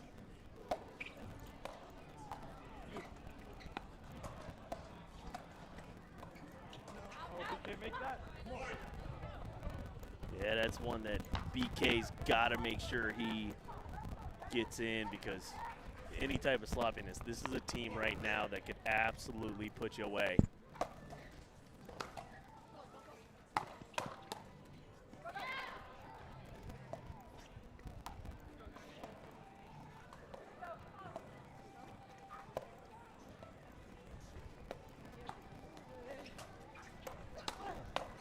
No, come on, let's go. Jameer flying around, just not able to.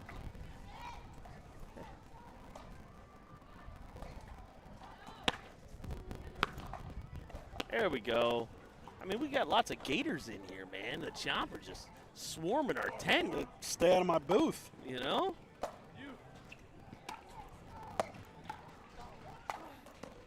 That's a great spot there from Jameer. Yeah, that two-handed backhand, he loves to swing that thing.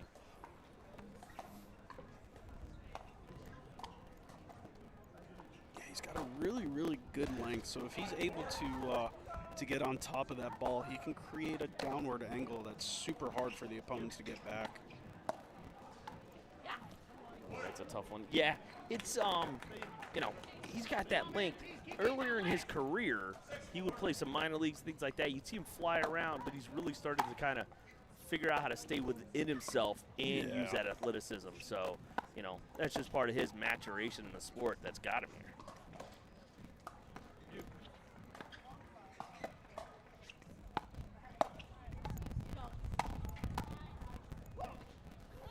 Saw that one coming. Come on, let's go. And, I mean, yes, we are 100. Oh. And the teammates letting them know, too. I love, and we got it on clip. Jameer, buddy, just know that we love you. Yeah, just know that we love Jameer, you. we're sorry, Jameer. We love you. That's Happy going to have viral. you on board. We're definitely going to be sharing that one. Ooh, that was a lot closer than I think anybody thought. Sarasota up 2 right now in a must-win for the Chomp. Yeah, I know it's only a 2-point lead, but it feels like even though like all the momentum and everything is in favor of Sarasota right now. Yeah. I mean, of course Christine would ask about extra points for nonsense. I like that the players have moved sides.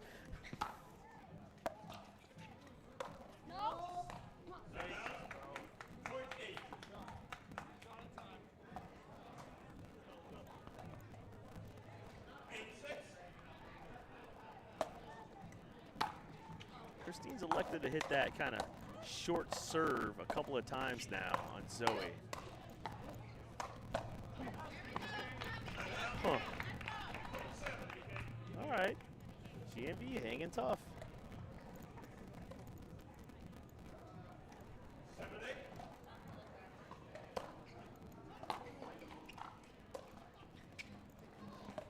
Watch it!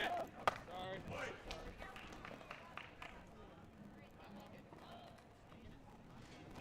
You know what's happening right now? Snowmen in Florida. I commentated with Dave Fleming, so I had to do it. Shout out Dave Fleming. Let's go, Dave Fleming.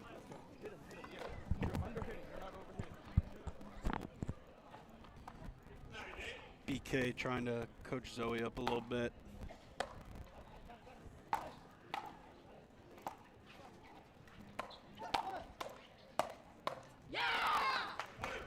BK getting a little aggressive. You can see he's not been involved in a ton of points, so look how far over he is. Yeah, you can see the longer that this game has gone on or is going on, the further and further he's starting to come over.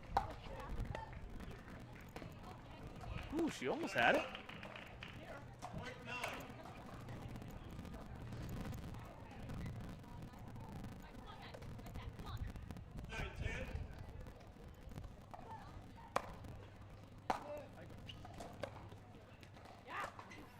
That's a tough one when you're going across your body, right? Reaching your paddle out there and trying to hit that backspin with no actual arc.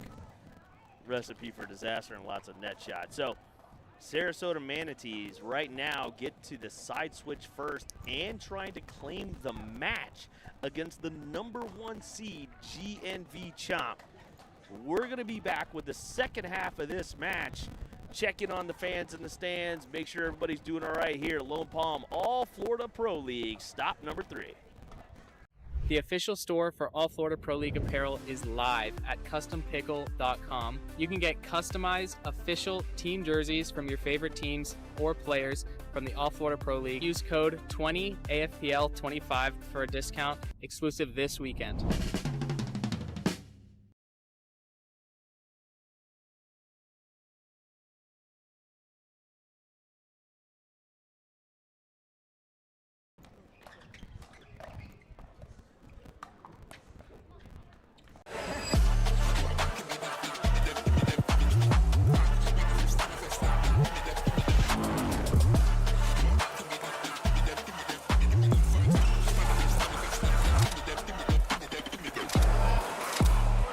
Check out fantasy.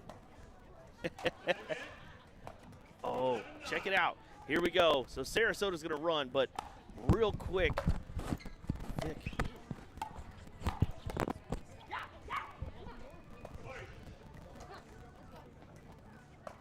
Sarasota picking up right where they left off. 12-9.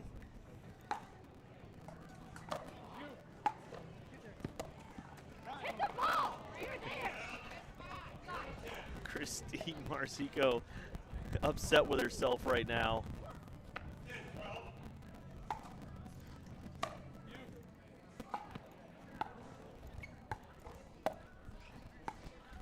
Yeah. Ooh, you're starting to see the chirpiness come out here. And this is one of the things Christine brings to the game. Yeah, she plays very fiery, a lot of passion, a lot of energy, a lot of emotion. Ooh. That was just weird. Yeah, I don't know if that was a flat tire issue-esque with the shoes or what that was. I'm blaming on whatever.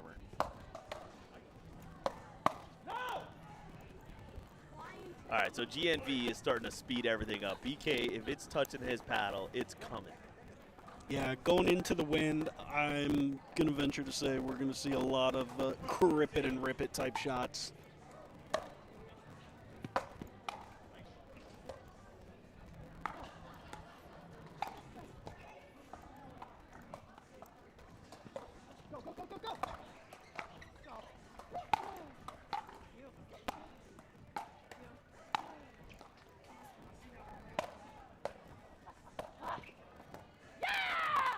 Oh, what a point there. GMV switcherama able to fend off several attacks. Zoe goes for that reset, not able to quite get it. Still great defense, even on the switch.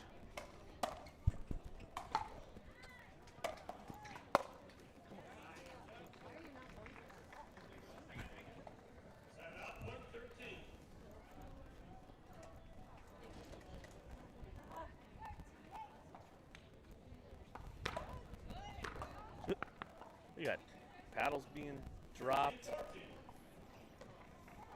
All right, BK on the serve here, going big. Nope.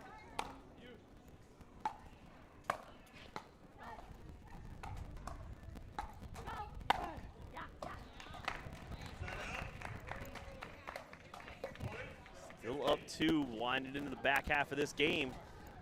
Sarasota looking for the upset.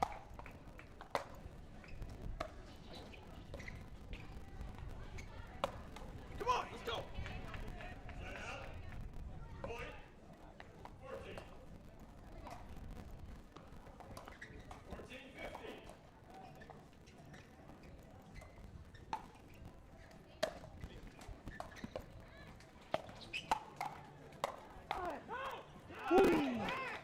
Just sails long there by Plummer.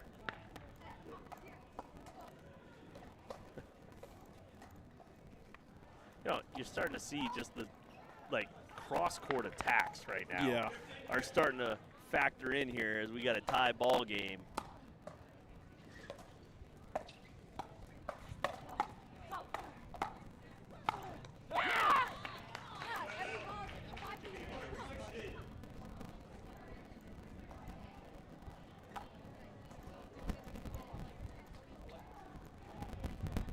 Yeah, that two-handed backhand definitely coming into play right there. Nice being able to hit that cross court as well.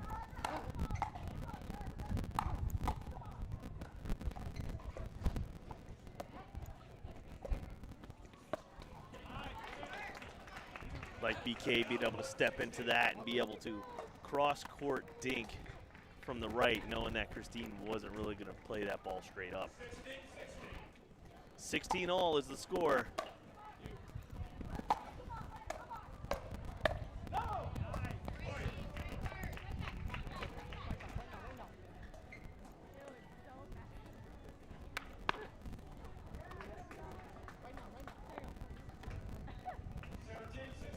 (17-16) Chomp.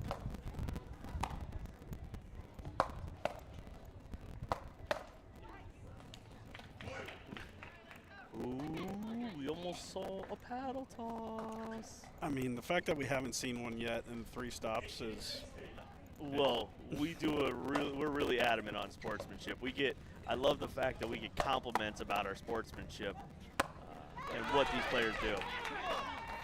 Ooh, we're 2 points away. Here we go. Don't commentator curse it. Let's commentator chalk it up. All right. Chomp starting to pull away a little bit. 19-16 after Sarasota was out to that early dominating lead. Yeah, a lot going on here the last part of this match, so we'll be right back after this commercial. Look at that. The man is on top. Fantasy Pickleball. Dave, that's no. Producer Chris says that you're wrong.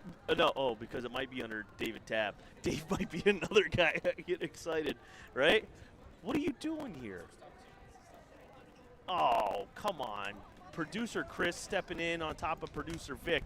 All right, here's our Fantasy Pickleball updates. Robert Lusa, you are on top right now. getting some serious points. Nick putting in stuff. I don't even know who Dusty. Steve. Look. Dusty Boyer? Let's go, Dusty. Longtime fan. All right, so Fantasy Pickleball at PB Pro Leagues. Are we doing one for the mid-season tournament? Yeah, we are, baby. Let's go, Chris. All right, so you can check it all out there.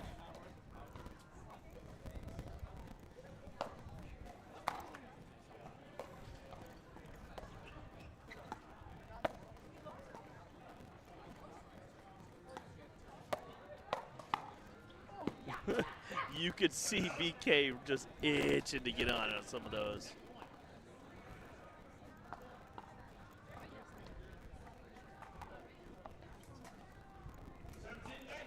Oh, 17, 19.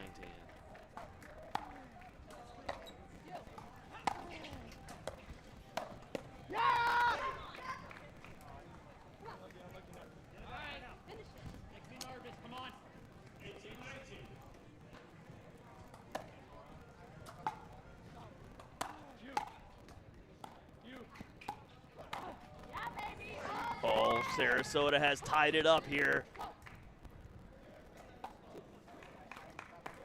Big forehand there. He jumps at all of them. I don't think it was necessary, but I think he did it anyway. He just wants to show off. Rule number 2, it's fun to do bad things. He'd definitely be part of the All Florida basketball team. 100%. What? Oh, here we go. Here we go. Angel. 2019. Chomp looking to tie up this match.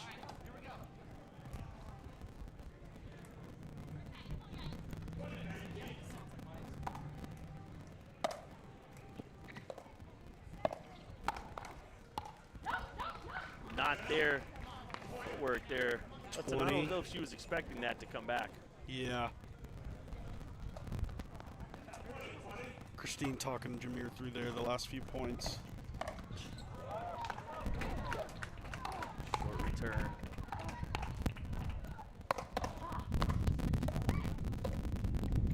That's just... That is nasty. And here we go, 21-20 GNV Chomp.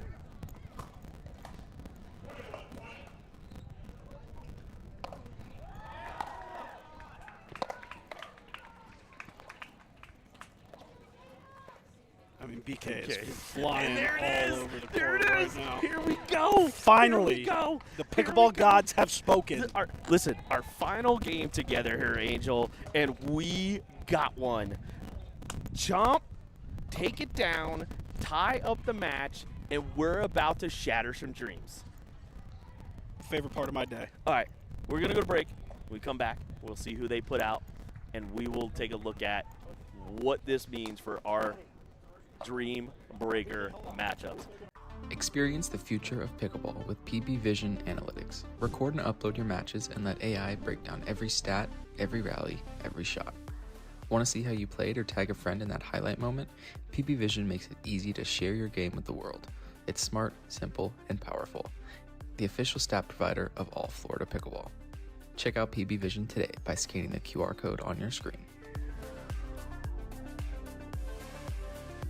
It's year 3 of the Florida Summer Smash, and we're bringing back the classics, the bounties, the Sock It To 'Em Award, rally scoring, round robin into double elimination tournament, but we're adding some new flair. We've got the 50+, the Legends Team Showdown happening right alongside the All Florida Pro League mid-season tournament. All happening at GT Bray, the 3rd year of the Florida Summer Smash. Sign up now.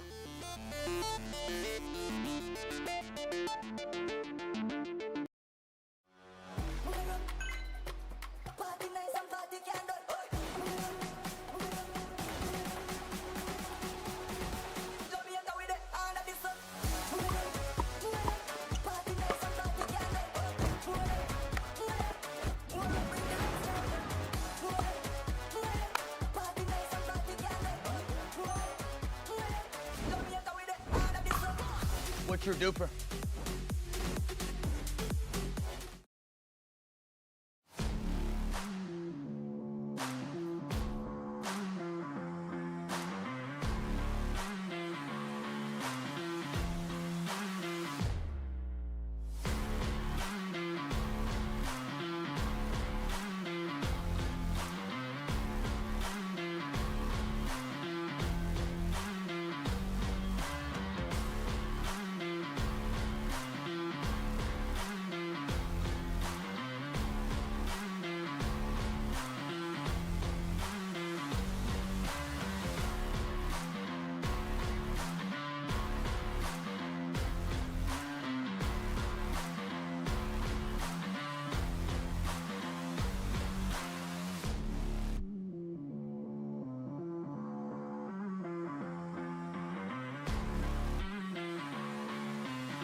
All right, here we go. Back in the action.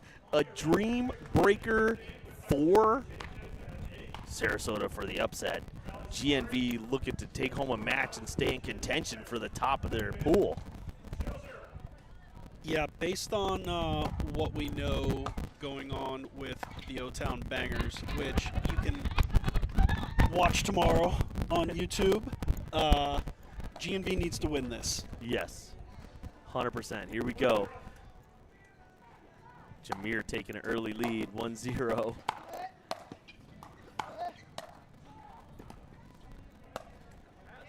That's a good get back there. 1-1. You're going to definitely see some high-flying pickleball right now. Both of these guys can flat out fly around the court. Yeah, I think we've got some wind change, which makes singles that much more tough.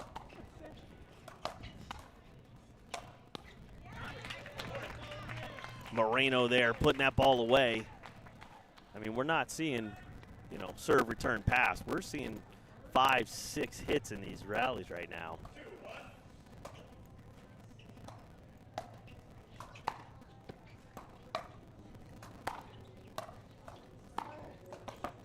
Jameer opting to stay on the baseline there. Moreno with the recovery.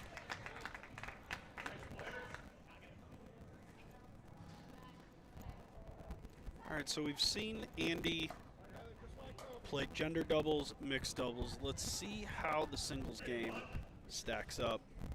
And Heather Nobler in the singles matchup here.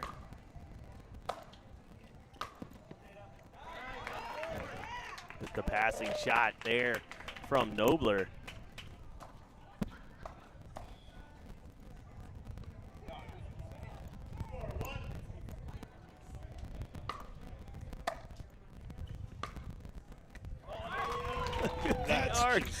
Banana Rama slam a ding dong right there, man. That was insane. So that ball was coming at us. If you could see the spin, the side spin that caused the arc on that, it was so good.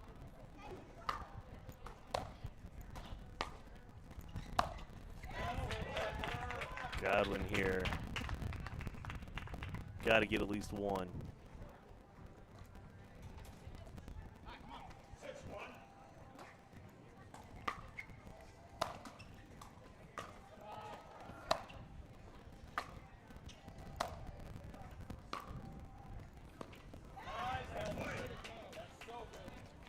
Yeah, she's really able to rip through that.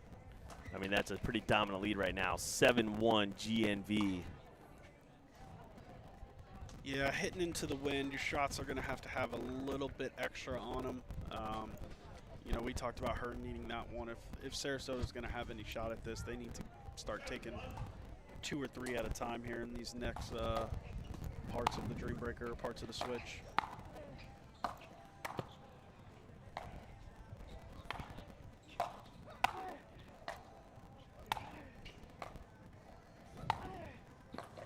Ooh. So Moreno right there, you see him at the baseline, and he was really keeping Jameer in the middle. When he gave that angle is where he got into trouble. Yeah, and Jameer's not afraid to hit that angle and move side to side, especially with how good his backhand is.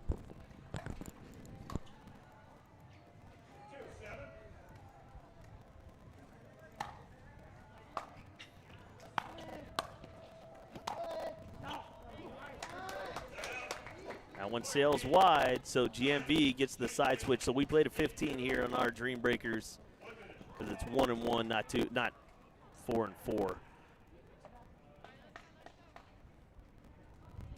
So an interesting turn of events. Sarasota splitting the mixed, splitting the gender doubles, and brings us to a Dream Breaker.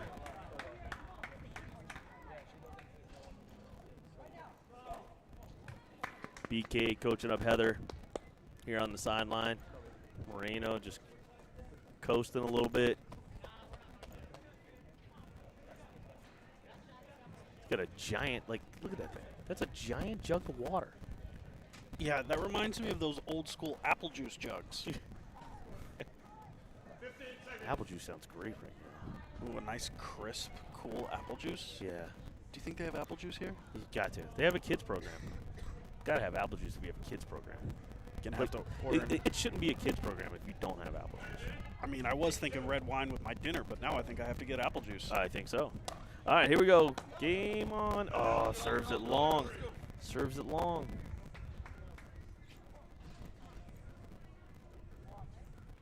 That's 11, guys. All right, 3-8. Sarasota got to get on the move here.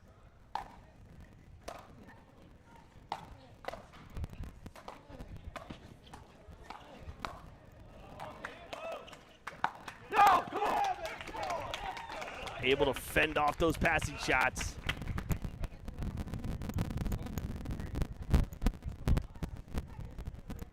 I can hear the wind starting to pick up on the microphone.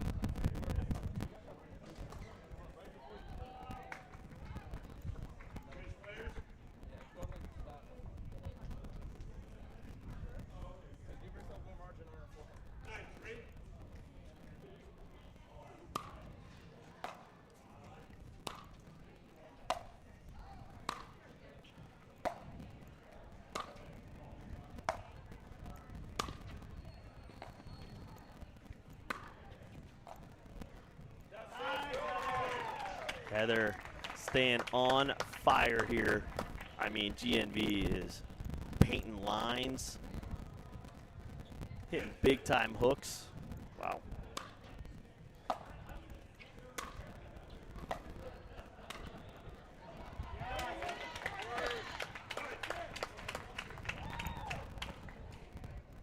Yeah, I know Gowan here has definitely got to figure out a way. I mean, anything she can do to get one. I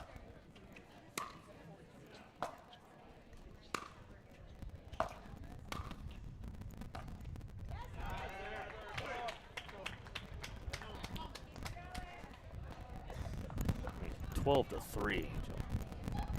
12-3. I never would have guessed based on how some of the matches in the earlier went. We saw Sarasota play really, really well in some of the mixed and gender doubles, but GNV and their Dream Breaker right now is just on fire. Yeah.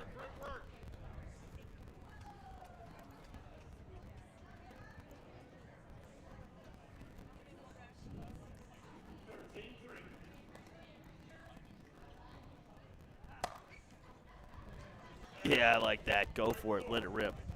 I mean, you know you've got a closer right now.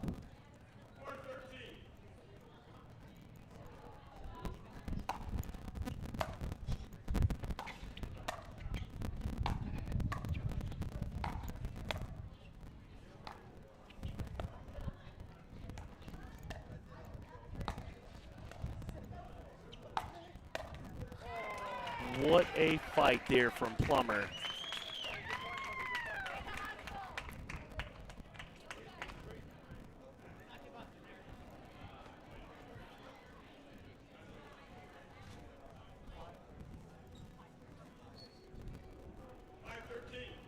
I mean, obviously, if you're the Chomp, you would love Tobias to close it out, but I think you have Heather Nobler behind you, who's 8 for 8 so far in the first two. So, yeah, I mean, you can play loose and fast and kind of do what you need to do. We've seen what Heather's going to do when she gets the ball in her hand.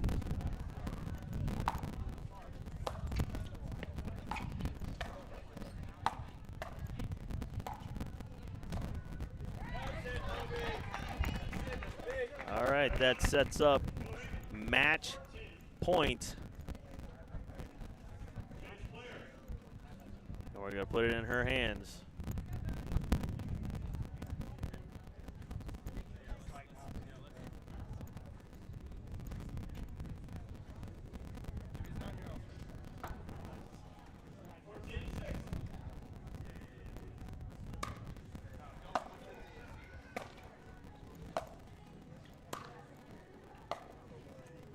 And that one goes out, and GMV, well, there we go. We got a Dream Breaker.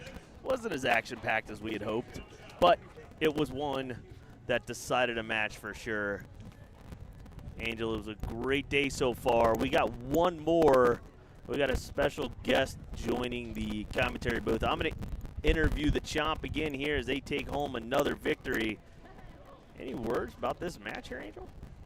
The one coming up, or this one that we just had? This one we just had.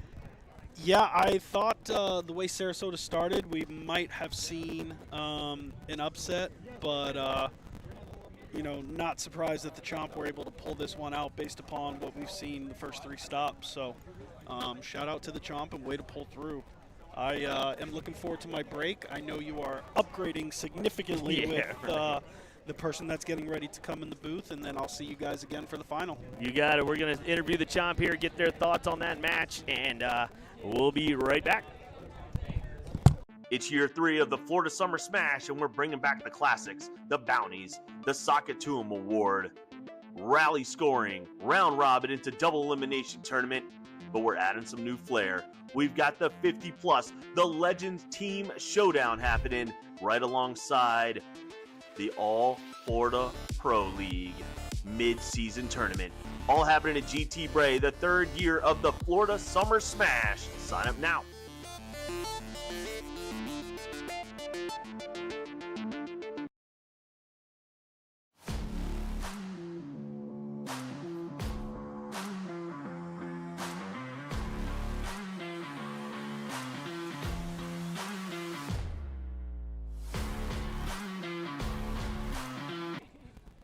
Okay, here we go. Back at it again. GNV Chomp, keep rolling.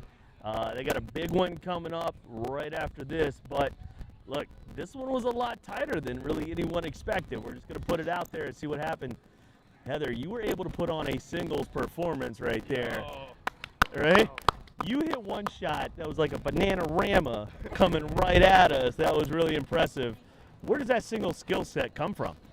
Well, I used to play a lot of pickleball singles. I stopped probably a year and a half ago. I hurt my back, so I just stopped. But a lot of tennis, a lot of...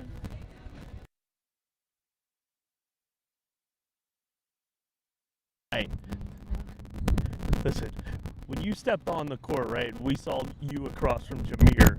We knew what was about to happen. There were some great points. Look at that. That's a save and a half. That's a save and a half.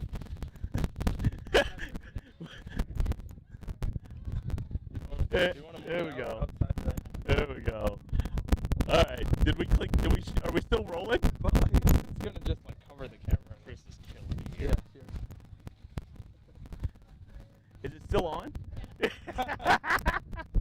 that's high quality TV right there. We just saw David run a Listen, so I was in my first training session right there with plyometrics training. Yep, we can spell that somehow. I hope we clip that. That was so great. All right, so we watched you guys get in there. We knew there was going to be some high flying action. You guys did not disappoint. How do you stay engaged in those type of singles games where you know it's just going to be everything's coming back? He can chase down so many points. Yeah, I just got to battle with him. I already knew he has that length. Yeah, he's played D1 tennis, so I know he has incredible passing shots. So I just try to, block him back, not try to take too much swings, and just make him play a bunch of balls and go from there. Yeah. Nice.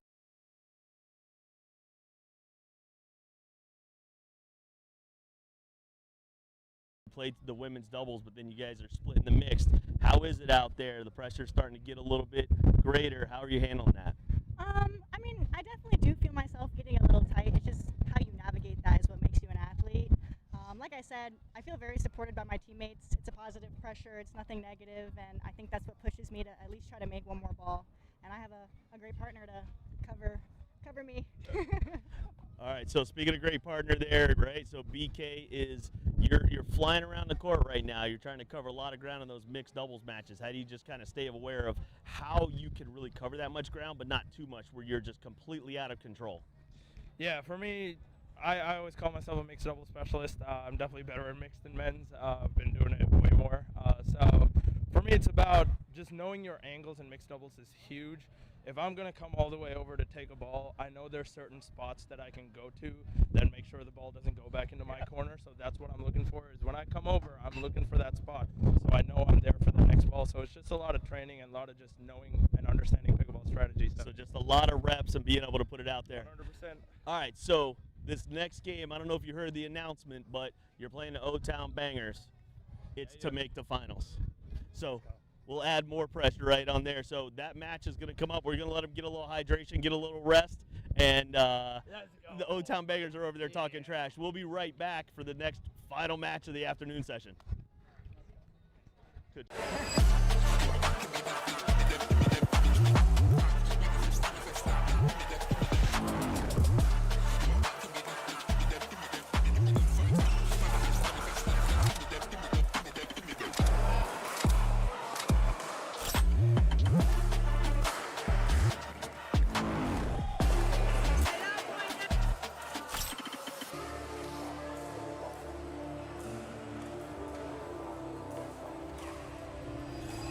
My name is BK, Bharat Karunakaran, but better known as BK for most people. I do play for the GNV Chomp. Super nice this year. Played for the Flamingos last year, but different team this year, different environment. Kind of cool to see what happens this year. This year we've got a really good dynamic with especially our men's lefty-righty combo. I love playing with lefties. I play left side as a right-handed player, so having somebody with another forehand in the middle on my right side is super nice for me. So that's something that's different this year. Last year I played with Nate's, and righty is great. Nate's and I have a lot of chemistry, but this year having Toby with that big lefty forehand in the middle is amazing. I feel like just our style of pickleball is very similar, where we like to play the slow game, like to dink it out, really grind out the points. And then of course in women's we got Heather Nobler, #1 pick in the draft, 2 years running now, and can't ask for a better team. She's been unbelievable. And Kelsey really has come a long way. Tennis background again, huge drives, big backhand, love playing mixed with Kelsey. And she really kind of complements my game style. I love players that are able to hit like really solid forehand dinks and have that big 2E counter coming in the middle. And Kelsey has both those. So, our game's been really good. Kelsey and I have gone undefeated so far, so hoping to keep that streak alive. My name is Kelsey Lorente. I'm from Miramar, Florida, and I play for the GNV Chomp. Being on a team, it's very relieving to be with a team. Like when I'm down, then they're there to pick me up, or when I'm high, then they're also high as well. So it's great. So it's really nice to be on a team in that sense. It reminds me a little bit of college tennis, since I would play college tennis, and I really miss that. It's just great energy. So my name's Tobias Moreno. I'm from Jacksonville, Florida, and I play for the Gainesville Chomp. Let's go. I mean, I love the team chemistry so far. Like, so who's on our team? We have like a good amount of experience of players like BK, Heather, and Kelsey. They have like good high level match experience. Love BK's energy. I play men's doubles with him. He's we talk well. We communicate really well on the court. And then Heather, we play mixed doubles together. She has, a lot of experience playing high-level pro pickleball, and she just makes me feel super comfortable out there, and lets me do my thing, and super supportive partner. I think overall as a team, our camaraderie is good. I think we have a really good connection, and I love the team events, man. I come from a baseball background, so team thing is my thing. I love it. My name is Heather Nobler. I currently live in Coral Springs, Florida, but I'm originally from Des Moines, Iowa, and I play for the Gainesville Chomp. I love my team. Kelsey and I both live in South Florida, so we see each other quite a bit. We can practice together, and I just love her. She's got a great personality. She keeps me calm on the court. I'm known to be a little more like, I'm very quiet on the court, and I can get a little tense and like upset at myself, but everybody on my team keeps me very calm and positive, and I play mixed with Toby quite a bit, so he's the same way. He's great, keeps me relaxed, and no pressure from any of them. So I love playing in the Pro League. I've always been competing my whole life, whether it be tennis or pickleball, so I love the team format coming from college tennis, and I played a little team tennis after college as well, so it's just less pressure than the other tournaments. It's more relaxed, and you get to meet new players from all over, so I really love that it's offered to, so it's great. This is my second year. Last year we did win the league, so I don't think the experience gets much better than that. I probably had the best experience of anybody last year, being the captain and winning the league in the first season. So this is my home now, man. This league is everything I need in pickleball. It's given me community, it's given me competition. Anytime you go to any high-level pro tournament in Florida, you're gonna see a bunch of people from the pro league there, and they all come out to support you. Doesn't matter if they're on your team or not. Wherever you are, if you're playing, they'll come out and support you. So it's really become kind of like a family now. I love how the league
All right, here we go. We got our final match of the day. It is to decide who is going to make the stop finals and play the Lakeland Palms. So you got the O-Town Bangers. And then the GMV Chomp that you've seen before here. I got a special guest in the booth with me from the Miami Pickleball Club, Major League Pickleball, Maya Bowie. Hi, David. Thanks for having me. You got it, man. This is great. You know somebody on the court, though, right? Yes. Who do you know? My sister. What's her name? Jada Bowie. All right. Playing right now. That's why I'm here, supporting. You mean you don't just show up to semi-pro pickleball leagues and hang out? No, you got a sister playing in a league, rising star right now, and we're happy to have her. Yes. Watch both of you rise the ranks.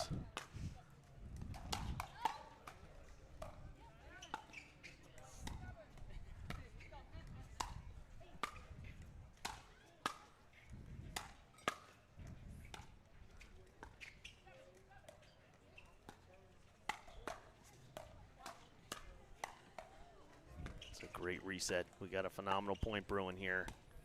Yep. Oh, nice. Way to step point. into that. Nice. She learned that from you, though, right? All right, so give me what you think. You've been here all day, hanging out, kicking it. You obviously are at the highest level right now. What do you think of all this happening? I love it. I love the team events, everyone just working together. Some high-level pickleball here, and I'm glad that this match is like it's kind of semifinals. The winner goes to the finals, so that's exciting. Puts a little bit more pressure on the line, and that's what we want to see. We love adding pressure to their game. Ooh. Definitely, helping them prepare to get to that next level. We just had Caitlin Campbell get drafted from our league into Major League Pickleball. Obviously, we had Lauren Hidalgo-Smith as well. Being able to develop that and skill set and pressure is definitely one of it. Right. Look at Ellie here.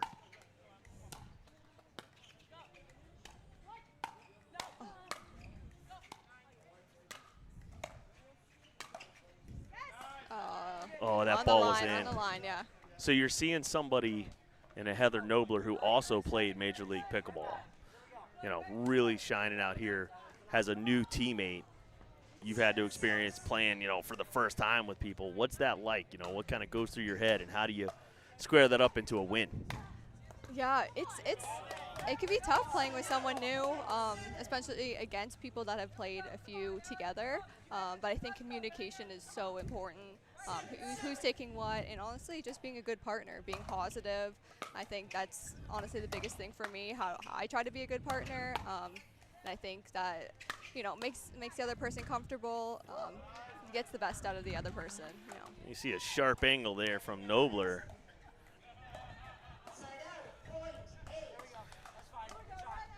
So they're on the live stream. We're live on the Dink and a few other places. We definitely have, you know, a lot of streaming, a lot of eyeballs on these players right now.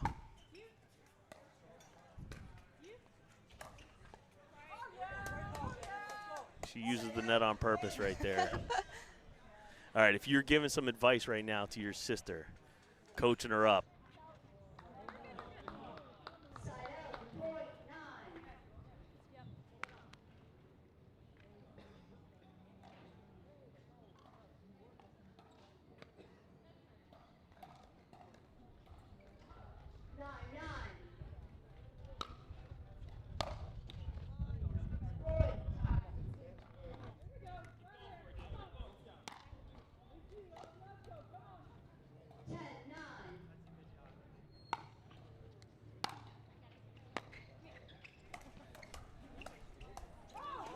that's the chemistry factor. Yes, the communication. Yeah, so the middle ball, yeah. I mean, middle balls are so hard, especially, so we play, I know right now you're playing Major League Pickleball and they're at the traditional side out scoring, but this is, oh, look at her go. Nice. That's full send right there. All right, O-Town gets to the side switch first. So, yeah, we play the old school MLP style. So it's rally scoring. Yeah. There's no freeze per se, but you do have to win on your serve. So, you know, these players are playing a little bit of a different format. There's no switching. There's no unwinding the stack. So the middle technically should be a little bit easier to play. It doesn't always translate that way. Right. So do you like you know, you're traveling a lot right now for pickleball. What advice would you give? We're going to pick your brain. What advice would you give right now to a young and up-and-coming player, what they should be working on, what they should be doing to get ready for that next level? Okay, in my opinion, honestly, like what I did, which I felt was a good way to kind of get in it, was honestly just playing a lot of rec play, and then playing a lot of tournaments. Just getting that tournament experience is really important. But then also implementing a lot of drilling. I think to get to the next level, you really have to, you know, focus and drill. A lot of people are really good now, so you have to put in that extra effort to drill, and yeah, I think that's really important.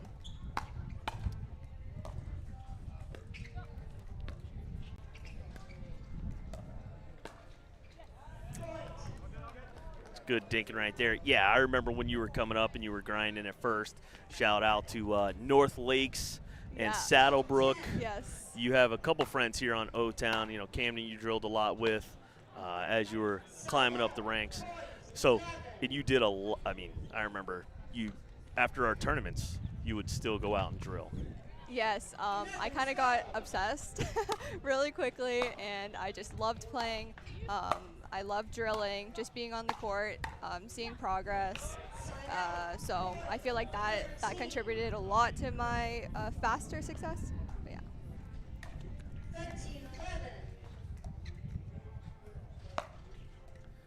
13-11, O-Town starting to make a move.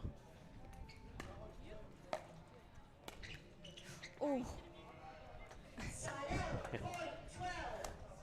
That one double tapped the top of Yeah, the net, it did. which is fun.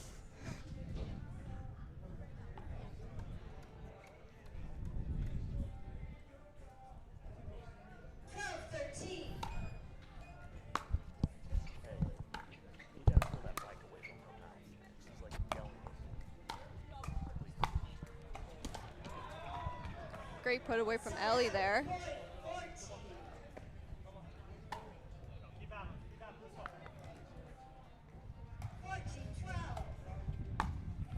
All right, 14-12 here for O-Town.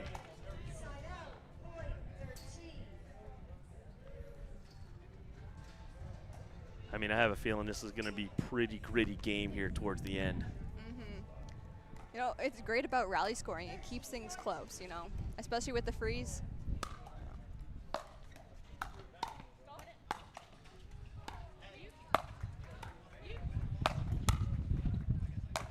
Nice. I like the fact that she is going after Heather a little bit there.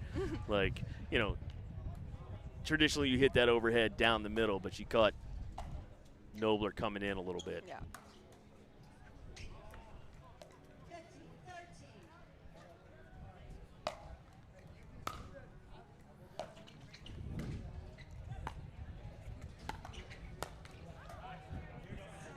You could see that Orlando wasn't quite anticipating that high of a dink on the right. fourth. Yeah.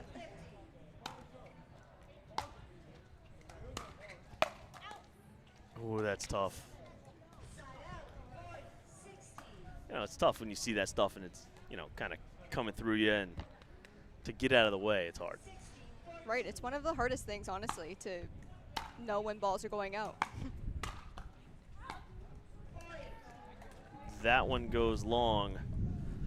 17-14. O-Town. It gets this late in the game, man. You really can't afford any mistakes.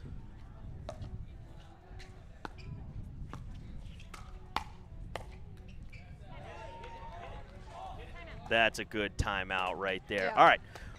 We got the O-Town Bangers starting to really separate, take a lead. This is the women's. This is the first game of our last match here. This is to go to the finals. We'll be right back to catch the end of this one after this. Experience the future of pickleball with PB Vision Analytics. Record and upload your matches and let AI break down every stat, every rally, every shot. Want to see how you played or tag a friend in that highlight moment? PB Vision makes it easy to share your game with the world. It's smart, simple, and powerful.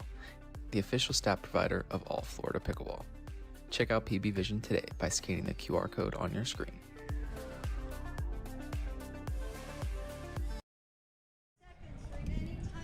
All right, so we're heading right back here out of this timeout. Look at this. We got the DUPR predictions. The tail of the tape here, you see, right? 10.428 combined for the Bangers, 10.2, but a 60 to 40% margin there on who's going to win, and it's pretty accurate right now. Yep.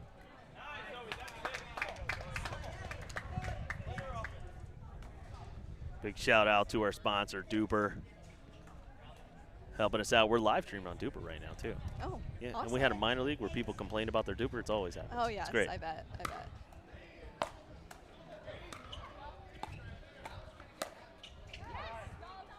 Ooh. Here we go. Close Appealing to the call. ref, and it was out. Ooh. Yep. Good call.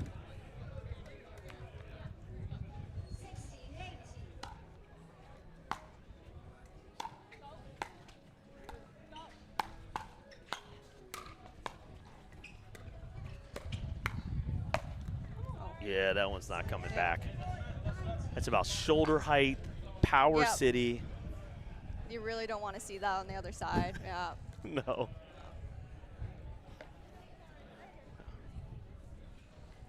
You know, Rutson is also a pickup right now for GMV.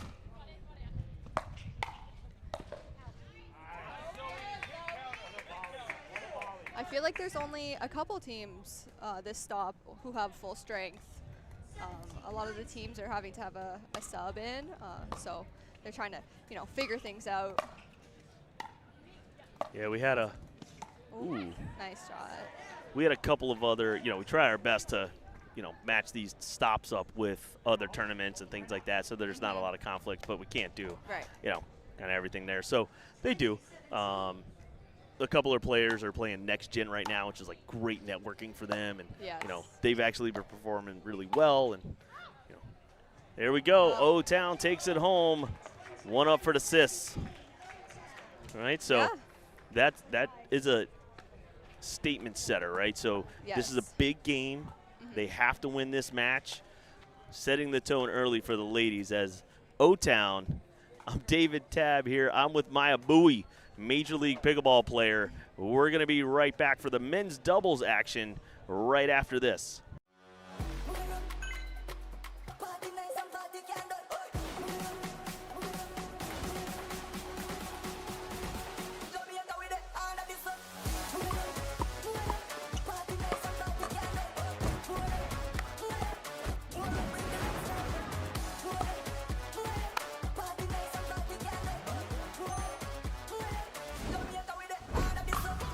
What's your DUPR? The official store for All Florida Pro League apparel is live at CustomPickle.com. You can get customized official team jerseys from your favorite teams or players from the All Florida Pro League. Use code 20AFPL25 for a discount exclusive this weekend.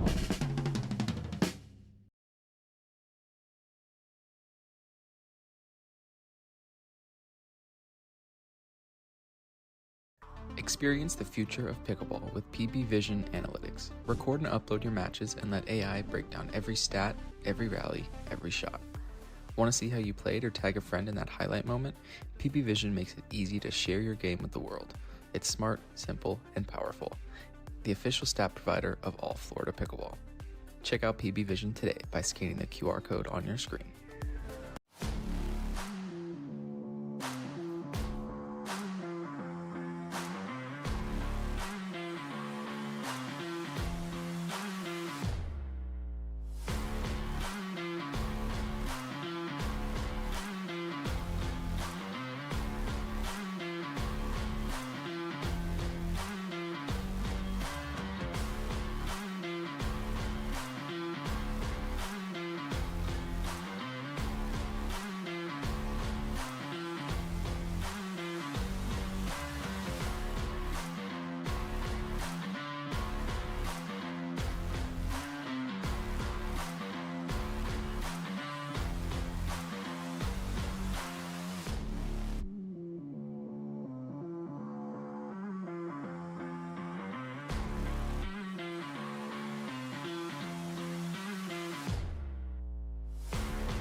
Okay, here we go.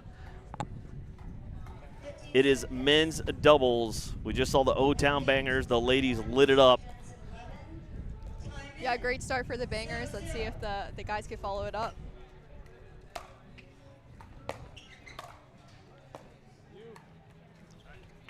This is your roll dog here. Little Camden Bradstreet action. We haven't seen him yet on the stream today. Playing with an OG. You guys have been playing my tournaments for years. Ben Yu. Yes.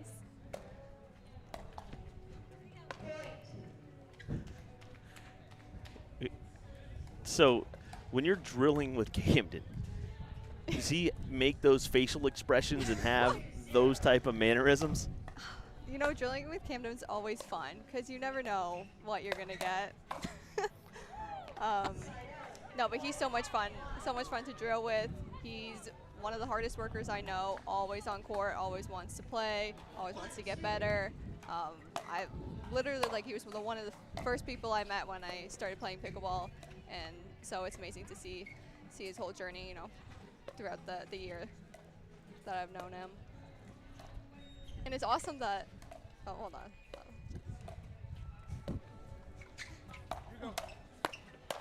Oh, great point, great point. Keep going with that train of thought. Sorry, I was like getting lost. No, it's awesome to just see him doing so well and still competing and playing with my sister now, because he was one of my first mixed partners. We were playing some minor leagues together, just some money balls as well, and now playing with Jada here is exciting. He was their first round pick.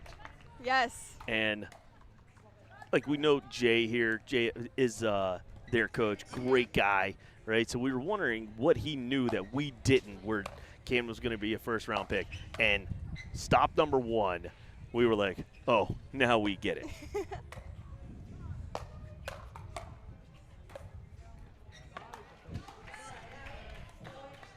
BK's got those drop volleys for days.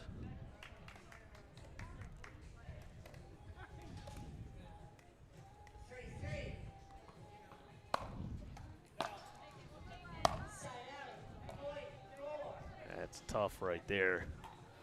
It's early. Go for it.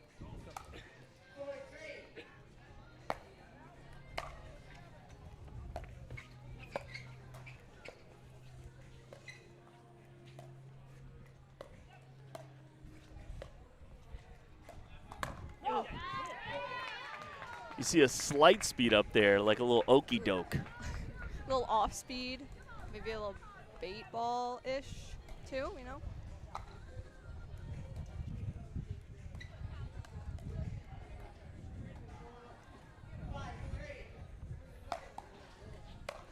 All right, O-Town taking a little lead. And that one goes wide.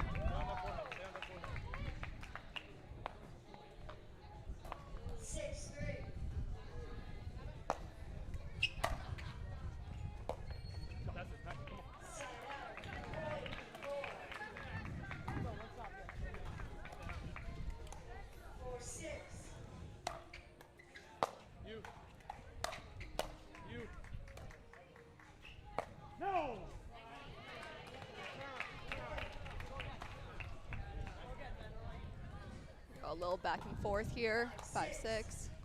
Yeah, we knew this one would be Yeah. close.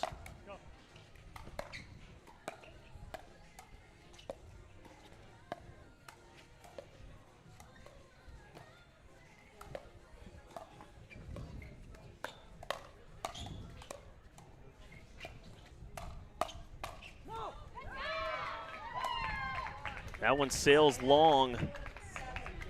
O-Town looking pretty solid right now, playing some clean ball. Ben is such a veteran. Yep.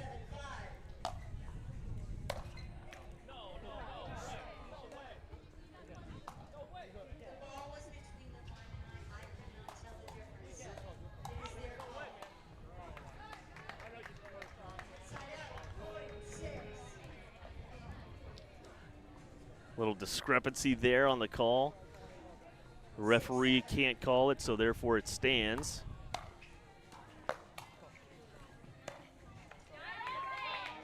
You guys have challenge systems and stuff like that. You ever get worried that like you're gonna make a call and you're gonna challenge it and it's gonna be so obviously in that you're so wrong? Yes. Yes. Okay, good.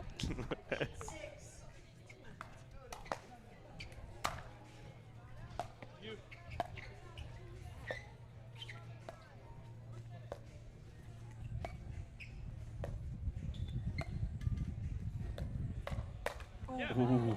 A good setup from Ben. I gotta tell you, that was really well done. I mean, Yeah. that was almost a good put away. Nice little combo. Yep.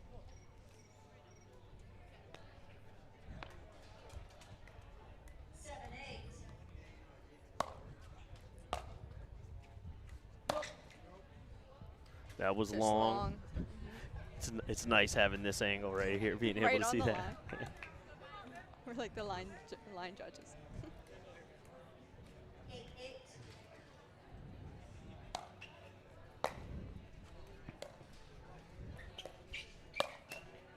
Jeez. Oh. So that's the difference in his grip. He's got more of that pancakey grip. Yes. And so his backhands, he could really reset because the paddle angle is up. But putaways are tough. Right.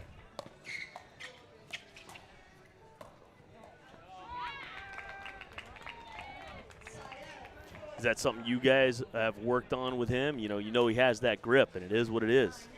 Right. At this point, it's not going to really change, but it's just him working through it, making it work, really. Yeah. Finding ways to get through it.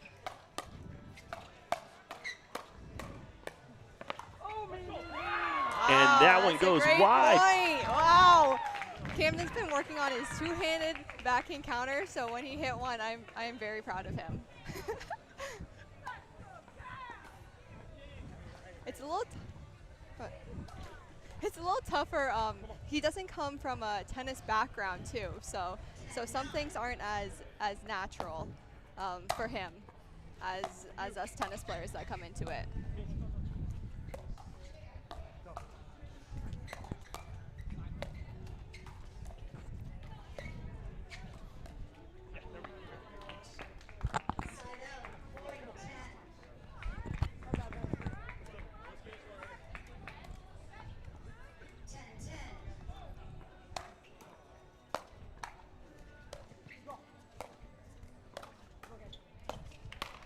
Oh, you saw BK start to run up and crash. There we go. We got the end change right there. So we're going to take a little commercial. All right. It's a back and forth. The Bangers and the Chomp. The Bangers and the Chomp are really competing here. So we'll be right back after these commercial messages.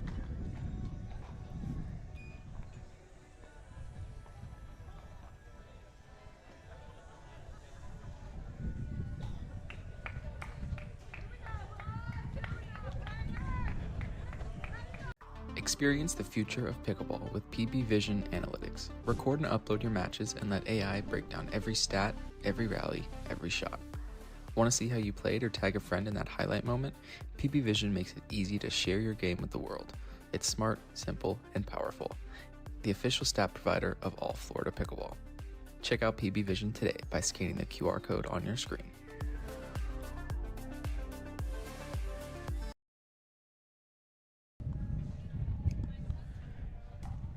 All right, let's get back to the action here. The GMV Chomp and O-Town Bangers in a back-and-forth men's doubles. This is to make the finals against the hometown Lakeland Palms. The crowd's already rolling in because we're running a little behind, but they're ready to have some fun. Yeah.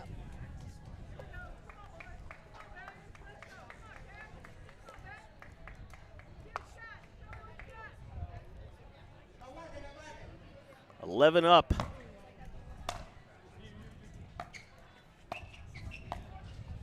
The other thing we do notice is that Camden likes to take a little bit of those volleys kind of off his shoelaces sometimes when he gets in those cross-court dink battles. Yeah. Oh, wow, nice. My man's just creating highlight reels right now.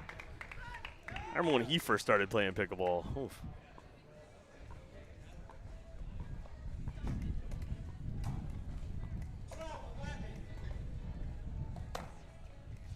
Big serve from you.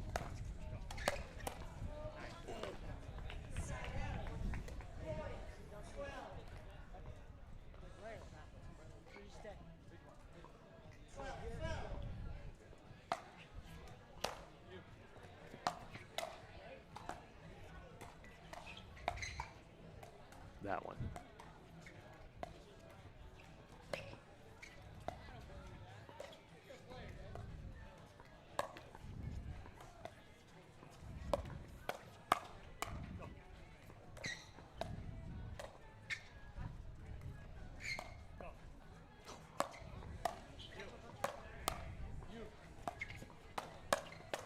Wow, great point.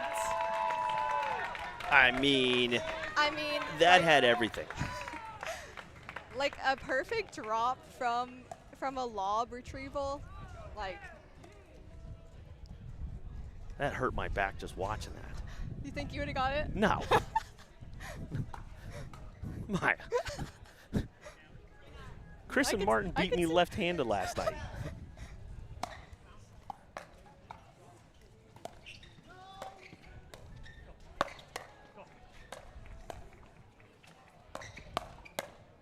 Wow. Oh. Okay, young fella. Here we go. He's getting a little attitude here. Listen, when you're playing that well, you can definitely chirp it up.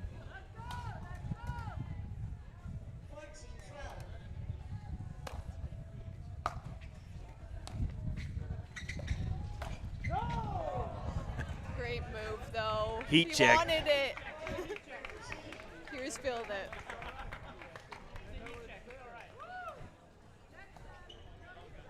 I love seeing. Look at this Lone Palm crowd right now. Sitting underneath. The bar is going to be open.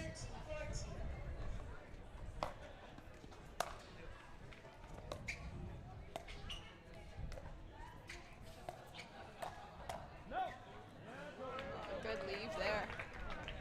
I mean, we're still back and forth here. It's all tied up. It feels like it's a lopsided game, though. Right? Yeah, a couple, I think, just runs back and forth here.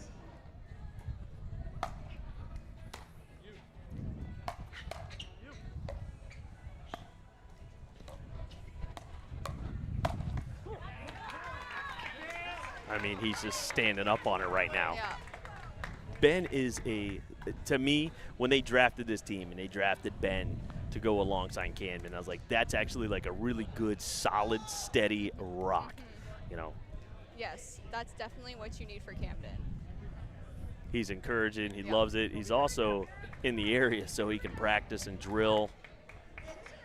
Right, even before the league, I know they've played a lot together, so they have experience playing with each other, had some good results. Is that like a mini scorpion reset? That's what Ben Yu brings to the game.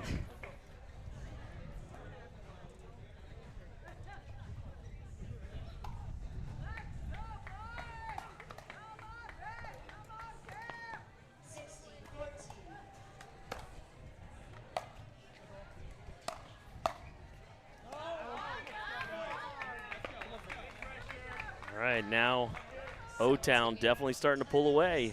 Good 3-point lead. Here. So the Chomp call a timeout. The Bangers are starting to pull away, and this is a big game too because going up 2-0 means it's a mandatory win here. All right, DUPR definitely predicting, not predicting this one. Holy crap! GNV with a much bigger DUPR. O-Town not so much. O-Town's projected 36%. That is not the case right now from the Predicticator. This would be an upset. Upset City. Wow, you talking about O-Town, home to the Orlando Magic? They used to have an arena football team. Do you ever watch arena football? No. Okay, good.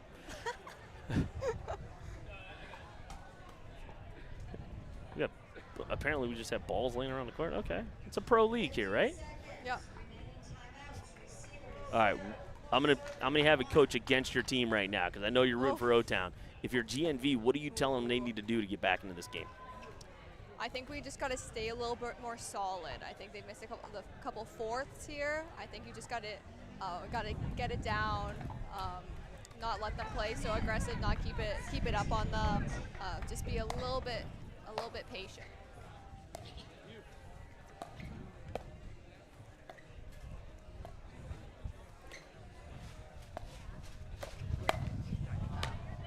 Yeah, I understand BK's, playing some good high-level ball and you got trainers and stuff like that, but I am trying to stay out of that pattern where it puts anything close to Camden's paddle right now. Yeah, when Camden gets hot, it's tough almost anywhere. He'll pull almost anything. His counters are on, so definitely want to stay away from that.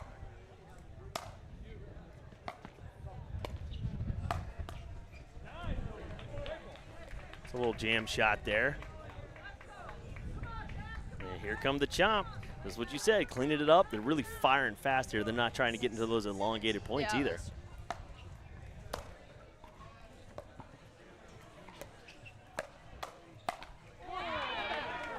Set up really well. I love the emotional response teams there. Pickleball has the best after shot reactions. Yes. BK throwing his hands up.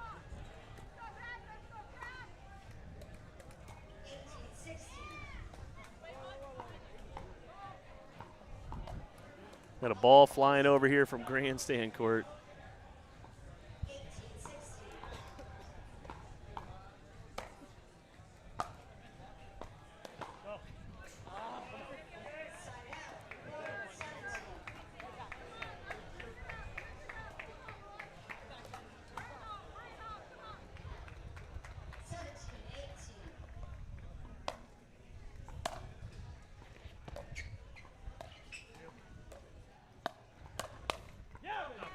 It was sitting on it, but look at this.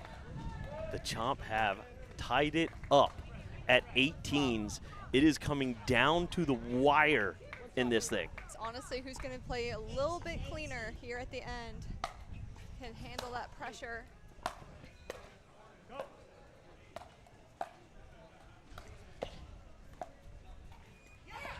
No, let's go, BK. Oh, he's pressing a little bit there, tried to hide that forehand. Breeze taking it. Oh, that's a big gust. All right, and there you go. Orlando takes a timeout. You can hear the breeze right now. That's our kitchen cam. That's what's causing that. That's happening right down there, the breeze. All right, so now you get to coach your team. All right? You're standing there, you're playing Jay. What are you telling them? What's the pattern? Where are you telling them to target right now? I honestly think they just have to stay clean, and you know, when it gets down to it, I just say go big targets, maybe a little bit more middle, work the point a little bit more until we get that higher pop up where then I could put on a lot of pressure. But it's that decision making. It's making the right decisions at the right times. That's kind of what makes a difference here. Good advice right there as you're coming back here. Orlando's giving up the lead. They had the momentum. It has really been back and forth the entire game. So the emotional side to this is really starting to play a factor. You can see the face of O-Town.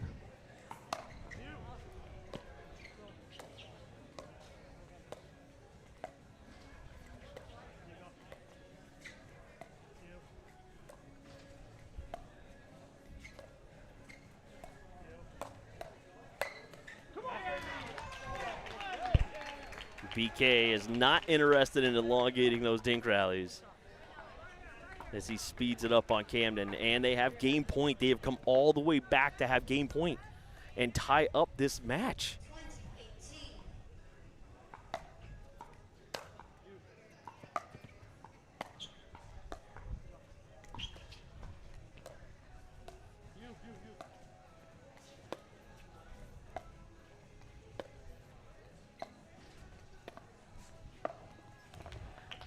And the scoop there, the missed dink, a little upset with himself. The Chomp take that one as the young fella, Camden, loses grip. Not able to hit that dink. So, all right. I'm David Tabb. I'm here with Maya Bowie, Major League Pickleball player. There you are right there. Hey, look at yourself. Look into that camera. Say, what's up? All right, that was a really interesting game, all right? But tell us about a little bit about your journey. What's it like right now? What's your next stop for Major League Pickleball? What do you have on the slate? My next stop actually is New York, Brooklyn, July 3rd to 6th. I mean, that's so coming up soon. You know there's another big event that happens during that time. It's a Nathan's hot dog eating contest. Is it during that time? Coney Island, July 4th. I love it. Yeah, you have some Joey Chestnuts making I love it. I'm not kidding you. It's the most ridiculous thing. All right, so you guys are playing there, right? Yes. Millie Rain is on your team, and you've been playing with Jay DeVilliers a little bit. Yeah. Right? How big of an adjustment has that been for you in your career as you are progressing through the sport, playing at that level? It's definitely accelerated a lot of things. It's kind of like thrown me into, the fire really early on. I remember my first event, Orlando. It's a little overwhelming, and it's pressure filled. But I love that. I love the competition. A little slow start for me, but I feel like I'm just getting into it and finding myself. Feeling it out and doing a lot better, feeling really good about my game, about the team. I absolutely love the environment. Like I love MLP, the crowd, fans, all the stops and everything. So that's why I love this. I love the Pro League, how everyone gets to play together. I know my sister she's super happy being able to play on a team. It's great seeing her come from tennis and, getting to be social and, everyone's having a good time.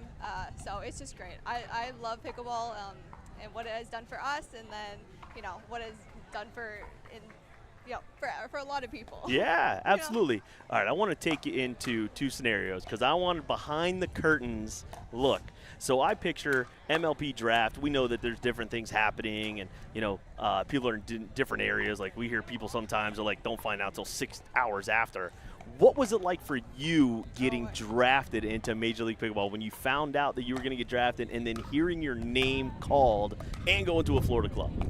I think mine's actually a pretty crazy story. I was on a trip in New York at the time of the draft and everything. I was still going back and forth with PPA on contracts and stuff because you have to be signed to be able to play, and at that point I wasn't. I was talking to Johnny, our coach, and he really wanted me to play, and he said he would draft me. So that was super exciting, but I was like, I have to sign. So this has all happened literally on like draft day. We were still talking on the phone. He's like, the draft's in like an hour. I'm like, oh my God, this is a crazy decision. Everything's going on. So it was kind of like a game time decision, and I'm very happy with everything that has happened. I think everything happens for a reason. So I'm super excited in my position right now. So I'm excited. That's an awesome story. I love hearing that. And I'm responsible for Johnny Goldberg's career. You've told me this before. I've told that story 150,000 times, and Johnny hates hearing it. So, all right, we're going to start playing some mixed doubles here. I want to know what it was like for your sister. So Jada's out there. She's waiting to hear her. We do a live draft. I mean, it is completely irrational what we do. Nobody has a clue what's happening, and we see some stuff. What was it like for her and you at that time, seeing her get drafted?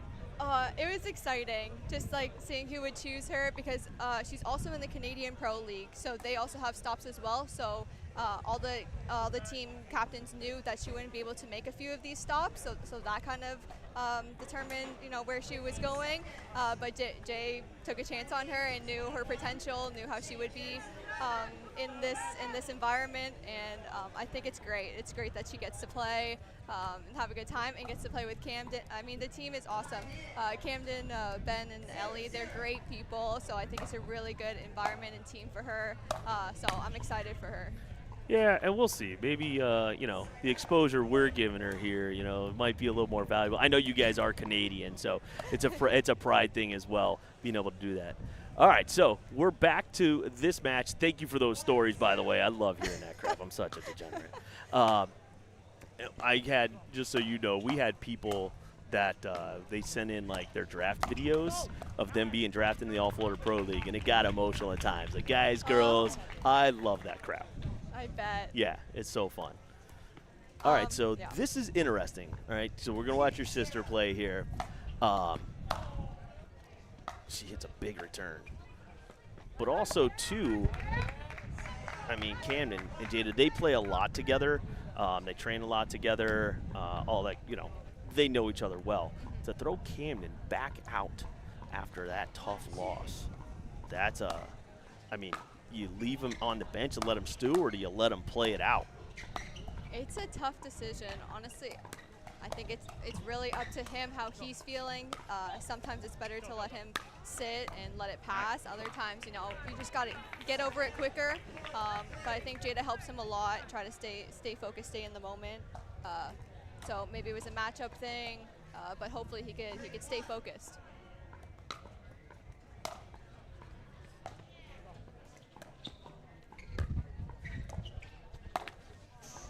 Ooh, she left that one a little high.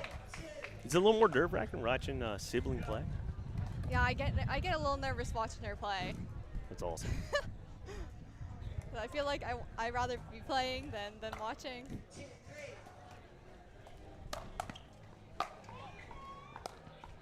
No. That one does sail a little wide there, so you're seeing a little post-match jitters right there from Bradtree. He's got to be able to shake that off, but he's also young, so you know, being mentally tough in this sport is definitely a thing. A lot tougher on the younger generation, just because they have it. Oh, that went just wide. Nice try though. That was amazing. Keeping him honest.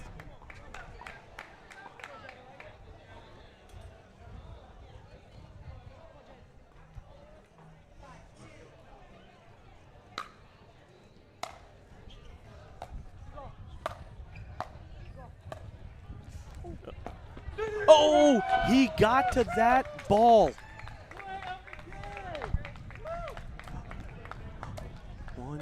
He 100% got to that ball. He's a personal trainer. Oh.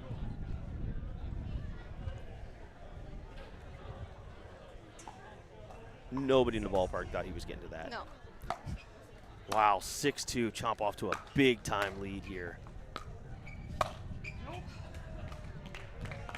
That one flicks off the tape.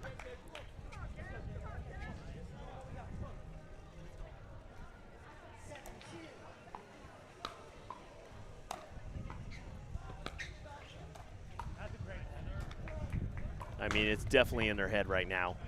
A few loose errors here. Good timeout here. Yeah, that's a good timeout.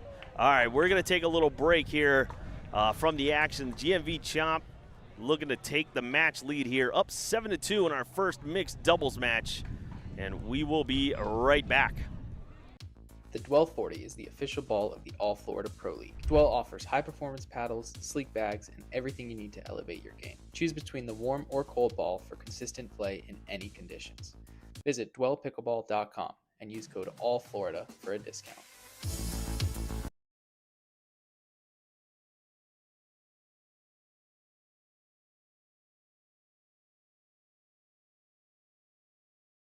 Experience the future of pickleball with PB Vision Analytics. Record and upload your matches and let AI break down every stat, every rally, every shot. Want to see how you played or tag a friend in that highlight moment? PB Vision makes it easy to share. All right, here we go. Chomp up 8-2 here. Getting to the...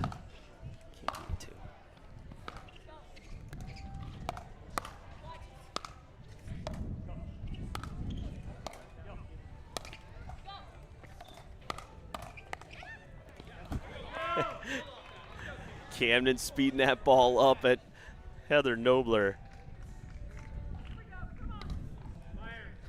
You hear a little squeak come out of there.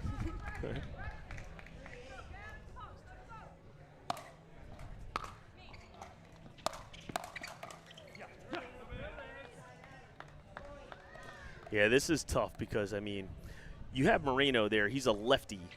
So it puts, you know, the girl in front of the girl. So cross-court dink patterns, traditionally good, are tougher right now, especially with someone like, you know, Camden, who can definitely change up angles. I'd love to see them get into more of this pattern.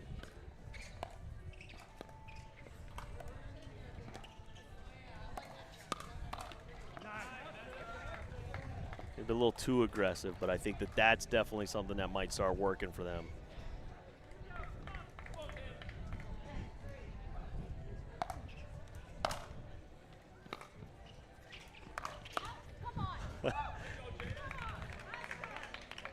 Full send. That was going through him if the paddle wasn't there. Lefty righties just give like different looks, so maybe that's they're just kind of feeling it out and seeing what patterns are going to work. So, you know, some spots that are good when you're playing righty-righty with the girl on the right side works, and then here it's the wrong spot, you know.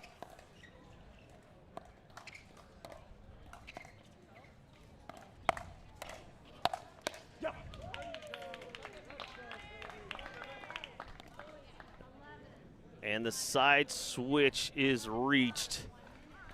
Our first mixed doubles, you see Toby putting it away hardcore right there. you know, we're starting to see a lot of emphasis on getting to the side switch first. One, you can hear it on the kitchen. There's a little bit of wind, but also the mental side of it where you have, you know, getting to that switch first and causing that before anything else. Is that mentally work into the psyche of the other team?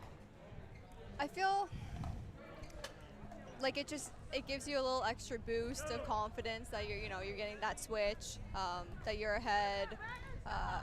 It's tough when you're down because you really feel like we're already past the end switch. So you kind of got to step it up now. Yeah, so it's definitely got to be something there. I don't know. My dad is sitting in the stands right now doing something that I have no clue what he's doing, but it's drawing attention. He's the guy with the thing on his eye.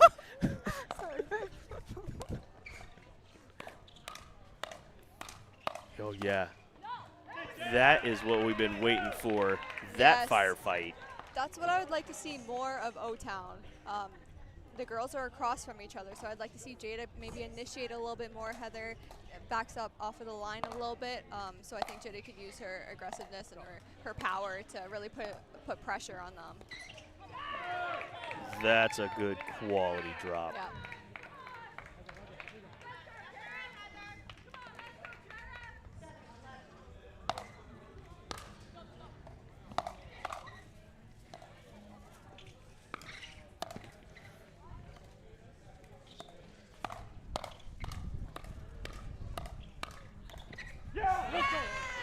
Oh, young fella, what you doing? Uh-oh.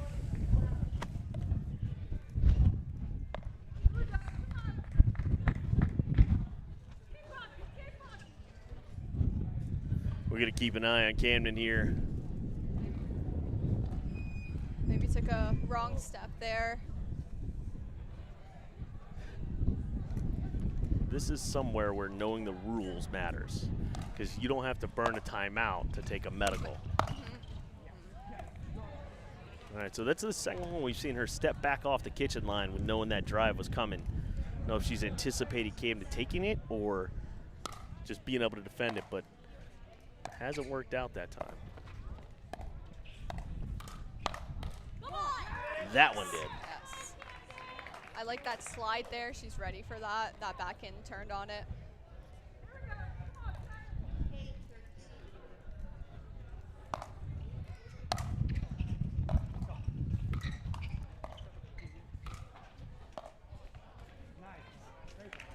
Wind definitely becoming a factor because you can see that ball kind of stall in the air. Yeah.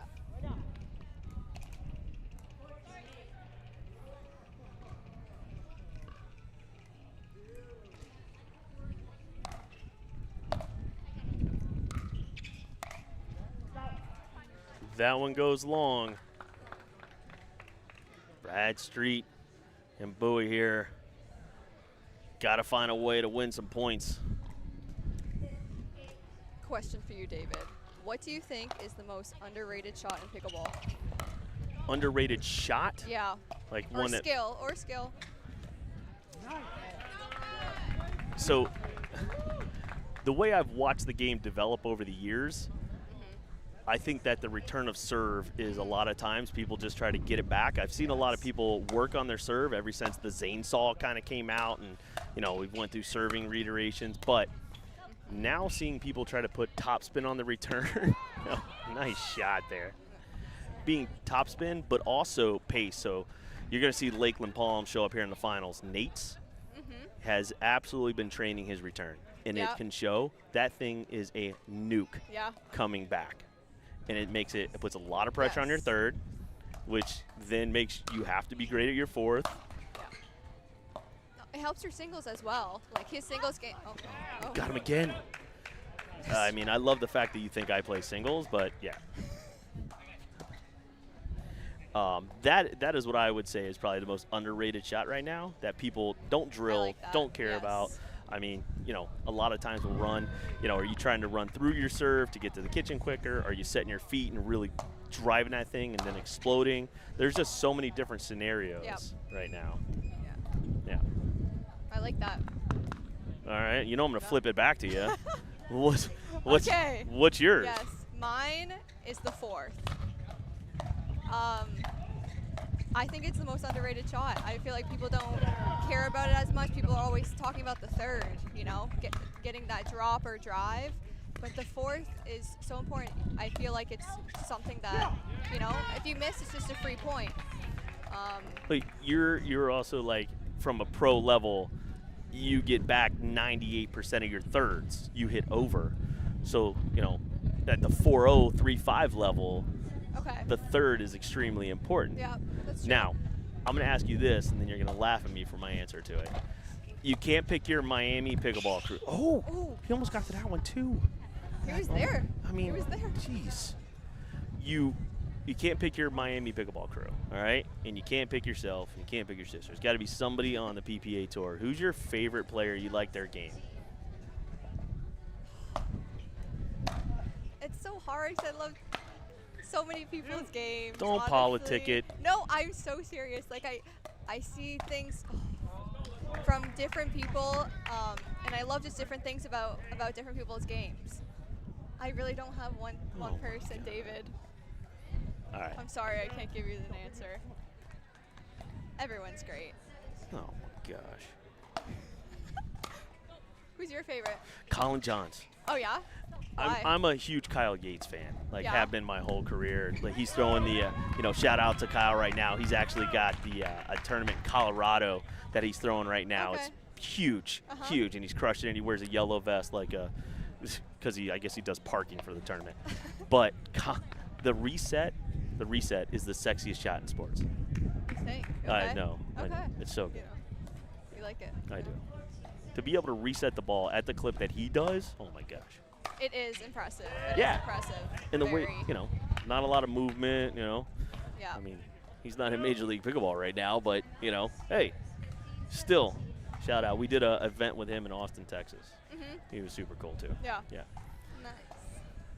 All right, so, yeah, we're yapping a little bit here through this match, but the O-Town Bangers have started to make a little run. Yeah, What do you think about that? Time out here. They put some stuff together. Only 2-point difference now, so who knows what could happen now. In the wide world of sports, we call that anything can happen. All right, we're going to play a couple commercials here to shout out to our sponsors. We got some new cool stuff coming for our pros here to help them become professionals off the court. We're going to show you a little bit about that. We'll be back right after this one. The official store for All Florida Pro League apparel is live at CustomPickle.com. You can get customized official team jerseys from your favorite teams or players from the All Florida Pro League. Use code 20AFPL25 for a discount exclusive this weekend.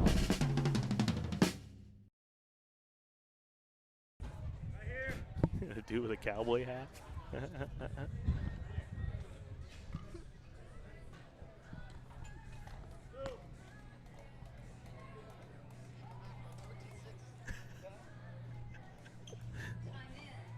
All right, we're back right there. You see us, we're live on SelkirkTV, the YouTube page. We're also welcoming people from the Dink.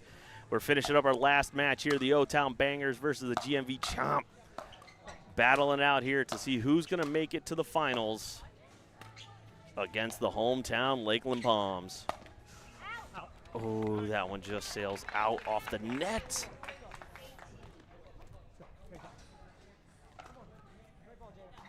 There's been a lot of net courts in this match. We measured them. They're good. Net?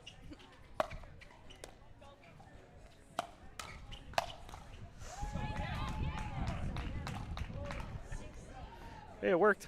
It worked.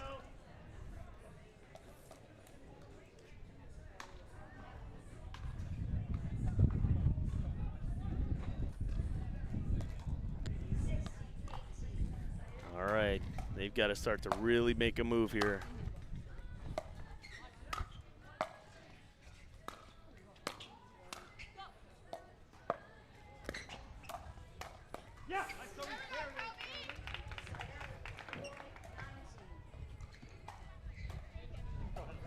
All right, GMV Chomp 2 points away from taking the lead in this match.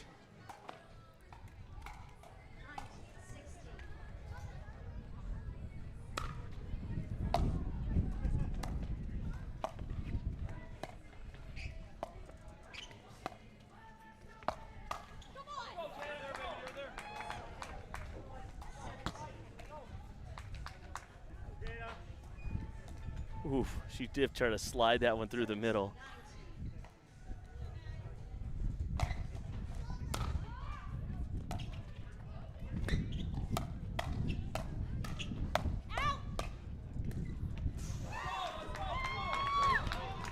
Got a little saved.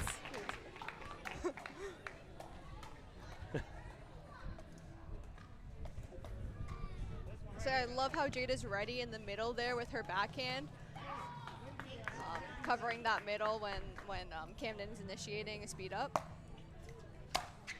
Ooh, here we go. All tied up here, down to the wire. I'm nervous.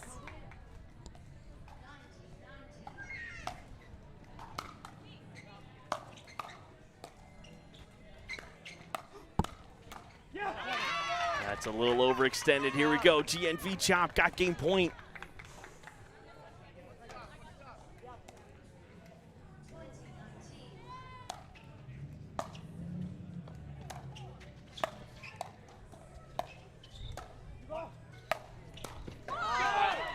Tied up. We're going to have extra innings ball here.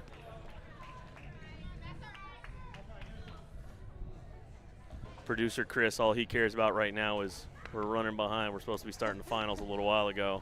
It's going to be a late night for us here, Chomp.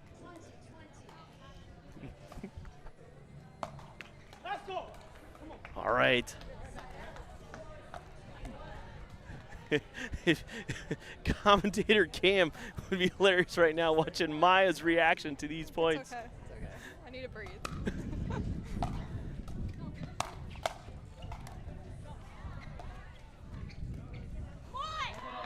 And a missed dink sends us back into some overtime.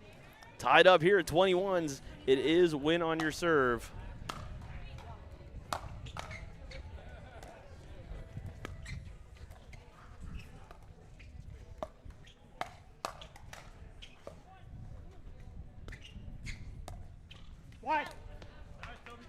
Just out. Chomp get another chance at it. Yep, that one was just wide.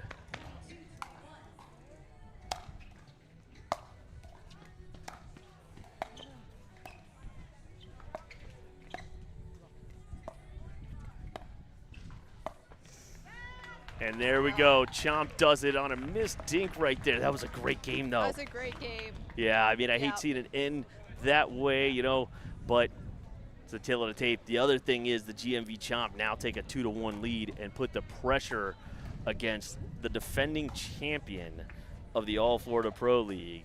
BK is going to be stepping up here, but he's got a rookie that he's playing next to. They didn't do so swift in the first one, and they are playing two veterans.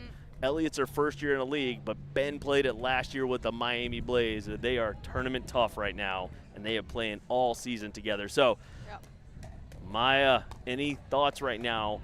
What's the thought pattern for O-Town going into this next game? I think they just got to stay solid. Ben's been, the whole day, he's been moving really well in mixed and playing pretty big, so I think he's just got to stay with that energy. Ellie's super solid, super consistent on that right side, so if she's solid like that, that puts pressure on GNV. They just got to be worried that BK is not going to get so hot, but maybe put a little bit more pressure on the girl, but we'll see.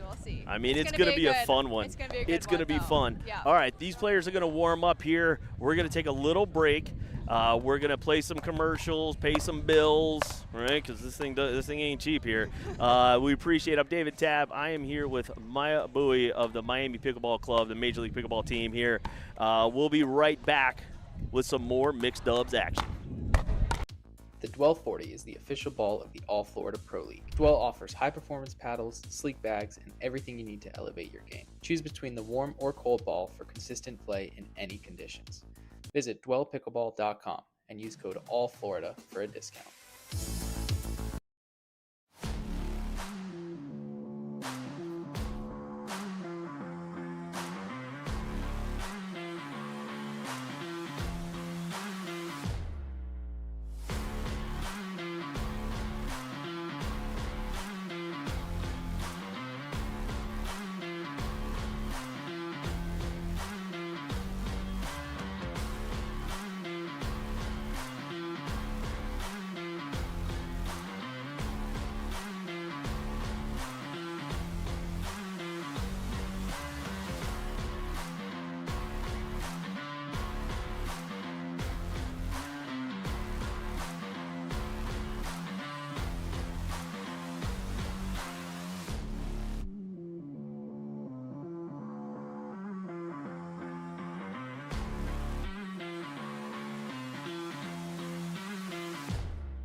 Well, that's a good way to start right there. O-Town on a missed return here. Zoe Rutson is a substitute right now.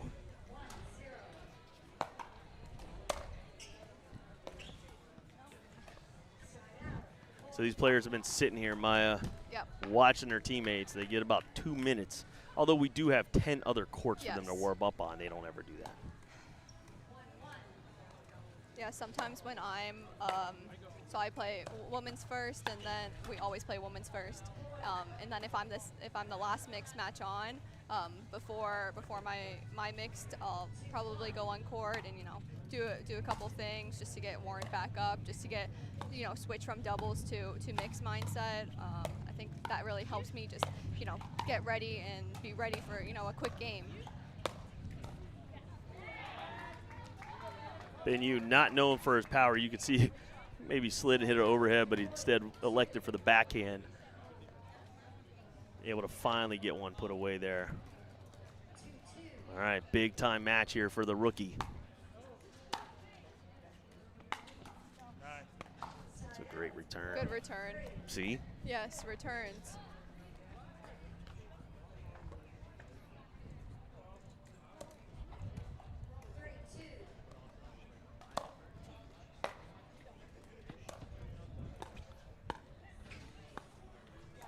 All right, so that's 2 missed dinks right there from Ellie.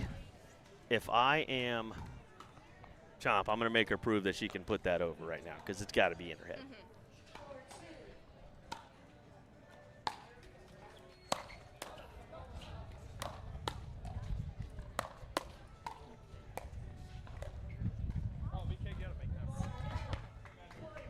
And BK and Ellie both live in the Orlando area.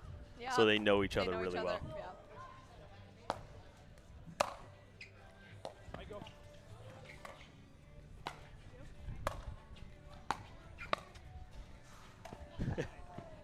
It's a BK special. Ellie runs a great complex.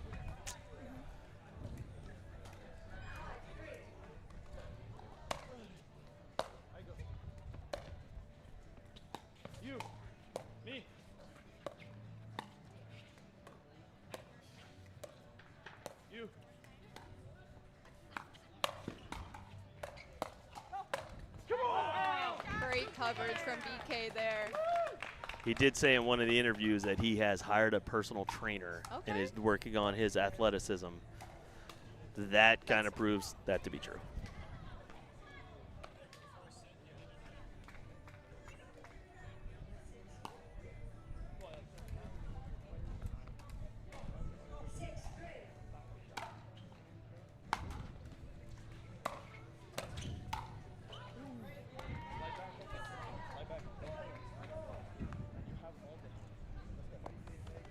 I love that we pick up those sounds, right? You hear BK telling her to slide a little bit.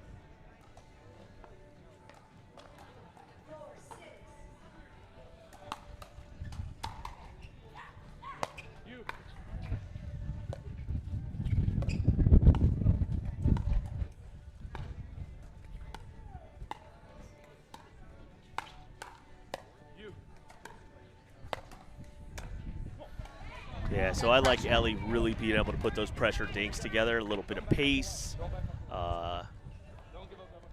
You hear BK giving a lot of advice right now. It's tough on a rookie player. Yeah, I think he's trying his best to help her, give her a couple of tips right now, be encouraging.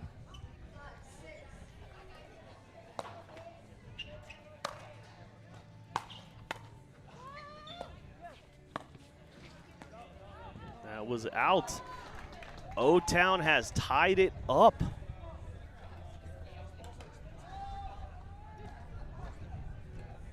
All sixes right now. You can see last match of the day, knowing you might have one more. It is starting to set in on those legs.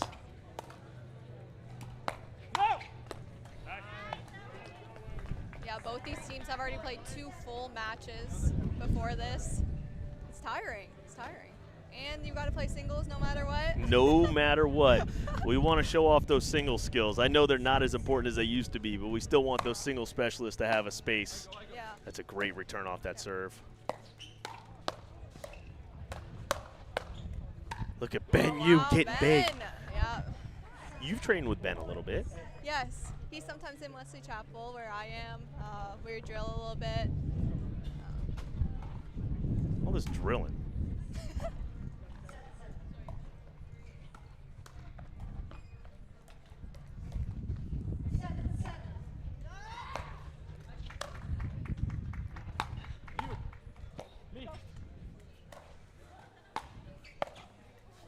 I mean, BK is just hitting those drops.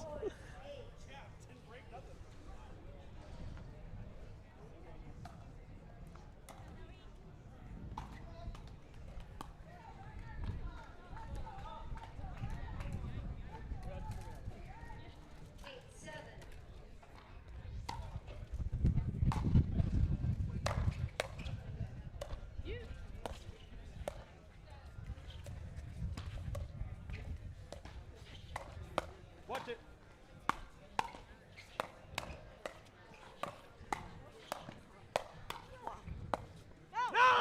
Look at Joey Rutson. Welcome to the show. Flavor Flav right there.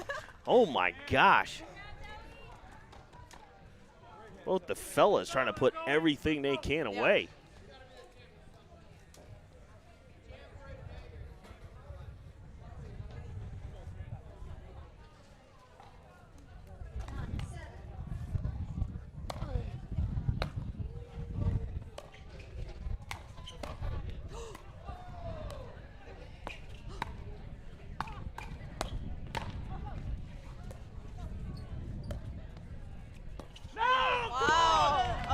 Oh my gosh.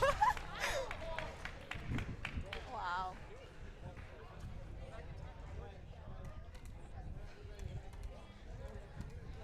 That was incredible right there. A little tweener, clipped the net. You could see both these teams are really getting after it. Yep.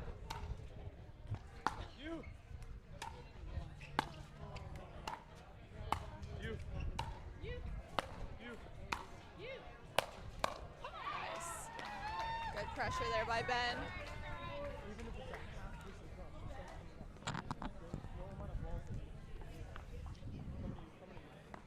GMV trying to get the end switch.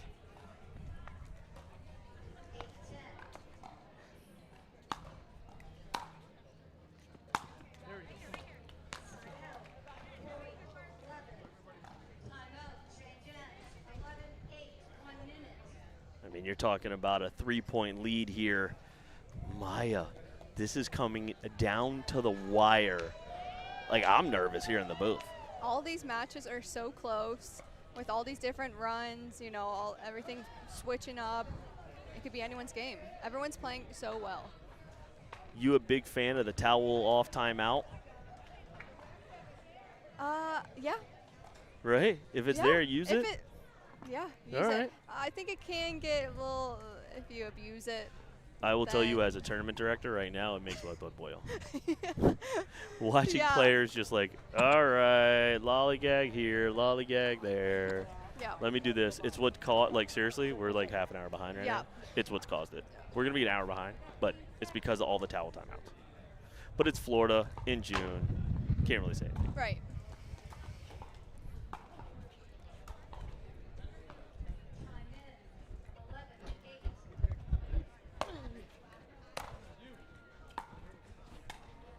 Oh. 11-9. I mean, she Oh, went for it right yeah. there. Yeah. We had the match earlier, the Dream Breaker mattered. I'd love to see this. Yeah.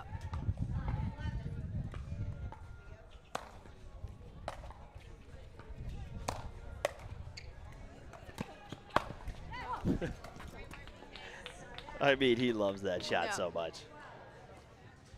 I hope he just like goes through the stream and clips out all of the drop shots into like one video and just goes, like, yeah, that would just be hilarious. Oh, great drop there. Yeah, he's definitely been working his butt off on his game, man. It shows.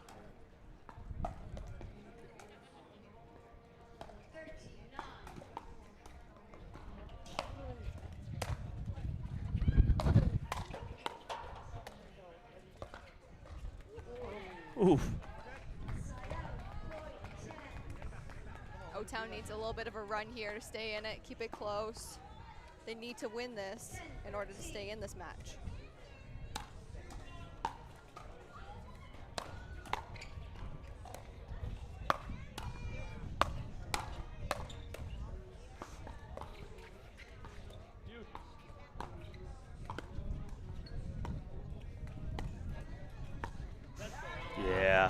Yeah. That's the right pattern there for O-Town. You've got to put the ball on Ellie's paddle right now. Yeah, Ellie's winning those cross-court dink battles.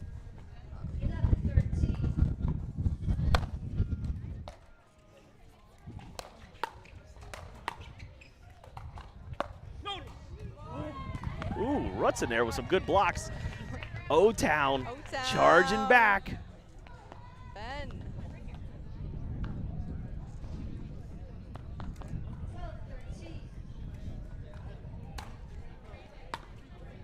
Uh-oh.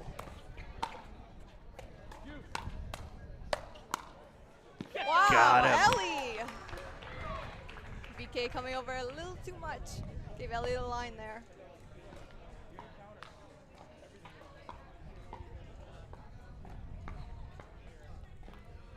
Tied up.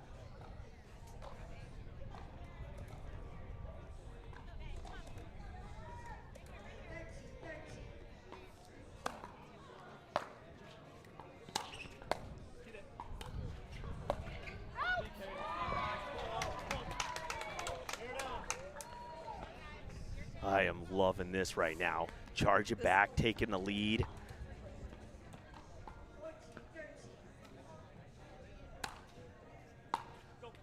Oh.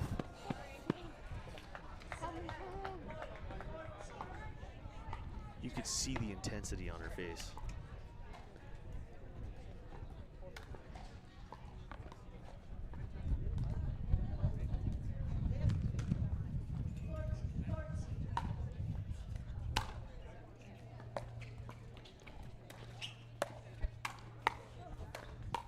Jeez. Oh, he tripped on her foot. Ben was coming over. Ooh, ooh, ooh. That's a little hop to Malou. Tied up at 14s. Him and Camden both did the same thing.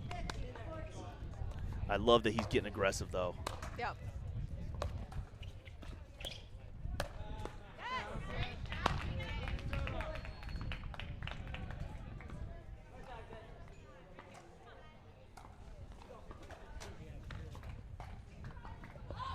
All right, GMV retaking the momentum here.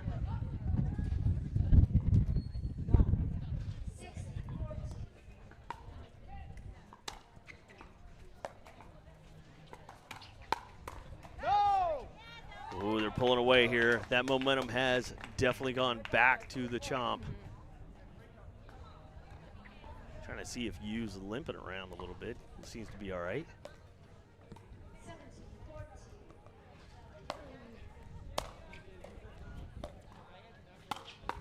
I like that. Nice. That's the return. So you may have seen it a little bit on the stream, but Ellie was asking the bench, does she return to him? Does she return to him? Talking about BK, right, to keep him pressed back. He's been taking that forehand, that really cut drop has been throwing a lot of kinks and wrenches here. So they returned it to his backhand, and he had to move a lot to be able to get it.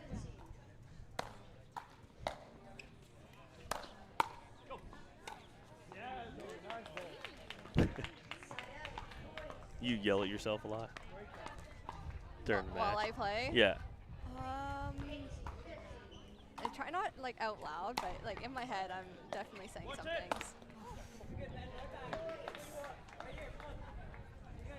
Just a few loose errors here. GMB is kind of pulling away a little bit here.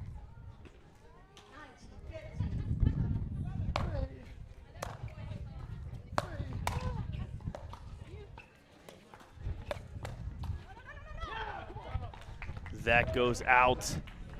Uh-oh.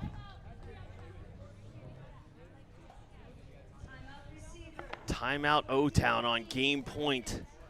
feel like they should have called it like 2 points ago. Well, you know, we've definitely seen some big comebacks before. I don't think we've seen anything 5-point worthy off a hot team like BK is playing right now. But with the freeze, I don't know if you get that one back, get a couple on your serve, you never know.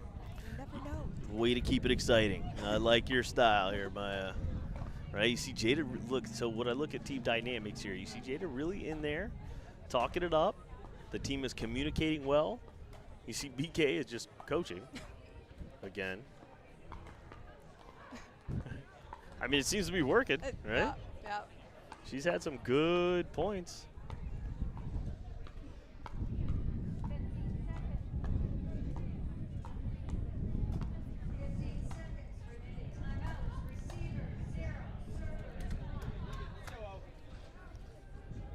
All right, let's see what they have dialed up.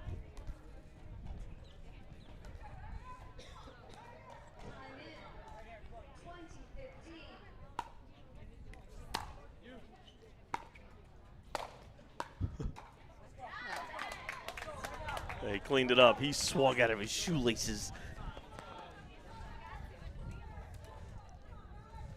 All right, they fought off one.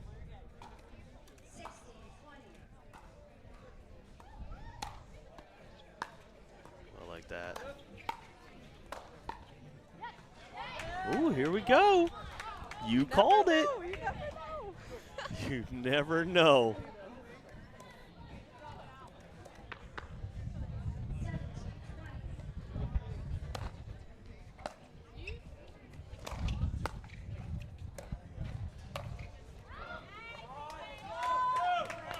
That went wide.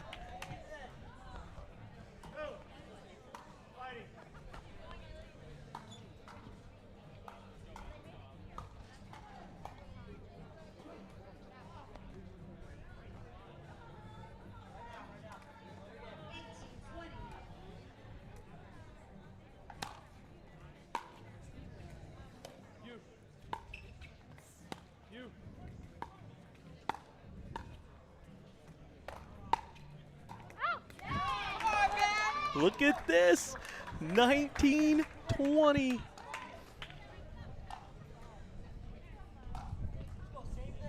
Wow, what a great timeout, eh? Don't, hey, you just drop an A on an All Florida Pro League drop?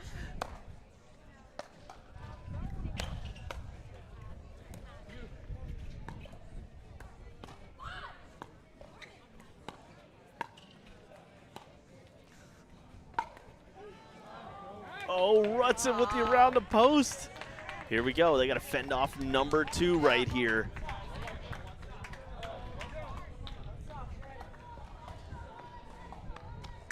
This is incredible ball here.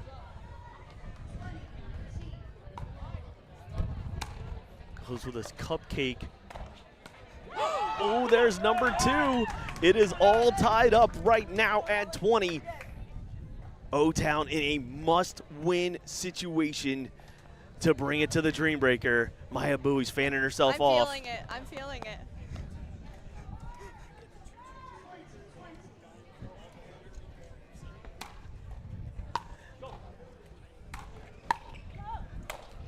And that one goes through. Wow. Here we go. O-Town has come back. David. Maya. I can't breathe right now. Here we go. Angels all fired up here on the sideline. Oh my God. We got the lights are now on here at Lone Palm.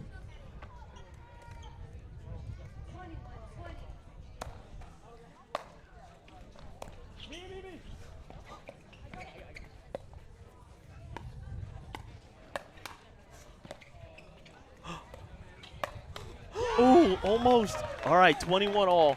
BK getting big. God. I thought they were going to win that on the deflection. Oh, great get by BK. 21 all.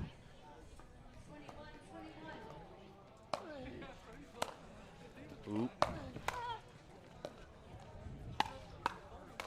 Yep. Here we go.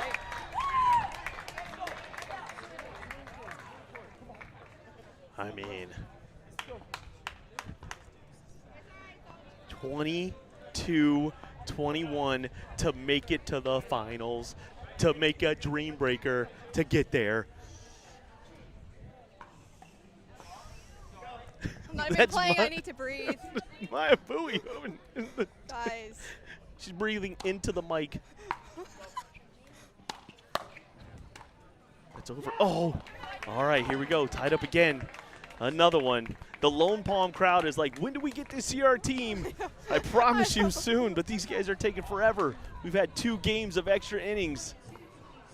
O-Town making a comeback. Here we go, another opportunity. Shot number 3 at the game.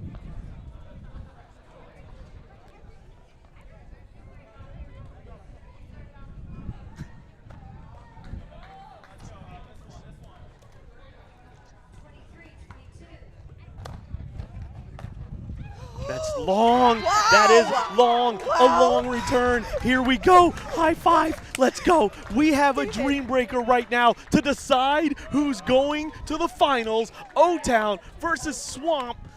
Chomp. Did you see this coming? No, not at all. I thought it was over. I thought it was over. All right, we got to hurry up, though. We're like an hour behind. All right.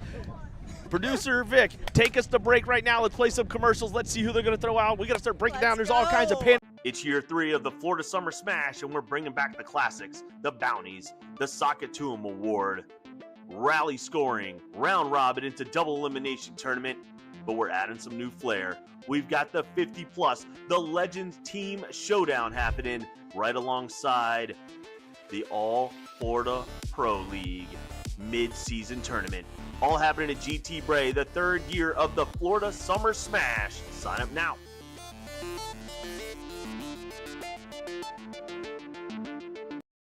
Experience the future of pickleball with PB Vision Analytics. Record and upload your matches and let AI break down every stat, every rally, every shot. Want to see how you played or tag a friend in that highlight moment? PB Vision makes it easy to share your game with the world. It's smart, simple, and powerful. The official stat provider of All Florida Pickleball. Check out PB Vision today by scanning the QR code on your screen.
All right, here we go. We got a dream breaker to make the finals. Chomp 2, bangers 2. First serve goes out. Jada Bowie versus Heather Knowler.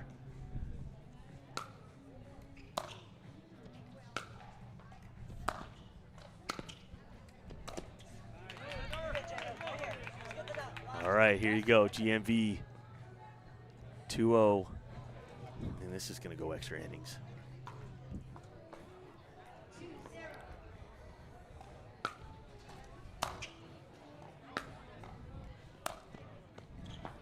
Well, great approach there.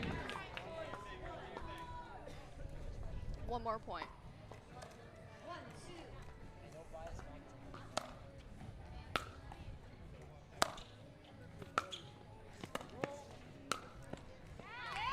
That's a good point there by Nobler.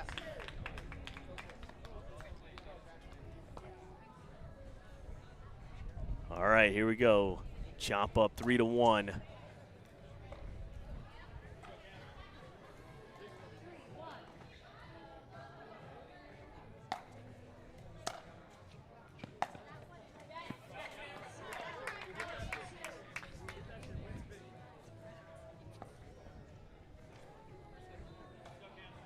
All right. Camden with the ability to tie it up right here.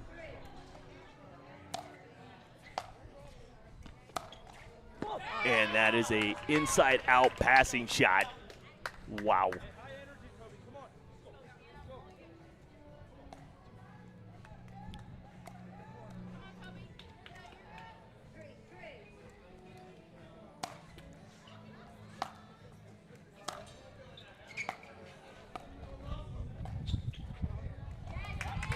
Camden with a little touch there. The Bangers take the lead.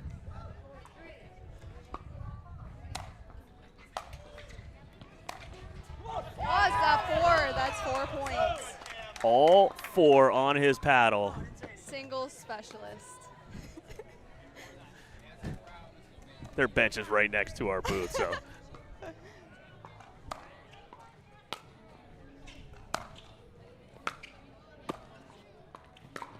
Wow, great pickup, great pickup. Like that's a great dipping ball. I mean, she picked it up off her shoelaces.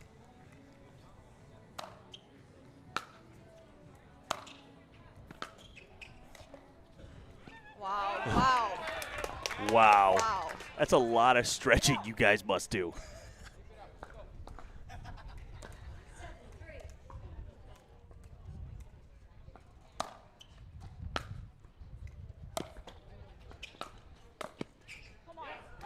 That was out.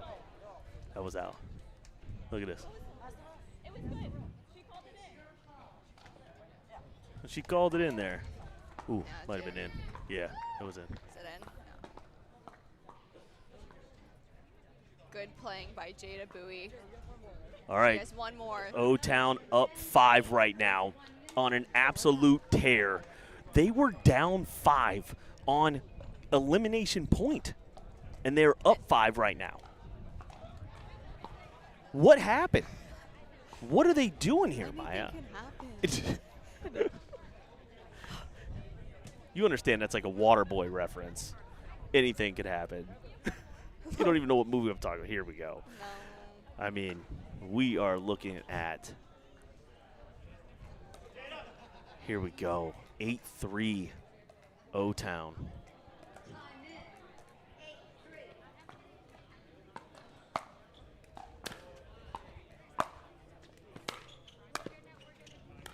Wow. Another one in the net. That's 4 in a row from both sides. 8 straight points, right? Yes. Yes. It was 3-1. It's the kitchen coverage. She's very tall and she's long. Taller than you? She is taller than me. She's at like 5'9". So she covers the net really well in singles. How She tall has are good you? Reach. About 5'7", 5'8". Okay. So like 5'6". What are you? I don't know. What do you tell Short, people you are? wide. Oh, that's a tough one with Toby. Oh, caught him in the stare down after. Remember, these go to 15. These don't go to 21. 10. 1, good buddy.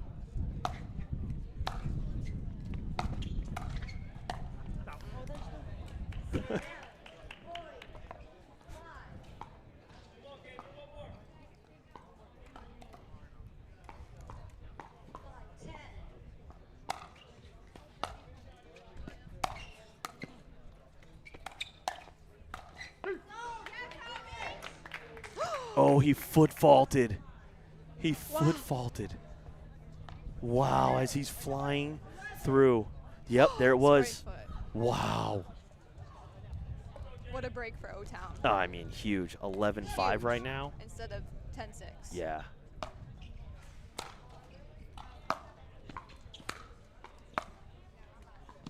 Wow. Wow.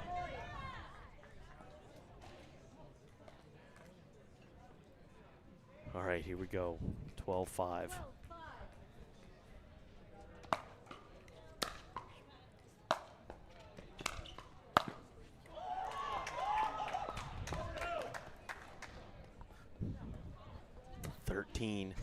O-Town. I mean, just momentum destroyer. They are the bangers right now.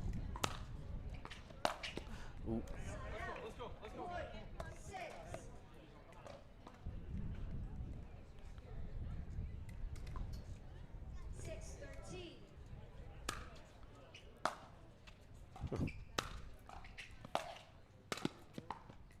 Just wide. Here we go. Game, match, point on the Dreambreaker. Maya Bowie is pacing around the booth.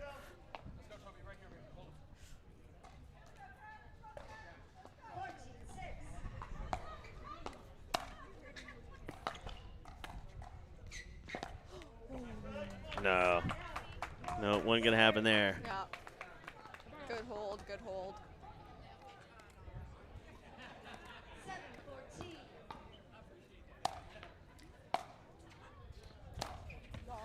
Oh, here we go. 14-7. We got another chance here.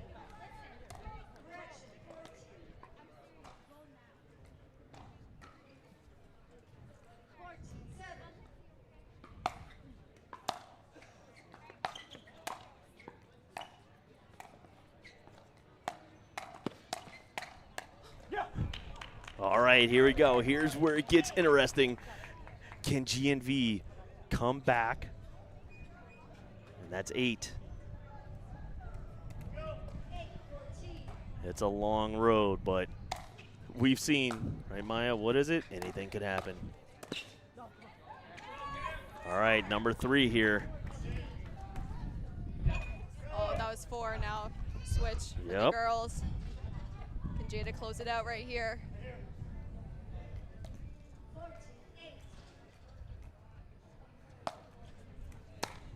And there it is on a missed return. O-Town Bangers come all the way back and win it. They're going to take on the Lakeland Palms here in the finals. Did you see this coming? No. No, not at all. That's the number 1 seed right there. The GMV Chomp are the number 1 team in the league, and to take that down is a huge accomplishment right now for O-Town. Wow. And a shot to be a new winner, take home $1,000. They're making money no matter what right now. So, all right, you ready to go do an interview?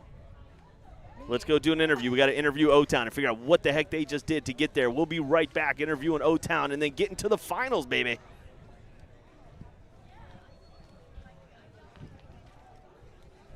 Experience the future of pickleball with PB Vision Analytics. Record and upload your matches and let AI break down every stat, every rally, every shot. Want to see how you played or tag a friend in that highlight moment? PB Vision makes it easy to share your game with the world. It's smart, simple, and powerful. The official stat provider of All Florida Pickleball. Check out PB Vision today by scanning the QR code on your screen.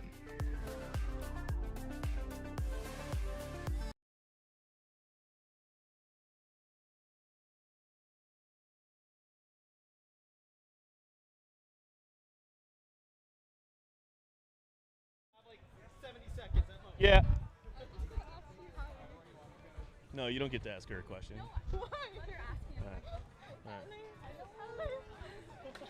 Experience the future of pickleball with PB Vision Analytics. Record and upload your matches and let AI break down every stat, every rally, every shot. Bye. Good. Okay. Producer Vic, let me know we're here, good to go. All right, the O-Town Bangers taking down the number 1 seeded team, the GMV Chomp, with an incredible performance, right? Let's start with the youngster, the number 1 draft pick, Camden. That men's doubles was a great performance, right? And then hopping, right into a mixed doubles match, Right after that game, that was tough. What'd you do to mentally be prepared for that next game after that men's doubles match? Honestly, I tried to reset. I was struggling at first, but just try to reset and stay positive for my partner and just keep doing the same thing we've been doing all day. Well, it proved to be that singles performance was incredible. Good job, young fella. Ben, what's it like playing next to somebody like Camden that's flying around, hitting those shots? I mean, we saw some incredible points right there, but you're a rock out there, a seasoned vet. What's it like playing next to him? Keeps me on my toes for sure. You know, when Cam's on, he's one of the best players out here. I always just try to be steady for him, you know, keep a lot of balls in play, let him do his thing. I think, you know, the mixed one was, we got that big win in mixed, and I think we're ready to take it one more now. You beat me to it. That was an incredible performance in that mixed doubles match. You had a couple on your paddle, but you were able to put it away. It was nice stuff. All right, Ellie, right? O-Town Bangers. O-Town is your hometown. What's it mean to make the finals right now and represent them? I am so stoked. Yeah, I'm so proud of us. We stuck through it. We had a little bit of a rocky road in between, but we pulled through. I think the positivity really helped us. So super happy. All right, and so my co-commentator here, Maya Bowie, has a question for Jada. Well, you got me shaking in the booth. Actually, I don't even know. I think I was more nervous than all you guys out there. That was crazy. Oh my God, how did you feel going into the singles portion, knowing that you guys have a chance to win and go to the finals? Yeah, after the mix, after Ben and Ellie got that one, I am 100% confident in my singles and even Cam's. He's earned my trust with singles now, and I knew that we could get the singles easily. So, yeah, I'm super happy with that and excited. I think I was a good luck charm in the booth, but that's just what I think. There we go. The sisters not letting each other have it here. All right, so we got a 5-minute break, and we're going to come back with the finals. We got the Lakeland Palms versus the O-Town Bangers. $1,000 on the line and a ton of points to mix up the season. We'll be there right after this break. All right, you got 5 minutes. Good job. The official store for All Florida Pro League apparel is live at CustomPickle.com. You can get customized official team jerseys from your favorite teams or players from the All Florida Pro League. Use code 20AFPL25 for a discount exclusive this weekend.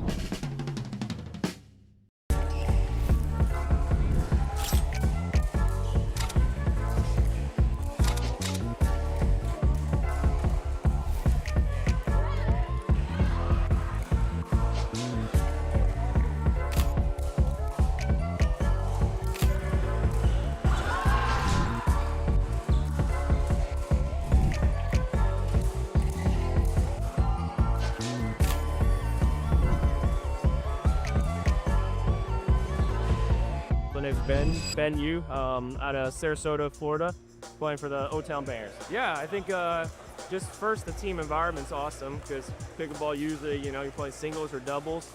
So just being on a team, having that team dynamic, it makes it really fun. Me and Camden, we play a lot in the Tampa area. And then Jada's newer in the Tampa area, so we get out and play sometimes too. And then Ellie's in Orlando. So we're all kind of close in Central Florida area. It's nice to be able to play with Camden and Jada because they're a little younger, so they bring that good younger energy for us, which I kind of need since I'm on the older side. So it's a good team we got. All the work behind the scenes that the guys are doing is pretty awesome. You know, having the cameras on the court, different cameras, the stream. So that makes it a really fun experience for the players. And then just the competition, you know, I played in it last year as well. I think the competition's gotten a little better, so it's a great place for all our local Florida players to come out and kind of show out our skills.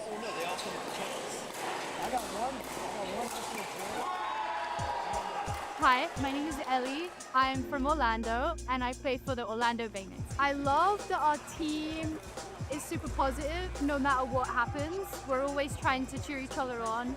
I love playing with Ben, I love playing with Jada. They're both super supportive. And I just love the camaraderie that we have. All Florida Pickleball has enabled me to play my very best against some of the very best players around Florida. So I'm super fortunate to be on the court playing against some of the top players, especially at the level we're playing at. So super thankful and just happy to be here. My name is Jay Evans. I am a native of Tampa, Florida, and I am the captain and head coach of the O-Town Bangers. Yeah, I think the coolest thing about our team is we just have a really good camaraderie.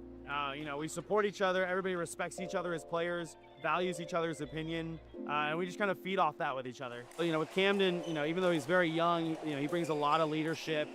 In a lot of ways is wise beyond his years while still being a kid at the same time.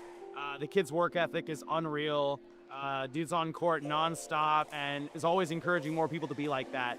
And so just having that mentality and just pushing, not only his teammates, but also our other peers to be on court all the time, to work their tails off, and just to be the best players they can be. With Ellie, a lot of experience there, also experience in the Pro League. She's just a veteran and, has her style of play is just rock solid. You know what you're getting out of her every single time she takes the court. With Jada, with still being so new to pickleball, but obviously the racket sport acumen is off the charts. Is getting better every time I see her, and the sky's truly the limit for her. And with Ben, kind of similar to Ellie, a lot of experience, high-level racket sport background as well, but has just been doing this a long time. You know what you're getting out of him, and they all just kind of bring that dynamic energy when the match gets tight, when they need it. So, just a really fun group of guys to coach. Just really been a pleasure thus far. My name is Jada Bowie. I'm from Toronto, Canada, but I live in Tampa for the past couple of years, and I play for the O-Town Bangers. Yeah, my team's great. I love them all. Camden and I live close together, so we train together literally 85% of the time. So we always drill together. I love him. He's like my little brother. And with Ellie, it's super fun. Yeah, now I'm playing the left side. We changed that from the first stop, and yeah, I think we complement each other really well. So yeah, I think just the Pro League, it gives players an opportunity to play on a team. It's different than like PPA or and in tennis like WTA, it's different. You're part of a team, you're part of more than just yourself. And it's really fun to play with your friends and against your friends. It's just a good experience and exposure for your football career, so love it. My name's Camden, I'm from Tampa, and I play for the O-Town Bangers. I love the energy the team has. You just go out there and have fun always, and it's really cool to watch as our team grows. Jada's just gotten into the sport, so it's awesome to see where she's come from, and now we're playing together in this. And same with Ben and Ellie, they're great players and they just have a lot of experience to bring. Honestly, I love having a team captain. Like, it's just a support role. It's another person to just give wisdom and advice on the court and support us. So it's honestly great. It's honestly cool to get all these school players out here, and we're all friendly, but also we all go out there to be competitive and have a fun time. So it's just a good atmosphere to get good games while having fun still. As far as the future, I see myself grinding in the school, keeping enjoying. I started it because I loved it and I never want to lose that. So I still want to play my best and just keep getting better if I can, teaching and just enjoy myself. I'm doing this full time and hopefully I want to be one of the best singles players in the world.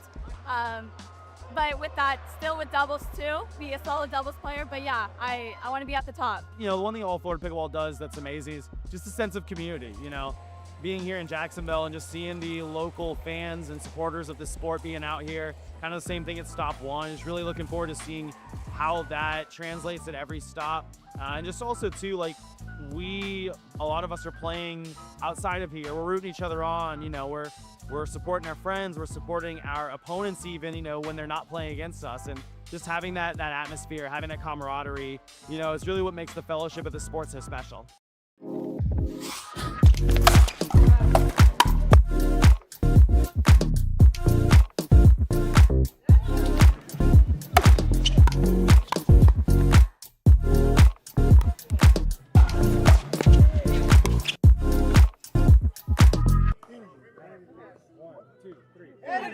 Let's go, Bob!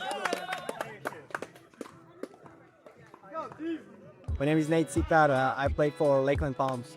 When I moved down to Florida, I went to school in Montana. I needed a new hobby. I was playing college tennis and I needed something to keep me busy. Then a good friend of mine played pickleball. That's how I started playing. I found it interesting, I found it cool, and I'm hooked now. My favorite thing about the Pro League is that it's a team event, right? You get hyped up for your teammates, to get hyped up for you. It's like a team spirit. It kind of reminds me to do college tennis. Like you can push the boundaries a little bit. You don't need to be as polite. You can talk some trash. You can hype yourself up. So I love it.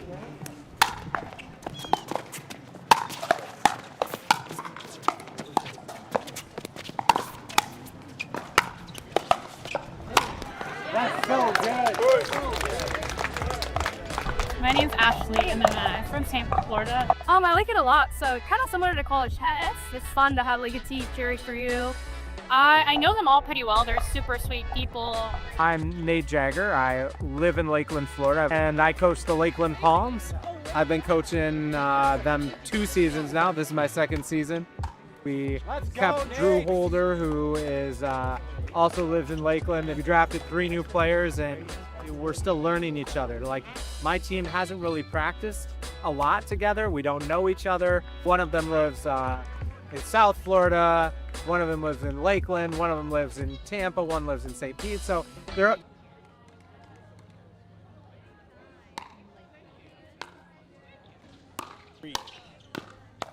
All right, folks, finals of stop number 3.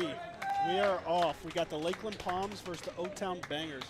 And holy cow, what a match the Bangers just had to get to the finals. Winning in a decisive dream breaker. I don't know if they were the favorites going into that one or not, but man, they came out and absolutely showed out. So shout out to the O-Town Bangers. Way to play. Lakeland Palms been sitting around for a little while, so we'll see if the break has affected them at all. But so far, so good. Ava picking up right where she left off.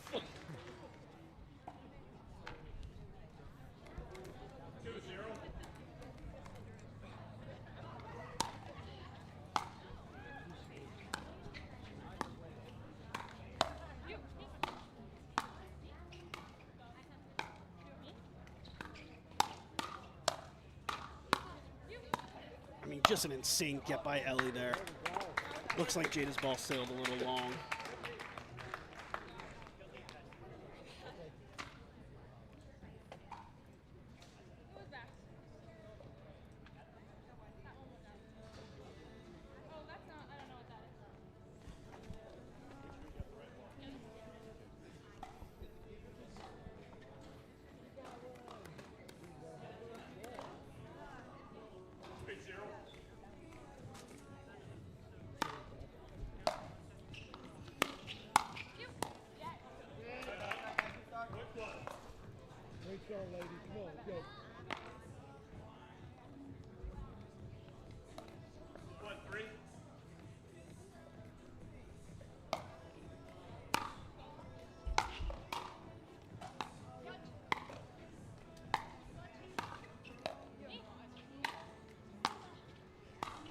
O-Town being really patient right now, trying to get up to the kitchen. Lakeland's doing a great job of keeping them back. I mean, if we were worried about Lakeland having a 5+ hour break and their timing or their communication or anything faltering, I mean, they are answering the call right now, out to an early 4-1 lead.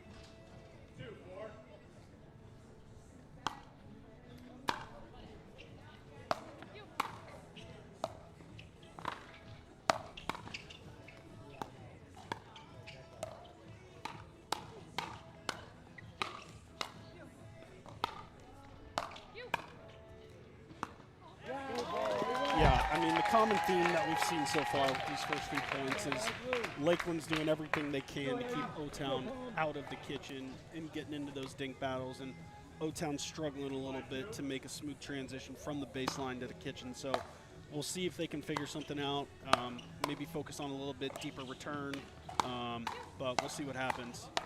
Let's go! Let's go!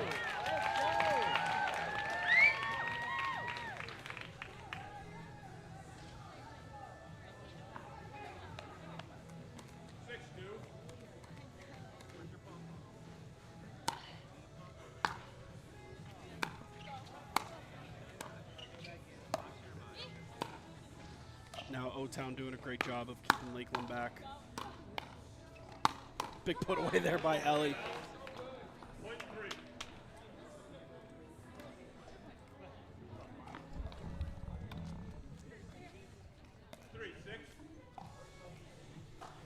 Mapatna has returned. You guys started without me? Yeah, you know, we had to. I know, we're running behind.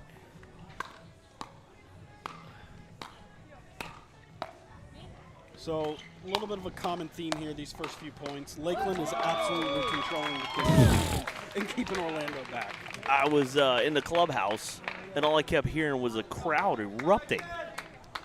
Yeah, And I was like, oh, Lakeland's up. Yeah, I mentioned it to our viewers. If there was any concern about Lakeland having a slow start or feeling the effects of being off for 5 hours, absolutely not. No, not at all. Look at that score. And O-Town coming off an absolute emotional roller coaster. I got to call a dream breaker. That meant something. I saw. It meant a lot. Yeah.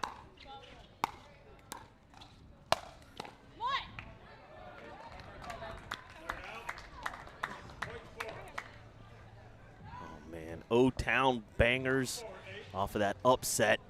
Making the finals here, 4-8. I know we're calling it an upset, but I don't know that it's that much of an upset. I think we know what O-Town is capable of. They just haven't probably performed like we thought they would early on, but we'll go with the upset for now. I mean, Gainesville is the #1 seed. O-Town is not.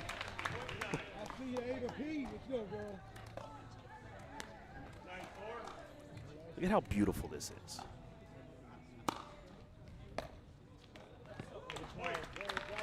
Yeah, we got the sun setting, we got a beautiful sky, we're playing pickleball under the lights, we got a nice little breeze. It's not hotter than you know what out here right now. We got Drew Holder's smiling face right next to us. It doesn't get any better than that. I have no complaints.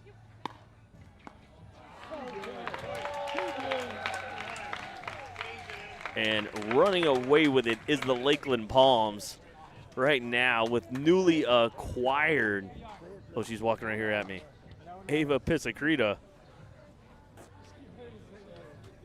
They have reached the side switch first as you get a beautiful look at Lone Palm Country Club.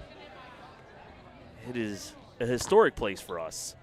It was actually the first gig where myself, Chris, and Martin teamed up and live streamed an event.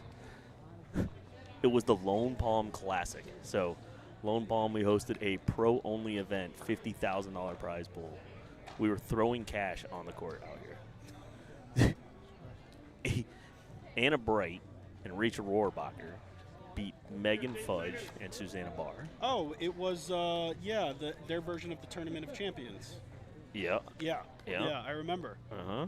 And so it was a great event out here. It was our first introduction. We live streamed it, and to keep coming back here and to have them as owners of the team right here in Lakeland, you know, shows the community aspect and how much they genuinely care about the community and what we're doing here. Ooh. They are just they haven't stopped. No.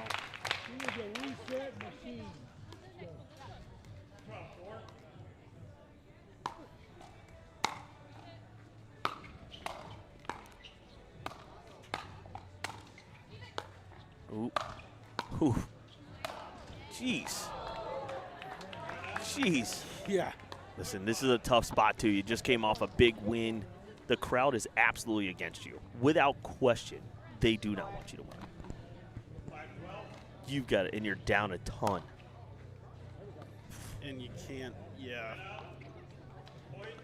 Definitely can't do that. No, if I'm Coach Jay Evans, every match counts here because it's the first one to 3.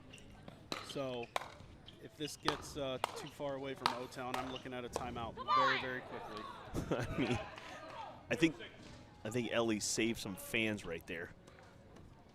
A couple of those rocket launchers. Probably a few windows.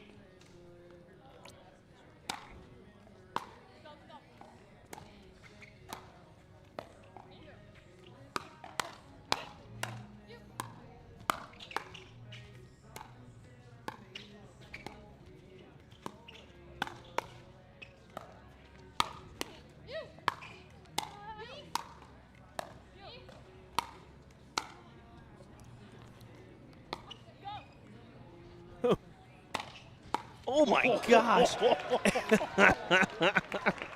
That he said. Let her rip. Listen, look at how high this thing bounced. That's I don't even know what to call that. That's a drive / overhead at the feet. I mean, she was crashing in the kitchen line. Wow.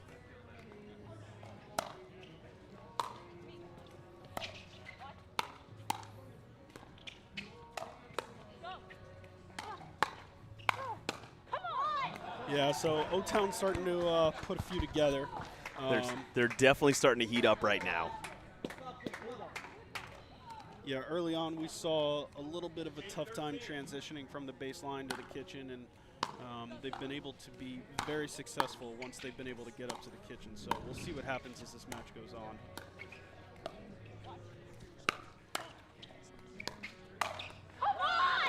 Jada coming in big. One stop right here.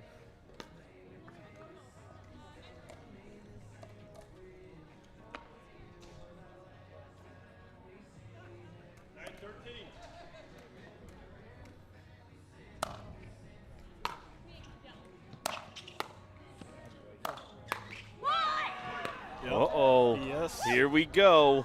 Shout out, here we come. They did this last time. Oh, good timeout there from Lakeland. Great timeout there by Nate. That is a good timeout. All right, so the O-Town Bangers are charging back, and Lakeland steamrolling it first, looking to take back control of this game. All right, we'll be right back with the last half of this ladies doubles game.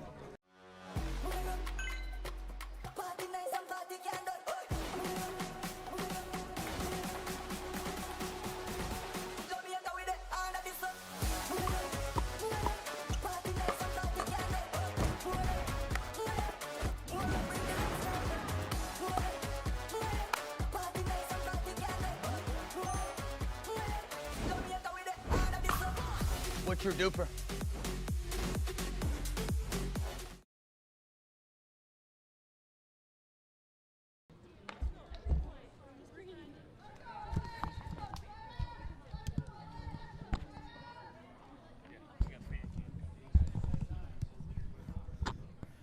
All right, here we go. Angel, we're back in an absolute dogfight right now. O-Town clawing their way back.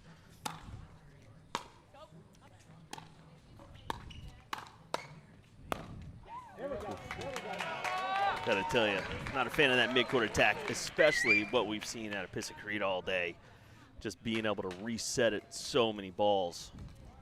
Yeah, I mean, we've talked about it. It's been a point of emphasis throughout the early part of this match as O-Town struggled to get up to the kitchen. Jeez. We know if there's anybody on this court that can bang with the ladies of Lakeland Palm, it's Jada. We know she hits the ball harder or just as hard as anybody out here. Oh, yeah. So.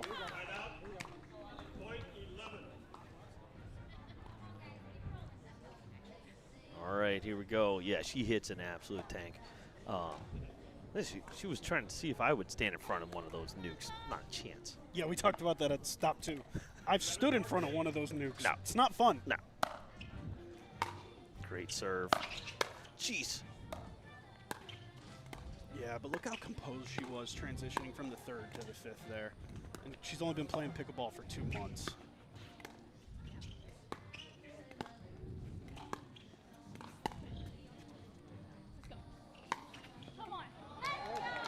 Ooh, here we go. Oh.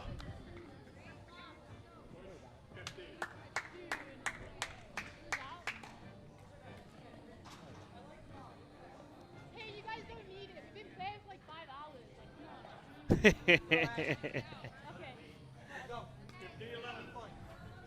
Here we go, 15-11.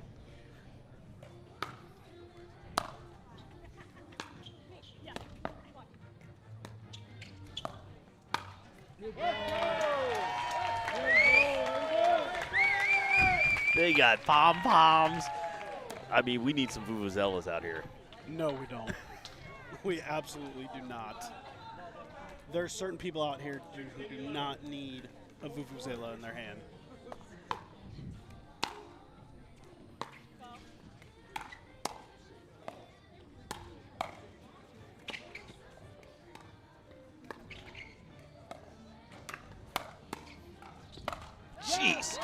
just everything packed from Pisacreta. I mean, this might, it's way too early to call it, but I'm going to say it out loud. This might be the move of the season picking her up right now. Yeah.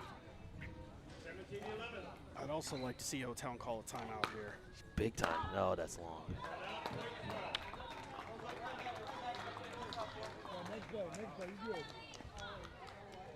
Obviously, we know what Jada's capable of, but when they're moving through the transition zone, resetting, getting back up to the kitchen line, that's when they're winning these points.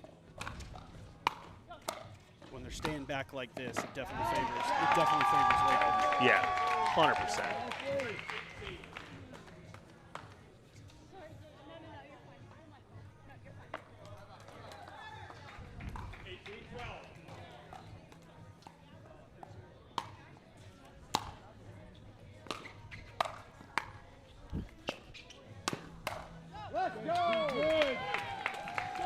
I mean, O-Town was starting to make a run. Lakeland squashed that and said, watch this. What do we call that? Hold my beer? Hold my beer. Yeah, hopefully this timeout might be a little too late with potential game point coming up. I mean, shout out to Lakeland.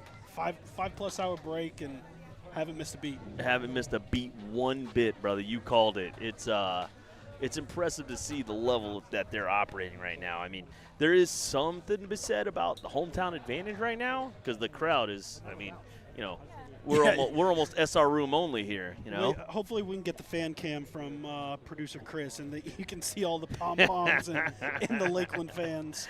I can't wait to see. This atmosphere has been great. We raised a couple $1,000s for Boys and Girls Club of Polk County. Huge shout out. We got a chance to meet one of their staff and do that. We had fastest serve. Somebody hit like 70+ miles an hour. I think it was Drew, of all people.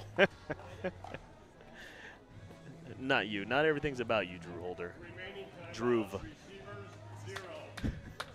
It is sort of the same thing, Drew. All right, so here we go. Lakeland up 19-12, pulling away here. Yeah, I mean, if Lakeland is able to take this one, you're taking a 1-0 lead and you're sending out Nate Sitar and Drew Holder, who have been absolutely on fire today. Jeez. Oh.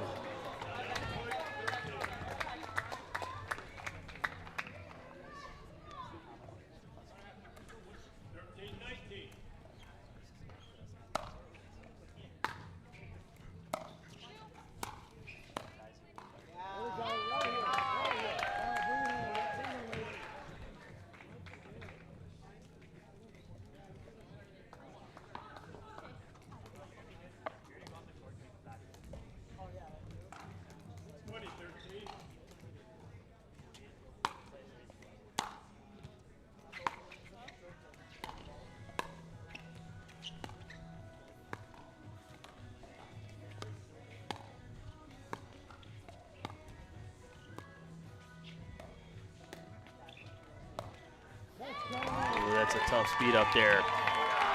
Angel, the hometown team, takes game number 1. The Lakeland Palms ladies, 20-13 over the O-Town Bangers. I mean, picking up right where they left off, brother. Yeah, this is going to be a tough 1-0 deficit to come back from. So, all right, we got something special for you guys. Producer Chris is giving me the go-ahead. We're going to have a fan cam. Eddie coming in, slapping again. Here we go. All right, we're going to put the fan cam on. We're going to take a little break, and you guys will get to see what this Lakeland Palms fans look like.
We're going to play a couple more commercials, but he is the head pro here, and they are going to get even more rowdy. So stay tuned, and we'll be right back.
What a way to start the men's match.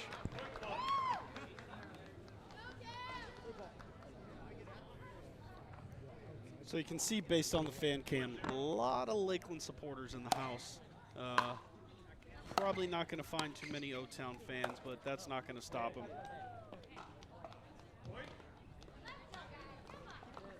Here we go, guys. Here we go.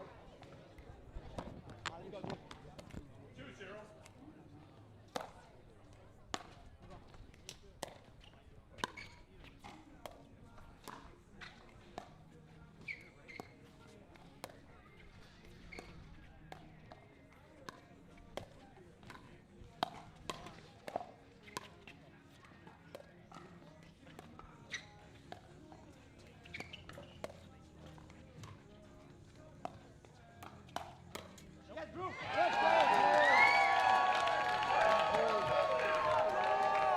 Yeah, so you've got two players in Drew Holder and Cam Bradstreet facing off against each other straight ahead. You're going to see a lot of unorthodox shots. You saw the Drew Holder speed up to the Cam, Scorpion pancake, and then Drew was able to finish it off.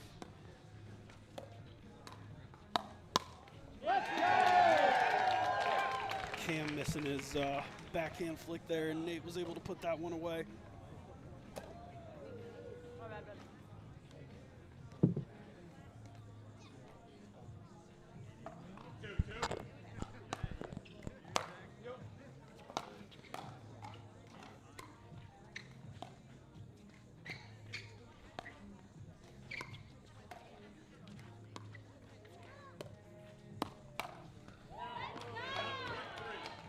Cam letting Drew know, not today, fella.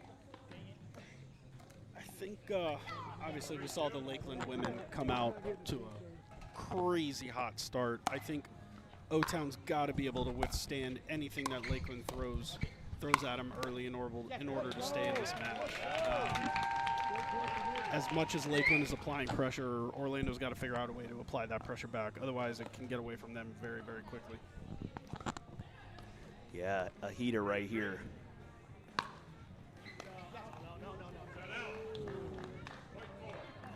All right, that was called out. How do you like that fan cam? Yeah, that's pretty cool. That's pretty cool. Not a lot of black and red in the crowd. Zero. I think they're sitting underneath that tent right there. All four of them. I do like the chemistry that Ben and Camden have. Yeah, they're playing a lot together multiple times a week. Ooh, that dance on the top. And they're so yin and yang in terms of play styles too, which is why I think they work so well together.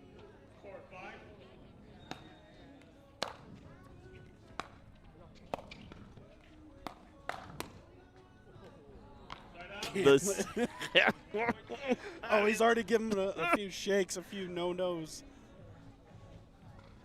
I like that Camden looks over here to see if we're laughing at that. Yes, Camden, when you watch this live stream back, we are enjoying it. Look at that reset. Oof.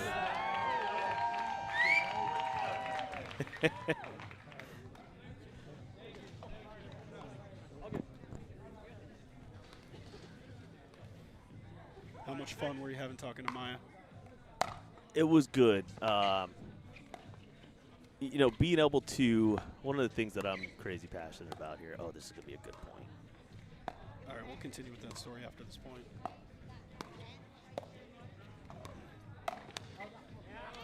Oh, got him. That's a great athletic point there.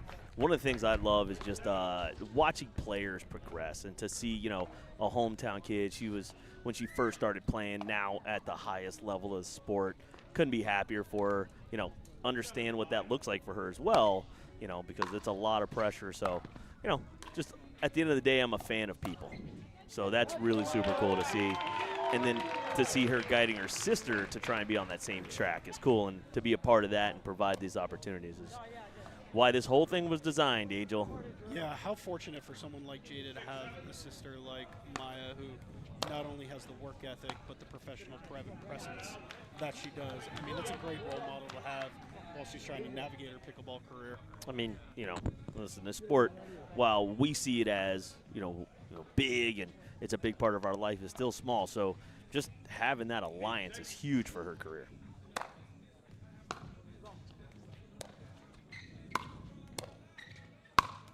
You hear the pop of that paddle. Yeah, he's snapping that wrist.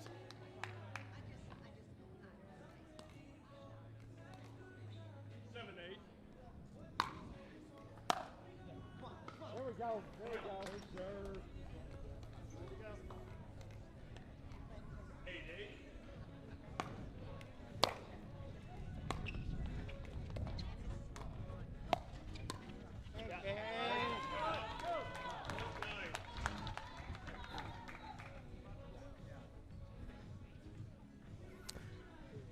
I mean, I love how close this is right now. You can see, you can feel it. The crowd is a little bit quieter. They're rooting on good points, but you can see it in the players. Yeah, this means something to these guys. You know, they're not out here just playing to play, obviously with cash on the line, but it's a big pride thing for these guys too. These guys all know each other. Like, Nate's is a big part of the community here. Drew, obviously here, but also travels around, well known. And then Ben and Camden. Camden throws his local, you know, money balls that he's well known for. I mean, Ben's been playing my tournaments for years. So getting a chance to, these guys all live here too. So kind of cool to see that Central Florida community represented.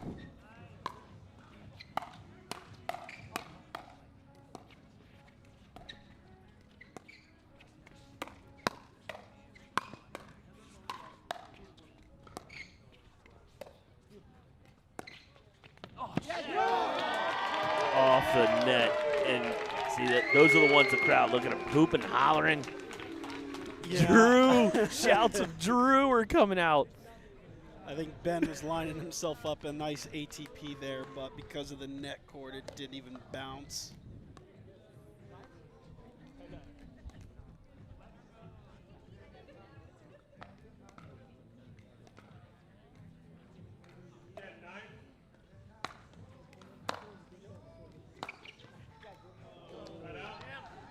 Ooh, that's a pretty gutsy let go. Even if O-Town only goes down one going into the switch, I think that's pretty huge, all things considered, based upon what we saw with the women's match. Lakeland came out hot, and there O-Town does. They take the lead going into the switch. I mean, definitely impressive here. A lot of pressure on the men to follow up and, you know, avenge the women's loss here to stay close. It is a race to three, so, you know, whoever wins the match first gets the cash Ola, baby. Yeah, we'll see what happens in the second half of this match, and we'll be right back after this commercial break. Experience the future of pickleball with PB Vision Analytics. Record and upload your matches and let AI break down every stat, every rally, every shot. Want to see how you played or tag a friend in that highlight moment? PB Vision makes it easy to share your game with the world. It's smart, simple, and powerful. The official stat provider of All Florida Pickleball. Check out PB Vision today by scanning the QR code on your screen.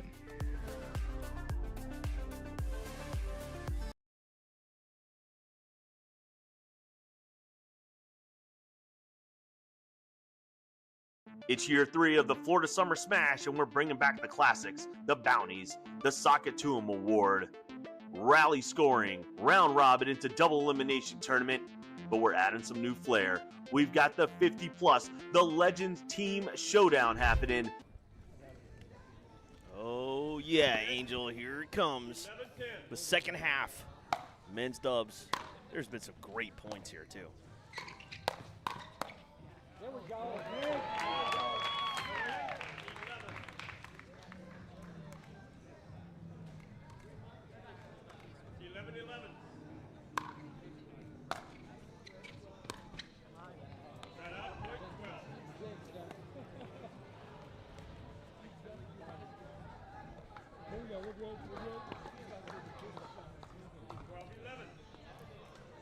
I mean, it's back and forth.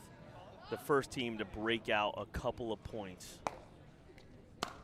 Yeah, Gonna have a big advantage. Yeah, first one to string a few for you together here.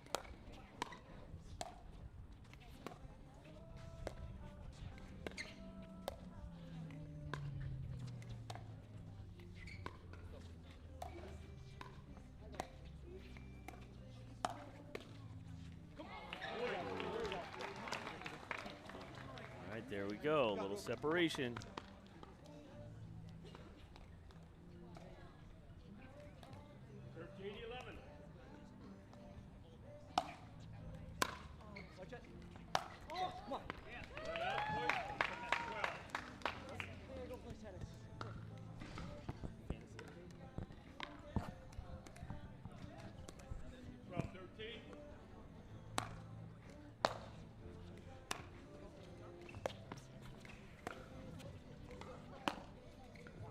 Oh, just out.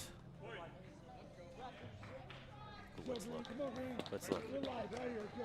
Oh. Oh, yeah, that was out. Yeah, just out. All right. 13 all.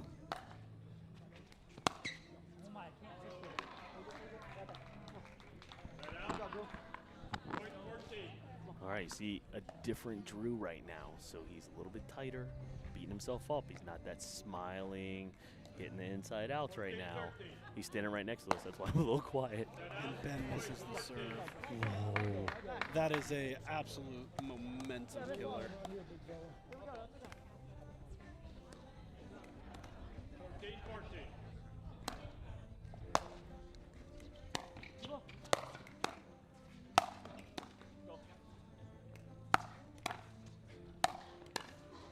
Oh, almost able to get them all back. I mean, you hear how loud they were getting on a missed reset. What is going on I right love now? this crowd. Listen, Jacksonville's the same way, man. Oh, St. Pete was the same way. I mean, as a St. Pete guy myself, I'm giving the edge to the Lakeland Palms crowd. Listen, this crowd is so prepped up. I mean, they built this club with this in mind. Yeah. Yeah. Oh, yeah. I could tell you so many stories as we drive home tonight about this place that are great.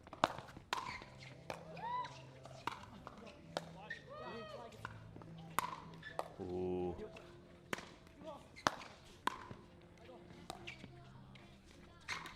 I mean, that's a big league point right there. That is crazy good by O-Town staying patient. Yeah.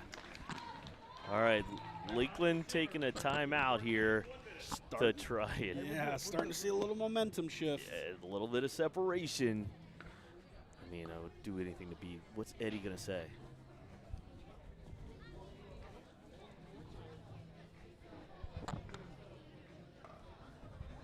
Make 'em make balls is the advice here from Eddie Anderson.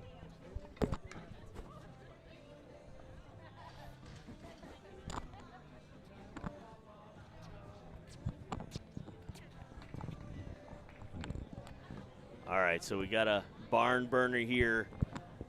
Lakeland came out so strong. The ladies absolutely on fire here all day long and then not missing a beat. And now the fellas a little behind here. Timeouts, receivers 0, servers 1. Keith on the call. What a trooper Keith has been all day today. That's my boy.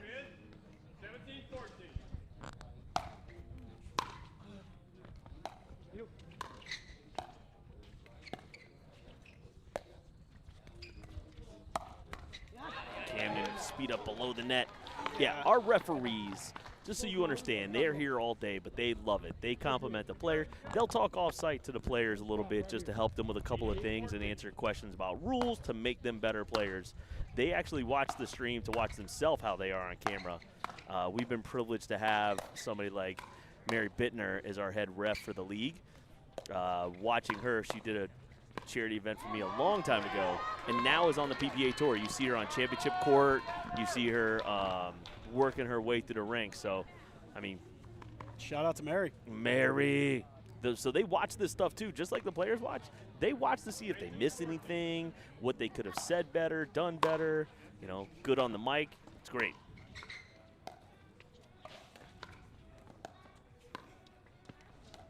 We've talked about it before with Cam's unusual or unorthodox play style, just how much back and forth he does, and I guess that's what you do when you have 18-year-old legs, but he is starting to feel it a little bit.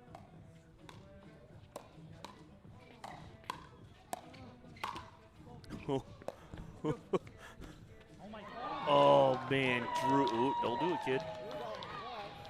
That's a good point.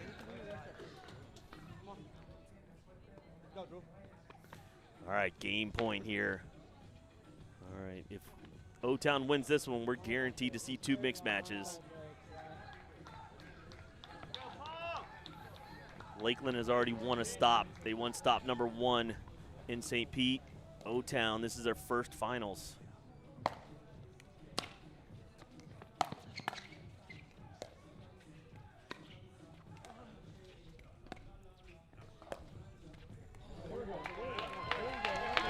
All right, here we go.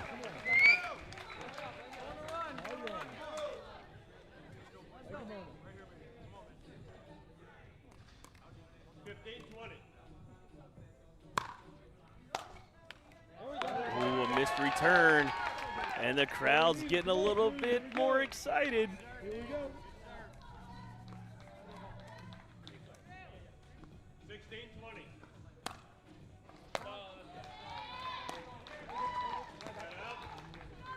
Yeah, that's a couple missed dinks and a missed serve there from Drew. Oh, yeah, Drew. You hear Nate's trying to pick up his teammate a little bit.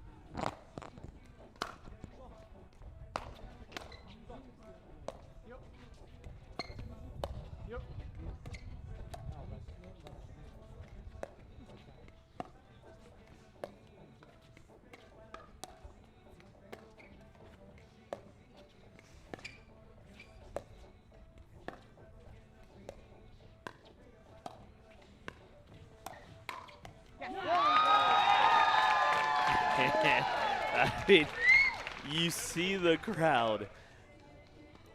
We can't speak enough about how great it is to have this here. Yeah, if I'm O-Town, I might look at a timeout here real quick just to prevent this crowd from getting any louder than they already are. Because if Lakeland wins this next point, there's a good chance that they're going to erupt. I mean, you see how loud they're getting on a missed third. The bar's been open for a while, Angel. It's got a great selection inside, They too, do. if I may say so myself.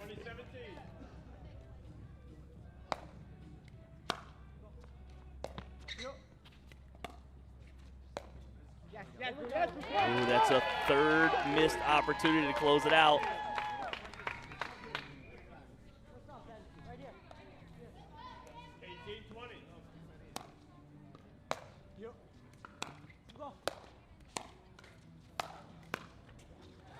Ooh, almost. They do get excited.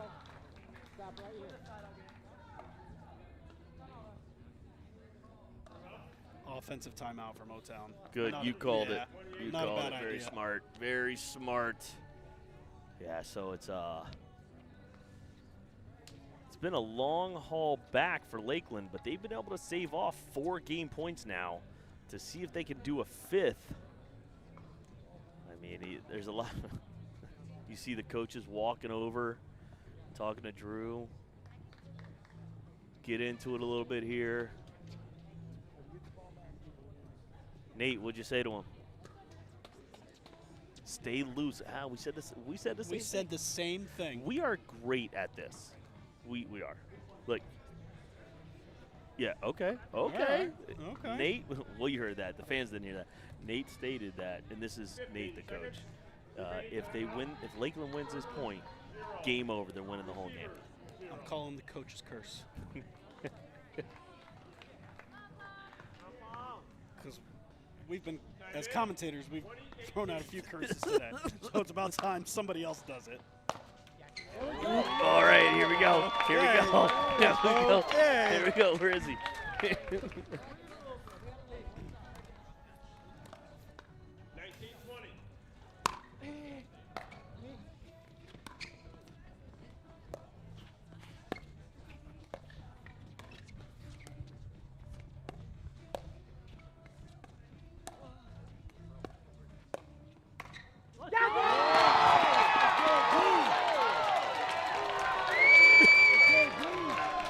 He's laser focused. He He's not is looking at locked in right now. We're looking down the line at Nate Yeager, the director here.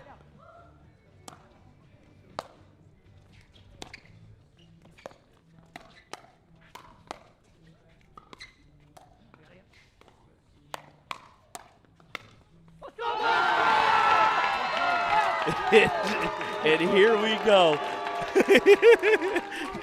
Nate, you got one more to win, homeboy. Don't call it too early. He started cheering. Ooh, that might have been the curse. That might have been the curse. Here we go. Lakeland comes all the way back.